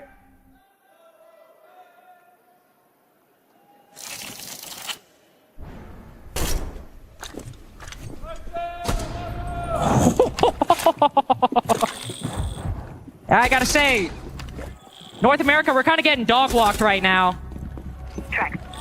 Hashom's hitting shots like that. J-Lad's hitting a double kill at the end. I mean, is this the end for the Rebellion? Is this Lair? I mean, it's... Surely, what? surely it can't be. What? Twisted Minds up 4-3. We have so much time. That was 1 round. Time to get nervous. What? We've only seen 1 round of the side swap, so it's unclear how the rest will transpire. Twisted Minds still at the timeout. If they continue to attack in that fashion, Heading out. who knows what's going to happen? All right, Keep seeing come on now. Hashom hit shots like that. I'm kind of nervous at what'll happen. One thing to discuss, though. You mentioned earlier that Twisted Minds tend to play Man, some Twisted very Minds loose plays operators, and very Snake aggressive. is one of them. They're That so solid fucking on good. scared, It's gives a lot of scary. information, guards as well. I think we're better though. So Come consistently on, this boys. event, quite lethally, might I add. He'll be aided by the intel gathered by Hashom. Ambi will run in this information quite quick. Ready with the destructive ingredient. Good play by the Solus. This is only going to ward off the clear, though. Ambi is pretty much by himself. Impact goes out. Nice. Oh my God, yes. Oh, huge, huge. Cut off there. Frankly, somebody needed to put a stop to him. Ambi's alleviated a lot 2 of for 1. pressure. Good fucking work, For the Ambi. Rebellion. Not only has he dealt with the Blitz, but he's also dealt with the Snake. It's 2 tips of almost the same spear in terms of information gathering and value the attack are looking to bring. For the first time in a long time, we see the Rebellion with an advantage here in terms of man count. You really hope they'll be able to work this now. All right, we don't need to take any unnecessary risks now. Go a little bit more old-fashioned. We don't have to do anything too crazy. J-Lad can start to move through, but already the Rebellion recognizing the work that Ambi has already put in. They don't want to surrender it. They don't need to play too far up right now. You don't need to with a 4v3. We're still with plenty of great on-site utilities. C4, smokes. Call's probably already been made. The Twisted Minds will have to win this just by lurking in the mid-round. Good information gathered by the Grim. C4 sent out by Spoit. But tucked around the corner. The No. Spoit trying to do double duty on both those angles. P9 just evades the next one. That was Wrap unlucky. around. Rexing around the corner. There's a mirror window in this Nomad's way. I was about to say. Not getting too ahead of themselves just yet. A different call. They're going to pivot and they're going to just try to clear out from downstairs. Of course, the problem with doing that is that you're still leaving defenders upstairs with great angles from there. Rexon and Surf, look at the amount of floor that they've got open right now. They should be able to see everything they need, but Canadian loses the fight on the third. Twix just getting the tightest angle imaginable. There was no way Canadian could win that. Oh boy. But Surf and Rexon both still up above. Or no, Surf down below. That's Rexon, excuse me. Just waiting. Sees one around the corner. C4 goes out. Lands. Good shit, Rexon. Rexon, thank you. Twisted Minds are No! Oh, just run. Fuck. It is 1v1, please, Surf. DX against the Rebellion and Twisted Minds. P9 has some information, but only some. He's got to recover this diffuser, bait out the plant, bait out the swing, and try and evade these vertical angles as best he can. Only 3 seconds to go. Oh, no, he doesn't. Biding No, his he does. time, waiting, watching, and Attaboy, Surf. Attaboy, Surf. Fundamentals, good work. that is Shopify Rebellion's third 1vx. They might be too close for comfort, but they're getting the job done. Rebellion are fighting for recognition between themselves at the minute. Ambi, his impact is known now. Fuck. God, these are so tight. At the start of the round. Rexon for me, and that late round play, keeping his cool, making the decision to drop back onto site, having the information to be able to pull it off. And there's few other players inside of North America that I would want personally in a clutch, other than Surf. That player is storied when it comes to clutches. It was cold as ice in that 1 versus 1. And we think about Surf's clutches and how lethal they were. You think back to the Montreal Major, come on. An insane performance in Surf that event. Monstrous 1vx's, insane amount of kills for a player that's normally on the back line. And you know the crazy thing about the Montreal Major, Ollie? 10 seconds Isn't left. that the last time we saw this core on a main stage? It's been what? 5 Munich, seconds to go. SIs, and at a major, that was the last time we saw Surf Canadian, well, excluding this one, of course. It has been a long time that this roster, despite keeping a lot of the pieces together, they have struggled to really live up to not only the reputation, but the name Shopify Rebellion. They did it yesterday. They're doing it today, keeping it close against Twisted Minds. That's another 1vx in a game that could not be closer. Drone ready. Still got some of the same flavors from yesterday, but it's oh boy. All right. We've still got a lot of clutches. We've still got a lot of big individual performance. But the scoreline's 4-4. It's a different landscape entirely. And that's because Twisted Minds are putting up a hell of a fight right now. It's unclear which way this game will fall at round 9. Start to get the feeling we might be headed to a little bit of an overtime if we continue to flip and flop between. My location A lot of pressure on this entry now. It's been an engagement that Twisted Minds have lost the last 5 rounds in a row. With Snake being alive, you would expect Hasham to have a little bit more info as to where these defenders are hiding. Oh boy, oh, fuck. J-Lad with some information. Spots the right side of just one guy's head. Damn. Well, he's stunned by the Okais and quickly backs off. Thinks better of that engagement, especially so close to the site this early on. Oh god. Twisted Minds to do. They can get the vertical play. Come on, Spoit. And hunt down anybody who might be thinking about moving beyond the immediate realm of the site. Rexon, for example, playing a bit aggressive over on the yellow stairs. Twisted Minds taking a very measured approach. The opening engagements happening before half the round and previous attacks in this one. We can just play it slow. We can just play it slow. Rebellion aren't putting themselves in harm's way at the moment. You can see they're just on a bit of a half hold right now. Rexon just at the top of those blue stairs. Not really willing to go much further, but look at this pattern from Surf. He might find himself some brilliant timing right now. No! But no, Guards is ready for it. Twisted Minds. Oh, that a boy, Rexon. That a boy, Rexon. Oh my god, yeah. Hit so hard it set him to map 2. P9 next up. That a boy, Rexon. He's really, oh my god. Since the second map yesterday, he has just been so fucking locked in. A slow start to this one, but he has really come alive. And he comes clad in purple. How about Lucky No? Oh my god! Holy fuck! Now Hasham. That a boy, Rexon. Holy shit, man. Cocky as The ace, maybe? He hurt him. That you can handle this? Do you think with 4 kills that Rexon isn't? Ah, 1 HP. Actually 1 HP.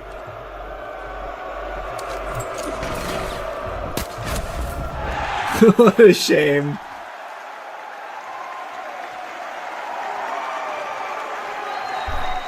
All right. That was a really good round from us there. I mean, it was entirely Rexon, but that's a really big round to take there.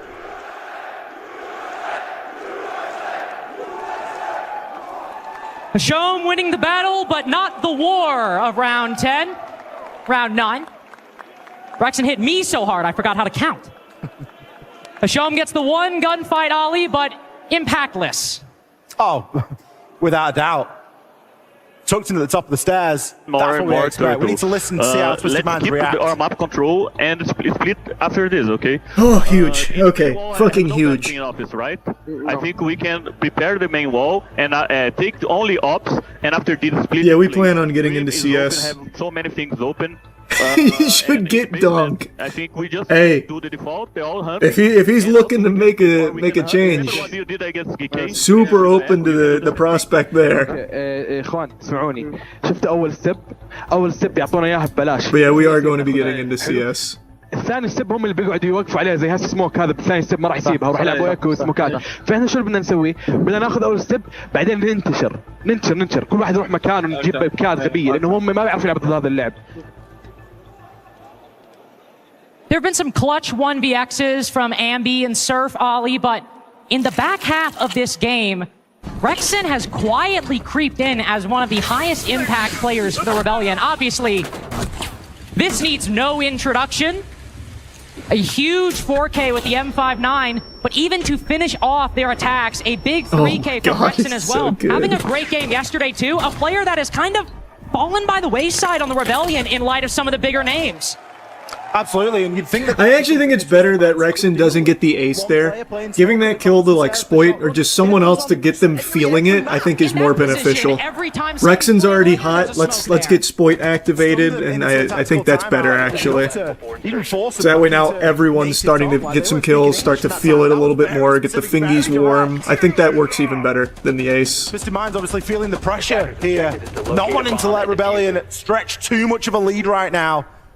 With the way that we've got some of these players performing, Rexen, Surf, Ambi, all of them have had incredible impact over rounds, almost single-handedly brought them over the line for Rebellion right now. 2 rounds away from taking us to the second map in the series. Twisted Minds now, a chance to try and stabilize. Chance to stabilize, but as the Rebellion have begun posing problems in front of Twisted Minds, they've struggled. Something that our colleague Crow and I think we've talked about many times with Twisted Minds. This team is great. They've got excellent gun skill.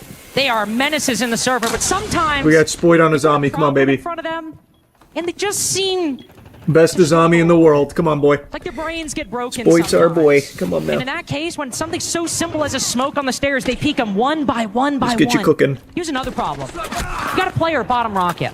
Maybe some vertical angles, but beyond that, this player's immediately clear. Any trading's gonna come from a vertical position. He's playing conservatively on rocket with some magnets and some barbed wire. He's moving back up now. Twisted Minds credit, they don't overpeak. They don't get aggressive. But now that they're all joining together, how do you solve that problem?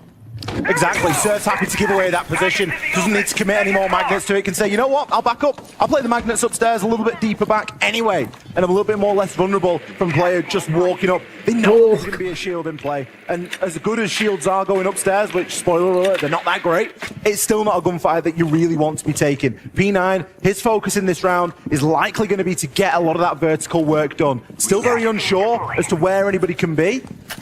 He's going to transition upstairs. We've not really seen him use that skeleton key too much just yet. No, instead, the classic indication going for a lurk, sees the default cameras off, just going to push up, but instead, swap position with guards. Joined them on the rocket stairs. Hard breach now successful for Twisted. Oh, no, he Here's didn't one know. problem, Spoit behind the Kiva barriers, but Glass sitting in a smoke is about as simple a solution as you can get. This one's a bit more complicated, though. Canadian still has 17 fire canisters tucked behind a deployable shield at long range. Oh, just missed, bro. It's alright, Rexen, come on now. Do that position. That is the only thing they've got here to deny the plant, and already the blitz is storming through! Damn. He's just run in! Yeah. Guards ego peeks all of them! Canadian and Surf fall to the pistol, but Ambi, he is miles away from the site, cannot stop this diffuser. Yeah. And a 1v4? They just kind of fucking these odds, in meat this slammed us position, there. He's got information. He's ready with the pre-fire. But Twisted Minds seem to be ready with the Oh angle my too. god, he's so good. Holy There's fuck. one, but he's got 3 more. Tucked around the corner. Assault rifles trained his way. He's trying with these... Oh my god, he's so good. Oh! That was close. A skeleton key at close range makes mincemeat of the Fenrir. That was close. See it in Hasham's face there, regardless of that being a 4 versus 1. Relief to close it out. As soon as those 2 kills come out and you know how capable Ambi is, you do start to wonder, have we just pushed it a little bit? Fuck, that was so close. Big opening for Twisted Minds. They gained so much space from a glass stood in a cloud of smoke. As soon as Spoit died on desk, behind those Kiba barricades, nobody was in position to take that place. Nobody was able to retake that ground. And when you're relying on the Shumiko, Come on, guys. Come on, guys. it's not as good as a toxic babe canister. It's not as deadly. You can just storm through them. Well, and you know what the ironic thing about that is? I think you and I were sitting here literally yesterday, we're like, how often do we see a team actually storm a Tachanka? Yeah. Because it really does not happen at all. It is very rare you see a team actually make that play. Look how close that was. He almost had that flick. A team that really is not wedded to the quote-unquote fundamentals or laws of siege that I think all of us are used to. The last time I saw that, I think was in like an NBA game when Ashen, of course, rushed a Tachanka on bank and got him with the bearing 9. That was like 6 to 9 months ago. It's not something we see. But Twisted Minds are fine making that call. They're clearly sharp and smart enough to make that call. And have the skill to keep this as close as possible on Shopify Rebellion's map. Especially when you start to think about what map 2 in this series could look like. Not a map that we see SR play all too often. They're going to need a result here if they want to avoid going to all 3. Guards, we're starting to get that wall open. Okay. A little bit of damage there. Pissed a little DPS on him. And briefing. Typically isn't too contested, but he came up against a little bit of obstacle there. With that now done, attention can be turned elsewhere. A vertical clear, top down. Top floor is being Come on, held Spoit. Let's get you something here. by all available defenders. I would not peek this though. I would not peek this. I don't think he knows or anything, but I don't think he's going to. Hopefully not. Choke points they themselves have generated. Very. 3 ADSs. Yep. Now he knows. Up for Spoit in an attempt to try and keep him alive, but it isn't going to stop the march from Twisted Minds right now. Just slowly making progress up Skybridge. Slow because of the insane amount of utility pushed just to hold this one position. C4 hits the floor. Damn. And unfortunately, for Shopify Rebellion, the Blitz taking a negligible amount of damage. Got information on not only the zombie below the staircase, but even on the support being supplied by the Alright, nice Rexen. They traded it. But in terms of the position that Twisted Minds are focusing on, it could not be better. Trading there is actually fine. Turning to the right, finds one. That was good, Spoit. That was good. That was the best you could hope for there. Is it the sight? Dealing with the vertical angles, guards on for 3. That's really bad. It is just the retake for Shopify Rebellion now. Surf. He's got the angles, he's got the time, but he's looking the wrong way. Guards might wow, Nadine got... Okay, wait. Smoke, but it's playable. Looking at the wrong angle, those glasses aren't going to do squat. And now they just hold their post plans. Yeah. With a Shome around the corner, it is going to be a 2-man retake. Yeah. Stacking up on the opposite side, C4 will clear the way. Shotgun next up as Canadian lands up. Oh my god, we had a really real shot there. We just needed to hit that. Up both with 5 shots. And Twisted Minds. They have put oh boy, that's very bad for us now. On map point.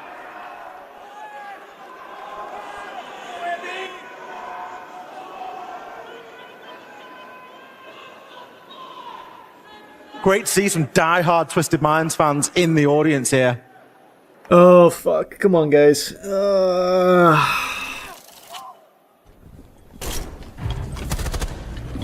Map point. Not what we were expecting out of Lair. And not really in this fashion, necessarily. We've not seen Twisted Minds playing in their typical playstyle. Yes, they've been aggressive, but we've also seen a lot of structure. Navigating that plant down there, this is a team that barely plants. They have less than 1 plant per map on record at Salt Lake City. We've seen it attempted twice, and we've seen it go down once. They're changing the playstyle. They are changing the landscape. The game. And so far, it's working. Come on, let's lat spread. We gotta plant our feet. We cannot let them keep walking us down. And the thought that is weighing more and more in my mind as we've seen the Rebellion now play 12 rounds on Lair. It's that of their 5 rounds, 3 of them came down to 1v1s. One of them came down to a huge Rexen 4K in which Twisted Minds just peaked him 1 by 1. When you think about who has been the better team, who has been the better 5-man squad. Oh, fuck! I gotta pee. There's so much piss in my balls now. Please. Come on, guys. I think the crowd certainly thinks Shopify Rebellion have 1 more round in them. Just one more defense is all the Rebellion need to push this to overtime. Just a third round out of 6. How hard could that be? As Ashom sends out the Dokubi call, you won't find any resistance on this top floor. Able to start moving down, and already with some boogie drone holes made in the floor, we can start to root out some of that defender utility below. Full top floor clear at the moment. And it's not one that the Rebellion are really wanting to challenge onto. They're happy to get themselves back down to the site. We've got Ambi floating around a little bit, but it's only really Rexon playing in his signature blue stairs position. And I've got a funny feeling, Lynx. I don't think that Twisted Minds are going to push him one by one this time. I think they might either ignore it or deal with it in a different way. You don't think Twisted Mind are going to give him 4 1v1s? I'm so nervous, please. So that you can reload the shotgun every single time. I somehow don't think that might. B9 might prove us wrong. There's a little bit of a difference, isn't there? This go around, we have a Clash supporting Rexon on this position. Blitz around the corner as well. I think Twisted Minds can tend to let that survive for the time being, but 2 minutes have been used so far, and 1 minute might separate Shopify Rebellion from map 2 or overtime. For the time being, let's send this to overtime, please, boys. Continue to make progress elsewhere. Guards has got some brilliant. They know he's up here, right? I'm pretty sure. Yeah. And that's going to be a good position to try and cut off and restrict some of this play. All right, they're going in hatch. We ready? Could completely demolish the Rebellion, or if some utility placed at the bottom of that hatch might have just been enough to stop this Twisted Minds attack. We haven't seen it. Come on, Ambi. No hero has arrived. Come on, Surf. No knight in shining armor for Shopify Rebellion with 30 seconds to go. No, Rexon down. Fuck. They have got 1 less player. Oh, boy. They have 2 less players. How'd that fall apart so bad there? Made it happen against G2 yesterday. Gets hit in the face by a flashbang. It might get slapped around by Twisted Minds if he's not careful. But it's only 10 seconds. Yeah. Just 10 seconds to go. Twisted Minds. Ambi, Nadian. Ambi. Oh my god! Oh my god! What the fuck? He's so good! Oh my god! OT, alright. Thank you, Ambi. Holy shit! What the fuck? Oh my god, yes! Yes!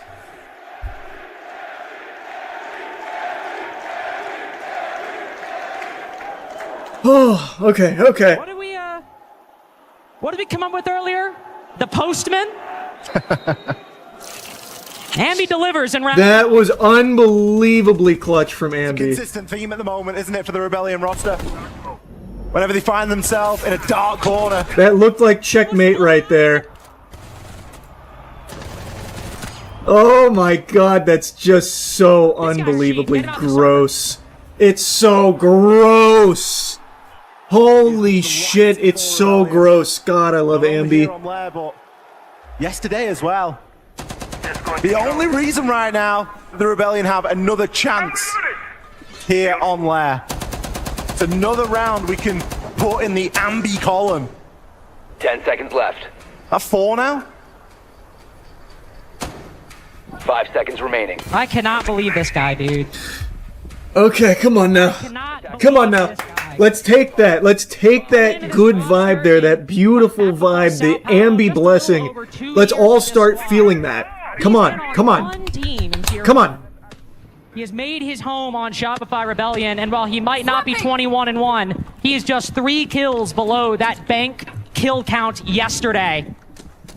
Rexon has been doing great as well, but Ambi, 2 1vx's and now a 4K to save Shopify Rebellion's map. Twisted Minds now moving to the defense. And the Rebellion are going to breathe a sigh of relief. They're on attack for overtime as well. Attack has been by far and away their better side of things. Booking the trend a little bit slightly for Lair as a map overall. Their record tending to edge a little bit further toward that defensive side.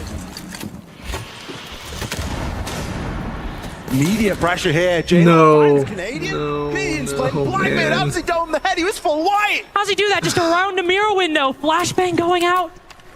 Oh, it's so unfortunate.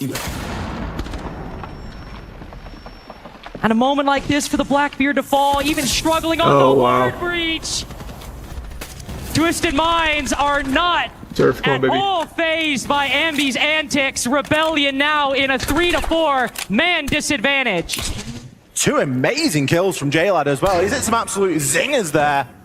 Flicking now over into the Yokai drone. Guards can start to move some of that utility around just as we hit a brief pause. Got a great read on Surf's position right now. Just going to continue to send in those Yokais. Won't stop the deployable shield from going please. down, though. Please. Just gonna remove a little bit of safety at the end of the corridor for him. Is it another round where we have to look toward Ambi? Is it another time we have to ask too much of one player? Deploying Selma. Still got some teammates at his shoulders, but even that's going to slow things down. Selma getting destroyed come on, baby. by that nitro cell. Surf Ambi Rexon, come on now. Taking hit after hit in the utility column. Shopify Rebellion seem to be trying to take things a different way. Rexon's gone on the roof and is calming like his life depends on it. Coming up with a different idea.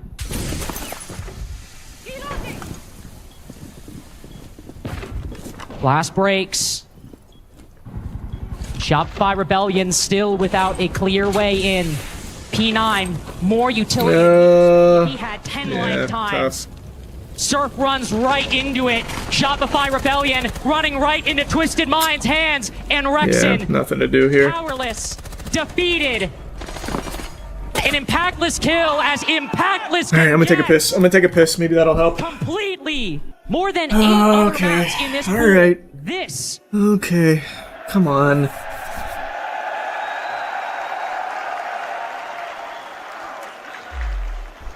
Encore had a great game yesterday. I just want to say that. Shout out. Unfortunately, right now, NA is not doing very well, Ollie. Down 6-7. Oh, no. Down 6-7 against Twisted Minds. Come Is on. looking Come on. bleak. Spoit's had a bit of a stinker so far. Come on. Come on. Now's the time. Now's the time. Defensive rounds have gone for the Rebellion. How well we've seen Twisted Minds perform on their own attacks. Downstairs we go. Almost somewhere that the Rebellion feel like they've got a lot of confidence.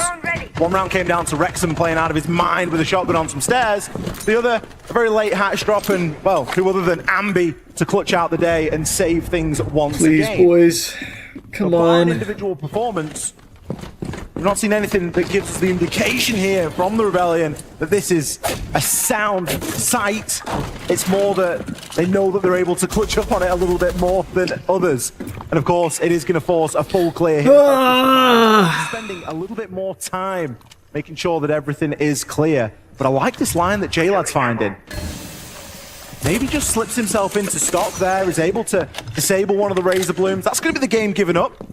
He now knows that that isn't going to be a viable option, at least for the opening portion.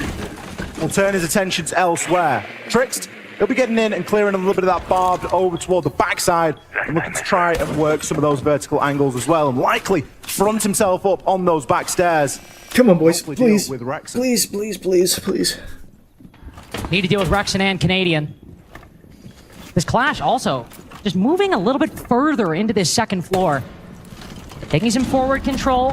Twisted Minds have an idea on how to deal with it. This nade will land in the corner. Might follow him down the hatch if he's not careful, but no. Stuck on the lip. Canadian will make it back down. The Rebellion have been so passive on these defenses, and I don't say that as a bad thing. Twisted Minds have been eager to take fights, and the Oof. Come on, come on. of utility alone. Firebolt going in, but still some more work needs to be done. Canadian now caught out with the fire. Can't aggress up the stairs anymore. Can't retake any of that space. Roger Bomb phone call isn't going to really give anything away for him. He's fairly well known right now, as are the rest of the players on the Rebellion side. Again, we've got They know the bird here. Okay. I do fear if we go for a hatch drop again from Twisted Minds, we may just get a similar result. Just play it slow. We can just play it slow. These players so far. Rebellion have kept them at bay as long as they possibly can. At some point, Twisted Minds No. are Oh going god. to All push in. right. There Just are play back. Just play back. Just play back. Just play back. The Trickst way Oh into god, Ambi Ambi, is I'm not scared. cut off. Oh fuck. Okay. 18 kills. Shooting a Blackbeard through his shield. Spoit. No. Spoit, You'll please. have to win. Wait for Trickst to ADS. No, or not Spoit. get shield back. Spoit, not a null factor at the moment, but Oh, Canadian gun no. in hand gets the first pick for Shopify Rebellion. It is another low time execute for Twisted Minds. Don't have an advantage. Don't have the time. Don't have the All right, Nadian. As it's not Ambi. Oh my God, it's so close. The IGL. Surf. Moving it to a 2v2. Oh, yes, yes, yes. All right, Nadian stepped up big time there, and we needed that. We really needed that. That was so big. Leads the way to round 15. Okay, come on. Come on, come on, come on, come on. Here on Lair to decide who is going one map up in the series. You kind of feel that when Ambi goes down inside a Toxin there, you think, ooh, there's the X Factor gone. And then Canadian starts to run back the years in sight. Gets a couple of great kills. Twisted Minds not able to operate under that short amount of time. They had spent an incredible amount of time on that clear. Rex and Canadian both assisting with that. With fuck! Plays up those blue stairs and inside of the top floor. 15 seconds at the point Ambi goes down, and, well, how much siege can you cram into 15 seconds? The answer, a hell of a lot. Really coming down to the wire.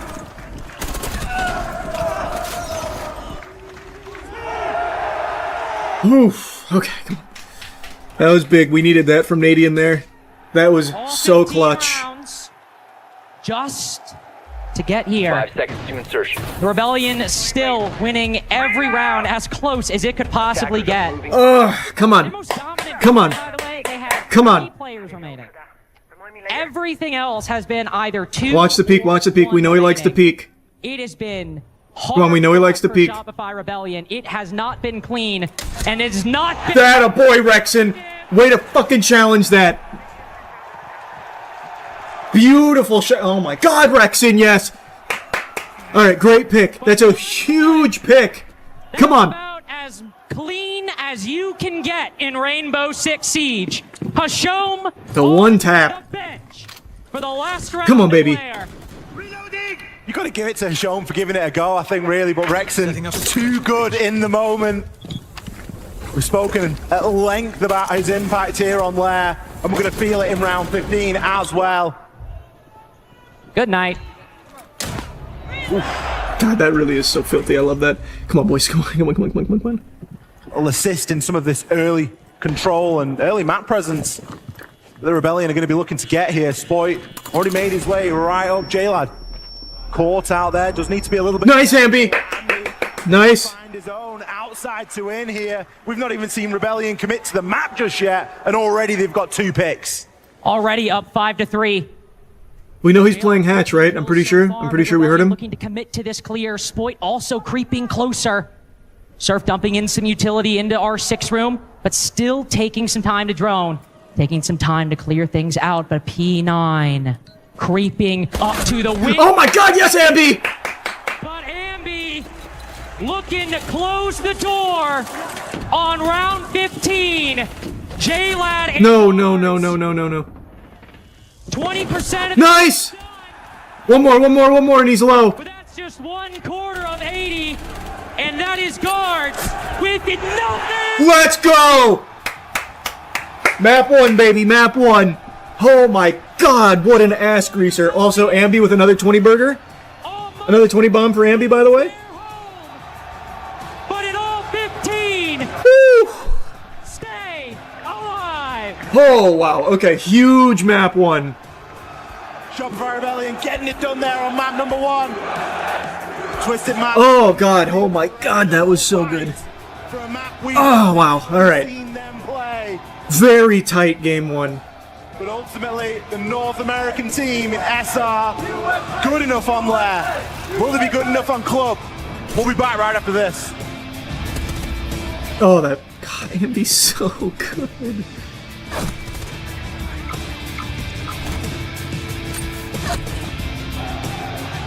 Ambi and Rexon have been so fucking consistent, man. All right, come on, baby. Let's get it. Let's close it out here, boys. 8-7 on their favorite map, Ollie. They might have the crowd buff, but Twisted Minds have something up their sleeve. It is their home turf. Up next, we have Clubhouse. Map 2 between Shopify Rebellions and Twisted Minds, starting right now. Twisted Minds, their pick in this best of 3, as you said, Lynx. It's going to be Clubhouse, and for very good reason. Oh, come on now. Played this map 4 times Come in on the now. last 6 months, and they have won it every single time. That's bad for us. That's bad for us. Why is it bad for us? Oh, it's actually great for you and I, yes. For us, yeah. Sorry. Me, the North American, it's bad for us. I mean, SR are no slouch on this map. They've got a lot more plays. They've played it 10 times, but they're evens. They're 5 and 5. It's a lot less impressive, you know? But they played it a lot during kickoff.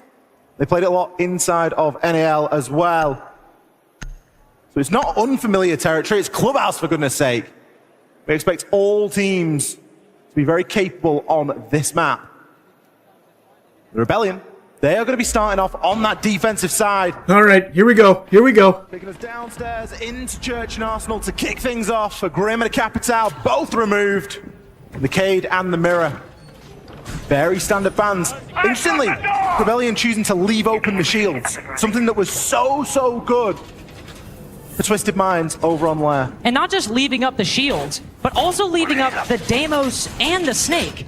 These are 2 operators that they played quite a lot against G2 when they, you know, just 7-2'd them in the Swiss stage. It tells me that one of 2 things are going to happen. And the rounds that the Rebellion do want to extend, they're going to play a lot of mute jammers and they're going to try and work around it Come that on, way. boys. Come on, and boys. The rounds where they don't really want to Come on, extend, boys. they're not too interested, they're just going to dig into those power positions because they've not got a Capitan, they've not got a Grim to go up against, and they're the best 2 operators for the attack when you're trying to root people out of strong positions inside. So the Rebellion have made their case fairly clear at this point. Have your shields, have your intel ops. We're going to dig deep, and we aren't going to give ourselves away easily. I always learn so much about, like, maps through watching in Pro. Is exactly that plan. We've got Vulcan's packs, we've got clashes, we've got toxic canisters. We've even seen So many things I would never even think to try. throughout this series so far. A couple times been to just bolster specific positions that the defense wants to hold, create an extra problem for Twisted Minds. Right out the gate, a boogie drone, not usually the kind of soft destruction we see on Clubhouse. But we sent right down the main hallway off towards Chain Repel, and Twisted Minds trying to get some vertical destruction without engaging with the same kind of risk by entering Kitchen Hallway. Ooh, it's a nice angle that Ambi's got himself there, through that vert, on the reverse. Isn't able to put any damage down, but just lets everybody know that he is there and he is... No, the vert! Oh, scary. Holy fuck. One that makes your toes curl when you see a shield walking underneath the vert like that. He's just baiting appropriately and will get himself... Oh my god, that was a fucking ass greaser, bro. The clash here, of course, is twofold. Okay. You've got a brilliant deployable shield that you can place in the side for the late portion of the round, and you can aggress on the stairs, as we've seen Canadian already do. One important thing to mention with these attacking bands, normally the Capital, but specifically the Grim, great for this generator position. We basically see only those 2 sent there when they're available. Did he see him? Not only are I they don't not think so. there, No way, right? this is where the Rebellion have put all of their ADSs, Vulcan packs as well, anticipating some... Oh my god, that angle. Alright, way to trade it. out immediately, thinking the Rebellion are a bit more lucky Damn, than Surf. they actually are. You can see on the picture-in-picture, Twisted Minds trying to get a bit of an alternate angle here. They've got the main stairs approach, they've lost that blue pressure, and now we start to see... No, fuck. Look at the state of Kitchen right now. Oh my god, the fade away. The finishing blow, but instead... Good shit. Straight onto Hisham. Guards now, though, pushing through, down corridor. And not with any clear way through. No. Oh, way to trade it, Ambi. Oh god, yes, Ambi. Last guy they knows at hatch. A little harder for Ambi. He's proven He's so low. more capable in difficult engagements. And now Trix might just be electrocuted to death. Nice. Good fucking start. Good start. Good start. The first round for Shopify Rebellion. The Rebellion are backing themselves in these late round executes at the moment. They're giving away so much map control in the knowledge that they can hold on when it matters most. They're playing fantastically around that utility. The Goyos, the ADSs, All of it working together. Canadian, a mobile riot squad at the minute on that clash, whether he wants to hold main stairs or whether he wants to just dig back. As we saw at the end of that round, he's just placing the shield down in church in a really awkward position. No way of dealing with that point in the round. Rebellion's brief is clear at the moment. It is stack up and just force these attackers, to push.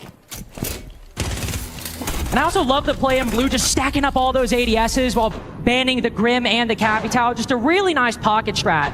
Something that all right. not been picked for most of That's a good start. That's a good start. They have Jaeger strats on not just one, but 2 maps. Why? Yeah. That's the semi. You need things like that. We've already been seeing a lot more Wamai through the Swiss, and it's like it's just come to its full. There, it's Spoit on his Azami. Right now, isn't it? Come on, Spoit. We need Spoit to start activating here. In the arena, bringing out the alibi yesterday. It is moments like this when you're in the quarters, when you're in the semis, that something like that can just make the difference. Whether it's the MX4 Storm or for utility, it doesn't matter. It is just something that the enemy team will not expect, or something to make you comfortable. Thriving in that chaos and that uncertainty. Time to make a Just in mind, slightly slower approach here, in part due to the Bandit. See an addition of Bandit here in round number 2. It's going to be Canadian rocking that. Swapping mag! I don't believe he placed his Bandit batteries on the plat wall. Instead, he's got them a little bit deeper on that cash wall. It's still going to reinforce plat and force an exothermic to be used to open that. Okay. Exothermics now, so can be a little bit more liberal with the usage on those. Hasham, thinking about a little bit of a walk up these cash stairs here, as there is a little bit of an extension right now being put in from the Rebellion. He saw him. Man of the moment, Ambi, really in the hot seat, with a lot of tools being given and afforded to him right now. He's playing on the smoke. Swim himself has got a ton of utility, but he's got ADSs, one of which just come back online. The nade will be good enough to destroy the shield, though, and that's going to leave him vulnerable. It'll leave him vulnerable, so he'll try to go prone. Did he see it? Look at this angle from Hasham. A man that has spent 3 years of his pro career lying on the floor trying to gain an advantageous angle over Ambi. Instead, it is Surf, the lounge player, first to go down. Twisted Minds, who have read the CCTV and cache extension, struggling to clear it out despite how fervently Shopify Rebellion are keeping hold of it. Now making their way into CCTV. A bullet flies by Ambi's head. Another buries itself into his thigh, but Canadian burying attackers inside a CCTV. But only one. Yikes. Instead, it's bodies of the Rebellion that litter the second floor. Twisted Minds made the right call. The call was just to flood in and get the kills. They're tired of this utility game. Alright, come on, guys. We even had Canadian Bandit tricking there inside of cash, just trying to delay those attackers moving through. But if you're bringing a Monty, you can pretty much just ignore all of that. Pull your way straight through the door and immediately start to open things up. A couple of kills found from the Rebellion, but it was not enough. Entire defense of Jim's side going down and all in CCTV and cash, as that's where that whole bush was from. Razor wire ready. We'll be going to that CC and cash area. Alright, come on. Please. The Rebellion here. I need it. And the whole round is going to go down in gym bedroom. Every single kill is actually happening in bathroom. Opposite side of the map. Laser gate in position. Could be the case, honestly. Depends on where the Azami's playing. Sometimes we've seen teams play the Azami in the normal spot in Raptors. Other times, when you've had something like a Wamai or a Jaeger available, you'll actually see the Azami kind of play more around the construction or the bedroom position. Rexon. Oh, he's talking shit in the all chat. Tags up one, but it's just Guards who is going to take about half damage from the M14. See Twisted Minds, hoping that maybe Rexon will overplay his hand. I actually love that shit.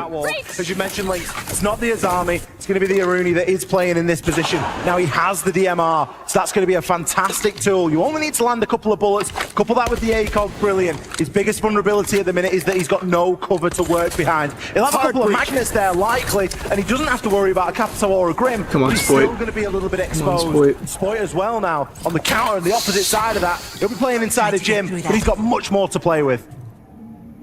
He's got 3 Kibas to play with right now. No mute jammers, no Mozzie pests. When they see that Kiba, they know somebody's going to be in gym. He's not without support. Canadian Ambi providing some support from logistics and bedroom. Spoit is not alone.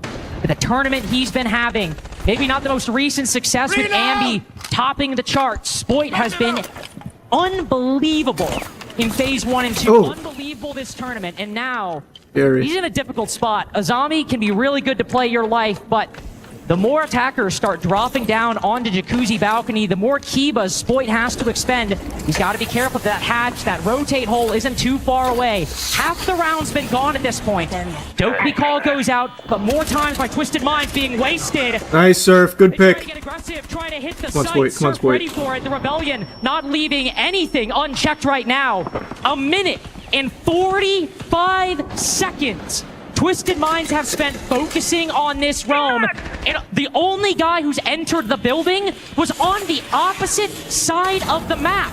We are now at 2 minutes. Nice, Ambi. Trying to clear out this. Nadian watched it. Oh, there you go, Nadian. And Spoit. There we go. Very nice. Oh my God, Nadian's actually popping right now. B0. Let's go. Let's go. Good work. Good work.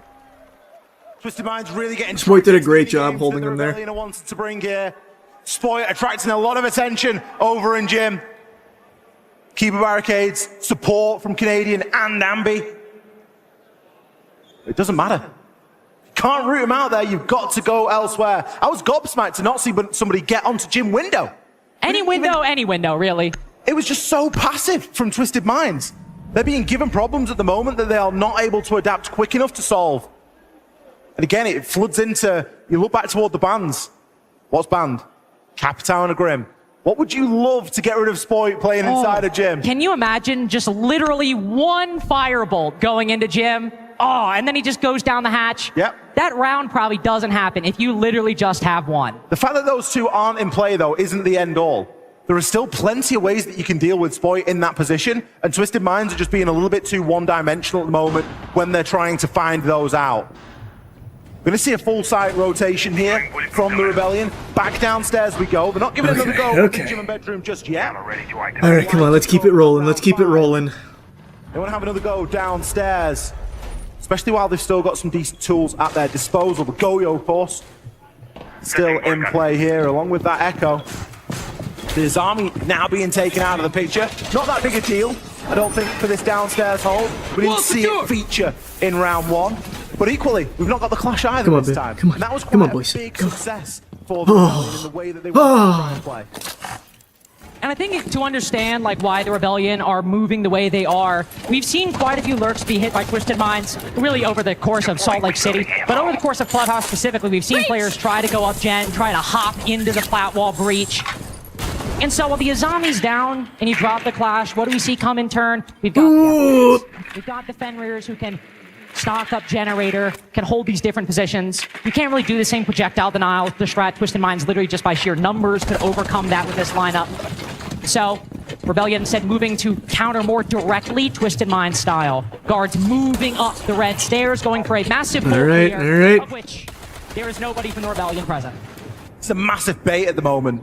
Surf has been on a little marathon of that top floor and placed a load of mute jammers all over the place. So what happens in the prep phase? Well, you set some pre-placed drones on that top floor and you see some mute jammers. And then you go, oh, they must be holding upstairs. Spoiler. Big brain. Big brain. Galaxy brain. I like it. Nobody's upstairs. There's nobody upstairs. And very quickly, Twisted Minds have learned that. But it has already burnt the first minute. And for a team that we know has struggled a little bit under the clock, not only in this map but the last as well, that's a win at the moment for the Rebellion. So they're going to be pretty happy, sat back in that side, knowing, well, we gave it a good shot. We phantomed our own presence, and now they've wasted a good portion of time, a little bit of utility. But this is where the round really starts to get going. All right. Especially with Hisham. All right. Come on. We Come saw on. the value out of the RAM inside of round 1. Kitchen floor did not exist. It was a very dangerous position to play in. Same can be said here for kitchen corridor. So all of that has been opened up as well. F not being triggered, another slow round from Twisted Minds. A lot of utility to compensate for that though. Soliton scanners, Candelas, just trying to get a little bit more utility. Good find by Twisted Minds, in fact. But still looking for a kill. Michonne Moving down Moto Hatch, spots the Yokai for his troubles. You'll take that. The player playing aggro on the doorway. There is an F-Nod in here as well. More information being gathered by Shopify Rebellion. Yokai number 2 making its way, anticipating a plant over in Arsenal. Guards putting it down, just creeping on in. Gets in the right spot, but through Ash Wall, nobody expected it to go down in an opposition. It's a quick trade. Neither side with a clear lead in terms of kills, but Twisted Minds now retreating to their positions. With hatch open, the floor decimated. Twisted Minds have more vertical angles than they know what to do with. Rebellion now with half the post plant gone as well. Still struggling to come up with an idea for this retake. P9 spots one. That's an easy kill. Canadian now going for the defuse. Ambi trying to defend his IGL, his leader, the best he can. But again, when the floor is all but gone, what else is Ambi to do? Yeah, that one fell apart. We held for so long, but we gave up sight. Impact there from Twisted Minds. Made it unplayable. We know they're going to open that kitchen floor, open up entirely. So where's the best place to plant? Bang, straight through Ash Rush spot and just get it down there. It could be very easily held from upstairs. Kitchen hatch is open. Defenders are going to be very reluctant to make that journey all the way back to the side of Arsenal. P9 did his job and more. The barbed wire, it was placed fine. It was just a little bit too close to the generator. Had it been a bit further up, maybe he gets it, but then maybe you don't hear it. Tricky position really to play, and it needs some. All right, come on. When you get the call that the plant's coming down, your kind of attention gets drawn elsewhere and you get split in two a little bit. Twisted Minds responding with the round, leveling things up. Let's not forget, it'll be good for round 2 in gym and bedroom as well. This was the site where we had a heavy extension over towards CCTV and cash with a lot of bandit play. That isn't a factor this time. It's going to be a much lighter hold in that area. And hey, they were great for clearing out CCTV and cash when the site was. Ambi almost got that through the fucking flash. If he hit that, I think that round goes differently. Because then he can push up there. Or even play safe, I think it would have been fine. It was so close. Alright, come on. Come on. Let's get it back. Let's get it back. Win this site a second go around. We'll have to go against the Clash, which we saw on the basement site, but not on gym bedroom. And to me, this actually indicates we might see an even harder CCTV cash hold than we did before. We've got the same shield and ADSs, but Clash going in the mix. Yeah, it's going to be a contradiction in terms, isn't it? It's a harder hold, but it's a little bit more passive because Canadian can take his utility with him this time. He's not committing all that utility to one spot and then feeling like they have to play it for the duration of the round. Ambi, a little bit of a different story. He will still have the ADSs, but there's a nice addition here. He's been given 2 this time because one ADS just lipped onto the top step and didn't catch the nade. The nade, good to destroy the shield and the ADS, and that was kind of the first undoing. Ooh, okay, come on. The Twisted Mind's going to need to burn a little bit more in that area this time, but they've got plenty of means in doing so. It's all going to be about getting them in and getting boots on the ground. P9, he'll be starting his approach as he walks up these garage stairs. Ooh, zoinks. An indication away to Canadian. If not, the Selma will certainly do. You can tell that the heat is to rise here, but Ambi just gets caught looking the other way. Yeah. Oh, gods! He just walks up the stairs and takes him out. And the heat is on, and Canadian about to get burned alive by Twisted Minds. Gun to the head, a couple shots. Oh boy. Doing both the Young Gun and the IGL. Spoit, not long for this world either. Yikes. Rexton, both falling to the AK-12. Brutal round. Surf even sees the player on bedroom window, but that was a weird kill. It gets guards.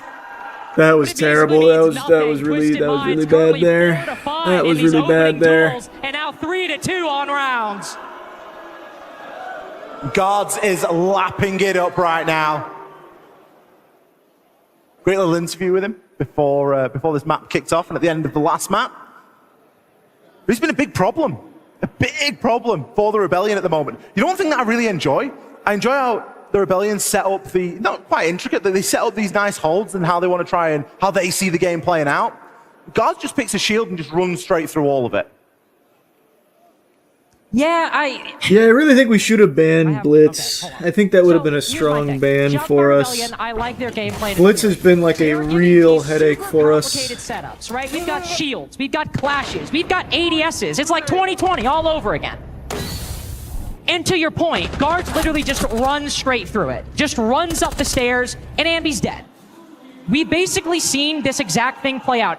Don't get me wrong, these setups have cost a lot of time for Twisted Minds. The opening engagement, that was the quickest one we've seen, and it basically still happened at the halfway point of the round. It has taken And then you have to deal with Monty. I don't know, I think Blitz is a bigger problem than Monty for us, I really do. There's still 38 seconds left. 38 seconds before they got the opening pick. But what happened? They burned all the utility, and then they lurked up generator. Going back to round 2, they burned all the utility, and then they just pushed through the setup. Twisted Minds, if they had a reputation for struggling to solve problems, they either A, seem to be doing it just fine even with their low time, or B, don't really care to solve the problem put in front of them. Going live! Alright, come on, boys. Gentlemen, let's get it. Let's get it. Onto that case. Him start to cut a line immediately through the bomb site. J-Lad. Bit of a danger man on Lair. A little bit quieter here. I'm hitting a 4.5 KPR at the moment. Good info being gathered by Surf as well. Nice, boy. There we go. Yokai's out there. Oh! That was tragic. Himself in a bit of trouble, bit of hot water. Throws some smoke on it and hopes that it's going to extinguish itself. Looks like he's been able to sneak himself away as well.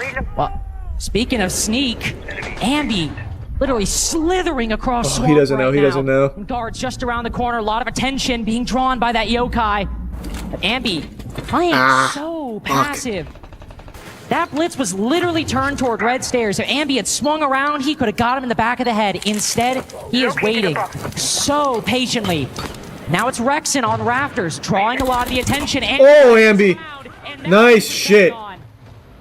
That Twisted Minds would get complacent, that they wouldn't check, and he could swing around, take a fight through garage door, and stay alive. Because the job is not to get an easy pick. The job is to support Rexon. However Ambi can do that, that is what he needs to do. Tracked by a death mark. Rexon could be in a difficult spot. Guards now contemplating a rotate as it's a 3v5 with a minute to go. They've just not got the manpower to do what they usually do and just running through people. Guards need someone on his shoulder, and he's solo at the moment. He knows Ambi's position, but Surf is there with the assist. Nice, Ambi. Ambi doesn't even need it. What do you even do? What do you even do? Trying to go for style points. He's afforded that courtesy in a 1v5. P9 has got his namesake in kills. I love that. So it denies him the kill. It's about denying P9 even. There we go, there we go. Good round, good round, good round, good round. Prizes. Just as Twisted Minds string together 2 in a row, Shopify Rebellion tie things up. Nice, nice, great round there. Where have we been here before? Yeah, what up? Okay, I'm going to tell you what I saw from them on their defenses. I want you to realize those attacks... Woo! Okay, all tied up again. Said. Okay, so I would expect these attacks to be very similar. All right, for basement, they have a castle roam. If they don't have castle, he's going to be Scopos, okay? So he's going to castle main stairs window, kitchen hall, the B2 door, the pool door, the main doors. When I said the B2 hall, I meant they're going to put a BP looking kitchen hall, okay? He plays in bar with the hatch open. A zombie from the castle strat will play in stock with the hatch open. He plays like weird Kibas, and you need to be careful of him like running out of the stock door too. Him first. Okay, they play Goyo solo in sight. He puts a Goyo in dirt, but his setup was long, so I think you could scare him and just pop that because I didn't see him actually being able to start there. They play Ella blue lounge area. He can like run up and down and help above, and Mute was playing above like Jib master side.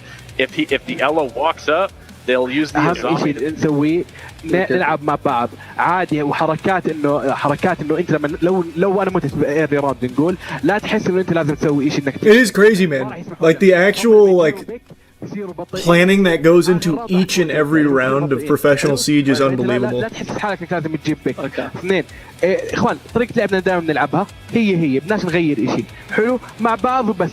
اللي ضدنا ما عندهم سالفه بهذا الماب.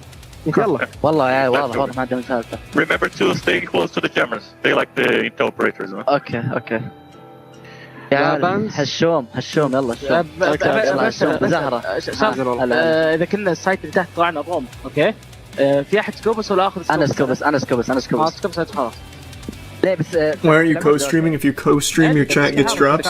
Is that how that works? I thought if drops are on, they just happen regardless. يلا اخوان تركيز. ايش فندت؟ بنات مونتي. It's another close affair between Shopify Rebellion and Twisted Minds. It does happen regardless. 3-3 half, and now on Clubhouse, the exact same story.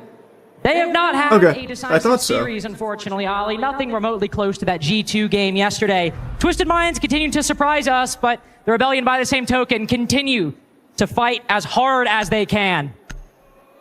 They're being made to work for it today. They got a bit of a free lunch yesterday against G2. And as we all know, there is no such thing as a free lunch. They are paying for it here against Twisted Minds. Another map where we go 3-3 at the side swap. Better question, why aren't you putting the cheeky soap next to the PC? Well, it actually is. I know you're kidding, but like I actually keep a ton here. I mean, that's just insane. Hipfire headshot onto the blitz. Objectively funny from Rexen. Did you see how many magnets were Ambi's like just surrounding Ambi's body there, just trying to catch any nade? You see the. I've been playing the fuck out of Siege on the gaming channel. Just like, and no thank you. I've been grinding it daily. I do like 3-4 games a day. Been a lot funnier if you did. Twisted Minds now starting off Church and Arsenal. Normal primary site for the Clubhouse defenses. Right now, just gold 2. Didn't see basically any roam whatsoever. You have to start in fucking Copper 5, so it takes a while. They played it. They were basically playing as much on-site utility as you could imagine. Here, J-Lad is on Solus and Guards is on Ella on the second floor in the first minute of the round. Maybe they'll fall back. I don't think they're falling back. It's the polar opposite, isn't it? And I think it's the oh wow, that was scary. With these two opponents right now. On the one side, you've got Twisted Minds that are happy to throw caution to the wind and to play in this aggressive manner. I don't even think we saw a single defender inside a strip the whole defense long for the Rebellion. And already we've got B9 hanging around in there on the Scopos and Sean harassing here at the top of garage storage. Rebellion are going to have the work cut out for them here, and they've switched some tools around. They were threatening to bring the Deimos a little bit earlier on. Deimos or a Snake would have been fantastic here to try and pin some of these players down, because at the minute, they've not really got anything aside from Lion, but they need to gather some information first. Come on, boys. Just a little bit, Come on, boys. It's on a player inside his sight, moving around dirt. More immediate issue is finding this Azami, who will make herself scarce. Used a lot of Kibas, though. I think that's around 3 that she might have used on that window. And you don't need a lot to bolster Arsenal, but you need to make sure you have enough. And so one thing I am a little concerned about going down, while that's wasted the first minute, Michelle might be light on resources, depending on what the Rebellion have. They do have 3 more nades, for example, and a DMR. His Kibas might get shot, and the site might be softened up a little bit. So has been fuck, scary. To say, J-Lad making himself known. Will tag up Ambi for the second time this round. But he makes his way back. This positioning from J-Lad's perfect, though. He knows that Ambi's dropped. Guards is coming in for the party as well. There's 2 players around the corner that Guards has to try and deal with now. They need to isolate him. The throw off a flashbang. Oh, fuck. Come on, come on. Hardwire betraying Guards a little bit on that flank. Spotted by the E1D, so they've got the confirmation, but again, not in a great... Fuck! Come on, guys. Rebellion, I was about to say don't have a lot, but Canadian and Spoit Let's are go, Spoit. literally at the door to sight. They have walked up dirt. Spoit with a long angle looking through these smoke grenades, but not a single Twisted Mind player is peeking. Ambi's been threatening alert down blue for 2 minutes now, but there's 3 players around the corner. Nah, surely somebody's they don't watching. know. Yes, they are. Oh, baby. Yikes. Yikes. Yikes. Ready for it. Oof. Oof. As Shopify Yikes. Rebellion's attempt to quickly pierce the site is repelled by Twisted Minds. Shopify Rebellion never had a handle on that round. Not at all. That was bad. That was bad. All right, let's get it back. Roam game that was never dealt with. Lurkers that were allowed to rotate back and come down oil and having a huge impact in the later portion of the round. And then we've got Canadian and Spoit just, they didn't get the memo. They didn't get the brief. Already making the way through into sight from dirt. It's called kitchen dirt for a reason. You need kitchen. Or you need blue. I was going to say, for Shopify Rebellion's blue dirt. It's that blue position that really seemed to struggle. But when blue's reinforced, blue dirt isn't very good either. Because there's still such a desync between the two. When there's so many reinforcements in blue, there's also 3 guys in blue, and you're only 2 guys pushing down blue. It's not. All right, come on. Recipe, unfortunately. Shopify Rebellion. Let's get it back. Let's get it back. Only a 1 lead for Twisted Minds. Also going over to Jim Bedroom, copying the Rebellion's rotation so far. And continuing to show some marked defenses from their opponents. Attackers are heading I believe out we to didn't defuse the see bomb. a single mirror or a castle for that matter. Now we'll see both brought out in round 8 by Twisted Minds. Whoa, fortified! It's going to be a little bit more difficult for Twisted Minds to play in the same manner that they played on basement on other sites. They're not afforded the same level of flexibility. Coming downstairs. Oh, I'm getting nervous. Come on, guys. It's hiding around upstairs and then rotating back down later on. So they are going to be a little bit more condensed just through the nature of the side choices here for the next couple of rounds. J-Lad, fairly happy to sort of aggressively challenge on, but he knows as well as anyone that with that wall getting open, if he stays inside of garage side, he's going to be cut off. Some good shoving around. All right, here we go. Let's go, Spoit. Let's get some picks here. Getting rid of some of the players. Let's get a nice entry frag. Still going to have Hasham and Co to deal with, though. Guards as well playing on that radio door. This will reinforce. It will take a pocket reinforcement to make that line of sight and to open things up. No, needed that. The best defensive player for Twisted Minds throughout this tournament. He's already got 1, looking for a second as Brim around the corner, but Shopify. Oh, fuck, we needed that. All right, Ambi, thank you. Trying their best to hold off this attack and doing it expertly. Guards is not giving up this position. He knows, he knows. Shotgun, a must-win. Oh, J-Lad flanking up red stairs. All right, Spoit, this could be magic. And now Spoit, only half the round in.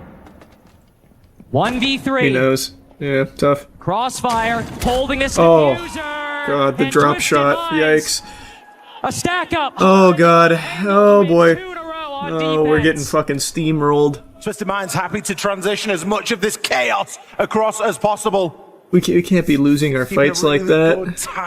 If Surf gets that kill there, we win that round, I think. Can you hear me? I'm going to hear from Super. Okay, these guys are doing what we talked about. I think what Richie said is exactly right. Like, you guys know they're going to swing us, right? So we need to make sure that we're calling what we're holding, what we're not holding, and that we're syncing up when we push, and that when we do push, we're following through with what we push, okay? Yeah. To all be on the same page and fight together. For this cache here, they like to do a zombie and Jaeger rafter, and they like to do castle and lounge. Okay? Okay. Guys, we're in fine positions. We're just not coordinating this shit. Okay? We're getting them moving. You're getting opportunities to kill them. Okay? We just need to make sure that we're trading down. That's the biggest thing. They're catching us off by swinging, and we're not getting trades. Okay? Heard that. Let's go. Open your ears, together. Please, everyone. Like, if you need something, say it. Remember, like, any way to help. Like, Okay, come on. Let's get it back. Let's bring it back. Shown on stream. Dude, we get this kill right here, we win that round. Guards, Salt Lake City. Guards in That would chat have changed said, everything hey there. Guys, I have a great idea. Let's push it 5 seconds remaining instead of 10 seconds remaining. Clearly unhappy with the pace of Rebellion's attacks. Do you think Shopify Rebellion can pick things up? Activate jammer. Do you think they have a few more rounds in them to come back on Clubhouse? The crowd seems to believe. Now Rebellion just need to make good on that faith, on that What did that guy promise. say? They're up 1-0 in the series, but Twisted Minds up 2 rounds on Clubhouse. And if this tack timeout doesn't work, Ali, I don't He said go, know Ambi. what else Alright, I like might. that. Super tactical timeouts have been very effective throughout the course of the tournament, so you would expect them to be good for a round. It's never reinventing the wheel, it's just pointing out obvious things that need serious attention. And for that particular timeout, a lot of focus on 3-2-1s and what are we pushing. Make sure that we're working together. They know that Twisted Minds are going to swing. They know that they're happy to aggress. Come on. You're never going to be digging them out of a power position. You just need to work together on them. Very similar to the timeout that he gave over on Lair. And look at how that map ended. Different landscape here in the Twisted Minds have now a 2-round advantage at the moment over the Rebellion. This starts to become a bit of a must-win round. Oh, we need that. Believe that when they get onto that series He's so low. That's still good. He's tagged up. They'll be hungry to close out this map to bring us to Fortress. Spoit just catching Hashom inside of B1, but not able to confirm the kill. By the same token, not dying in response. Hashom, rough map so far, 1-4. When guards is 8-5, P9, 11-4. Let's go, Andy. What do you see? What do you see? What do you see with those beautiful eyes? What do you see? To drop off a little bit. By the same token, for Shopfire Rebellion, Ambi, the only player positive at 8-7. And Spoit, who we saw moving about strip at the beginning of this round, faces an early exit trying to lurk up main stairs. Canadian seeking to deploy some powerful utility over by rafters. Put you below 50 HP. Candela's hit. Nice, Surf. Surf hits him in the face with a well-placed DMR shot. Canadian now turning his attention to the default camera as Garage cleared in the first half of round 9. A heavy stack up of players, Twisted Minds at the moment, in and around that cash position. We've got guards, Hashom, and Tricks all in that area. Obviously very cautious for a bit of a walk-up, but look at this. Nice. Oh. Head on. Rexon, Okay. good for the kill onto Hashom. Alright, it's a trade. Isn't going to be able to stop the trade from happening, though. That's good. They can trade that body, and it's working exactly as Super said in the timeout. Going very well for the Rebellion, but still a minute to go. Come on, Rexon. Come on, Rexon. Rexon's made his way up Raptors. Rexon, Surf, Ambi. With a cut-off angle on flat wall. Ambi can provide some support from CCTV window. This diffuser's got to go down, and if it does, there are 2 C4s on Twisted Minds. They might go below. Oh, fuck. They might stay on the same oh, floor. yep. Oh, nice, nice. With the player outside a construction window. Ends up going down in the process. The other C4, it goes wide. Not a factor. Ambi finishes off J-Lad, and now Rexon looks to move us into the post. Come on. Guards without much to do. He's low. Nice, Surf. Make the cross, but Surf, on the long angle, cuts him down, and now Flashbang taking away Guards' vision. The best player for Twisted Minds defense. A known quantity by Ambi. Needs 3 kills in only 20 seconds to do it. Surrounded on all sides, put to 1 HP. Let's go. All right, good bounce back. Good bounce back. Good bounce back. Needed that one. We needed that one. Will be the first to fall. Very good. Very good. All right, let's keep it going. Reminder there about how they need to work as a team. Everything that they did in that round, they did together. The cross was perfect. Rexon, safe as houses, getting that plant down. Surf on one side, Ambi on another. Is there a better sandwich to plant in between than that? Especially with the way we've seen both of them play so far. It is going to shorten the lead that Twisted Minds have at the moment in this series. Go to a 5-4 at round 10. Whew. Okay. With that level of teamwork, that might be enough to bring SR back into contention, level things up at 5-5, and look to go forward from there. It's the kind of thing we need to see, especially working a 3v3. Not a 5v4, not a 5v3, but complete man equilibrium between the two teams. Ready for J-Lad, swinging out a construction window. Ready for a player retaking across plat. Surf in particular on that last point. Really effective to the final 2 kills. Okay. Shopfire Rebellion haven't tied the game yet, but they have done half of the job necessary to get there. Let's keep that going. That was a really good round from us. If there is going to be any inkling of a roam, it needs to be thoroughly dealt with. And we need man counts. We need to know where people are. With the lineup that we've got, it's a little bit less clear. Hashom, ACOG. Oh, no ACOG. Color me shocked. MPX? All right, we know he's peeking. We know this. Oh, he keeps getting that. The DMR, buddy. The second time, he has just tagged Ambi out of spawn when peeking secret window. Neither player learning from their past engagements.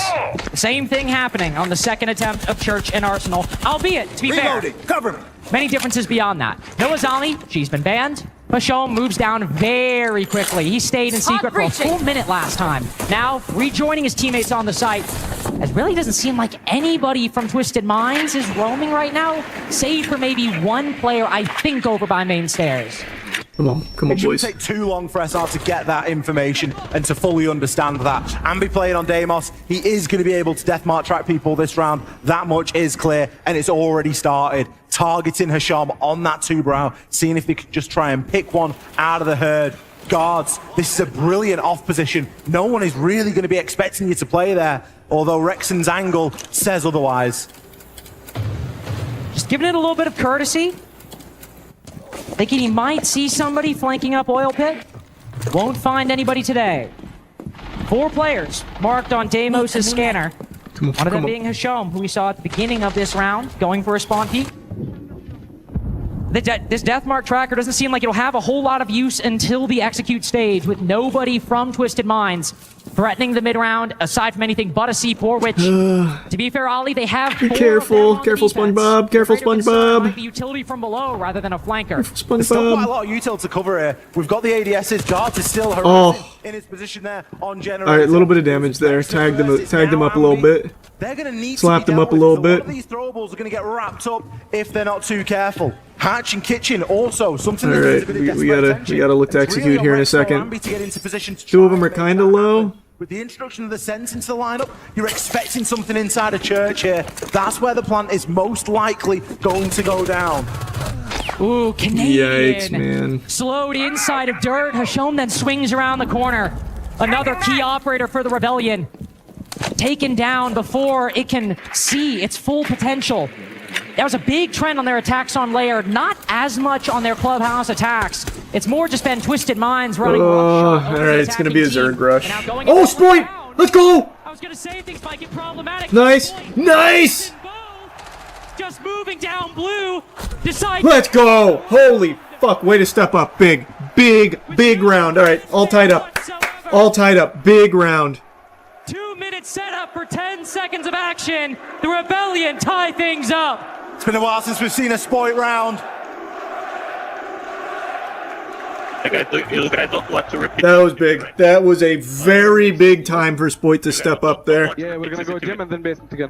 Okay, guys, I think they are bringing the intel operator. We can bring some cameras for demos, and we just need to play at the YouTube. So exactly what we did it well. It was only a small mistake. For some fucking reason, we go for a garage. We can retake with Clash, maybe. Close the wall and retake with Clash, or double garage. But basically, I think maybe they will focus side. So I think we should just do the same and try to focus side. Yeah. اوكي خلاص اخوان هسه جنب بعدين تحت معنا ميرا بعدين تحت عندنا ميرا خلينا نجيب هذا الراوند اوكي بمرتين يمكن يفوكس. Okay. Alright. Very good. Twisted Minds taking a pause. Things tied up 5-5. Another close game for both of these teams. All 15 required on map 1 for the Rebellion just to squeeze out their map pick. But now to move from attack into attack. Twisted Minds, I think survival weighing on them a lot more, down 0-1 in the series. Shopify Rebellion's beginning to gain some momentum, gain some speed on Clubhouse. Twisted Minds now rethinking their approach. Sounds like they were using Charlie's headset. The Rebellion are doing cracking. They've won the last 2 rounds. Alright, man. Started to chain things Apple earbuds are some high quality shit, brother. You wouldn't be hearing that issue with those. Okay, so that's the lineup. Everything that they're doing together though, and that's the big takeaway at the moment for me with the way that they've started playing, particularly after that timeout, post round 8. It was where we saw that timeout come through. So we're expecting them to all right, let's keep going. Let's keep it going. Fashion right now. Some of them have been struggling, and it's a point that we brought up over on Lair. The opening engagement has been eluding them here, and they are very often fighting from behind. As again, something else that the Rebellion worked incredibly hard on, as well as a lot of operators switching up. We have seen them work incredible on that opening engagement. It was kind of a part and parcel of switching the operators up and sometimes changing the roles. That was really a sort of leading factor as to why that started to change as well. But as we move into round 11 here, one team can start to streak a lead and put themselves onto a map point here. If it's the Rebellion, all right, come on. If it's Twisted Minds, it will be clutching for a chance at Fortress. Praying for Fortress. Twisted Minds making it farther than any meta team have made it in the past. We've seen quarterfinals. Hashom himself has seen a quarterfinal at a main stage at a major, but a semifinal. He heard him, right? Yeah, I'm pretty sure he heard him around there. Final. All right, let's get on their cheeks and just start getting them some of that. Just 2.5 years ago was hardly on anybody's radar. Just making it in. Falcons at Copenhagen, but then GK at Atlanta. That's when meta really started to make things happen. Now, Twisted Minds getting to feel the weight of the region on their shoulders. 3rd in EML, they're used to success at this point. Rebellion, as they look to dash those hopes, need to keep that pressure on and keep these underdog turned villains at bay. Gotta reload. P9 just going to be popping his shield at the top of those cash stairs. He's got F-Nats working for him as well here. A couple of castle barricades kicking around. But another round and another opener here for Hasham. Ambi falls. Ambi falls, and the rush to Shopify Rebellion. Come on, boys. Come on, boys. If they're not careful, might all No. lining up for P9, lining up for Hasham. Surf with a direct beat on one. Still has 2 more to cut through. Both Blackbeard and Deimos fall. So Spoit adding needed that. Spoit. Fuck. Oh, boy. Does Surf feel confident? He tries his best, but Hipfire will get the job done there. Rexen? Surf Rexen? No! Cringe strats. Cringe strats. With a C4 from below. Map point falls on Surf. Come on, Surf. Look at how much time there is here. Surf 1 versus 2, and look at the util he's going up against. There's going to be mirror windows, castle barricades, you name it, they will have it to hide behind. So much utility, so much time, but information on Surf, bulletproof camera, and a mirror window staring at him front and back. He'll attempt to cross. Taking refuge behind the bag. That gives J-Lad his opening. Swings around the corner. 6-5 for Twisted Minds. 1 round. Alright, come on. Big statement play here from Twisted Minds. Could be one of those series where we see both teams win their own map choice. Not that unusual in a best of 3, but still close maps regardless. Not over just yet though. But it is back down to basement. We will go. A site that has kind of eluded Shopify, save a huge individual performance from Spoit back only a couple of rounds ago. Togetherness in which they were pushing here. I mean, the activation on those goggles, we don't always see Warden. Yeah, Spoit gets that kill. I think that round is... I think we got it, even with that... Crazy value from P9. Such an insane player this tournament. Damn, that's such a shame he didn't get that. P9 guards, they have been a monster. Alright, come on. Salt Lake City so far, but P9 took a little bit to get going in the Taking group stairs stage there would have been so fucking really huge. Shown up for his team in big key moments. Right now in these defenses, right now in Clubhouse, 13 and 7. We're still looking for that guy on the Rebellion. Everyone's doing fine. Everyone's putting in the work. But it's not the Ambi show. It's not the Rexen show like we saw on Lair. Drone is online. I don't entirely mind that. They can still win games and not have an individual pop-off. That's just called a good team. It just so happens that that's become the norm. That's what we've become very used to so far with this Rebellion roster, particularly on this main stage. Hasham, back up to his old tricks. Gonna be hiding out inside a stock. Drone starting to come in at his feet now. Does anybody dare challenge? Given the fact that Twisted Minds have won all 5 of these defensive opening duels so far, whatever poor soul decides to fight Hasham on this angle has got to be careful. Has got to be No, Canadian down already. And again, it is and Canadian Hasham gets going to just, down yeah, early this is gonna on be, these this is gonna be shields. scary. Canadian has died as the Come on, opening please, death please, please. 3 times this attack so far. Every single Yikes, time man. on an important operator. Twisted Minds stringing together 2. Attaboy, Rexen. Gives himself up to Rexen, but Guards is ready for it. Surf Ambi. Baiting his teammate. Luring the Rebellion in, setting a trap that not even the attack could perceive. Oh. But Surf, creeping down bottom main. Nice. Has spotted one in sight. Has made his way through, but without diffuser, without his team. The Ambi, this would be fucking historic, brother. Another body. Another kill for Twisted Minds. This would actually be fucking unbelievable, bro. Last alive. Holy Lord. Big ask from Ambi again this. We know what this player is capable of. We've seen what he can do this weekend already. He's got a minute on the clock. 2 death marks.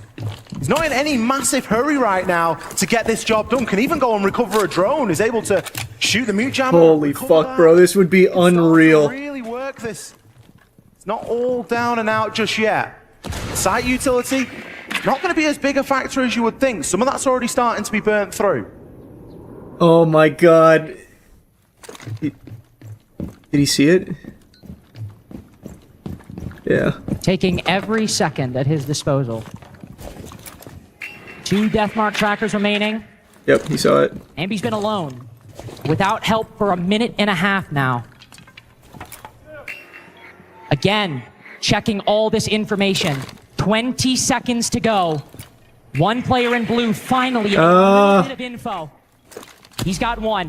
One player found out. He'll try and isolate this fight. He took too long. Try to win this one, but with only 10 seconds to go. Long. How much can he find with only 5, only 3, 2, 1, nothing! Let the clock do the talking, and with not a single word, close out club. Son of a bitch, man. All right, map 3. What? Come on, boys. Please, please, please. Rebellion, right? They're gonna win this 2-1. Come on. Right. Come on. Fortress will be where we find out who is making the grand final and who is going home. Fortress. Ali, there's a little tidbit. Genuinely think ban Blitz. Can you enlighten us? You can do Blitz Monty, that's fine. A little bit more special than it already is. Well, as if it wasn't clear enough that we're in a map 3 after 2 very close map 1 and 2s. There's not a lot separating these 2 teams on Fortress either. I think that'll just be the key when we're on defense. On this map over the last 6 months.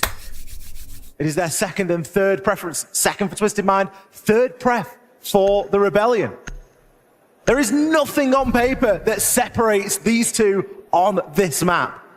The only thing, and we might get to it a little bit later on. Love Spoit, love the whole squad. There's a little bit of a defense statistic. I really want them to win it all. I think they deserve first place. I think they deserve to hoist the trophy. Because let's be honest. I want that so bad for them.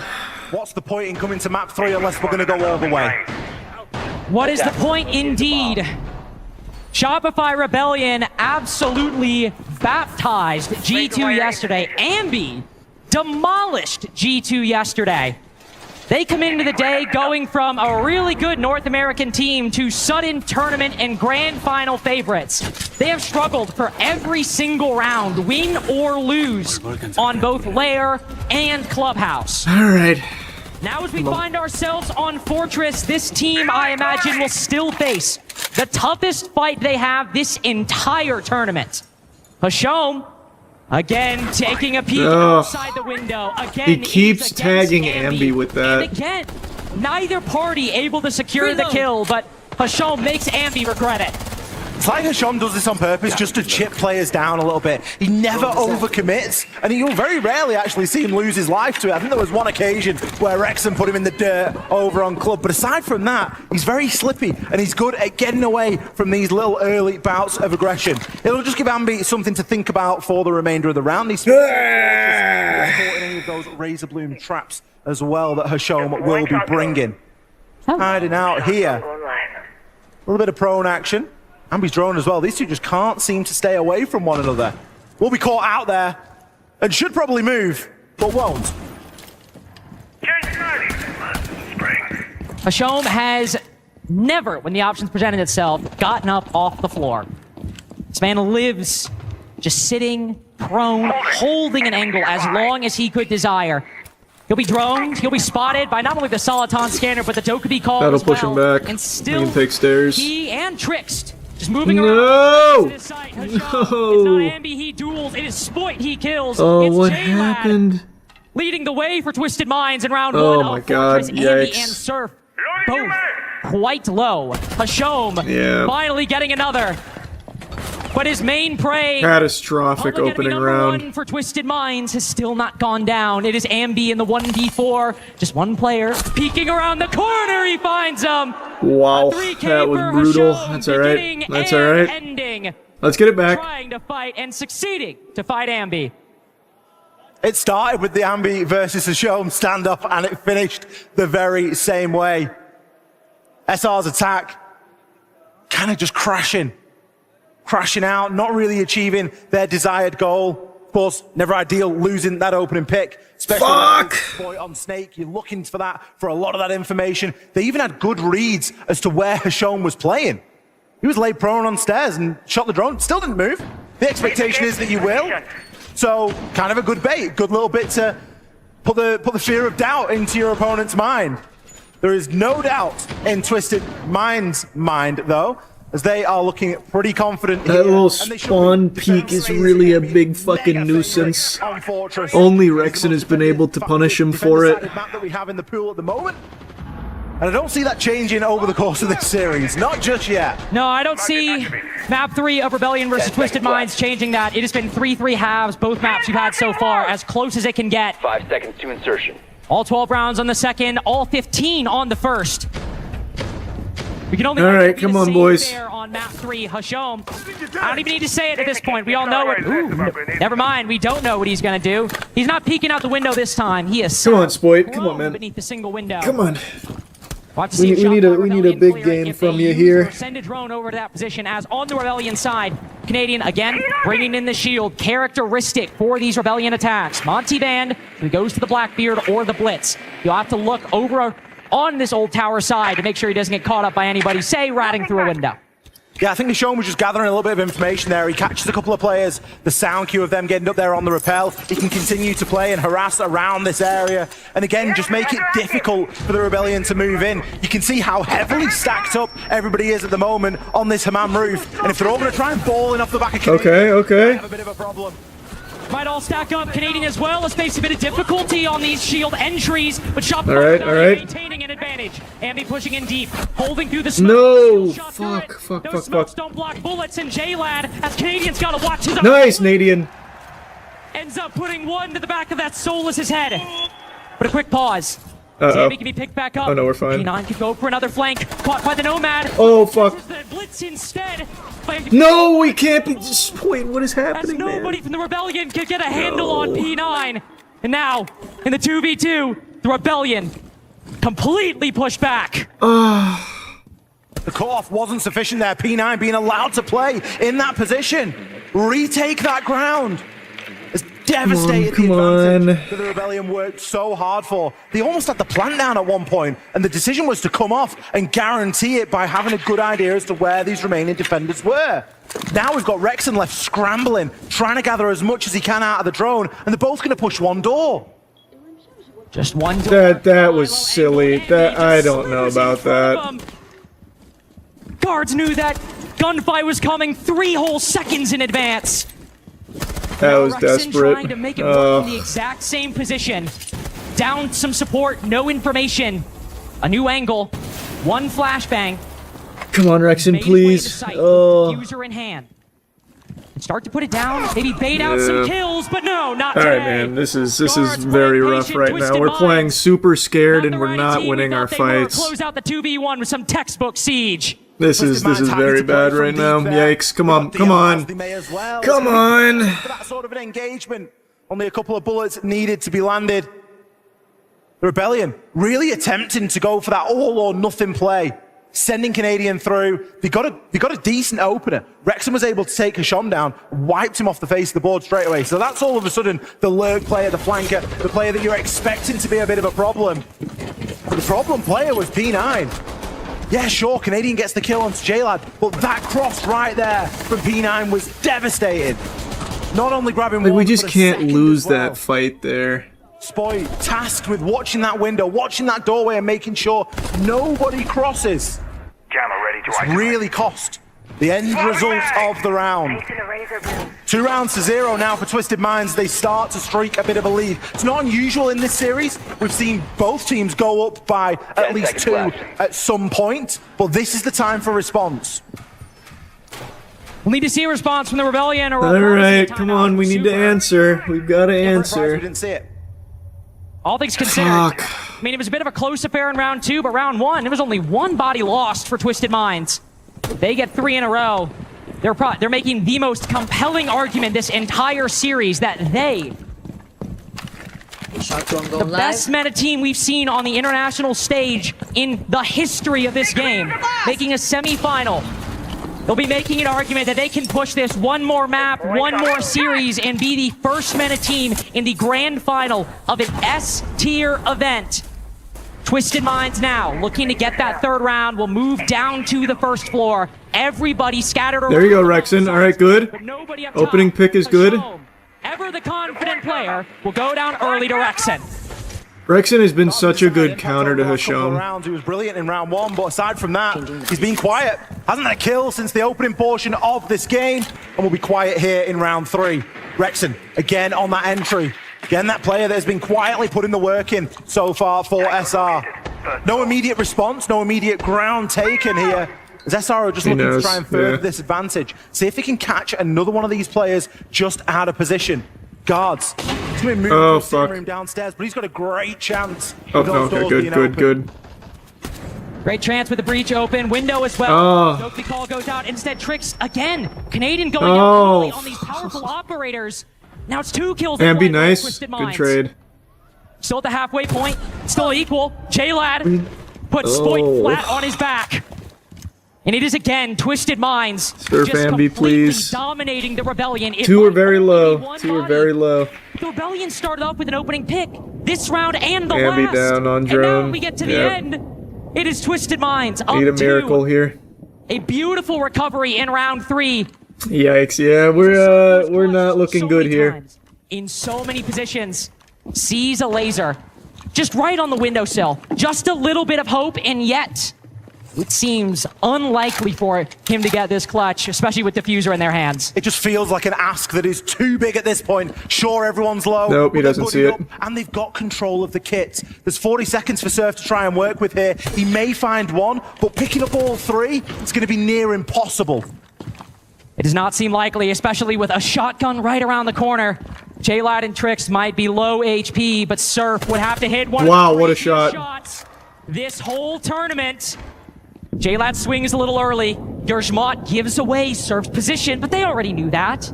They just saw their teammate get decimated by this R4C.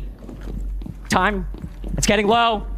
Surf's gotta move forward, gotta push into sight, gotta either bait out these picks or somehow, some way put the diffuser down. But Twisted Minds, who've done it so many times. There actually might be time. Just burn out the clock in Tricks. Are you fast enough?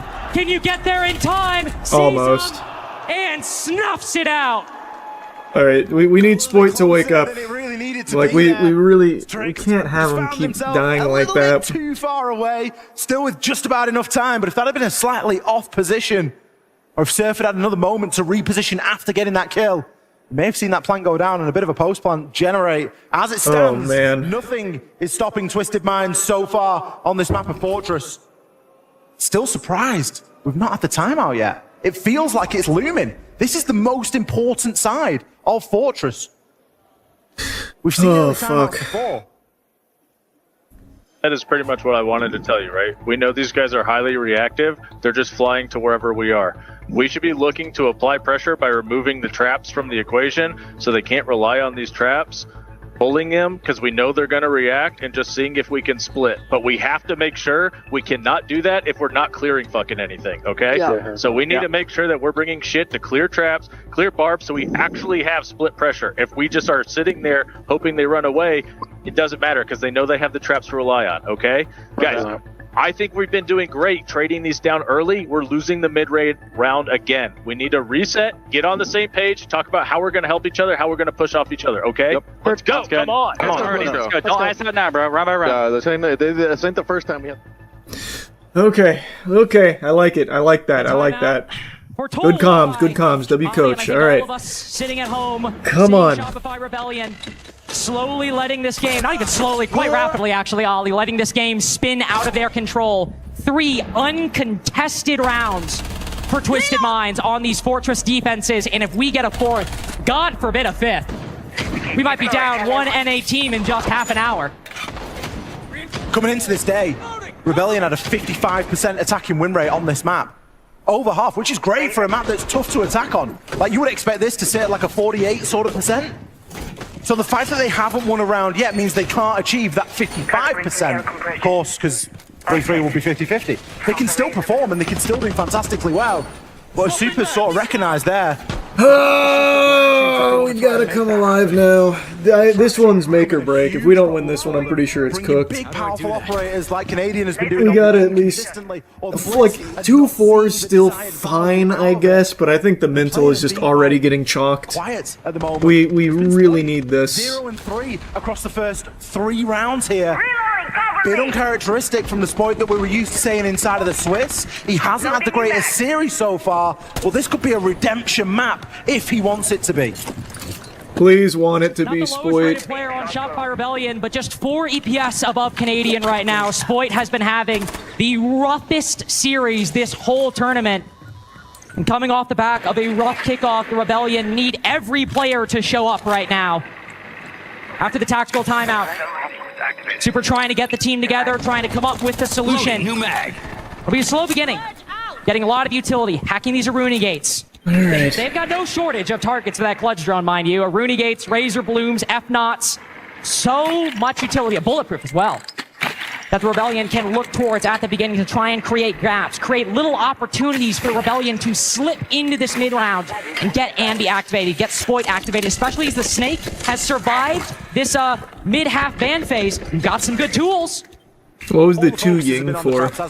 Was there somebody there and I missed it? From Brava, you name it. Ambi, he's going to have the info here as to where Guards is positioned. But Guards, he's going to dig back, playing a deeper angle with that DMR. The drone comes through to confirm it, but they are out of there, not willing to hang around. They don't need to see what happens. Come on, Ambi. Come on, Ambi. Come on, Ambi. There you go, Rexon. Rexon is so good at these opening picks here. We just need to capitalize off it. Let's go, Ambi. Kill in a row. And Rebellion don't have a single round off the back of it. But a 5v4 is never something What to the shirk at, fuck? but it's also What are we something doing? you don't want to waste. Where did Canadian die? It's There you go, early Surf. death for Canadian, but Rebellion maintained their advantage. P9, he went Okay, good trade, good trade, good trade, He'll good go trade. down in the same spot. Surf, pistol in hand, mind you. Just walks in, wins an important engagement. But Guards, Twisted Mind's secret weapon on this defense, though P9 has made a good run for that title throughout this series. Let's go, Rexon. God, Rexon is so fucking good. He is so consistent. We look to Trixt. Come on, come on. 1v3, Rebellion after their We know where he is. We know where he put is. together the pieces. Like they've come up with something, anything, just one shot to keep them competitive against. There we go. Surf Rexon really stepped up there. Okay, we needed that. We needed that. We needed that. Needed that badly. Okay, good, good, good. I bet the Rebellion wish they could have a tactical timeout from Super ahead of every single round played, because it is very, very effective. It's taken a while to come online here on our 3rd and final map of the series, but it has been good for another round. The difference, a focus on traps, and again, a reminder and a focus on that teamwork. Work those 3-2-1s and really play to those strengths. They got an opening pick. It didn't last too long. It was traded back. But Surf's impact here from Hammam Roof, just being able to affect onto the players inside of Horse, massive. Big Okay. in round Okay. 4. Come on. And F2 getting the job done. Let's lock in. Let's stay locked in. 3-0 for Rexon as well, the opening kill so far. Finally a conversion for it as well. Rebellion getting some good trends going their way when they need it most. It's only 1 round, but every single half so far has been a 3-3. Rebellion have been able to tie things up. Both maps. It'd be the biggest streak they'd have to run to do it this time. 5 seconds But they've left done it before before. insertion. 1 round, 2 rounds. 3's just barely greater than both of those. So now they will look over to the old tower side to win this new site being brought by Twisted Minds. I mean, 3 rounds on Fortress would be massive for the attack anyway. I think a good standard would be 2 rounds. One's good and certainly workable, but they're going to need a little bit more out of this first phase if they want to give themselves an easier time of things come that side swap. Twisted Mind. Oh boy, I am clinching. I am so We clinched. see them bringing a lot of trap focus. But we've seen a Brava and a Twitch just dismantle a trap game. Now we have a Mute in the picture, slowing down some of those tools that the attackers are starting to build. So we're seeing this Twisted Minds team with a bit more adaptation in their belt. They're also bringing a mirror, a fantastic tool, especially when defending onto this top floor. Give you so many good angles, just looking out from the site. Also putting a lot of pressure onto the Rebellion. If they try to push in just through an old tower direct, they're going to feel really compressed on that side. The we see a intel lot on of him. teams, even with shields, get really stuck up on that position and face a lot of difficulty. Nice find with the shock drone. Twisted Minds over on the command side. Finding a little bit of good utility play. Hashom prone beneath this window for quite a long time. Oh, there you go, Ambi. As J-Lads found out, Ambi kill, but quickly traded. Nice, Nadian. Rebellion playing so close together. Canadian with the shotgun Good around shit, the corner good finds shit. his second. P9 again playing this museum side, but it seems that the Rebellion have an idea. Surf and Spoit watching this position. They'll both fire some shots as Surf takes a more forward stance, but P9 now luring them deeper into this top floor. Oh god, all right, come on. A decision needs to be made here as to whether they're going to deal with P9 or not. Are they just going to let him hang around there and deal with him at the end of the round? Or are they going to actively try and seek that player out? With the amount of space they've got at the minute, you'd be foolish to try and chase after him. You've really just got to give him that space and hope that you can still keep things tight, knowing the man advantage now coming into the final. Yeah, I think keep it tight. Tight like my fucking we will start to pussy. see some of these sight walls get opened. See the walls get open. See Now we know. Nice. Nice, Rexon. We've been sitting at this window for 2 minutes and 10 seconds. Goes down. P9. There we go. Very good. Very good. 0, then 1. Now Shopify Rebellion. Excellent. Fucking tremendous. Another round to tie things up. Their performance on Fortress could already be enough. They may not have to go the whole way and get that equal 3-3 split that we see a lot of these more even maps bringing us. All right. That was so good. Okay, that was so good.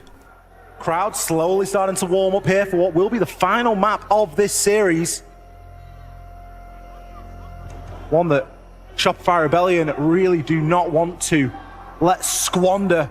The Twisted Minds. Bit of a wake-up time, Lynx. They had a really easy time of things those first 3 attacking rounds. A tactical timeout from Super, and the board has just been flipped on its head. Ass so tight, can't fart. True, brother. How reactive Twisted Minds are playing that. Whenever we do something, we go there. And something I noticed in round 4 was you saw Canadian use 2 Candelas early, then they rotated to the other side, clearly trying to bait Twisted Minds away, then hit where they're just now rotating from and where they're weakest. Damn, duct taping that shit in there. Now that's fucking locked in.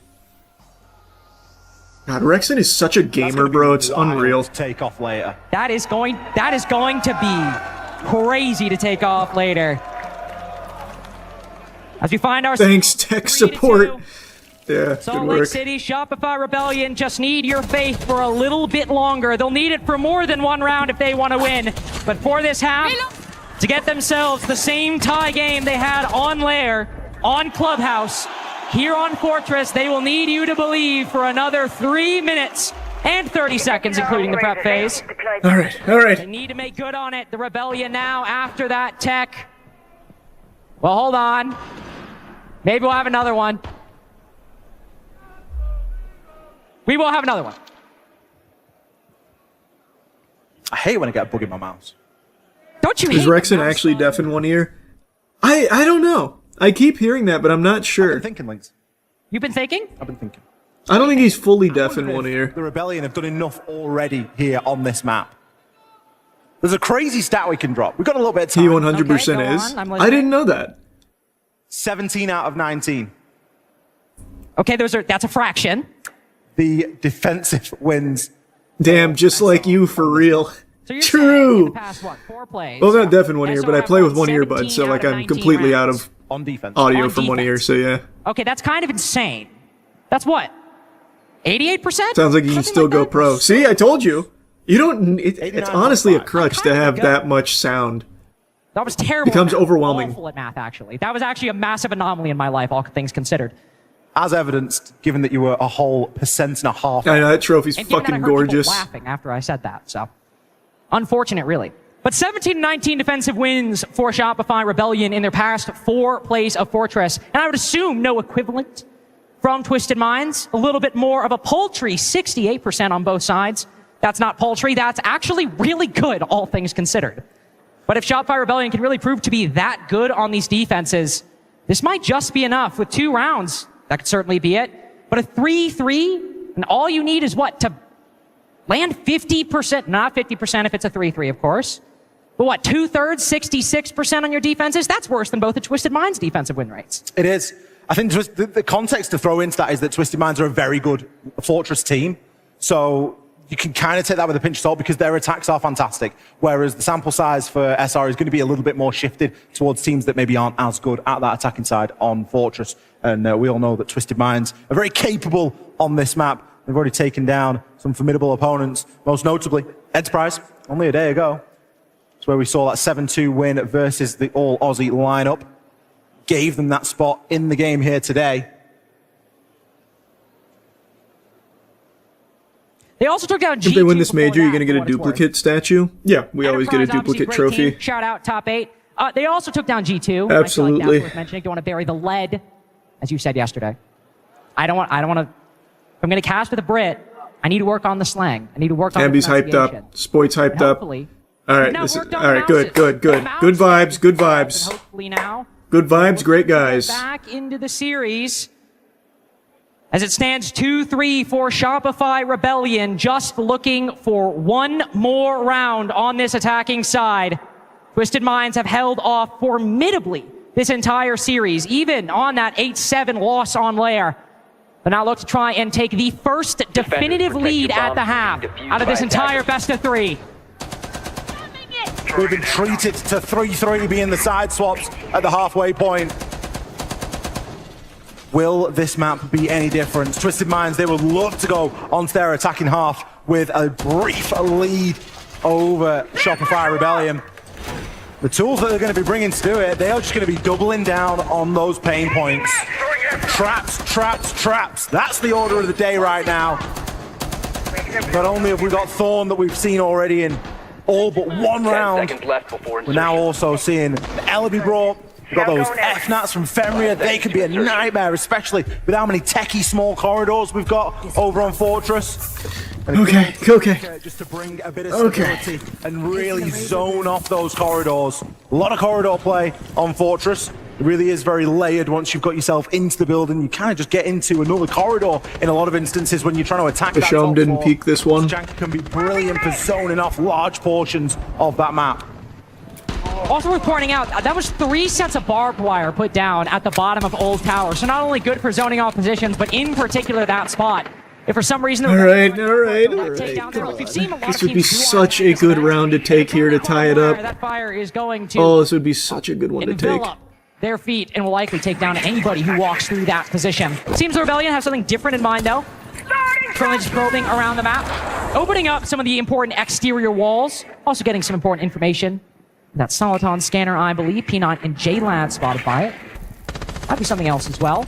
Canadian prepping some utility. Again, this might just be a fake. Might just be 2 Candelas used without any commitment behind it. But as we get to 3, this is nice, Canadian. Nice, Ambi. Great team play there to bust that shit open. Finds one, and look at him run back down the hallway out of the range of that Soliton scanner. Fucking huge. Fucking huge. Good Candelas. Now trying to dig a little bit deeper. They've got some utility to do it, but losing 2 bodies cleanly on that roam clear with very little spent is a big problem. Yeah, we've seen the Candelas used, but we've not always even seen Canadian get a chance to use those Candelas. No, we've still had close rounds. So the fact that he's still got one in pocket, going to spend that out. No, fuck. Pashon will get a very important refrag back, though, but he's still in hot water. Nice, Rexen. Rexen has been such a good answer to Osham. Thank you, Rexen. Have diffuser outside of the single window currently. Need to go pick that back up unless they want to finish this on. Oh, no. Do they know? Do we know? We know. Oh, just nice. face checks the angle. Oh, thank God. For it.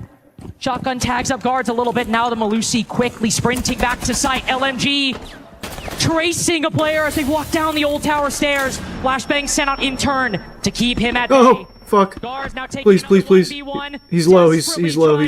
Successful gunfight. Nice surf, last guy. Nice, holy fuck. Way to tie it up. Actually huge. Single one. And after 3 in a row, the Rebellion tie it again. Wow, actually fucking colossal. When we banned Monty, they ramped up the pace a lot, and I thought it was giving us more trouble. Would you rather ban the Blitz so they have to play Monty pace? Yes, Blitz. Thank you. So let's That Snake and Monty, guys. good comms. No, Guys. not Monty. No? Sorry, Snake and Blitz. Sorry. Old man moment. Okay. Anyway, so for command, they showed 2 different attacks. Obviously, they could do different, but they brought a shield blue through Master. Ace went breach. Gridlock was horse door. Flores was outside art window, and they had a snake working up spiral, so that guy could go anybody, maybe like a Deimos or a Dokkaebi. They also have a spiral direct. For that, they ran Twitch on catwalk, Grim on ladder, Ying, or like above ladder, Ying art window, Blitz, so it'll probably be Monty, Shield, and Flores walking up spiral. Okay? For bunks, the only attack that we saw from them was a split. It was a shield dropping ladder, snake walking up spiral, Ying art window. But if they turtle, guys, let's remember to bring some operators to Beautius. Ying, Nomad, Capitão, whatever, you know. I forgot the name of the last one. صعب لما نشوف جاب خلينا نشتغل عليه مع بعض. صار 3 2 1 لعب سريع لا نعطيهم وقت يفكرون. اوكي عاد اذا ما برد الشيلدات يعني بتأجل الشيلدات. اوكي يتم يا فهد تذكر تاتشر دربنا عليها يا فهد تاتشر لا تذكرني لا تعطيني تحت ضغط تكفى لا روح ليش كذا صوتي؟ انا صوتي راح والله صوتي راح يا عيال والله صوتي راح انا. يلا فور راوند ايش؟ يلا يا رجال يلا يدك ايش يلا يدك يلا يا ابويا يلا يدك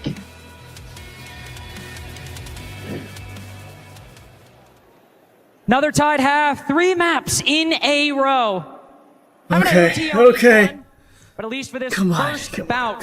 Come on. Every single map of this series. Blitz ban, I really am happy about. I am super happy they're banning Blitz. So Shopify Rebellion moved to the defenses. I think that's great for us.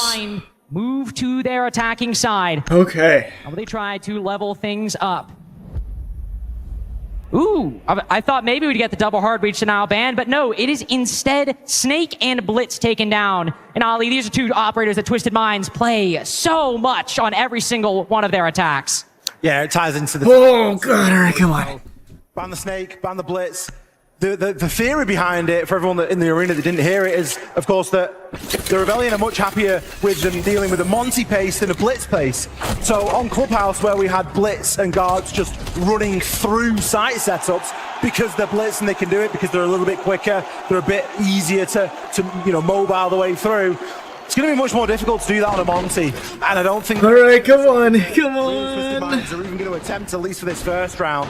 We've not seen the Monty locked in. It wouldn't be unusual to see them play the shield, but I think the Blitz ban is brilliant because it just picks away at something that Twisted Minds did exceptionally well at on Clubhouse. 10 seconds left. It is a good read by Shopify Rebellion. On the flip side, Kate and Mir being taken down, 2 operators that sure go to the heart of Shopify Rebellion's defensive strategy, but also 2 operators we banned so often on so many of these maps. Ooh, come on now. Not really going to throw the Rebellion off guard, I think. Because when you look at what they have, it is still quite a comfortable lineup, not only for the Rebellion, but again, in general. A couple trap operators, a couple time denial with the smoke and the Goyo being brought by Shopify Rebellion. And then, of course, you have an M14 Aruni. It's contractually obligated. They literally have to bring a DMR. I mean, if you don't bring a DMR at the moment on defense, you pretty much throw it because they are genuinely that good. It's an incredible uptick in the use of DMRs, particularly since they kept hold of the ACOG.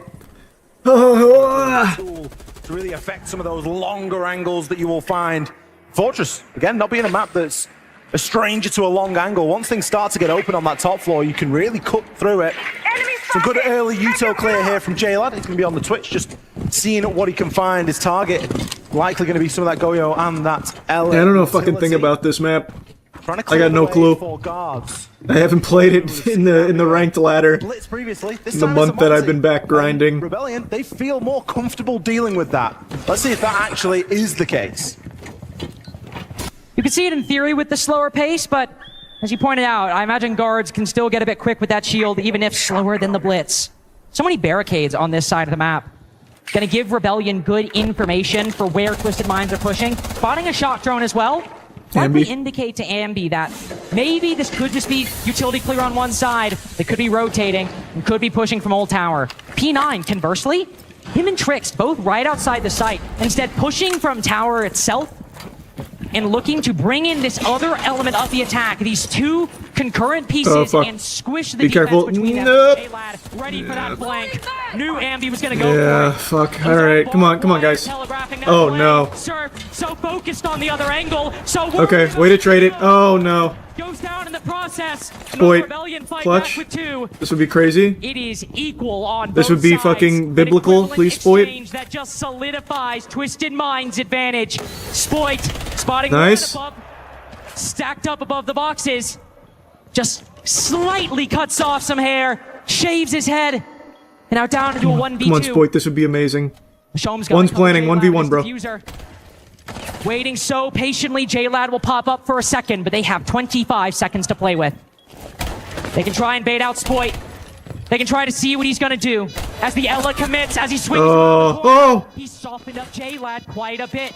But Track Stinger's on one side, so low HP, so little time. Where is he gonna go? Where is he gonna commit?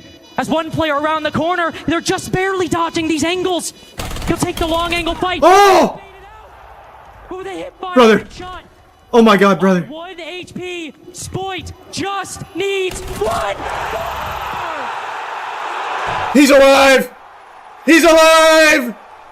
He's alive! Good night and good luck. Shopify Rebellion retake the lead.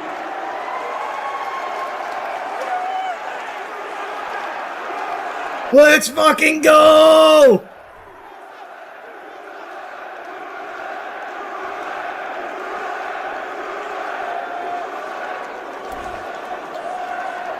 What a time for Spoit to show up. Round 7. Post plan. And a 1 versus 3 for his troubles. Navigated to perfection. That right there, the fucking classic drop shot was crazy.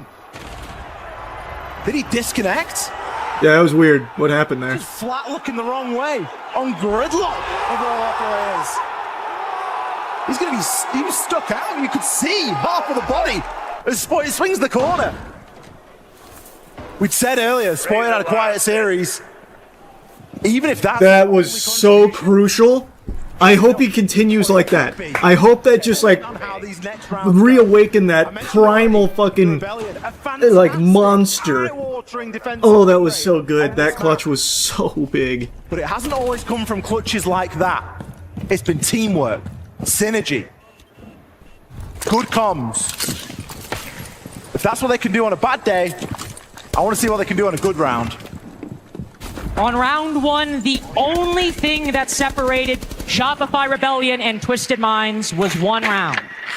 Just 1 round. Oh god, let's keep it going. Oh my lord, that was incredible. To take notice of in the grand scheme of things, but in games like that, if you can get a player that buys you around by sheer force of will, that can make the difference with how close this game I think Spoit's feeling pretty good right now. Shopify Rebellion become the team. Channel that defensive energy that you pointed out, an 89.5 defensive win rate in their past 4 plays of Fortress. That round might still be the difference maker in what has been one of the closest series we've seen in all of Salt Lake City. Guards moving down tower with fire in his way. There's nothing he can do. He understands he can't retake that position. Shopify Rebellion will fall off in turn, reinforce off, as the Deimos and Monty join forces to begin this roam clear. Really good extension there from SR, not committing too heavily to it. Little pocket reinforcement, and they can immediately block that off. Spoit looking to finish where he left off here as he's keeping his close eye on the hop-in. Lion Scan, always a good indicator that something's going to start happening. It's going to be J-Lad. Nice, knocked him. It's Canadian to put him down in the dirt. But it's Spoit to finish him off. An impact grenade. IGL setting up his team, but Spoit will lose his life for it. They traded it in there. Come on, Trix come on. from outside punishes the Ella for his insolence. So Twisted Minds aren't quite in the disadvantage they once were. But only a minute to go. 2 minutes been spent getting this control, but they have made it progressively closer to the site. More razor blooms go off, some damage dealt to this attacking team, but still a little bit of work to do. Guards trying to bear down on the Monty now, but the utility's just keeping him at bay. Vulcan packs, that's going to be enough to burn at least 15 seconds. And even then, he's going to push in and see what Rexon staring straight at him. Again, it's not like he's playing the Blitz. It's not like Clubhouse where he can just ignore that and push through. He's calling for his team. Nice, good smoke. Canisters now come in. It just furthers the problem, Lynx. Just issue compounding on top of issue for Twisted Minds. Good fucking smoke there. Push him just back. Playing the game they love to, based off utility, based off teamwork. And Nice, Rexon. One more. But the round might be done before he. Let's go, Rexon. Rexon taking out the pistol, but Ambi, knife to the chest, and a shot. Oh my god, yes! Yes, oh my god, that was so clean. The Rebellion. Oh fuck, that was so clean. Nice, nice, nice. Canadian rolling back the years there. First and last kill in round number 8. Guys, let's just be chill. Oh, that was so good. That was so good. The map. Split 3-2-1 and go. The bomb site now will be kitchen. You guys want to do the vertical one? Horizontal. I think we should do horizontal. Yeah, exactly. Okay, with Doc Hashum go above like this, you know? Yeah. اوكي خلاص اخوان هسه راح ياخذوا كيتشن راح نسوي شو اسمه فهد انت راح تلعب جهه اللاندري انا حلعب شاور هشوم انت راح تطلع فوق وتركسد وقار تركسد وقار ذا ميوزك صح هذا البش او لا دقيقه فهد افتح اي خلاص نفس ما انا قلت هشوم لحاله فوق ها انا وتركسد نبش ميوزك وانا شيل اي لو عندكم الا ولا شيء بلعب تويتش عادي وانا شيل صح؟ ايه اسمع تركسد اوكي على طول ما عادي خذ راحتكم عادي يعني Twisted Minds taking a breather as Shopify Rebellion now have not just 3 but 5 rounds in a row across 2 different sides. They have won both primary defensive sites. And as predicted in the TAC timeout, but I think a reasonable prediction for anybody to make, it will likely be Kitchen as the 3rd site for Shopify Rebellion. Everyone, we see defensive teams go to Ali, so Twisted Minds thinking a lot about what they want to do for this one. It's time to lock in. They really need to understand how they want to approach these next couple of rounds. 5 rounds in a row. Side hasn't really played too much of a factor. Past the timeout from Super, by the way. The Rebellion have not lost a round since round number 3. And it was at the end of round number 3 that we heard the tactical timeout. It was incredibly effective. Yes, you've got a side swap thrown in there onto a side that they are very favored at. But they're still going out there and doing the business. They're still getting Monty Shields put in the face. They've still got Deathmark trackers. They've still got bees thrown at them. They are still putting in the work. Oh, baby. You can see the Rebellion locked in, but smiles starting to appear on their face when it has been tense in the Shopify Rebellion paddocks up until this point. Maybe just allowing themselves a little bit of joy in what has always been quite a stoic, quite a dedicated, but very cold team. We've seen Canadian get loud when the moment arises. Come on. If Shopify Rebellion Let's get 2 more rounds here. We'll see him electric as he's always been. It's been, I think, 4 years since Canadian's been in a grand final. All the way back in Charlotte when Dark Zero at the time, led by Canadian, won the Charlotte Major. And it has been a long time since Canadian has been there since then. In that time, Beast Coast / M80 have risen, then fallen again. Brazil took over. Brazil starts falling by the wayside as FaZe the only ones that remain. So much siege has occurred in 4 years. And it just... Shopify Rebellion can net 2 more rounds. It'll be like no time has passed at all. Come on.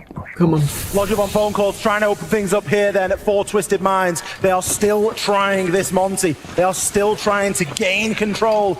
And they are still facing the same old tricks. Smoke canisters, keeping them at bay. Not able to progress, not able to gain that map presence that we know that they can work exceptionally well with when they get it. Come on. But they're going to have to do something about the positioning of these 2 players right now. You've got Sploit and Canadian both just batting them back at the fringe. Guards, he's got loads of information, but he's no real way of doing anything about it. He's going to need a little bit of support here to come in through that hammam room. Where is that support going to come from? That's the issue I'm seeing right now. Because sure, you've got the Dokkaebi calls, but what's some exothermics going to do? What's an F2 going to do on its own? You've got a lot of secondary utility, tons of smokes, in fact, but not a lot of that powerful primary utility we normally see. Nice, Boy. Traded it. That's okay. Boy with a trade, not with the player he's killed. That's honestly kind of good, all things considered. The Monty goes down. That is huge for Shopify Rebellion.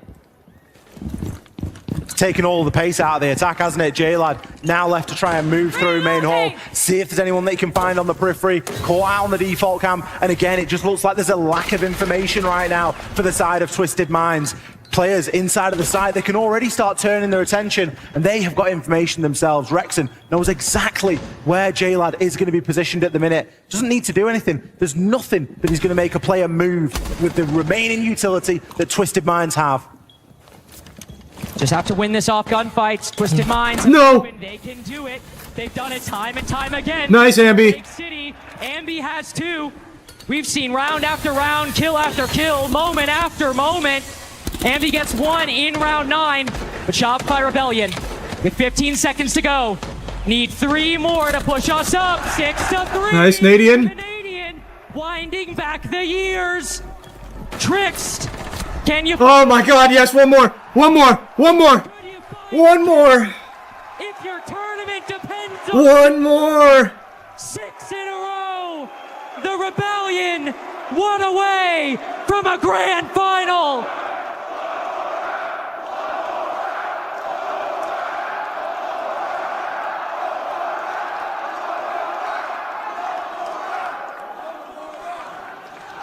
One more. Come on! All you need is 1 round. They've done 6 rounds in a row here.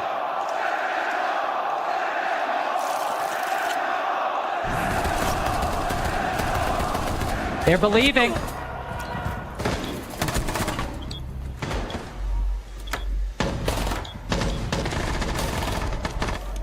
Oh. 6 in a row. Come on, come on, come on. One more, one more. One fucking more. Twisted Minds where you start thinking, how many more times are they going to bang their head against this same wall before we see something change? Again, it's the Monty. And again, how are they going to deal with the most basic of utility, taking control of the map? 10 seconds to go. Oh! Has that got what it takes? 5 seconds Yeah, left. they might be able to root players out, but SR have already proven they're happy to play dug in. They don't need to move. Rexon barely moved that whole last round. Still came away with a couple of kills. It just feels like the tide has turned in this series. And considering that map 1 was an 8-7, map 2, a 7-5, it just doesn't feel like Fortress is going to be as close. One more, Come on. Feel that way. Twisted Minds struggling more and more. They haven't won a round in, what, 15, 18, 20 minutes? In siege time on one map. That is ancient history. It's only been Rebellion victories in recent history. Oh, nice surf. Holy fuck. Ashom opens up an angle and tries to rat, and Surf makes him pay for it. What a shot, Surf! No response on the opening pick. Hisham. Blocking their side. Bit of a quieter player here on Fortress when it's mattered the most. Guards trying to make something happen. He's got the read, but he's just going to have another toxic bait with his feet. Nice, Nadian!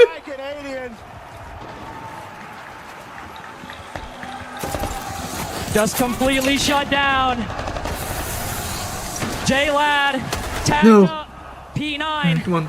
finding Canadian. Silencing the crowd for the moment. The Twisted Minds look to be going for a direct take, Ollie, but struggling in the mid-round. They will bring it to a pause. They've removed the pace out of the round now, recognizing that it's still winnable. They're still not in a terrible position at the moment, but SR are in arguably the best position. They're IGL, their leader. He sat back watching. Canadian can just move the chess pieces as he sees fit here, and they've got the man advantage. That should in itself be enough to work with. That should be enough. Come on, come on. Directing Nice, Ambi. Directing Ambi, a man who has needed no introduction. Swing it. A man who does so much for Shopify Rebellion. But it is the team, it is the Rebellion that have kept twisting. Nice surf. For 2 minutes and 20 seconds. Let's fucking go! All right, grand finals tomorrow, baby. Holy shit, 7 in a row. 7 in a row. Cinema, fucking cinema. Oh, so good. So good. Oh, fuck. All right, sending him a message. For SR, this is uncharted territory. The first time as an org they will make a main stage, and with that win, they'll book a spot in the grand finals tomorrow. It's been a long journey for this roster, and while they do have major winners, oh my god! Time since we've seen them lift the trophy. It has been so long since we have seen the Rebellion, since we've seen Canadian in a moment like this, with a grand final tomorrow. And either way you cut it, could fight his old team for the trophy, or could fight the 2-time world champions in a duel to the death in Salt Lake City. A massive performance for Shopify Rebellion, a big moment for North America, and a big moment for one man in particular. And I do believe we have that man on stage with Ian. It is Canadian that I want to hear from right now. All right. Salt Lake City, we give flowers to legends while they're still doing what they love. Make some noise for Canadian! Oh. Canadian was like actually fragging out there, by the way. He was kind of fucking cooking, by the way. Shut down the USA champ. Canadian, you're a legend up here. But this roster, everything seems to be clicking at the right time. What's happening here?